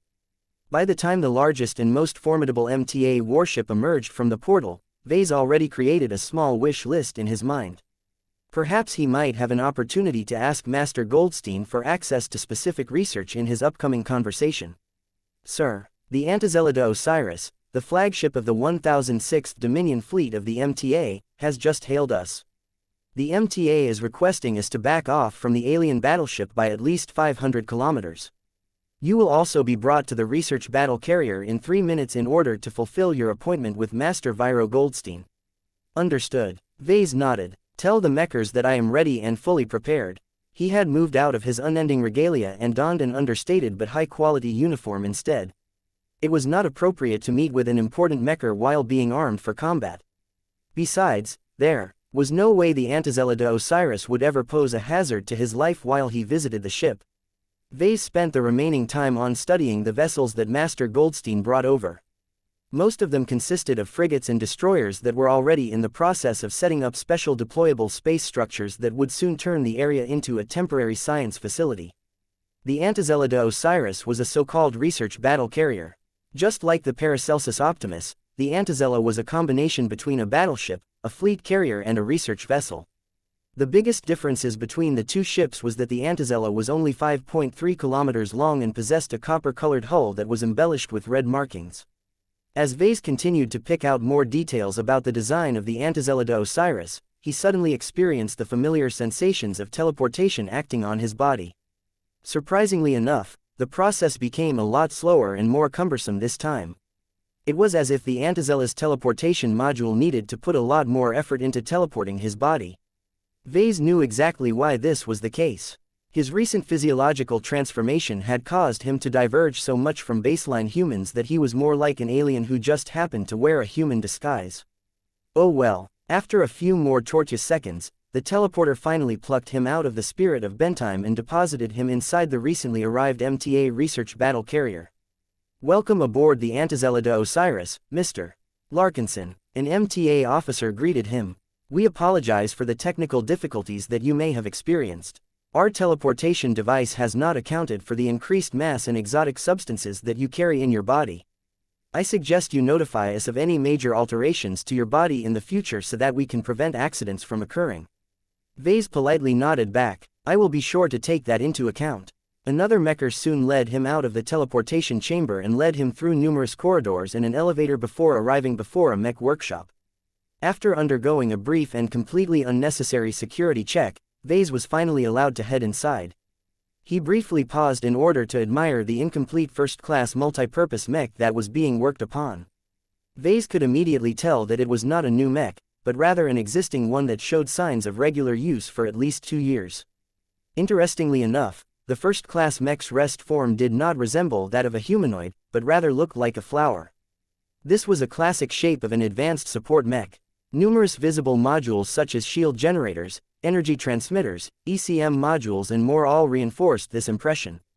Although the direct combat capabilities of this support-oriented mech should not be weak, its ability to act as a force multiplier ought to be extremely formidable. "Mr. Larkinson," a voice called out, "come closer. There is much to discuss." As Vase resumed walking, he continued to study the support mech as he just couldn't resist the opportunity to figure out the concept behind its design. As a master mech designer, Viro Goldstein clearly understood the machine's allure to people like Vase. The bald man smirked and waved his free arm at the exposed mech frame. "Before we address the agenda for the day, what do you think of my work? Is this mech a product of your design?"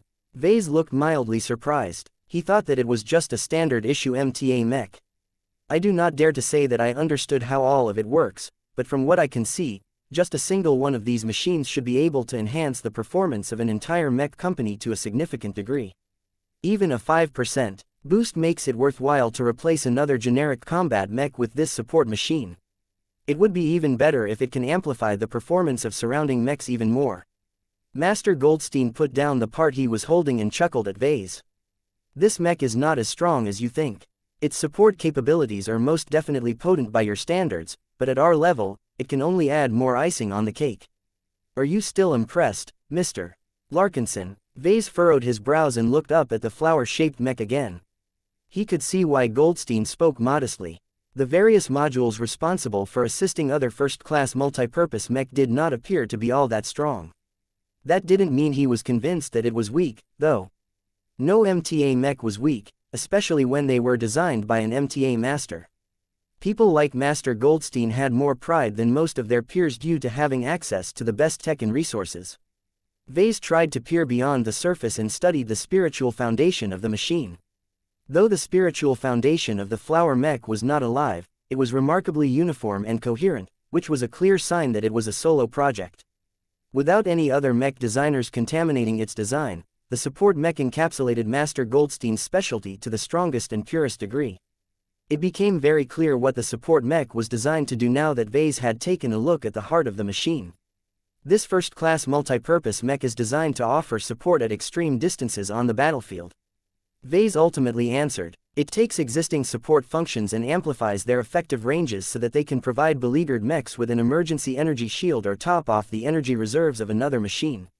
These are all standard functions to the MTA, but when they can take effect from one side to another side of the battlefield, the utility and value of this machine has multiplied by at least an order of magnitude." This was a fantastic rescue mech. It did not need to activate its functions all of the time. It was better to keep it in reserve and only put it into action when important friendly mechs were about to fall.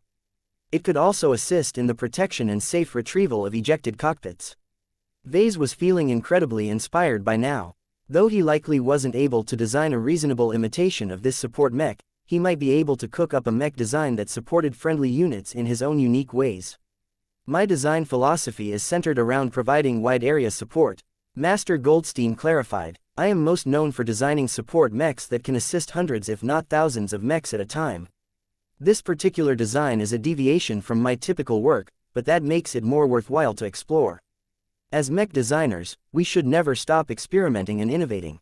I consider this work to be a partial failure, but that does not mean I regret working on it. I have verified many theories and determined a new research direction that should provide me with significant gains." The process sounded highly familiar to Vase as he worked in a similar fashion. He explored so many ideas that it was hard to justify his scatterbrained approach, but that was just who he was. He would not be the mech designer he was today if he did not give in to his curiosity. "That is interesting, Master, but aren't we supposed to talk about compensation and awards?" Goldstein raised his eyebrow. "Impatient, are you? Let us conclude this matter. I have already calculated your contributions during your journey to this mech workshop. My judgment will need to be approved by other authorities, but once they concur with my assessment, our association will award your Golden Skull Alliance with a total of 1,343,400,312 MTA merits. Quote. Pardon me, I didn't quite catch that. Could you repeat the sum again?" Chapter 4642 Many Contributions. Do not fool around, Mr. Larkinson. You have heard what I have said. Your alliance is entitled to an award that amounts to over 1.3 billion MTA merits in total. How you wish to divide these merits among your partners and your subordinates is up to your group to decide. We do not wish to deprive you of those choices. Vase wanted to rub his ears to figure out if he heard correctly. I apologize, Master Goldstein. It is not every day you get over a billion MTA merits dumped onto your lap. He said, I mean, I am just a second-class pioneer. Big scores like this are unheard of among my kind. It is exactly because it is exceedingly rare for second-class pioneers such as yourself to defeat not just one, but two fully fledged alien battleships that we are being generous. You will need to explain that to me. Vase responded. Master Goldstein led Vase to a nearby worktable where they could sit. The Mecher activated a projection which showed an itemization list that briefly summed up the specific contributions that produced the humongous sum. As you can see, the MTA merits that your alliance has earned in recent months can roughly be divided into several major categories. In the Borean system, you and numerous other second-class pioneers have joined forces to destroy a hidden alien asteroid base, defeated hundreds of alien warships including a 3.2-kilometer-wide Orvan battleship, discovered and slain an aberrant unclean whale and reduced the sphere of influence of the Red Cabal. The Battle of the Borean Belt was already a matter of ancient history to Vase, but that did not mean it was a trivial matter. Not only did the Golden Skull Alliance along with the rest of the temporary coalition take on powerful alien warships, they even dealt with a real phase whale. Over 99% of all pioneers had never come close to achieving these feats, let alone both of them in the same battle. Though the temporary coalition managed to defeat a lot of powerful enemies, some of whom were connected to a powerful and increasingly more relevant hostile multi-species alliance, the amount of strategic gains that the participants ultimately surrendered to the Mech Trade Association was not that great. The biggest variable was the death of the unclean whale. If the rare and special cannibalistic phase whale could be captured alive, then his value to the Mechers would easily be at least 10 times greater. Vase did not regret the decision to kill the tentacled whale. The recent encounter against the alien phase lord known as the Trampler of Stars had given him an even greater vindication of this decision. Phase lords came about due to other native alien races attempting to imitate the extraordinary physiques of highly developed phase whales. If a powerhouse like the Trampler of Stars was merely an imitation of the real product, then a true phase whale would definitely be able to exert more power. Who knew how much strength the unclean whale could regain once he had time to recover from his lengthy hibernation?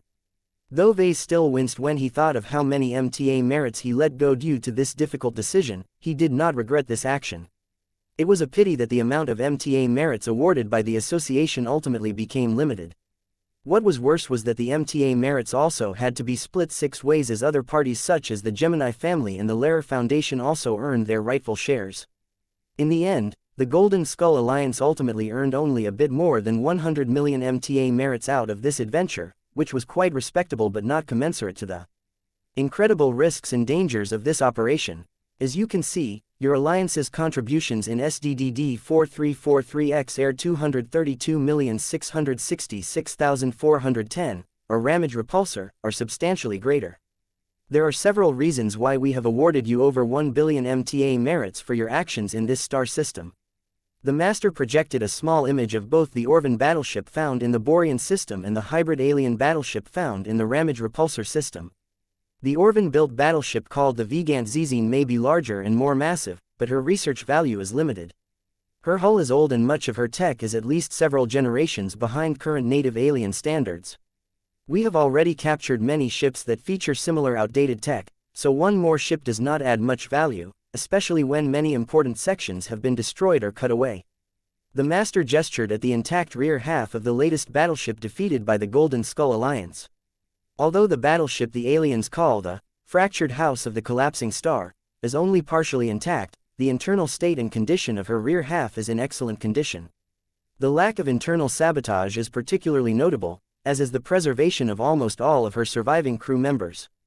The latter is immensely useful to us as we have the technology to extract many of the memories of many different alien species, including the Nunsers and the Pwelmers who comprise the majority of the ship crew.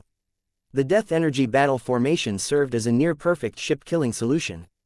The unprepared and unknowing alien crew members had no idea what was coming and could not even deploy any countermeasures, if they even existed at all. Tens of thousands of carefully selected alien elite officers and naval ratings had lost all of their consciousness and resistance, leaving their brains or closest alien equivalents ripe for the picking. This was a fantastic intelligence gift. I take it that all of the new tech is of great interest as well. Vase remarked. Indeed. Master Goldstein smiled. Unlike the typical armed alien warships that our own forces regularly encounter at the front lines, the fractured house of the collapsing star is a testbed of early next-gen technologies. She can be regarded as a prototype warship that serves to prove a new concept that tries to fuse the best technologies of every race into a single large platform. What is interesting is not that the battleship is merely made up of different puzzle pieces contributed by different races, but that we have found signs of cross-contamination. Cross-contamination? Goldstein's expression turned serious. We have already discovered that the native alien races have begun to pool their R&D efforts. Normally, the aliens are accustomed to guarding and isolating their competitive advantages in different branches of technology as much as possible. This leads to circumstances where the Orvan race excel in shield generators, the Nunsers are known for mass-producing the largest warships while the Puelmers have built up the broadest tech base. For many eons, these races have maintained their advantage despite the natural diffusion of their older technological advances. I take it that the battleship that we have just captured is different. Correct. This is the first time we have obtained a large-scale alien craft that is filled with technological systems that are predominantly derived from the tech bases of numerous alien races, but also feature updates that originate from other alien races. For example, the Orvan shield generators found on the fractured house of the collapsing star perform at least 7% better than the equivalents we have found on other modern Orvan battleships. This is because Puelmer development teams have selectively upgraded the shield generators with their own technological solutions. In other words, the aliens were beginning to take advantage of the power of teamwork. I see. Vase spoke. Studying all of the changes made to standard alien technology can give you a snapshot to how well the different aliens are able to work together at this early stage. You can also track their progress and estimate how long it will take for the aliens to start producing truly powerful hybrid alien warships. The new tech itself is also of interest to us. Master Goldstein added. Our forces have already collected sufficient samples of modern alien tech to reverse engineer and improve upon them, but it is still useful for us to obtain samples that have already been upgraded through native cross-contamination. The solutions applied by the Puelmers and other natives may be inferior to ours, but they can occasionally provide us with inspiration as they occasionally address problems from different angles. Hearing this made Vase feel a bit of regret for giving up such a substantial research and intelligence mine. If he was able to keep the fractured house of the collapsing star for himself, he could delve into it for many years and constantly learn new and interesting high technologies. However, it was impossible for Vase to complete such a massive R&D venture alone. He would have to gather a gigantic team of scientists and support staff to conduct all of the work without wasting centuries of his life on studying the alien vessel. Even then, it was doubtful that he would ever be able to acquire the extremely demanding expertise needed to reverse engineer the most advanced alien technological applications. In short, the remnants of the alien battleship might be extremely valuable from an objective point of view, but only an exceedingly small group of states and organizations possessed the resources to exploit this mine. If Vase was able to hold an auction for these spoils, the only eligible bidders would come from the first-rate states in the Big Two. Of this limited and exclusive group, only the Common Fleet Alliance and the Mech Trade Association had any hopes of beating their competitors. Surrendering these valuable spoils to the MTA was therefore not a bad option. It was not as if the Golden Skull Alliance could retain all of this first-class loot. Countless other vultures and unscrupulous pioneers would try to steal it all away. The best part about receiving an enormous sum of MTA merits was that no one could steal it from their owners. This could be considered a form of protection as the issuer of these merits would never allow anyone to abuse or fool around with them. Every MTA merit represented a genuine and sincere contribution to the association and humanity as a whole. The corruption of the merit system might very well herald the downfall of the human race. Master Goldstein resumed his explanation on why the Golden Skull Alliance earned a humongous sum of MTA merits. What we also value is your opposition to threats that are greater and more significant than your fellow pioneers. Can you explain that further? Goldstein's expression grew ugly. Ever since we have opened up the Red Ocean to colonization, the frequency of human fighting has been high. Too high, in my opinion. An excessive amount of pioneers would rather fight their fellow humans than make more serious contributions to humanity. Senatus prospecting is an archetypal example of how the class of pioneers have been infiltrated and polluted by selfish profiteers who feel no responsibility to contribute to the advancement of the human cause. Quote. Vase was glad that Master Goldstein did not have a good opinion of Otris Magrin and his organization. That meant that it was unlikely for the MTA to call out the Golden Skull Alliance for leading their fellow humans into a trap. In comparison, you and your allies have focused your efforts outwards. Goldstein smiled. We particularly appreciate your willingness to oppose the cosmopolitan movement. Any hindrance to its nefarious plans will give our forces a greater advantage in our war against the indigenous aliens of the Red Ocean. Hindering the Red Cabal by destroying one of their hidden asteroid bases as well as taking down a prototype alien battleship is also helpful to our collective cause. To be honest, Vase never really had these motives in mind. He was purely driven by profit as far as he was concerned. He just happened to target the aliens because it was much easier to come up with excuses to plunder their treasures. Chapter 4643 The Emptiness of Pioneers. I am honored by your appreciation. Vase modestly replied. It never hurt to be thankful for the MTA for dumping a massive amount of MTA merits on his lap. It was rare for the MTA to let go of its stingy ways for once. He wanted this to happen again. Master Goldstein's expression became warmer as he stared at the younger Mech designer. You are an example to all second-class pioneers, Mr. Larkinson. Despite your calling as a Mech designer, you hold true to the noble intentions of a pioneer. You have frequently contributed to the conquest of the Red Ocean by exposing numerous secrets and defeating multiple alien threats. On top of that, your alliance has done more to increase our association's reserves of phase water than 99.9% of your peers. We are pleased to be of assistance. The more phase water you can equip your troops, the better our invasion will progress. Well said, Mr. Larkinson. Phase water is the most important strategic resource of the Red Ocean. The more we obtain, the sooner we can complete our conquest.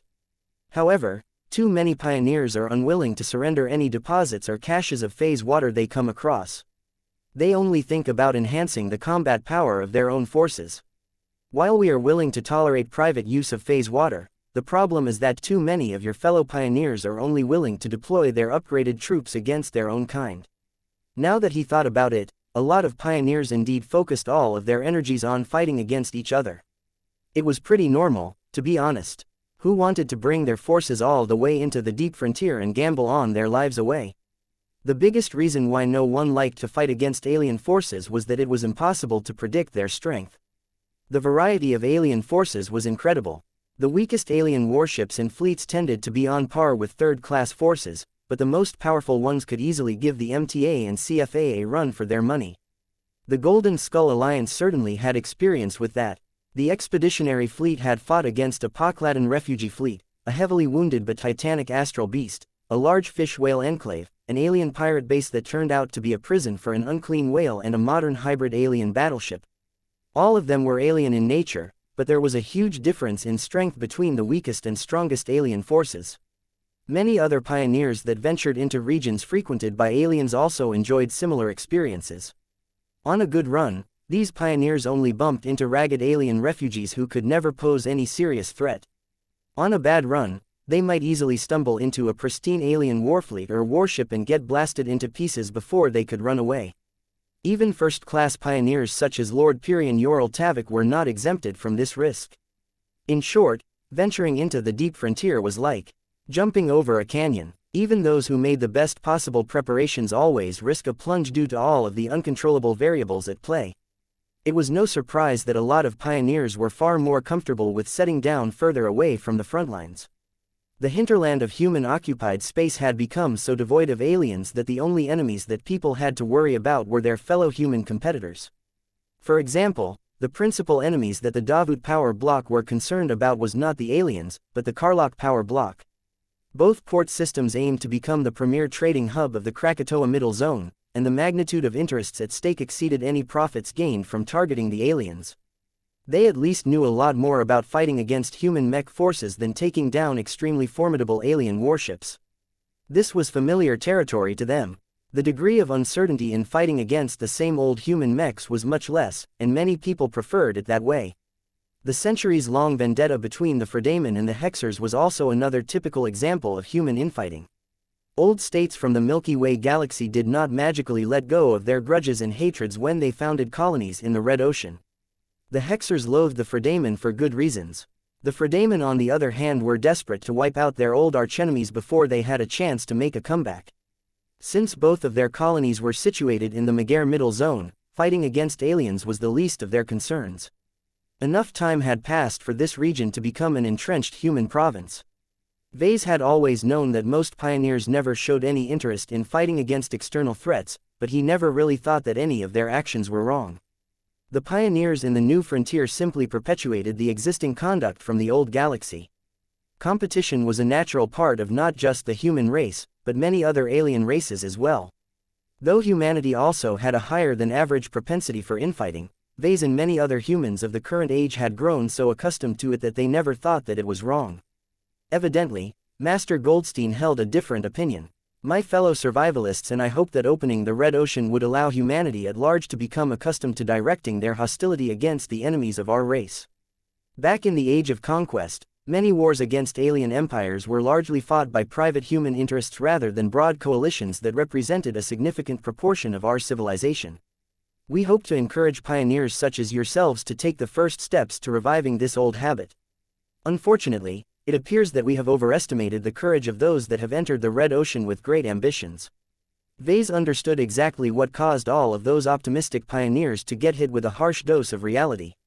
The infrastructure of the Red Ocean is awful, Vase gently told the MTA master.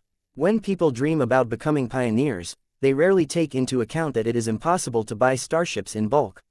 Since every ticket that can pay for passage through the Greater Beander Gate only covers 20 vessels at most, a lot of new arrivals will discover that amassing a fleet that is large enough to fight against the aliens is exceedingly hard. This is only a single adverse factor. There are many other factors that inhibit pioneers from doing what you want, such as the inability to purchase large quantities of phase water on the open market. How can all of these pioneers build enough transphasic mechs to take on aliens' warships? Aside from that, it is 10 times harder to fight against alien forces without bringing our own warships. The Mech Trade Association should definitely be aware of the difficult circumstances that most pioneers ended up in. It was therefore a bit unreasonable for Master Goldstein to expect anything better out of this class of people. The man was definitely smart enough to recognize this unfortunate truth. You are correct, the bald man admitted. We have not eased the circumstances of pioneers, but they weren't supposed to receive much assistance to begin with. They are meant to demonstrate the initiative, creativity and self-sufficiency of individual human groups. If we have to hold their hands, there is no reason to hold any expectations for them. Pioneers are meant to thrive under adversity. We have already accounted for the fact that the majority of them will fail. We anticipated that enough of them would succeed and set a positive example for them. Our models have predicted that the proportion of successful, contributing pioneers will increase once the Red Ocean has more time to develop. I take it that the results in reality have not matched the predicted values produced by your sophisticated models. Not even the Mech Trade Association could get everything right. The biggest problem that all powerful people and organizations suffered from was their inability to understand the difficulties of their lessers. Master Goldstein's answer to that did not conflict with this pattern. We did not account for the cowardice of many pioneers. Too many of them have made wild claims, but few ever think about matching their words with actions. Humanity is in a much more dangerous state if only a few exceptions such as yourself are willing to rise above common squabbles. If that is the case, Master, then why doesn't MTA take any measures to correct this imbalance? You can easily encourage more pioneers to fight against the aliens if you help build more infrastructure, penalize human-to-human conflicts, allow pioneers to keep more phase water they have discovered in the wild for themselves and offer greater assistance and protection to pioneering fleets that travel to the deep frontier. This caused Master Goldstein to shake his head. We have tried to push through these measures, but there are too many other factions and groups that are opposed to any changes in the status quo. There are parties within our association that see human infighting as a positive development. I will not explain the reasons why, but it is enough for you to know that we survivalists are in the minority when it comes to taking greater measures against alien opposition. The survivalists were among the most scared and pessimistic members of the Mech Trade Association. It was in their nature to overestimate every enemy and make a lot of contingency plans in case a known or unknown threat rose to become an existential threat to humanity. Perhaps the other factions thought that the survivalists were being alarmists again. Even if the native alien races started to cooperate with each other while assimilating more human technologies, they still lack the scale to compete against the enormous war machine of the Big Two. So where does that leave us? Vase asked. There was a reason why someone as important as an MTA master spent so much time on describing these greater policy considerations to a mere second-class pioneer. If we cannot make our association make the necessary changes as a whole, then our survivalist faction will take action within the limits of our authority. The older man replied, for example, I have tried to maximize the rewards issued to your alliance to the greatest extent possible. We are aware that there are too many anecdotes about failed pioneers circulating in our society. We may not be able to reduce their occurrence, but we can do our part in counterbalancing them by propagating positive examples. The great achievements of your Golden Skull Alliance shall serve as a shining example that even second-class pioneers can fight against aliens and be rewarded for their service. Wait a minute, Vase straightened his back. Are you saying you are going to use us in a publicity campaign? Goldstein shook his head in regret. Oh, we would like to, but that would violate the neutrality clause of our association. We will let the sum of your merit award do the advertising. A single incident may not be enough to change the behavioral patterns of pioneers, but once dozens of positive cases begin to emerge, we believe that more and more copycats will emerge. That might not work as well as the survivalists hoped. Vase knew that most pioneers simply weren't equipped to fight against the aliens. The majority of them lacked an ace mech and ace pilot that could fight against larger alien warships and defeat them in open combat. However, the survivalists had their own plan, so it was not up to Vase to tell them that their plan was doomed to fail. Okay, I understand. I am grateful for receiving such a great reward for our contributions. You are welcome. A part of the reason why we are willing to reward you so much is because we are optimistic about your future. I advise you to think carefully about spending your new MTA merits. Chapter 4644 Unpalatable Suggestions of the 1.3 billion MTA merits that the Golden Skull Alliance was about to gain, at least a third of it would go to the Larkinson clan. Last Vase checked his record, he still had around 129 million MTA merits to his name. This already represented an incredible sum of wealth, but if he added a couple of million more MTA merits to his account, he would truly become truly loaded. Vase mentally salivated at all of the goodies he could exchange for. Obtaining a vial of high-grade life-prolonging treatment no longer sounded as ludicrous as before. However, he quickly sobered himself up. There was no need for him to spend so much MTA merits on a product he already had in his possession. It would also take many years for him and his little family to grow old enough to actually require life-prolonging treatment. As Vase thought about Master Viro Goldstein's encouragement, he realized that he should be thinking more strategically about his MTA merit spending. It was not appropriate for him to hoard hundreds of millions of MTA merits. Letting them rot in his account was no different from self-sabotaging himself. The much smarter option would be to spend the majority of his MTA merits on goods and services that could strengthen his clan and accelerate its growth. Of course, he could not forget about investing in his own development. Vase was in the rare position of having much more MTA merits at his disposal than he knew what to do with it. He could easily squander the majority of his gains on a useless purchase, so he was under a lot more pressure than before. One of the reasons why having a lot of MTA merits was a burden was because it was a high-end currency.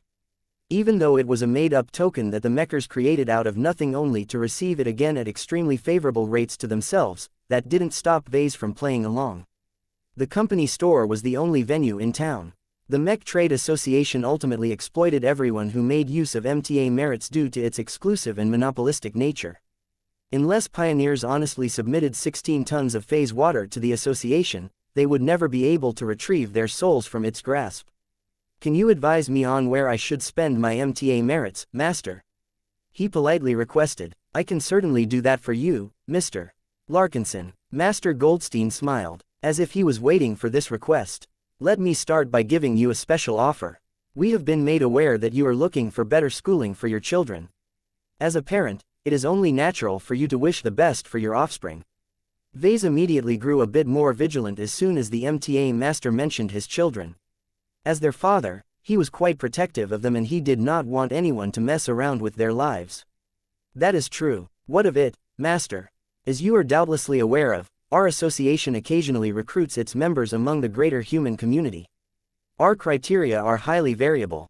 Occasionally, We recruit third-raters in order to increase the diversity and representation of our ranks. Other times, we extend invitations to the best pupils of first-rate states to inject fresh blood in our pool of future leaders. Right now, there is one child of yours that I am willing to induct into our ranks. It did not take much time and effort for Vase to guess which child that Master Goldstein had in mind.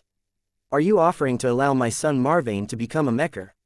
Yes, Master Goldstein replied. I would like to induct him into our ranks without any requirements, but since this is an invitation that falls outside of our regular recruitment rounds, you will have to spend MTA merits to make this happen.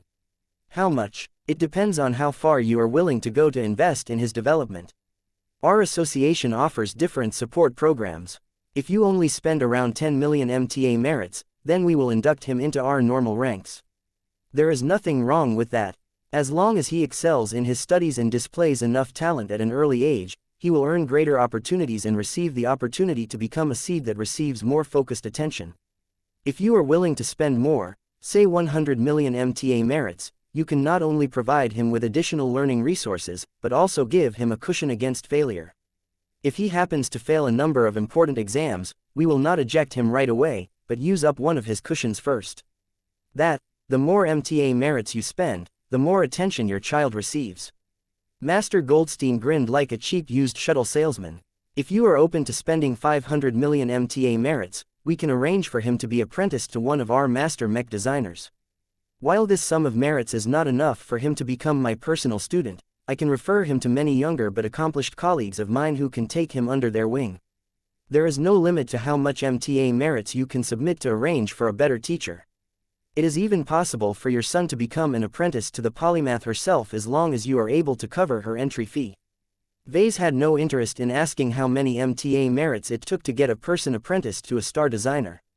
He was afraid that by the time he struggled to gather an astronomical sum of MTA merits together, he probably would have degenerated into a complete slave of the association by that time. That said, Vase didn't even have any interest in taking up the cheapest option. Your offers certainly sound compelling, but inducting him into your association will mean that he will no longer be able to stay with my family, right? I am afraid so. From the moment he becomes a Mecher, he will have to follow a highly regimented life. We do provide allowances for members to contact their old families over the galactic net. Your son may even be able to go on leave to visit you as long as either of you are willing to spend enough MTA merits. Vase already learned enough. I understand. Letting our son become a member of your esteemed association is a great privilege, but it is not what my wife and I had in mind for our son, or any of our children for that matter. He replied in a careful voice. We Larkinsons value family, and I do not see a reasonable way to allow our son to grow up in a warm and loving household when he is stationed in an MTA base that is far away from my fleet. It was painful for Vase to reject the most promising option for his son. Becoming a member of one of the Big Two was an incredible dream to the majority of the people in human civilization. Few people wanted to stay among space peasants. Everything was so much better in the MTA that Marvane would most definitely receive opportunities that Vase could never provide. The best augmentations, the best schools, the best materials, the best mechs, the best mech designers, these were but a handful of the reasons why the Mechers could do more. However, Vase couldn't bear the thought of sending his son off to the MTA where he would likely be indoctrinated to become a loyal member. By the time Marvane was 10 years old, it was extremely doubtful whether he would retain any serious love or affection to his parents. As for the Larkinson clan, one puny clan could never match the prestige of the mighty Mech Trade Association. It would be easier for Vase to drop one of his kids off to the MTA if he already had 100 other offspring, but that was not the case. Marvane was his pride and joy. He was his first son and the presumed heir of his mech design legacy. There was no way that Vase would allow the Mechers to get their grubby hands on his boy. Master Goldstein directed a measured stare at Vase. That is your prerogative. It is your right as a parent to decide how you wish to raise your child. This particular offer will remain open until he reaches a certain age. As an alternative, you may wait until he has reached maturity and is ready to build a life outside of his parental home to join our ranks. He will have to join us under a different arrangement, and that will demand more MTA merits. I understand. Vase nodded. Can you make other suggestions on how I should spend my MTA merits? He deeply wanted to change the topic. He was afraid that he might actually get seduced into hauling his son off to the MTA if this continued. "You can buy a high-grade planet from us," Master Goldstein proposed. "This is different from what you think. Instead of traveling to an unoccupied star system and building up an independent colony on an available planet, you will instead colonize a planet in a star system that we have designated. Since you are colonizing it under our auspices, you will receive a limited amount of subsidies, resources, construction equipment and infrastructural support. The resulting colony will belong to you, but since the locations that we have designated always hold strategic value to us, our association will likely build a major branch or stronghold in the star system. And that means, we will implicitly protect your colony against alien incursions. You will not need to fear any attacks from humanity's external enemies. Aside from that, your colony will also be able to benefit in other ways. None of our branches are completely isolated from the environments they reside in. There will be limited opportunities for trade that can be immensely profitable. Supporting one of our branches is one of the most reliable methods to earn a consistent amount of MTA merits." Vase had never heard of this kind of arrangement. He would be lying if he said he was not interested in this scheme. One of the biggest risks to founding a planet in the Red Ocean was that a bunch of aliens could arrive at any time to bomb it to oblivion. While it was true that the colonies in the hinterland of human-occupied space were no longer under effective threat of aliens, the problem was that all of the best colony sites had already been claimed. There were still plenty of untouched star systems in places like the Megair Middle Zone, but they were pretty much barren in his eyes. The better colony candidates were located closer to the local galactic center. That sounded great until people remembered that they were also much more prone to getting raided by alien warships. If the Larkinson clan founded a colony that was essentially sponsored by the MTA, this risk factor would eventually drop to the bottom. Vase would be able to rule over his own planet while using the Mechers as his shield. Hardly anyone would dare to mess with a close friend of the association. However, there were many other reasons why he would want to avoid this course of action. He would be tying his clan and himself to the MTA, which was not desirable in his opinion. It was fine for him to maintain a mutual exchange of interests with the MTA, but that did not mean he wanted to become overly dependent on this overbearing organization. One of his motives for becoming stronger was to become less dependent on the protection of the MTA. It would be backwards if he chose to become a de facto vassal of the association by founding a colony within its empire. Chapter 4645 Hyper Chamber. As much as Vase liked the thought of building up his own colony and ruling over his own planet, it clashed against his original plan and goals. His main purpose was to become a star designer. Every other ambition had to take a backseat. There was no way he wanted to get shackled to a planet where his enemies could force him to make a stand. Staying mobile and basing the main element of his clan onto its many starships was the right way to go. If it worked for the Common Fleet Alliance and its vast network of associated spaceborne clans, it would work for the Larkinson clan as well. So far, none of Master Goldstein's suggestions sounded all that appealing to Vase. The Master possessed different goals and a different vision on matters. He probably had little understanding of how extensively Vase wanted to maintain a healthy distance from the MTA and other entanglements. It was not as if Vase wanted to isolate himself from human society like the Fleeters, but he had suffered betrayal at the hands of other parties far too many times. Before Master Goldstein could offer any further suggestions that came with a lot of strings attached, Vase raised his hand. "I prefer to spend my MTA merits on more straightforward improvements to myself and my clan. I am looking for more practical improvements that can give my people an IA short to medium-term boost.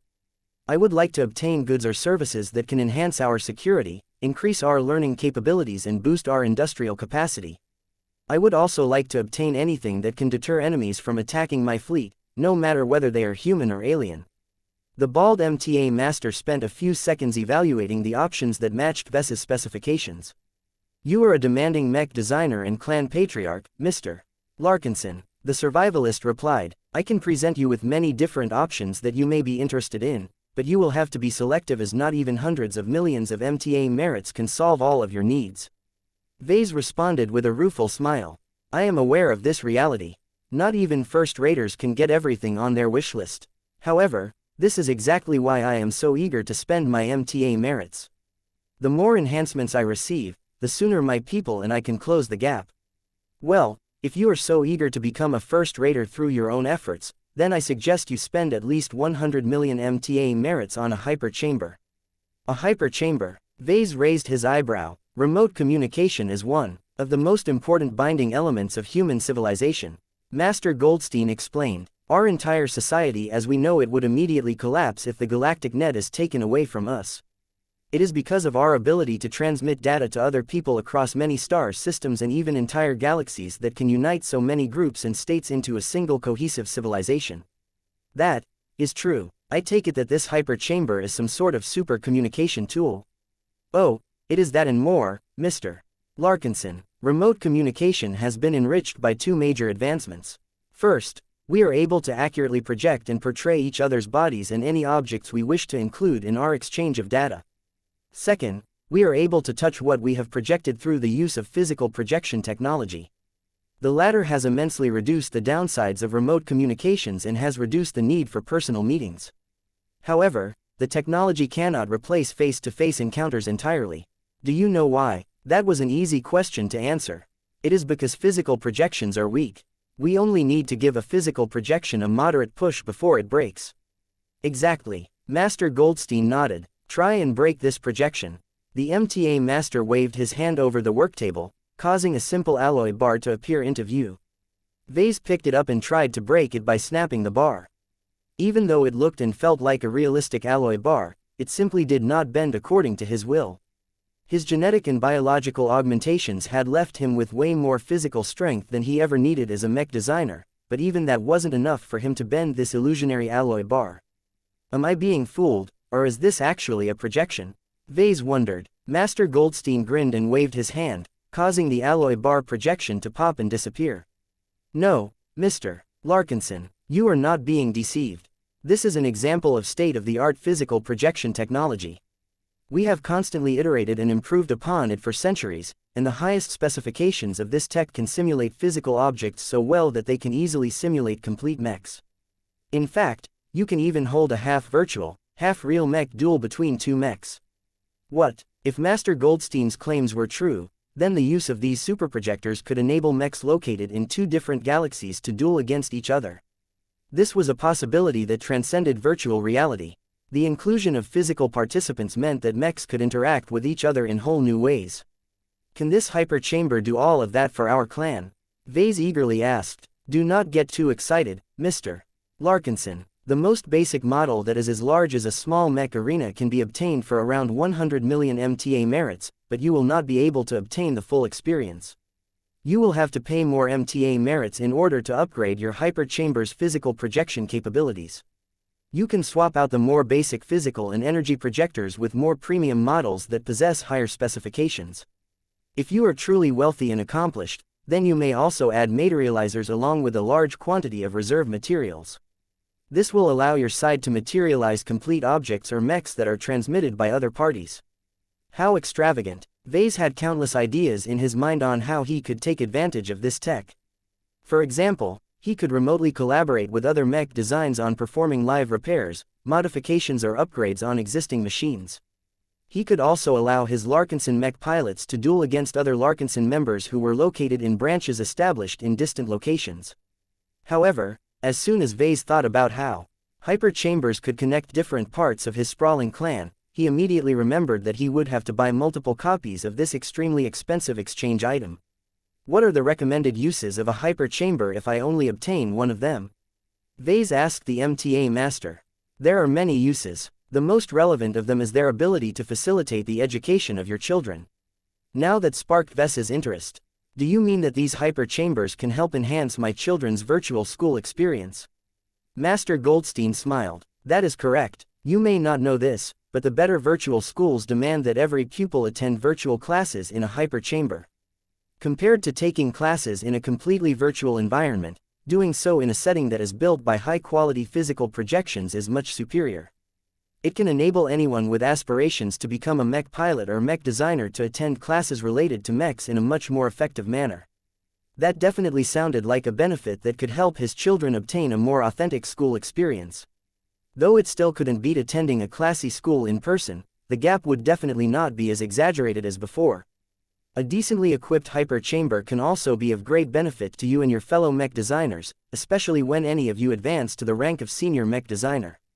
In what way? Wouldn't a journeyman be able to make use of a hyperchamber in the exact same manner? Not quite. Do you recall the rule that every senior mech designer must become a professor at a recognized teaching institution? I do. You will learn more when you advance. I can tell you that it is preferable for seniors to teach at physical institutions, but if they insist on staying in a location that is removed from an accredited institution, they can always hold their classes by remote. That was exactly what Vase had in mind. I see. If this hyperchamber can make anything related to mechs a lot more realistic, does that mean that I can teach at a fancier mech university?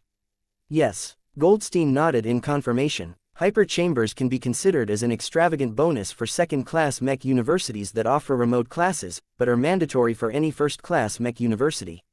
It is unlikely for any first-class educational institution to hire a second-class mech designer, but a dynamic pioneer such as yourself should easily find a position in the best second-class mech universities. This will especially be the case if you come with our recommendation. That sounded incredibly interesting to Vase. Prior to this conversation, he did not particularly hold high expectations of becoming a professor at a top institution. Sure, his radical design philosophy had made new inroads and opened up crazy new possibilities in the mech industry, but that also made it extremely difficult to transfer to other people. Unless he closely tutored mech designers as if they were his apprentices such as Kedis and Michael, there was little chance that other students would ever get involved with living mechs. Aside from that, his academic credentials were also barren. He was not a lab geek and most of his work and activities were practical in nature. The academic circle generally selected their lecturers and professors according to a different set of criteria. Vase may enjoy a lot of success in the mech market, and his participation in many dangerous expeditions also allowed him to stand out from other mech designers from his generation, but did that make him a good teacher?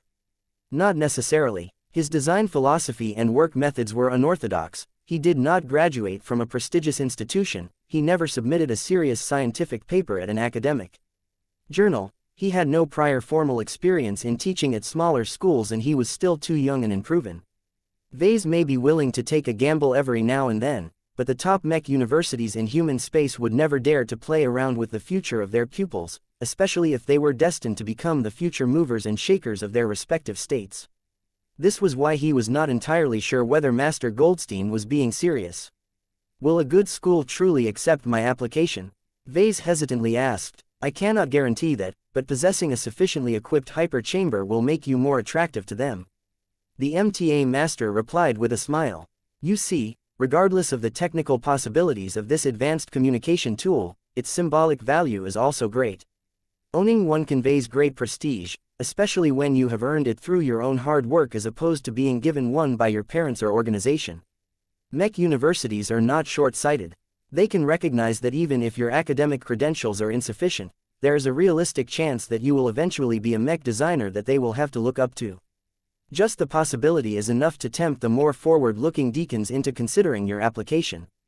That sounded plausible enough, Vase supposed. He was already happy if he managed to get hired by a respectable institution. Anything better was a bonus in his opinion. I cannot say this with certainty, but humans are reaching further and further away from our ancestral home planet. Master Goldstein spoke. From the moment our race stepped out of old Earth, humanity has continued to disperse across the stars. This has provided us with massive benefits, but it has become increasingly harder for distant people to connect with each other on a more personal level. The development of high-performance physical projection technology is one of several solutions that serve to counteract this concerning social pattern, especially in an age where Beyonder gates have allowed us to traverse unprecedented distances. The more humanity expanded its territories, the greater the separation between each population group. If this trend continued to persist, then there might come a day where humans may no longer be united as one people.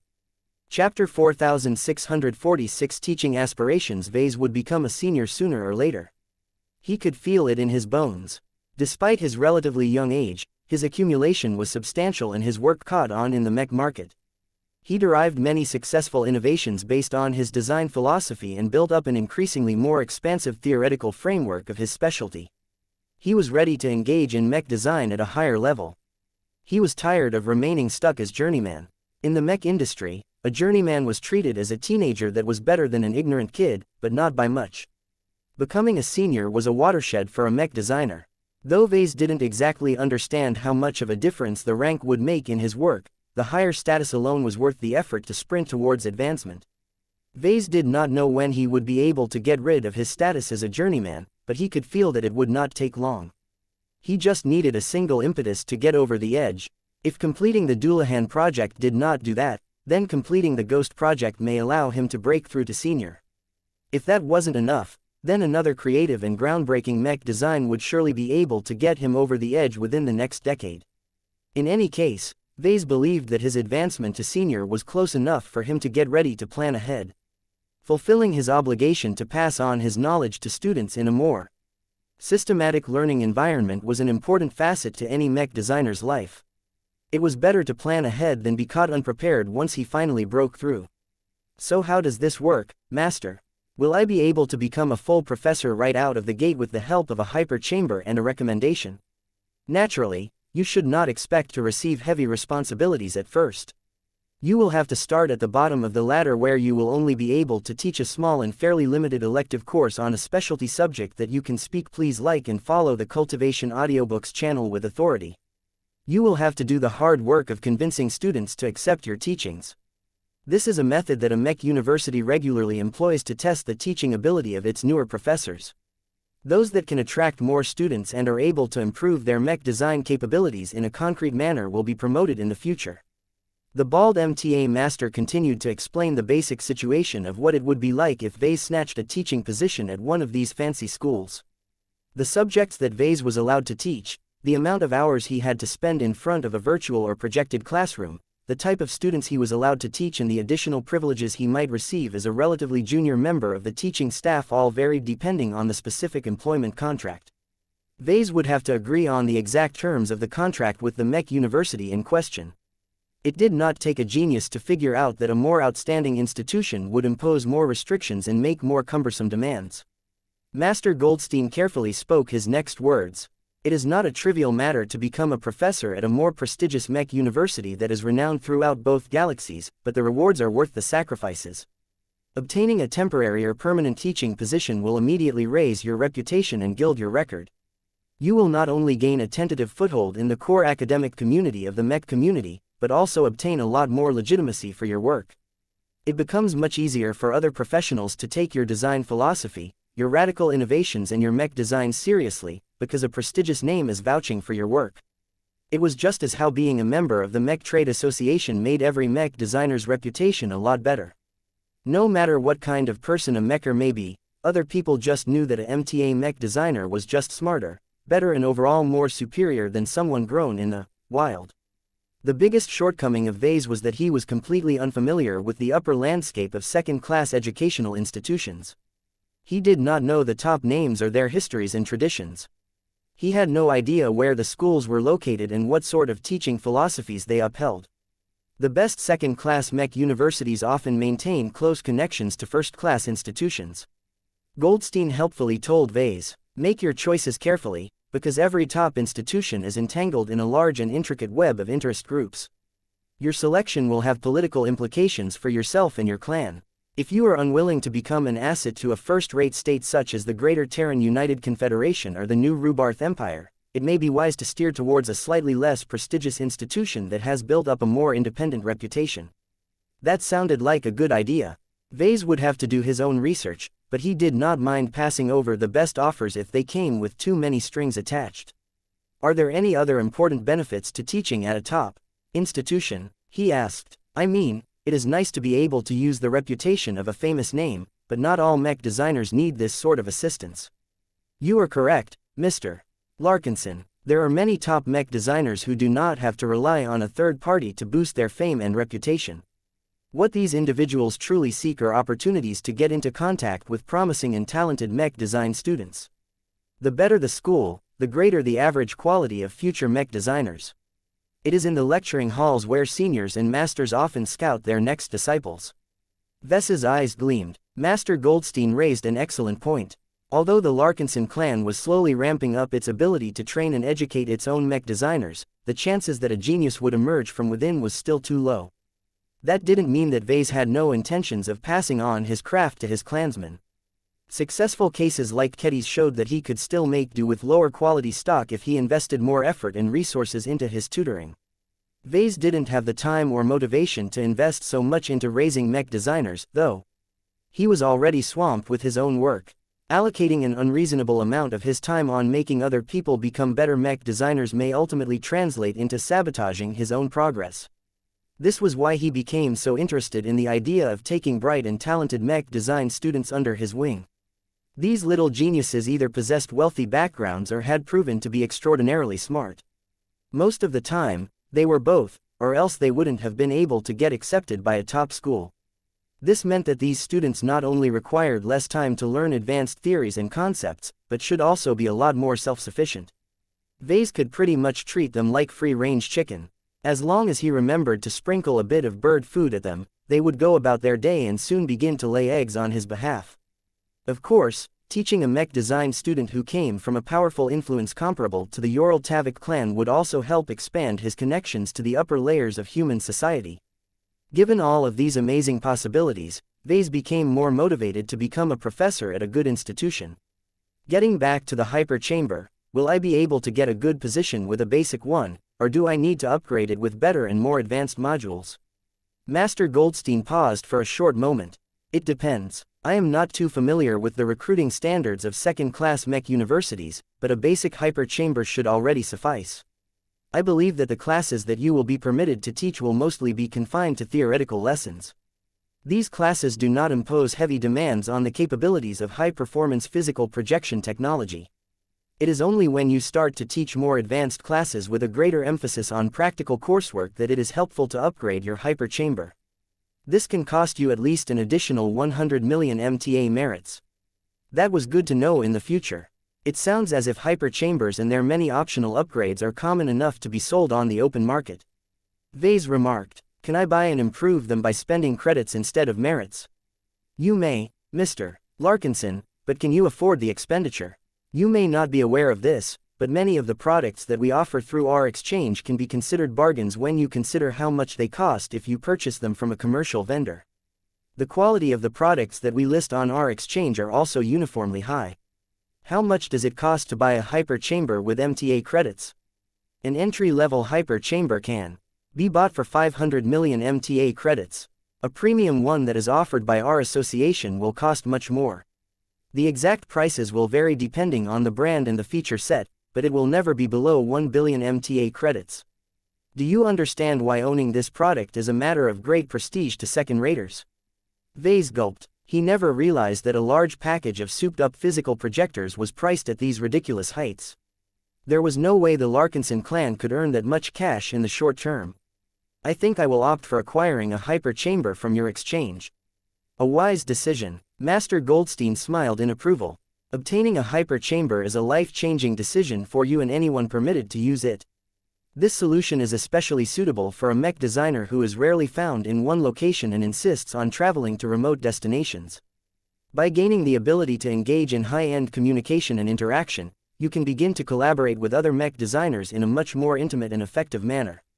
Vase looked forward to all of these possibilities. It made his life a lot easier even if he did not use it for teaching purposes. "Is it possible for you or your men to install a hyper chamber on my flagship right away?" "I would advise against that," Goldstein replied. "While our fleet has the technical capabilities to install a hyper chamber on any of your starships, it will not only demand a large volume of space, but also impose an unreasonably high burden on your craft. The hyper chamber does not come with its own power supply, so you will need to accommodate its energy needs. The single first-class power reactor that you have installed on your factory ship is not adequate enough to allow the chamber to project entire mechs under active usage. A high-end technological suite imposed much higher demands on its environment." The master mentioned other issues such as weight and isolation that demanded a high degree of structural modifications to the spirit of Bentime before she could even accommodate such a demanding chamber. Vase grimaced when he heard the extensive list of technical demands. "I get the point. My ship is too weak. This is why I advise you to spend a large amount of MTA merits on purchasing an improved factory ship from us. This will ensure you will be in the best possible position to integrate other demanding products of high technology into your fleet." That sounded compelling, but Vase was reluctant to let go of the spirit of Bentime. The ship had greater meaning to him than a mobile factory. "Is there a possibility to upgrade my existing ship instead?" "You can do that, but it will require more resources and labor to obtain a worse result. Goldstein brutally said, if you insist on funding an extensive refit of your factory ship regardless of this reality, then that is your choice. Depending on how much you are willing to invest, we can comprehensively increase her size, strengthen her structure, increase her defenses, improve her production facilities, mount her with an optimized superdrive and more. Anything is possible as long as you are able to pay the price. Improving the spirit of Bentheim was a matter of great importance, but if he sunk a lot MTA credits into her refit, that would mean he would not be able to spend as much on other goodies. Vase felt conflicted. Chapter 4647 Networking Opportunities. I will need to think about it further, Master. Vase eventually spoke. I will need to speak. Please like and follow the Cultivation Audiobooks channel with my advisors and spend more time on formulating the most appropriate merit spending plan for our clan. Master Goldstein nodded in understanding. That is a prudent course of action.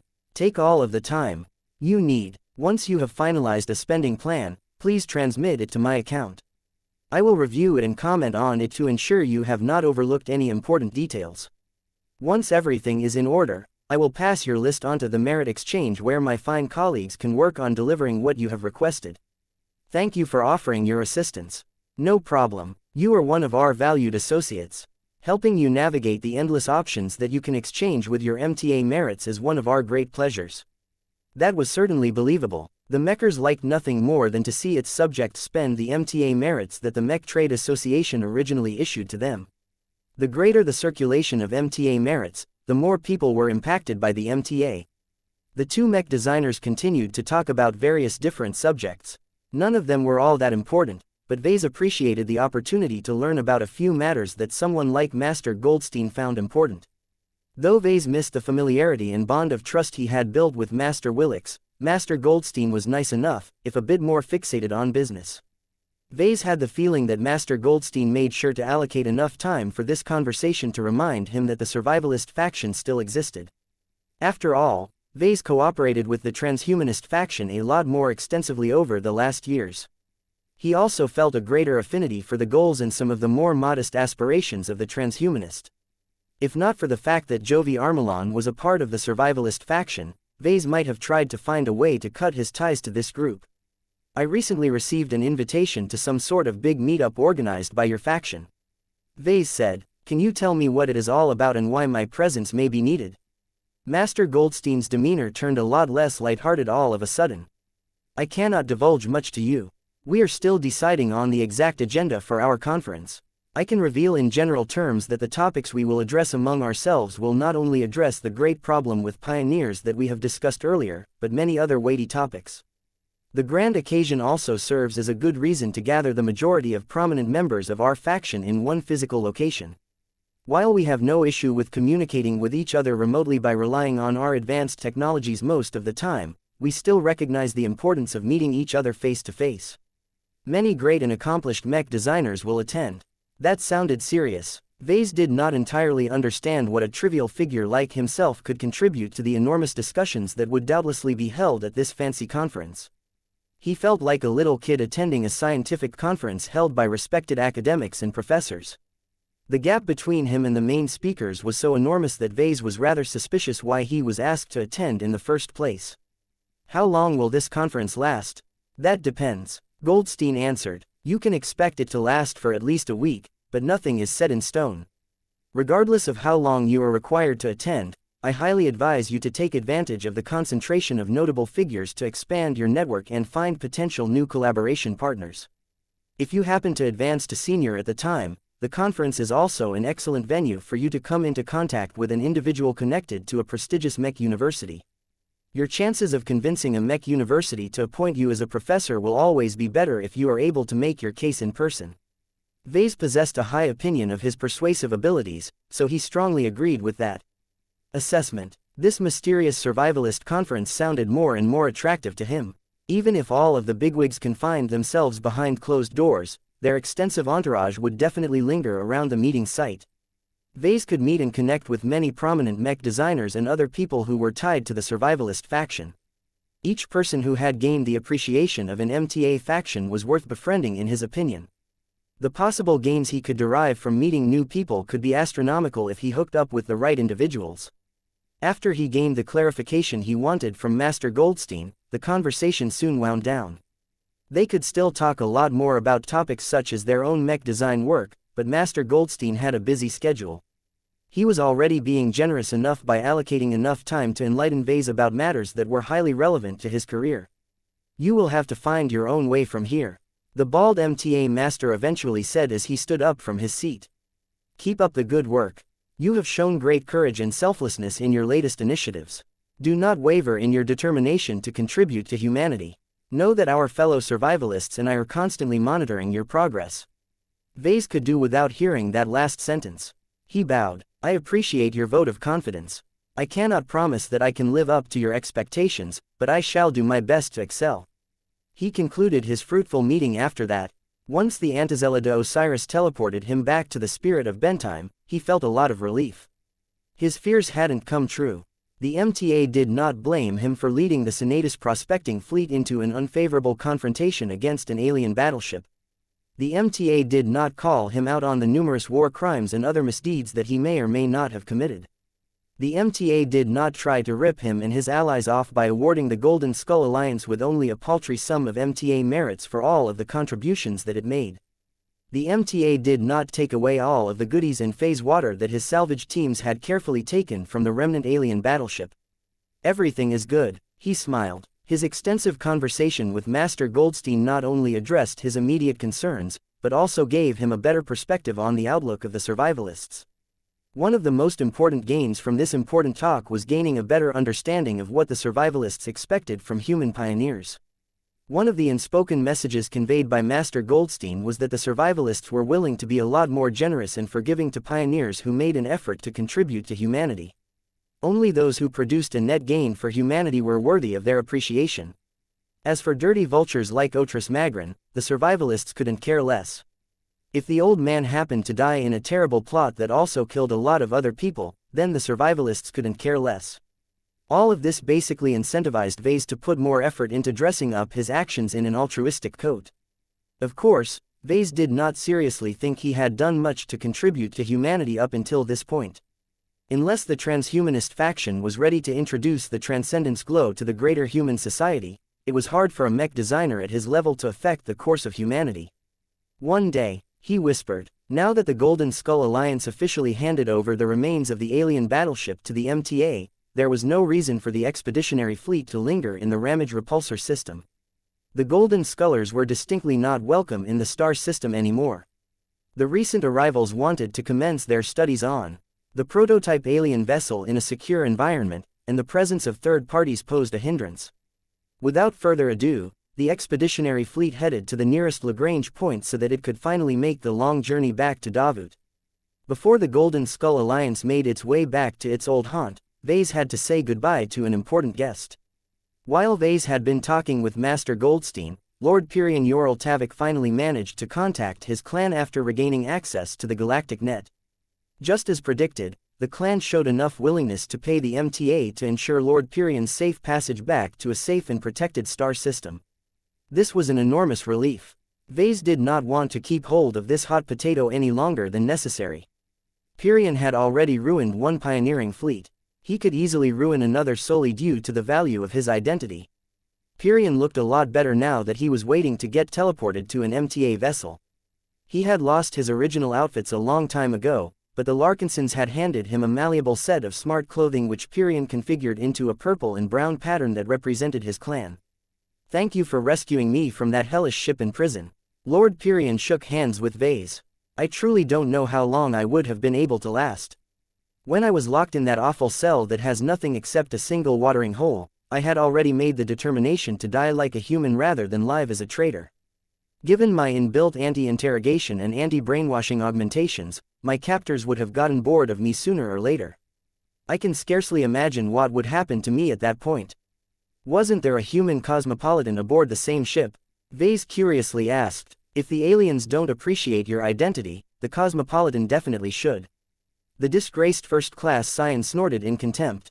"That weasel would kill me himself if he thought that would endear him to his alien allies. That man was creepy. It is one thing for aliens to be aliens. They're not us. That is a basic truth. What I cannot accept is seeing humans doing their best to emulate aliens. The horror I experienced when I saw Mr. Murren abandoning his humanity is a nightmare that will haunt me for the rest of my life. Vase gently raised his arm and patted the poor man's shoulder. Don't let this trauma drag you down. Try and learn from this and work hard to prevent this from happening to you or the people you care about ever again.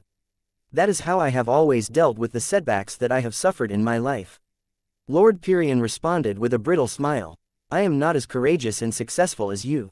It is difficult for me to say this as I grew up in a much better environment than you, but I am unlikely to rise from adversity as much as you. I believe this is the reason why you have managed to earn the status of a Tier 6 galactic citizen through your own efforts, while I had to rely on my birth and heritage to barely be able to qualify as a Tier 10 galactic citizen. The Mechers are much likelier to take the initiative to rescue you, especially if you have a large reserve of MTA merits. As for myself, their lack of actions in the last few months has already proven how little regard they hold for me. Not that I should have expected anything better. You haven't been abandoned, Pyrion. Vase tried to correct the depressed first-rater. Your family and clan ultimately pulled through to you.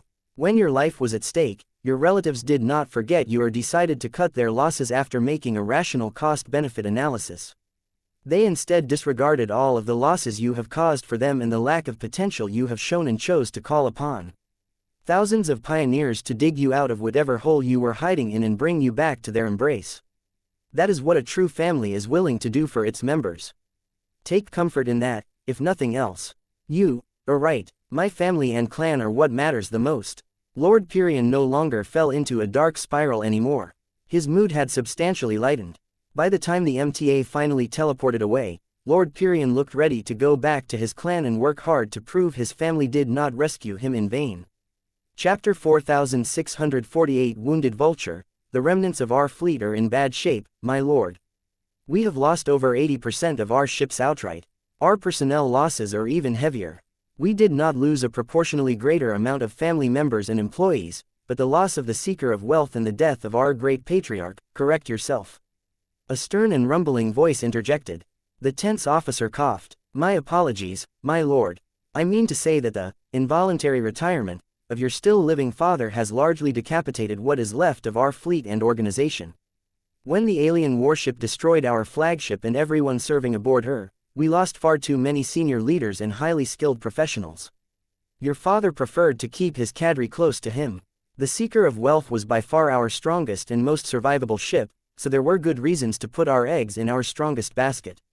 Yet there were also reasons why it was best to never put too many eggs in a single basket, no matter how strong it purported to be. As much as Otris Magrin guarded his flagship against the threat of fellow humans, he failed to take into account the upper boundary of alien opponents his fleet could face in the Red Ocean. Saint Neville Magrin did not even think this way. His father had decided that it was best to concentrate his best men on his own flagship, so his decision was right. It was the fault of the Golden Skull Alliance for turning this strength into a weakness. Neville adjusted his position on the new command throne that his men had hastily fabricated after modeling it off the original one his father often liked to employ.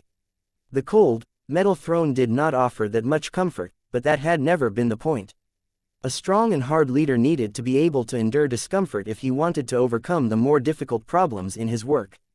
That was what his father had taught him a few decades ago. Stop talking about our losses. The ace pilot and newly ascended leader of his father's business empire spoke. Tell me about what we have left. We have retained one fleet carrier, which is the one we are currently on, as well as 23 combat carriers, of which half are in serious condition. We need to return to a port system or industrial system as soon as possible, or else our damaged vessels will fall apart. How many mechs? We have suffered fairly little losses in the mech department as the alien battleship did not bother to aim her guns at our mech units.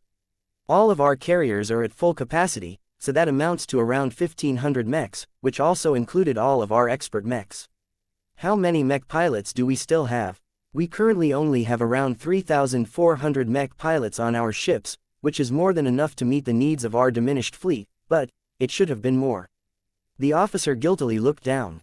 We were forced to leave many intact mechs behind in the star system where the battle unfolded. Despite ordering the majority of our mech pilots to eject their cockpits and return to the nearest friendly carrier without their mechs, not all of them have made it back in time. The same goes for our pals that have reached the escape pods in time only to get stranded in open space because their craft weren't fast enough to catch up to our fleeing carriers. That was especially painful to many members of Senatus Prospecting. The comrades they worked and fought alongside with for many years had ultimately been abandoned in droves. Pain marred St. Neville's face. On one hand, he understood the necessity of preserving the people and ships that could still be saved. The loyal men aboard the ships that remained intact only managed to escape the wrath of the alien battleship because they had run out of the monstrous warship's effective range quickly enough. On the other hand, even a minute or two of slowdown would have been enough to save hundreds if not more lives. If Neville and his unrelenting managed to persist longer in the fight, then he might not have to bear with the guilt of abandoning so many dependents. What would his father do in this situation? He would stop moping around and start fixing what needed to be fixed.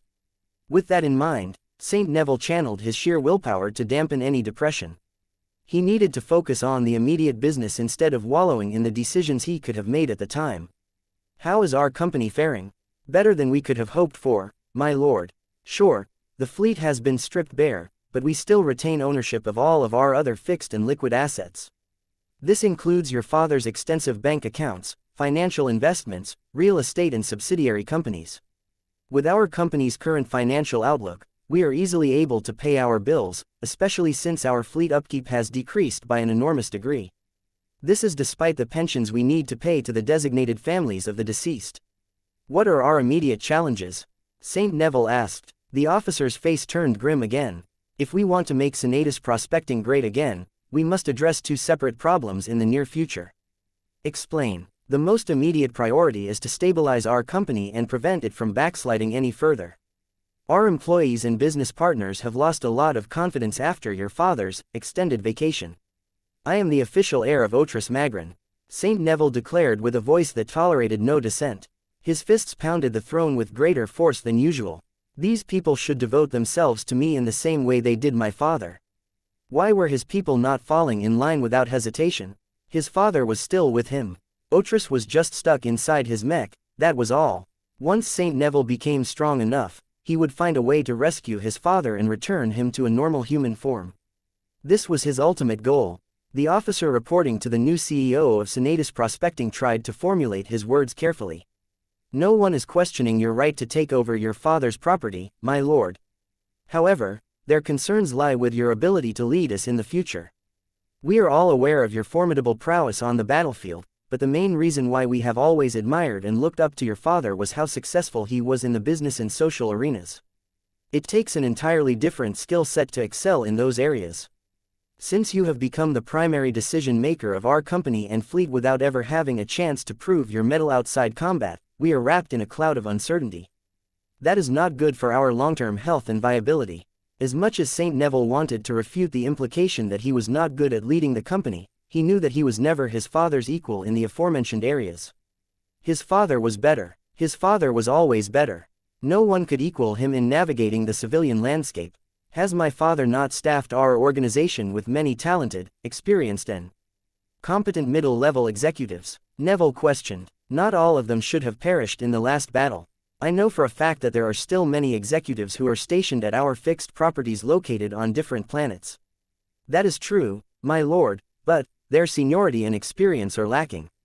Many of them have to be promoted to high positions that they should have worked towards over many decades of loyal and diligent service. It is highly uncertain whether they will be able to handle their responsibilities. A lot of people abruptly had to be elevated into positions that they weren't ready for, Neville included. We will pull through this period of turmoil. St. Neville spoke with conviction. I do not know as much about business, finance and balance sheets as my father, but I know that our fundamentals should still be solid. Senatus Prospecting's greatest asset is myself. An ace pilot and an ace mech are always valuable. I will hire myself out if necessary. My point is that we can rebuild and regain what we have lost. We only need to calm everyone down and focus on our mission. The officer paused for a few seconds. I think we can settle the unrest in our company by rebuilding our fleet. The sooner we can field 6,000 mechs again in space, the more our stakeholders will be convinced that Senatus Prospecting will have a bright future under your leadership. Then do it. St. Neville waved his hand as if issuing an order. Put our new executives and leaders on this job. There must be at least one smart enough head among them that is competent enough to solve our challenges. It is not as simple as that, my lord. The officer winced. The circumstances we are suffering are more dire than usual. We cannot easily purchase the ships we need because every shipbuilding company is swamped with orders from other parties. It may have been possible to gain priority on our orders back when your father was at the helm and our company still enjoyed a reputation for success, but neither of those factors are valid anymore. Now that we are beaten and down on our luck, none of our existing business partners are willing to go out of their way to help us recover. Saint Neville Magrin snarled. Are you telling me we are being forsaken by those who have profited from our business? Not exactly. They are still abiding by the terms of our ongoing agreements, but we have picked up clear signals that our partners are more than ready to abandon ship as soon as the contracts expire. The weak but noticeable Saint Kingdom around the ace pilot shook and vibrated as Saint Neville tried his best to withhold his mounting fury. Traitors, please calm down, my lord. Lashing out will not help. Though none of our contracts are slated to expire in the short term, we must work quickly to restore the optimism of our company if we want to prevent too many of our existing business partners from going over our competitors. Until then, they will not go out of their way to help us acquire the ships we need. As Saint Neville asked more questions, it became clear that rebuilding a fleet was not a matter of telling his men to get it done. There were so many different variables and interests at play that he admired his father even more for being able to make sense of it all for so long. As both Neville and the officer contemplated numerous possible ideas on how to dig their way out of this hole, a messenger arrived to pass on an important message. Our interim managers have just received a massive offer from an unfamiliar party. As soon as they received it and verified the message's authenticity, they saw fit to pass it on to you, Saint. Saint Neville frowned. What does this offer entail? A pioneering organization based in a port system called Karlach have heard of our predicament. The coalition that this pioneer represents is willing to help us rebuild and expand our fleet and mech forces without payment. The Karlachs are also allowing us to build major commercial, industrial and military hubs in their port system. That sounded exactly what Senatus Prospecting needed to get back up to its feet. However, Saint Neville didn't make it this far in his career without developing the ability to detect a trap. What is the catch? The ace pilot asked in a critical voice. You and the rest of us must join the coalition. If we do this, then we will eventually become a part of a future state in the Krakatoa Middle Zone. Though Saint Neville did not have a particularly strong objection to attaching himself to a state that was early in its development, he did not like the way the Karlachs were profiting off his company's weakness. As an ace pilot of a notorious vulture fleet, he could easily recognize when he was being preyed on by other scavengers. Why does Karlach think we would ever take this offer seriously? I still have to add one more detail. The Karlach system is in direct opposition to the Davut system. Both of them have already begun to vie for dominance in the Krakatoa Middle Zone. What makes the latter special is that it is one of the home bases of the Golden Skull Alliance. It has invested in an abundant amount of factories and housing. If you want to start with pursuing your revenge against the Larkinson clan, Glory Seekers and Cross clan, then attacking their branch holdings in the Davut system is an excellent way to hurt your enemies. Saint Neville's eyes gleamed. It was one thing to pursue a vendetta alone. It was another thing to work together with the common enemies of the Golden Skull Alliance in order to fulfill a common goal. Schedule a meeting with a representative from Karlach. I want to hear their proposals in person. This may be the first step to restoring his father's organization. Chapter 4649 Who am I? Each time he went to bed and turned off the lights of his stateroom, he did not actually fall asleep. Not completely, at the very least. The only part of himself that truly fell into a slumber was his meat avatar. Its physiological structure and functions were authentically human, if augmented to a high degree. Ever since he made use of this human avatar, he made sure to maintain it and keep it up to date. He paid close attention to the nutritional intake of the meat avatar. He brought his meat avatar to the infirmary to conduct its routine maintenance inspection. He allocated a proportion of the credits and merits he earned on replacing or updating its intricate augmentations. It was quite tiring to maintain this carefully sculpted sack of flesh and bone. There were many periods of time where he wanted to get rid of this confining burden and interact with the cosmos in a more direct fashion, but that was impossible. For better or worse, the hybrid Sandman AI amalgamation had to maintain the illusion that he was Captain Zonrad Rees at all times. The meat avatar not only had to remain in good condition, but also had to hide the reality of its supposed officer implant. Fortunately for the hybrid alien AI who thought of himself as Sigrund, it was a lot easier to sneak his secret modifications past the extremely stringent scans and checks of the Common Fleet Alliance. Years had gone by without tripping any alarms. This was not a big surprise, as the cranial implant's outer interface did not deviate from CFA-approved designs. The only part that was special about the cranial implant was its inner core. The true body of Sigrund occupied the place of a more conventional processor, and that was the key to Sigrund's takeover of the meat avatar's body. Despite the fact that Captain Zonrad Rees had been walking around with a literal alien metallic and silicon-based organism in his brain, not a single fleeter who learned about it raised any concerns about such an odd choice of implants. After all, Captain Zonrad Rees was not the only officer of the CFA to carry an implant based on an unconventional processor core. Before the Sandman race had been wiped out for committing acts of mass aggression against the human race, the CFA had pretty much treated the alien leaders as cattle. The Sandman admirals and other members of the upper caste presented interesting possibilities for the research of truly sentient artificial intelligences.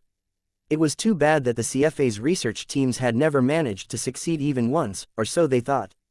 Regardless, the only value the CFA researchers managed to derive from the Sandman Admiral cores was to turn them into unconventional but cost-efficient processors. Any fleeter who wanted to acquire or upgrade to a better cranial implant could choose to exchange a lot of CFA merits for a conventional and reliable model. However, those who desired to obtain more performance without paying the increasingly more exorbitant sums for better implants could choose to exchange for more unconventional and experimental choices. It was well known among the fleeters that the latter choice essentially amounted to a life-changing gamble. The variance of outcomes was much greater than with normal implants that had already gone through extensive clinical trials. No one could predict with certainty if the recipient would take well to an unconventional implant. There were enough cases where fleeters had either been driven mad or suffered serious brain damage due to unforeseen complications. There were also cases where the implants performed exactly as predicted. Then there were rare but not unheard of instances where the recipients of cranial implants performed substantially better than the original projections. Right now, Sigrund, or more precisely his meat avatar, had been pretending to be the latter all of this time. The CFA always made sure to monitor recipients of unconventional implants extra carefully in case they suddenly posed a threat or had secretly been subverted. Though enough years had gone by since the fateful surgery, Sigrund knew that the monitoring had never slackened off. It had remained just as vigilant and alert as in the past.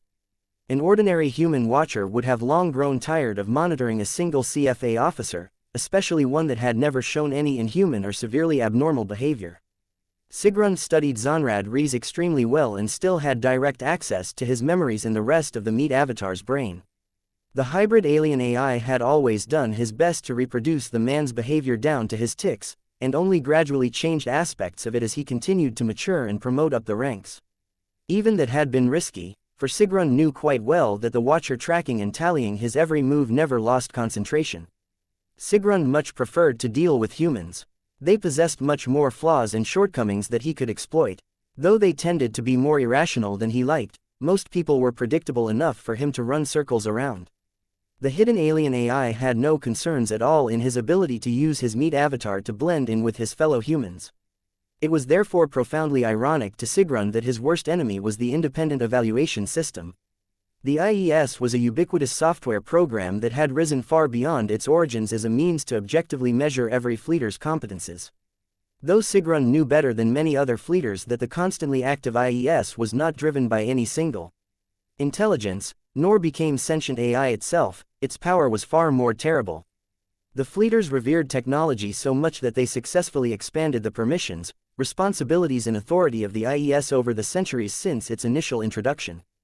The reason why the fleeters had been so willing to shift more power to a cold and impersonal AI system was because it was non-sentient and completely impartial. Sigrund felt quite conflicted about that.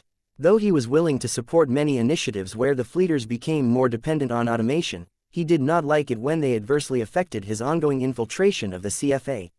His current situation was a good example of that. As his meat avatar went through a sleep cycle, Sigrund still remained as conscious and awake as ever. ICE never went dormant. They never experienced sleep. At most, they got shut off or switched to a low-power mode, but true sleep remained out of reach. Sigrund had to pretend, though. Cranial implants never exhibited much activity when their human carriers fell asleep. Even a single spike of unexplained elevated activity was enough to trigger a more intensive investigation from the damned IES. These moments had always been torture for Sigrund. Though he could still allocate a part of his processing power to advancing his ongoing automation projects, he had to do so at an extremely slow pace. There was nothing worse to an AI than to perform calculations under a low power state. Still, it was a necessary burden to bear.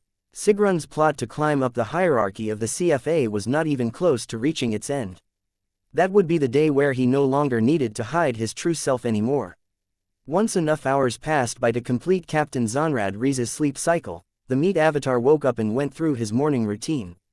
After freshening up and donning his impeccable uniform, the naval captain left his richly furnished stateroom and headed over to the bridge of his ship. It was rare for a fleeter to captain his own CFA warship. Only a minority of hopeful officers ever promoted to a line captain, and even fewer were fortunate enough to be assigned to a warship as opposed to a logistical vessel or space outpost.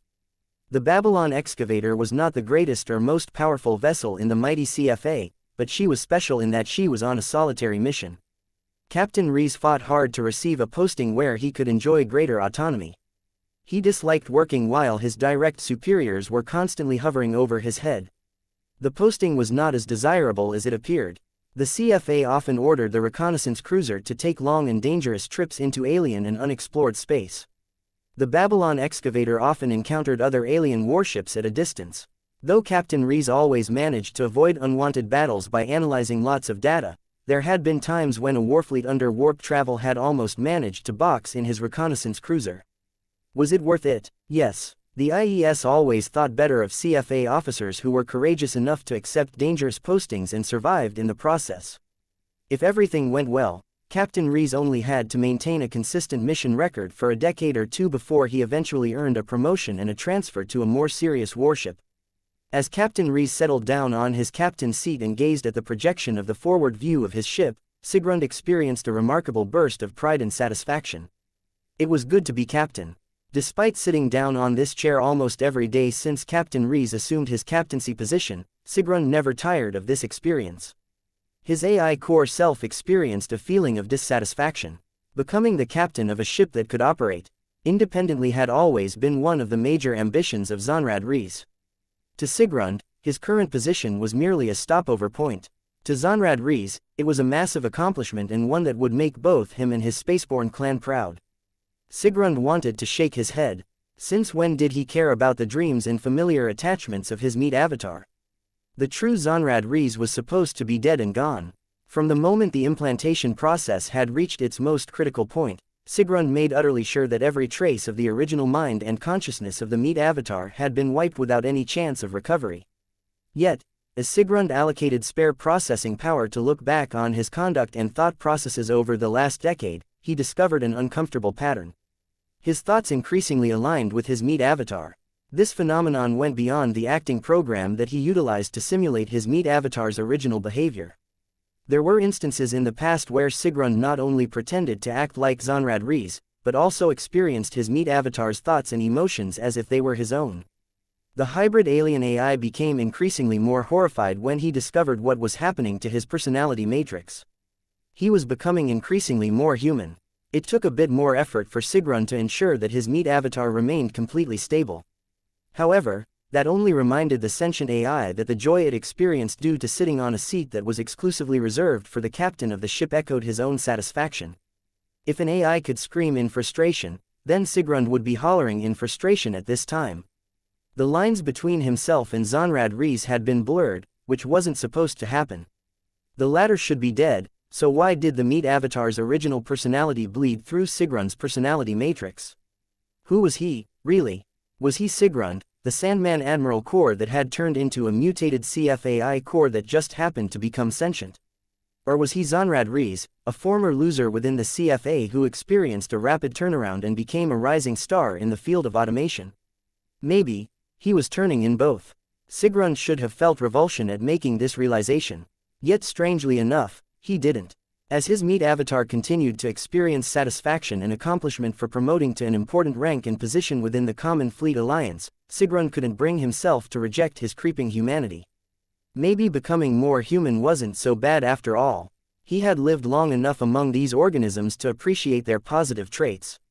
As an AI core that had permanently been programmed to remain loyal to the Common Fleet Alliance, increasing his humanity would only increase his chances of remaining undetected. Chapter 4650 Najin Kitar. A bombastic and distinctive musical score started to play. At the same time, boldly colored graphics came into view of the broadcasted feed.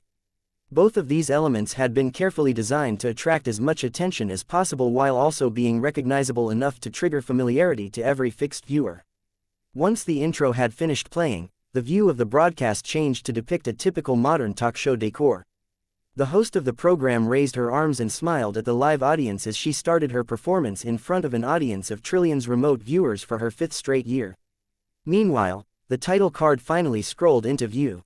Najin Kitar. Diving deeper into the news of the underrepresented people of the galaxy, as the olive-skinned woman wearing a professional dark green business suit stood at the center of the stage, she began to speak. Please like and follow the Cultivation Audiobooks channel with her impeccably trained diction. Good morning, good afternoon, good evening and good night to you galactic citizens. No matter whether you are waking up to our show on a Terran heritage planet in the Milky Way, or settling into bed after a long day of work at a colony in the Red Ocean, our program is ready to deliver you more than a collection of shallow soundbites and vapid news stories. Sit back or lie down and prepare to learn about the plight of the underprivileged, because our feature interview for the day is one that you do not want to miss in the live broadcast. After the award-winning journalist and interviewer continued to work her audience for another 2 minutes before she finally introduced her main guest. Have no fear, for the wait is finally over. Without any further ado, I would like to introduce you to one of the most remarkable and colorful individuals that has ever graced my studio in the 5-year run of my program. A new musical track began to play. This one sounded much different from the introduction music, making it clear that it did not originate from the broadcast program itself. Instead, the music had a more grander and more formal character. An entire traditional orchestra of instruments played a strong, masculine and martial anthem that couldn't help but boil people's blood. Loud metal footsteps thumped from the left side of the stage. The guest was about to emerge and already the viewers understood that the new arrival was large and heavy. Our guest was born as a slave in a third-rate state. Clank. He has sparked a righteous rebellion against an unjust regime. Clank. He has managed to return from the dead after the MTA generously patched up his broken and ruined brain. Clank. He reigned as the emperor of a second-rate state founded by his fellow rebels for many decades. Clank. Though his empire collapsed as his people had self-destructed due to sectarian strife, he still perseveres. Clank. This former sovereign has never given up on uniting his people and putting an end to the mistreatment they endure to this day. Clank. Give it up for His Majesty Ryan Aiden, the first and only emperor of the former Vulcan Empire. Many viewers became amazed at the sheer amount of presence exuded by the guest that arrived while wearing an oversized suit of armor. There was nothing delicate and elegant about the gear. Its bare metallic plating was thick and angular. The sculpted iron-like mask depicted the face of a broad and imperious-looking humanoid. The heavy and oversized crown that seamlessly slotted into the helmet especially attracted a lot of eyeballs. It was the centerpiece of the heavy figure's martial appearance. Despite the symbolic meaning of the crown, the heavy and iron-like ornament looked like it was tough enough to withstand the rigors of battle.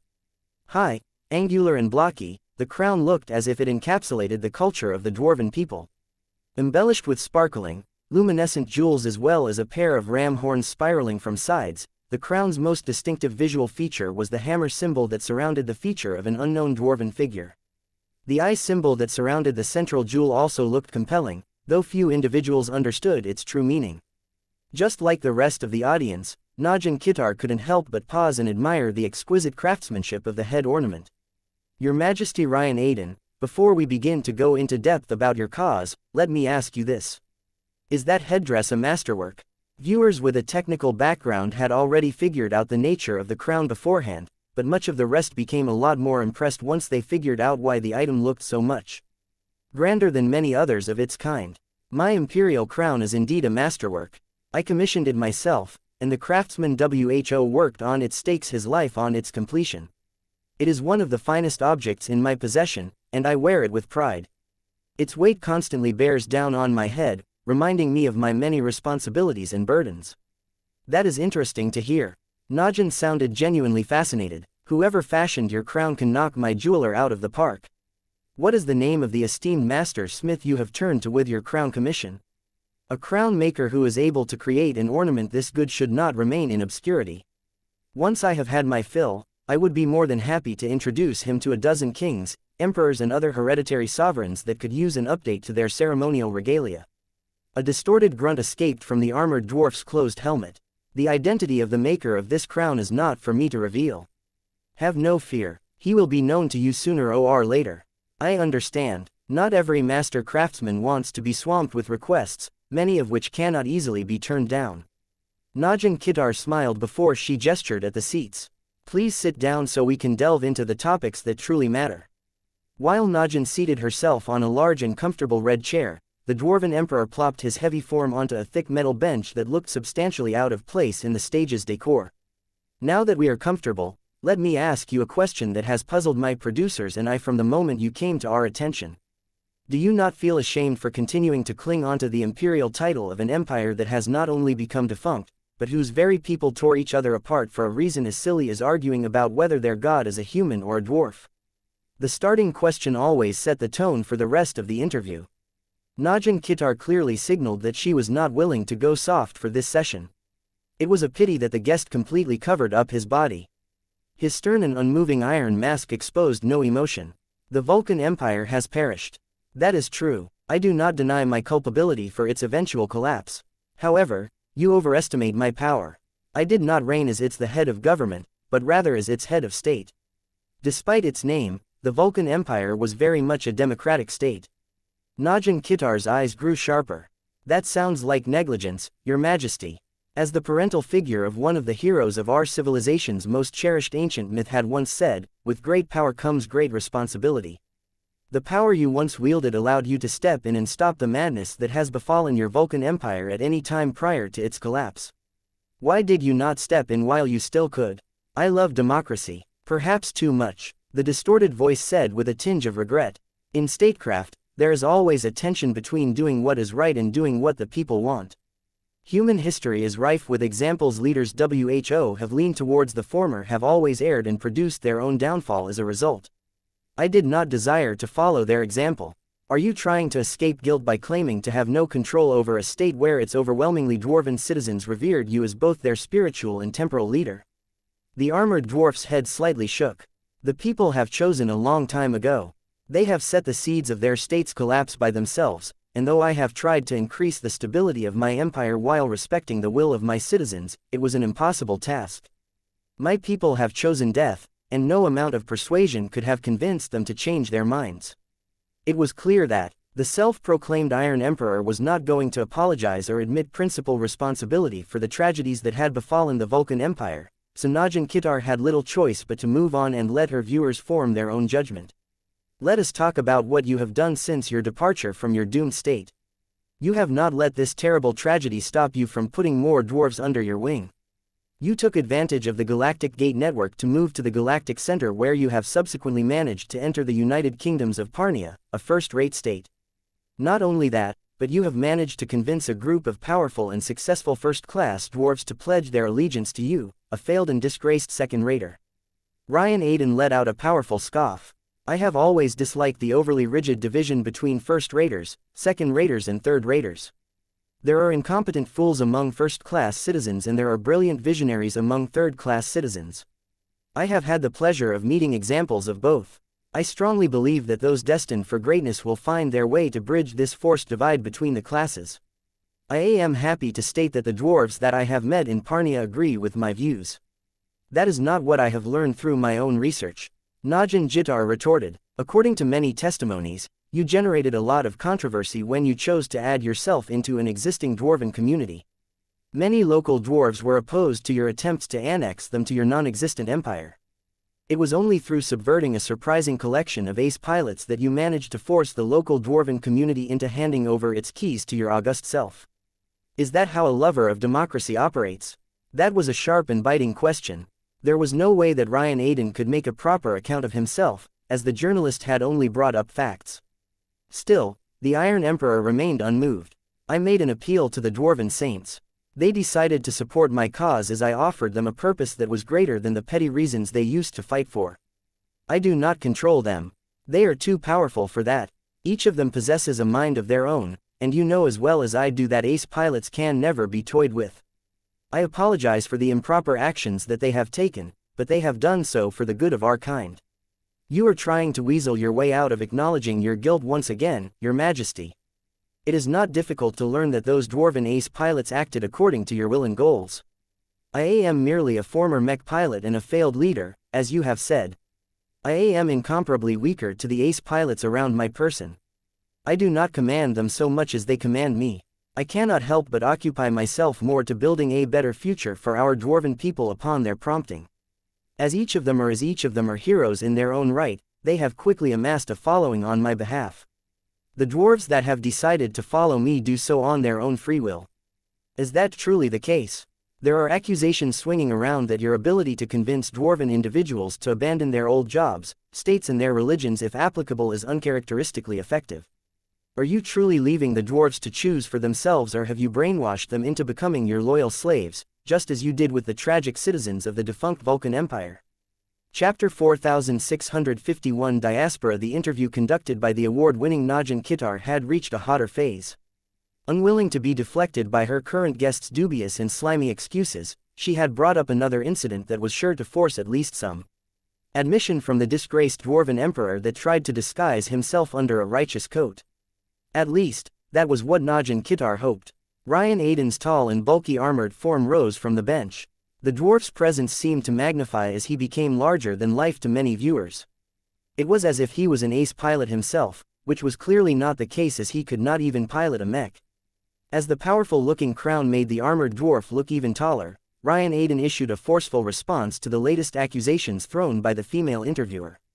Humanity is not perfect. Our civilization is far from ideal. Many injustices take place across the stars. I should know, as I lived through some of them. The years I lived in ignorance and slavery should have broken me and diminished me as a dwarf. It did not. I refuse to bend to the forces that seek to break not just myself, but all of Dwarvenkind. You are going off on a tangent, Your Majesty. Najin Kitar interjected with a touch of annoyance on her expression. Be silent, woman, the powerful dwarf hissed while his optical lenses flashed. My message needs to be heard by your audience. Since the start of this interview, you have directed the attention of your viewers to the wrong subjects. The crisis that is affecting my people is greater than my personal story. Though Najin Kitar was very much aware that her guest was clearly trying to deflect from his own impropriety, she gained interest in where the dwarven leader wanted to take this dialogue. What is this great and terrible crisis that you are referring to, Your Majesty? The interviewer curiously asked. If I may say so, I find you to be a fascinating individual. I have interviewed over half a dozen dwarves throughout my career as a journalist, but none have demonstrated as much pride and determination as you. We should have allocated more time to this slot. The dwarf ignored her praise. If you have yet to discern the problem that I am alluding to, then let me tell you the answer. I am referring to the treatment of heavy gravity variant humans in human society. I have expressly used the full and original name for our kind, because the word, dwarf, all too often makes people forget the fact that we are also children of humanity. No one here is accusing you of belonging to a different race, Your Majesty.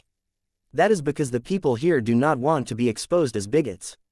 Do not make excuses, Miss Kittar.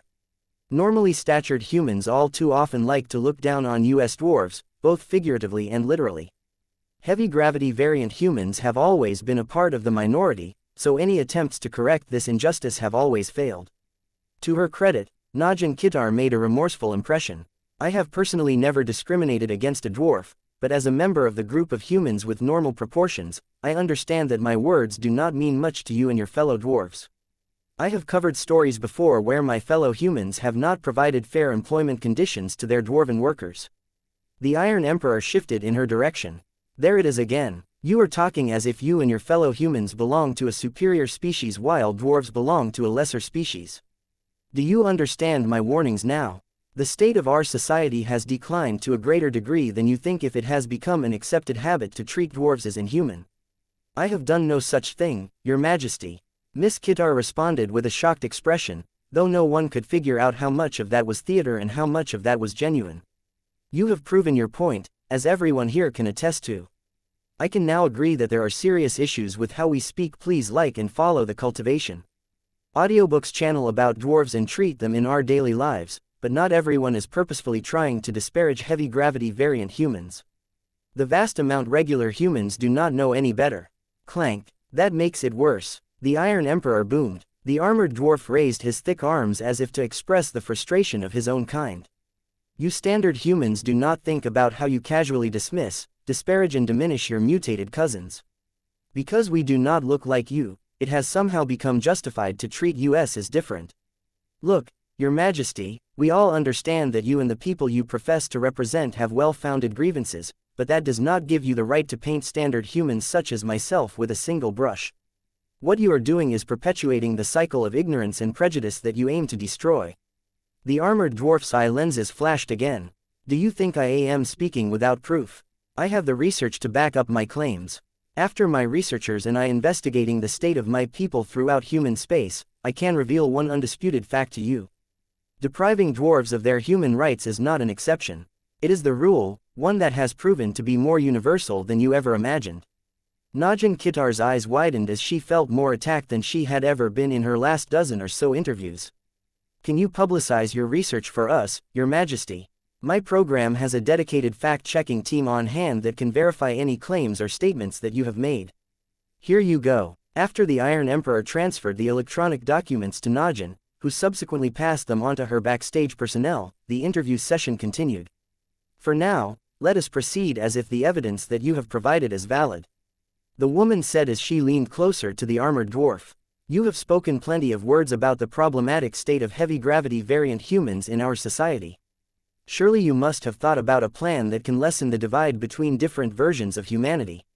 Forceful and visionary leaders always had a habit of coming up with solutions that they strongly believed in and wished to implement.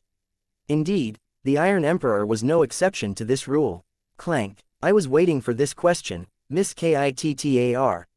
As a dwarf WHO has seen the best and worst of dwarvenkind, I have thought long and hard about where we must go as a subset of humanity. After consulting many wise and intelligent dwarves, I have formulated an imperative that we must all pursue in order to lessen the injustices committed to us on a daily basis. What does this grand and ambitious plan of yours entail, Your Majesty? The Iron Emperor's crown began to shine with power and intensity. Its lustrous jewels glowed like stars as Ryan Aiden placed his arms behind his back as best as possible given the constraints of his heavy armor. The dwarf completely took over the interview program. The current model where dwarvenkind has become dispersed across many different states and star systems has proven to be ineffective. Heavy gravity variant humans are a minority among standard humans, and that is an unchangeable fact. What you may not realize is that by dispersing us even further, we become so disunited from each other that we cannot even muster up the small amount of leverage that we possess as a minority within human society. To remedy a problem, we must not only stop the phenomenon that makes it worse, but also reverse it so that we can take back what we have lost. This means that we must stop the constant dispersion of dwarvenkind and move to relocate all of us to central locations. Though the Vulcan Empire that I once ruled had ended in tragedy, the model of gathering heavy gravity variant humans in a single region has proven to work in enhancing our collective voice. Let me speak. Please like and follow the Cultivation Audiobooks channel directly to the dwarves that are watching this program right now, whether they are doing so live or on demand. Ryan Aiden said as he shifted his armored form directly to the front. Do you dream of a future where dwarves such as you and I are no longer treated as jokes or vermin, but as a group of strong and intimidating individuals? Do you long to be part of a formidable collective where you can always rely on the shelter on a mech army of millions if not billions of strong war machines? Then do not sit around and wallow in your homes where you lead a life without a better future. Look me up on the galactic net and learn how you can emigrate from a state that only looks out for standard humans which compromise the majority of its constituents. Stop waiting for the majority to wake up. The only way that we as a minority can gain a stronger voice is if we gather together into a smaller number of concentrated locations and establish local majorities of dwarves in different regions. The Iron Emperor raised one of his arms, activating a projection that not only depicted a map of the Milky Way galaxy, but also the Red Ocean. Spread roughly evenly across human space, more than 100 different points lit up in red. What you see before you are the dwarven refuges that my supporters and I have painstakingly established across human space. Throughout the past number of years, I have approached as many wealthy dwarven individuals and organizations as possible in order to gain their financial and infrastructural support to make this possible. Each of them can absorb as many dwarves as we need. The red points of light that represented the dwarven refuges seemed to hold an unnaturally strong attraction to the dwarves that were watching this historical broadcast. We have selected the sites of these dwarven refuges as carefully as possible. They are either located close to a gate or a central enough location. No matter where you are currently located, you should always be able to reach a nearby dwarven refuge within less than a year of travel. A new projection replaced the old one. This time, the Iron Emperor wanted to show what life would be like in one of these so-called dwarven refuges. The images in space showed a single star system, but one that was more dense and packed with space structures than normal. With the funding and resources that we have pooled together, we can construct as many habitat stations as possible. Each of them can already accommodate as much as 1 trillion dwarves, but if necessary we can scale up their capacity to a quadrillion or quintillion dwarven citizens. That was an unimaginable amount of concentration of people. The sheer amount of work, effort and resources required to build so many self-sufficient habitats was insane. Yet Ryan Aiden claimed that he and his group of followers could absorb as many dwarves as needed. Our dwarven refuges make no hard distinctions between first class, second class or third class dwarves.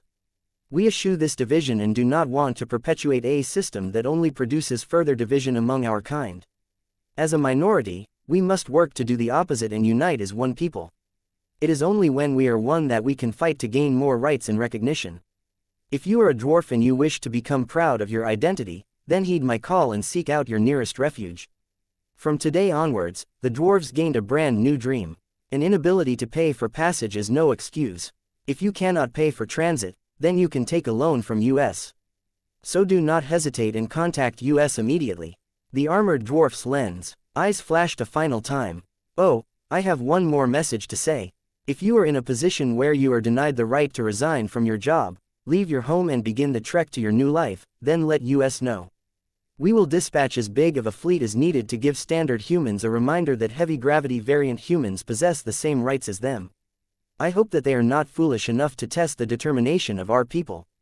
I lie, I am looking forward to it. My dwarven armies are eager to exact punishment. Najin Kitar hastily stood up and stood in front of the dwarf.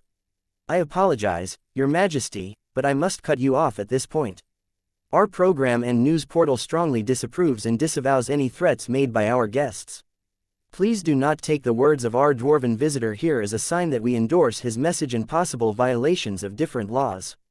We will be cutting to a quick break as we move on to welcome our next guest. The feed soon switched to an ad, thereby ending the show for many dwarven viewers.